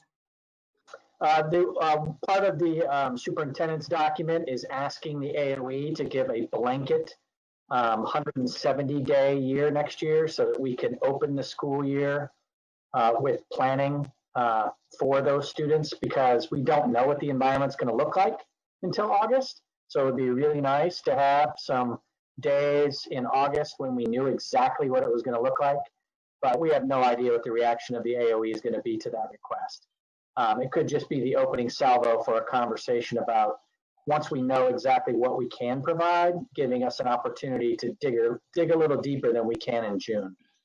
Because all the teachers are going to be leaving June 17th, June 18th, and they won't be coming back until August 20th. So if we had the opportunity, or at least the flexibility to do something like that, we would really prefer that. So the superintendents have asked for that, but we have not heard back from the Agency of Education. And so the Agency of Education, if they were to give that guidance, would that allow flexibility with staff to reschedule staff according to health needs? Say that, what do you mean healthcare needs? Well, I mean, if the schools needed to be closed or, I guess what I'm kind of getting around to, we heard my son's college, they're talking about opening earlier. Yeah. closing earlier, right after Thanksgiving. Taking a much longer break. So that was the kind of the beginning part of my question. And I heard you say that you're asking for, the superintendents have asked AOE for more guidance around some flexibility for 170 days. Is flexibility the correct word, or am I using the wrong word? No, it's just converting 5 student days to 5 preparation days. I see. Got it. The calendar, as in starting, and I don't know the day, August 28th or whatever, that is not being changed anywhere in the state. Okay. And so if that becomes, that's not being contemplated. It is not. Okay. So, but I assume that we're planning for either online or in school. So yes. We are planning to start in person, but also being highly prepared that what we experienced these last 10 weeks could easily resurface. And we have to be flexible enough to be prepared for that. And we also have to be flexible enough that it might occur in one building and not occur in another. So we might be having situations where one building has to be closed, and so that building goes to remote learning, while another building will stay open because it is unnecessary to close that building. We don't know what it's going to look like. We're trying to be as flexible as possible, but we are planning for in-person instruction based on the 25-person guidance and the 17 pages of CDC reopening.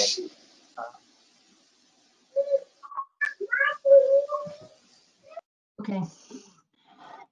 Thank you.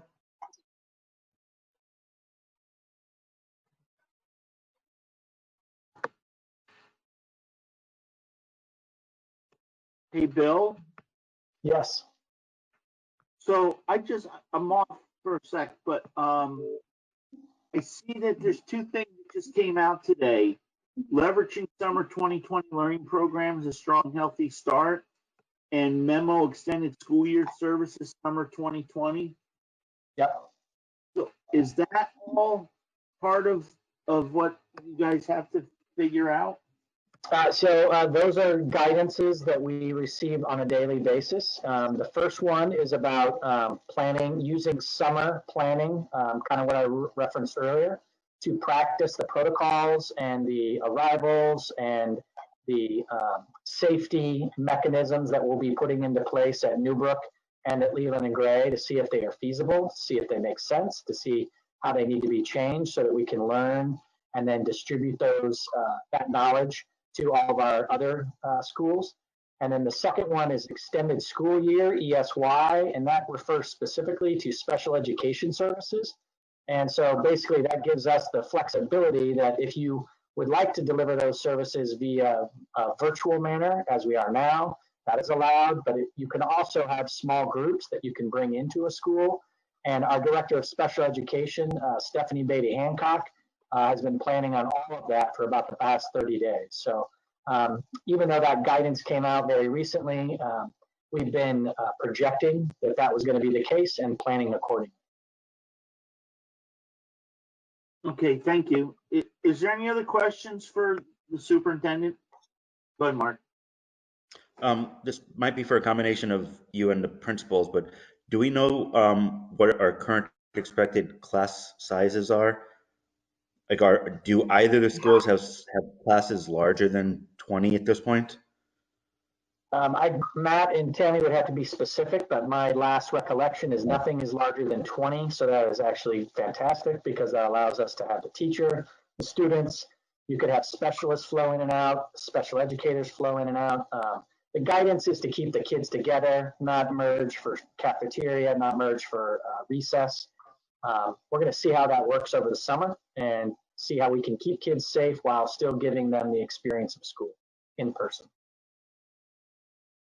Great, thank you.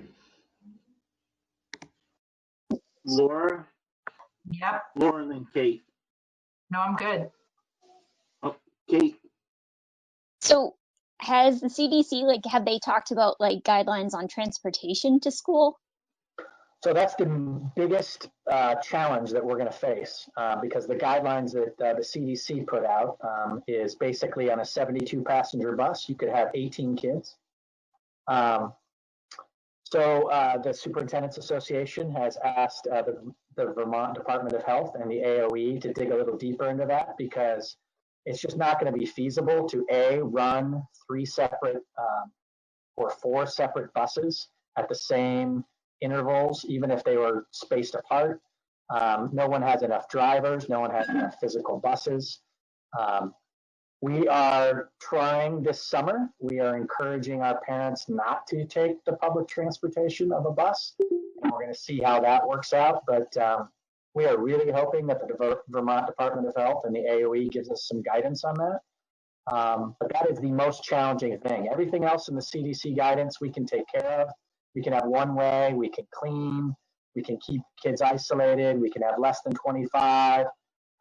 We have cleaning products, we have masks, but the transportation is by far the biggest challenge right now for us to try to accomplish in the fall. And I don't have a solution right now. And what about after school programming, the laughter program that they have at, some of the different schools? Is that still going to be a viable option to offer next year, or where does that stand? Should not be a problem because we'll follow the exact same guidelines that we're following in the summer and in school, smaller groups of 25. Again, the challenge for that will be transportation.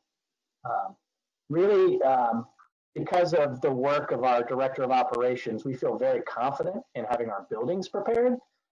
It's the transportation that we just need to see if that guidance evolves. If we could just get from 18 to 36 on a bus, I think we might be able to make it happen by heavy encouragement of parents that if you don't absolutely have to take the bus.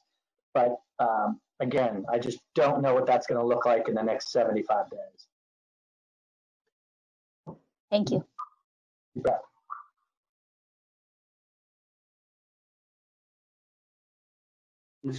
Dwight, you all set? Yeah, those are my questions that were answered. It's great. Thanks, Bill. Laura and Rick, you guys good? Good. So just something that I've noticed a lot, because I get 5 different updates every day from all different places. And, Bill can make, the school and the principals can make a lot of really great plans. And then next week they come up with something new and, they're all going to change too. So I think it's going to be a really fluid situation. And like Bill said, almost every other day, there's a new memo or 2 new memos from the Department of Education saying, oh, wow, this is what you got to do now.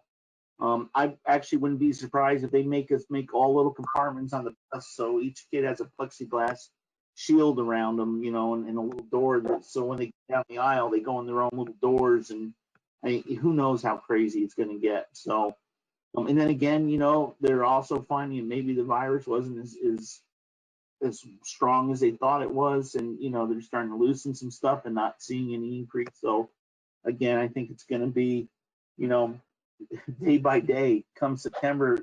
Again, like the Secretary of Education said at one point, school's going to open, but who knows? It's not going to look like it ever has before.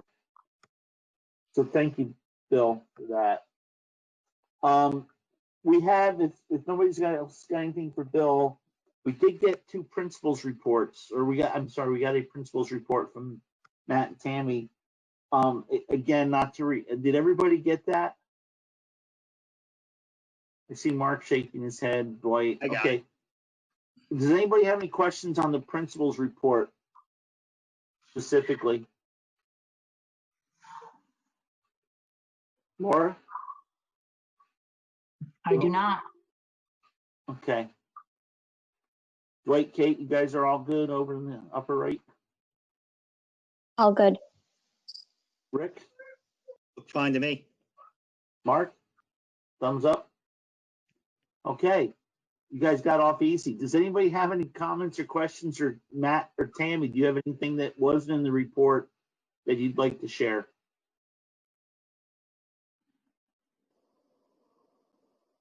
Matt's saying no. Tammy? No? Okay. Moving right, well, according to Lauren's clock, we have only taken about a minute. End of year plans. That was something I asked for. Matt and did include it in his. I think Matt and Tammy included it in their in the principal's report. And Matt, you sent an email about Dover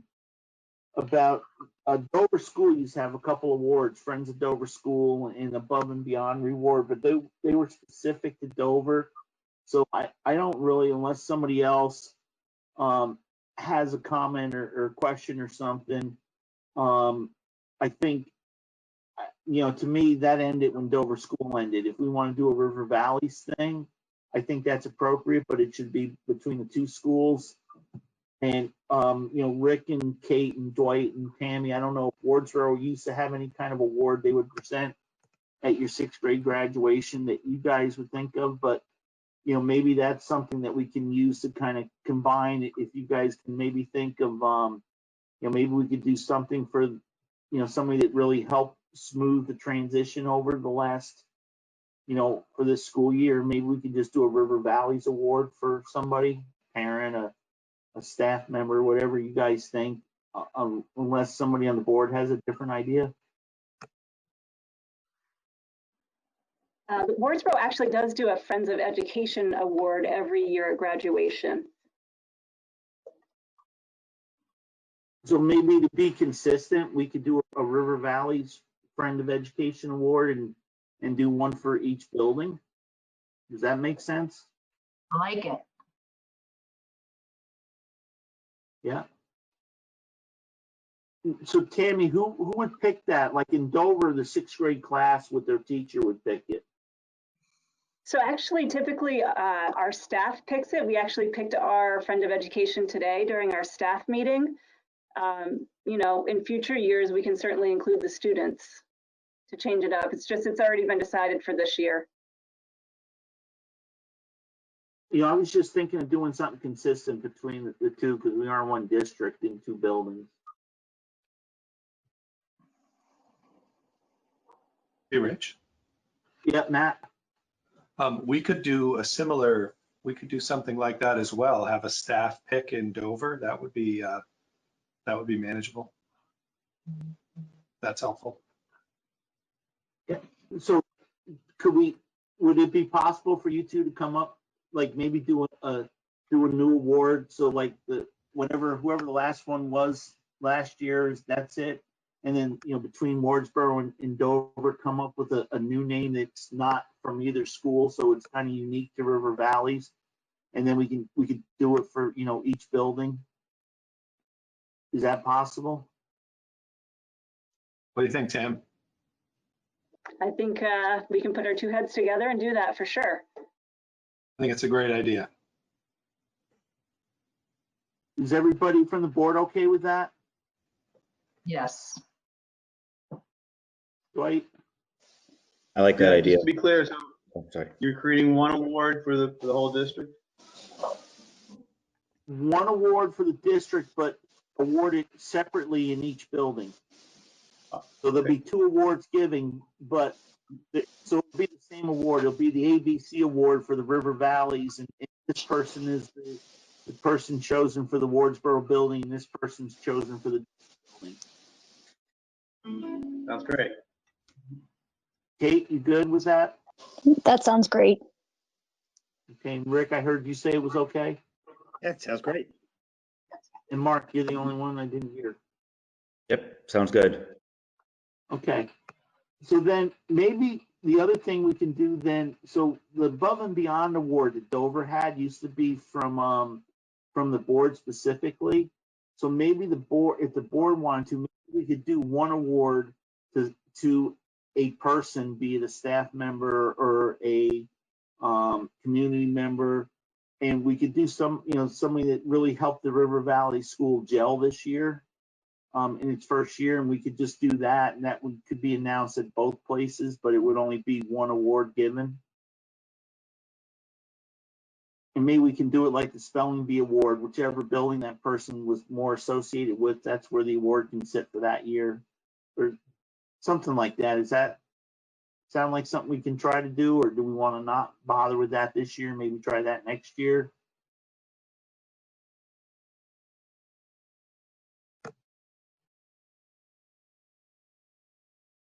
Probably might be best to wait a year on that. I think let's get this settled in and then see where we're going, rather than creating 2 awards in the same year.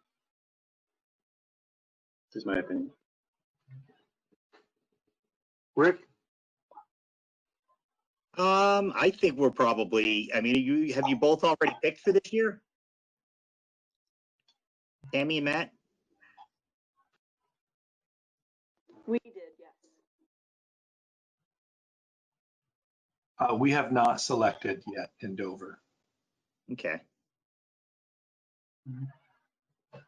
What are the basic criteria, Matt, for yours? So let me just pull that up real quick. The awards that Dover's been given in the past have been primarily given by the board. Here is one called the Friends of Dover School. And then there was the one Rich talked about, Above and Beyond. The Above and Beyond, some notes here say somebody who's consistently dedicated. Students refer to them as a family member, respected by colleagues. This one looks like it's tended to go toward a staff member. Correct me if I'm wrong, Rich and Bill.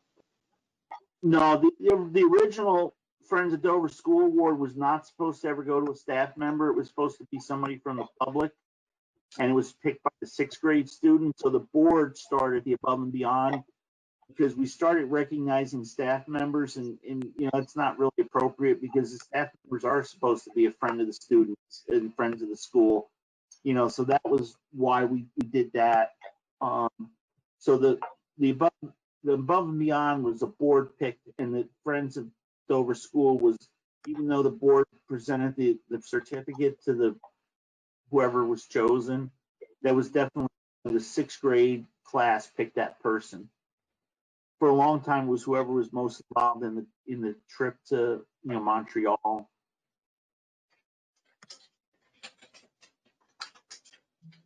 Anyway, I think it's a perfect time to redefine these things. So I think if we had a Friend of Education Award, the way Wardsboro does, and Tammy and I can determine the criteria for that.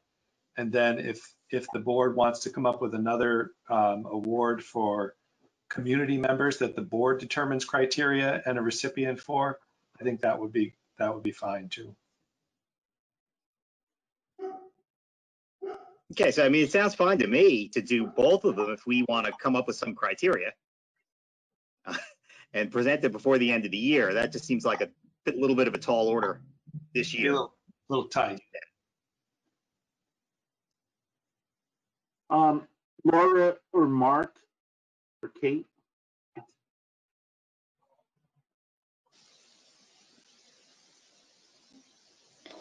I think it definitely seems like, you know, you've got to have clear criteria to be able to pick a recipient. And Rick makes a great point to be able to define that in a timely fashion, because we are, you know, we end school in a week and a half. Like, that's not much time at all. Graduation happened before we meet again. Laura? Thinking. I'm not opposed to Rick's suggestion at all. So I'm just thinking. So then let's do that. Let's let Matt and Tammy deal with the one awards for this year, and then Bill and Peter, if we can just carry that on forward, we'll have a discussion about an education award by the board for next year. There we go. Go ahead, Matt. Guys, I just want to let you know, I did already pose the question to Sue about having the students select this year's Friend of Dover School. I don't see that I've heard from her yet, but I want to just check with her to make sure that we haven't already had the kids select somebody before we let that go this year. Okay. So we're going to let you guys just deal with it for this year. Yeah, sounds good. Thank you. Okay. And then, other than that, I don't know if either one of you want to talk about your end of the year plans or if you want anything from the board. I did have a question about diplomas. Typically in the past, the board chair has signed diplomas. This year, do we want to make it so that we have 2 signatures so that both chairs sign, or how do we want to make that consistent?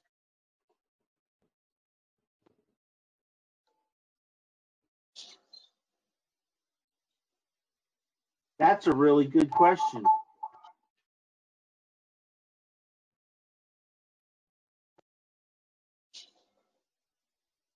Yeah, Bill, Mark. Hi, Bill. Oh, you're. Oh, bye, Bill. Look at Lauren's clock. You still got time. Um, Go ahead. what I was going to say was we only have one chair, so. Well, we have a vice chair. Oh, I see what you mean. Why don't now let's. Here's a good way of doing it. Why don't we have the senior board member from each town sign the appropriate town one for this year? Is everybody okay with that?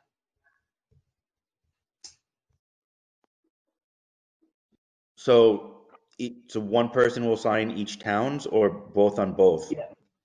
No, the senior board member from each town will sign that specific building's diploma. So, Rick and Dwight will have to duke it out because they've both been on the same length of time. And The Laura duking, it's Rick. I'm not duking it out with you, Dwight. And I'm out of town over there, their graduation in Wardsboro. So You'll be there anyway, would you? That's no duty to you, Dwight. Good. Laura, are you good with that? I am good with that, yes. Kate, are you okay with that? That sounds good to me, yes. Okay, Mark, you okay with that? Yeah, I think I'd rather see both of you sign both, but we can do that in future years. Well, if that's what the wish of the board is, we can do that. Rick and I can both sign. I mean, that's pretty easy too. I just think we're trying to be one district. Yes. Let's do it the same way. I like the idea very much. Okay, so let me say what happens one year when Dwight and Rick are both chairman and vice chairman. Well, we can make it the scene. Well, They were changing it again. I would stick to the chair and vice chair, regardless of what towns they're from. At least it's consistent. Okay, so Laura, you good with that? Yes. Rick? I'm fine with that. Dwight? Yeah, sounds good. Kate? All good. Okay, so why don't we do that? If you guys want, Matt and Tammy, just get them together, and Rick and I will figure out how we're going to sign them for you. Well, the chair and vice chair will sign everybody's diplomas? Correct. Thank you.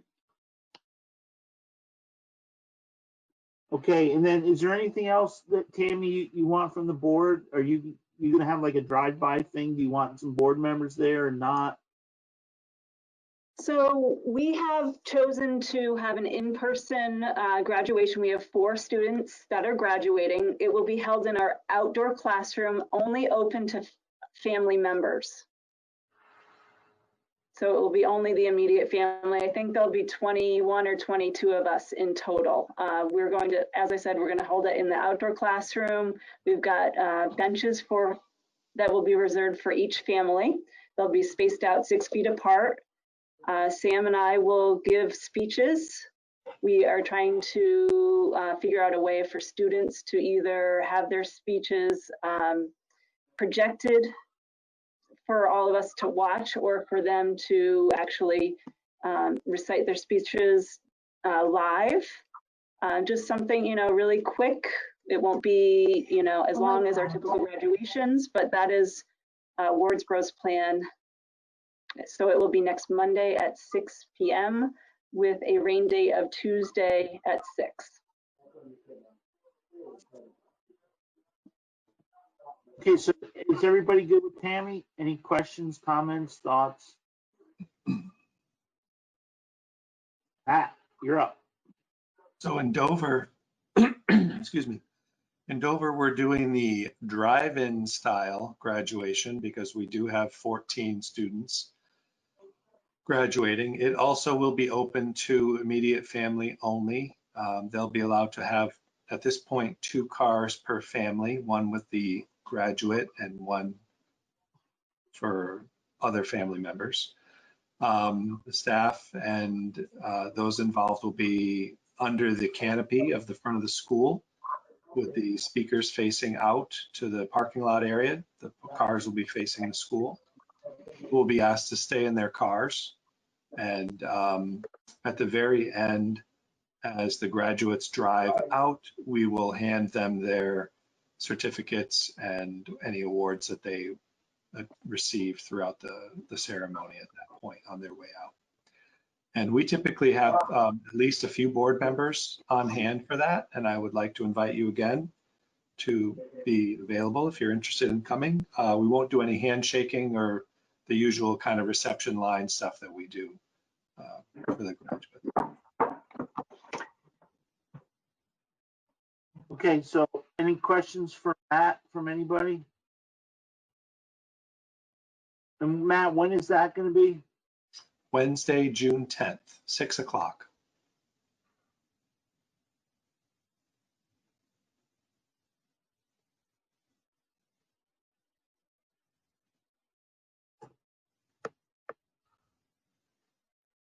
I see nobody moving, so I think you're good, Matt. Thank you.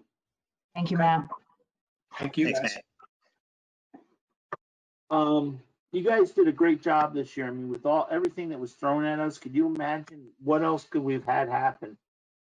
So, good job getting us through the year there. You too, Bill, even though you're done. Under new business, Bill asked us to look at the pay orders. So there was an email that went out a little while ago for pay orders. Did anybody in the board get that? See that? Was that the one from like a week and a half ago? No, it just came out today. It's for $416,899.08. It came from the accounts payable person, which is not Lori Garland. It is the other Lori, isn't it? Lori Langevin? I believe so. It came out really late. I did not receive anything. I did not either. Neither did I.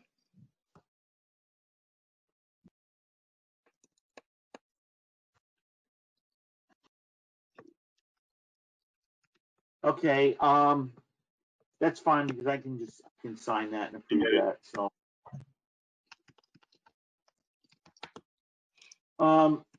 that's all I had until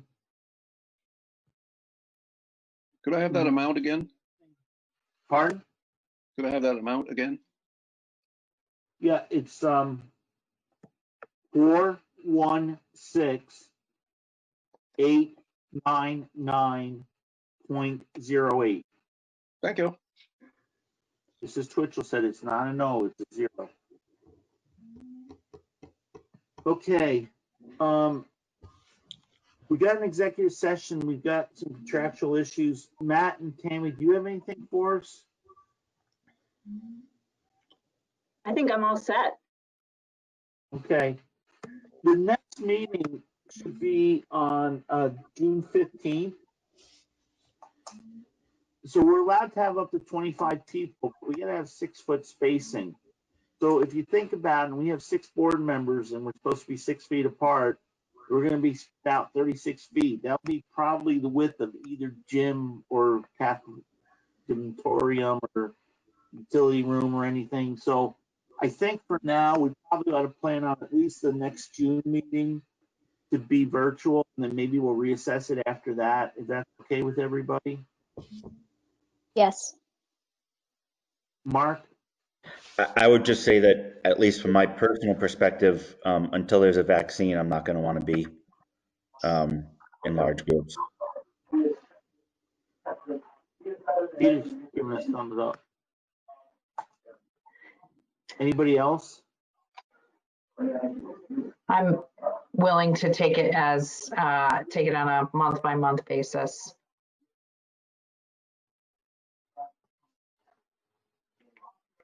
Go ahead, Dwight.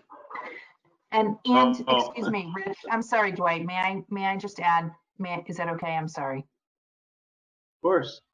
And Richard, I think that it is entirely possible, and I would like to encourage that we do this, that we have hybrid meetings, that we are able to meet in person with virtual participation as well. I think it's possible. I think we've learned a lot of things that are possible now, and I would encourage us to, just do that, and to do that forevermore, actually.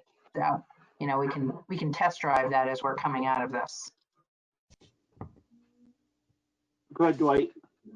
Yeah, I know that's. I would agree. I think a month by month, and we'll try to review on maybe having some type of hybrid that everyone can feel comfortable with. That makes the most sense. Rick, you got a comment? I'll get back to you in a second, Peter. Yeah, I don't have any comment on that. I'm good either way. Kate? I like the idea of the hybrid a lot, because I think everybody's going to have some different thresholds of how they feel safe for a while. So I think being able to be agile makes a big difference in today's society. So I like that. Okay. Peter? Just a word for, a lot of people are compromised in their immune systems, and it's going to take them a lot longer to get into person-to-person gatherings. Absolutely. Yeah, I don't enjoy virtual meetings because, like what happened earlier, all of a sudden everybody's gone, and then I don't know what's going on. And there was a couple meetings ago, I was totally gone. So. Well, I think we all need to be active with the broadband committee to help increase our internet in our area, and then that won't be such a big concern anymore. Laura? And I am fortunate. So Laura just signed you up, so you got yourself on another committee. You probably maybe didn't want to say that. No, I've been engaged with them. Okay, so Mark, you're going to set us up for the 15th again. So we'll meet June 15th at 6 p.m. And then Tammy and Matt work with Bill and get us a summer schedule. A lot of times we wouldn't meet in July at all.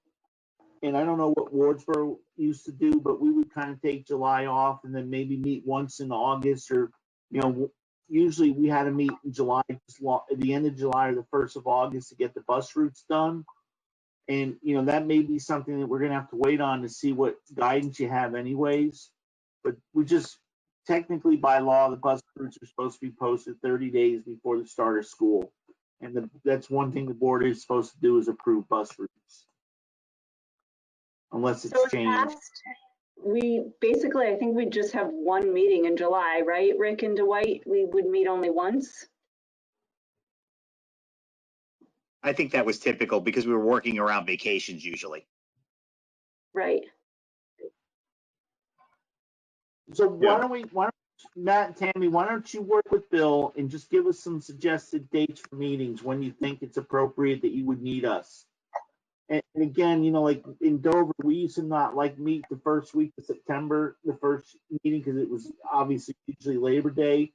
But also we always figured that would give you those first 3 weeks of September to kind of get caught up and not have to worry about making a report for the school board and not having to worry about school board meetings. So why don't you give us a schedule for July, August, and September? And just remember, though, that we got budgets coming up, and budgets are, we don't know. They're supposed to, I keep saying there's going to be that mini budget or that 3-month budget, and we don't know what things are going to look like. So, we may wind up spending a lot more time, but we do have some more time because we did push the annual meeting out a little bit.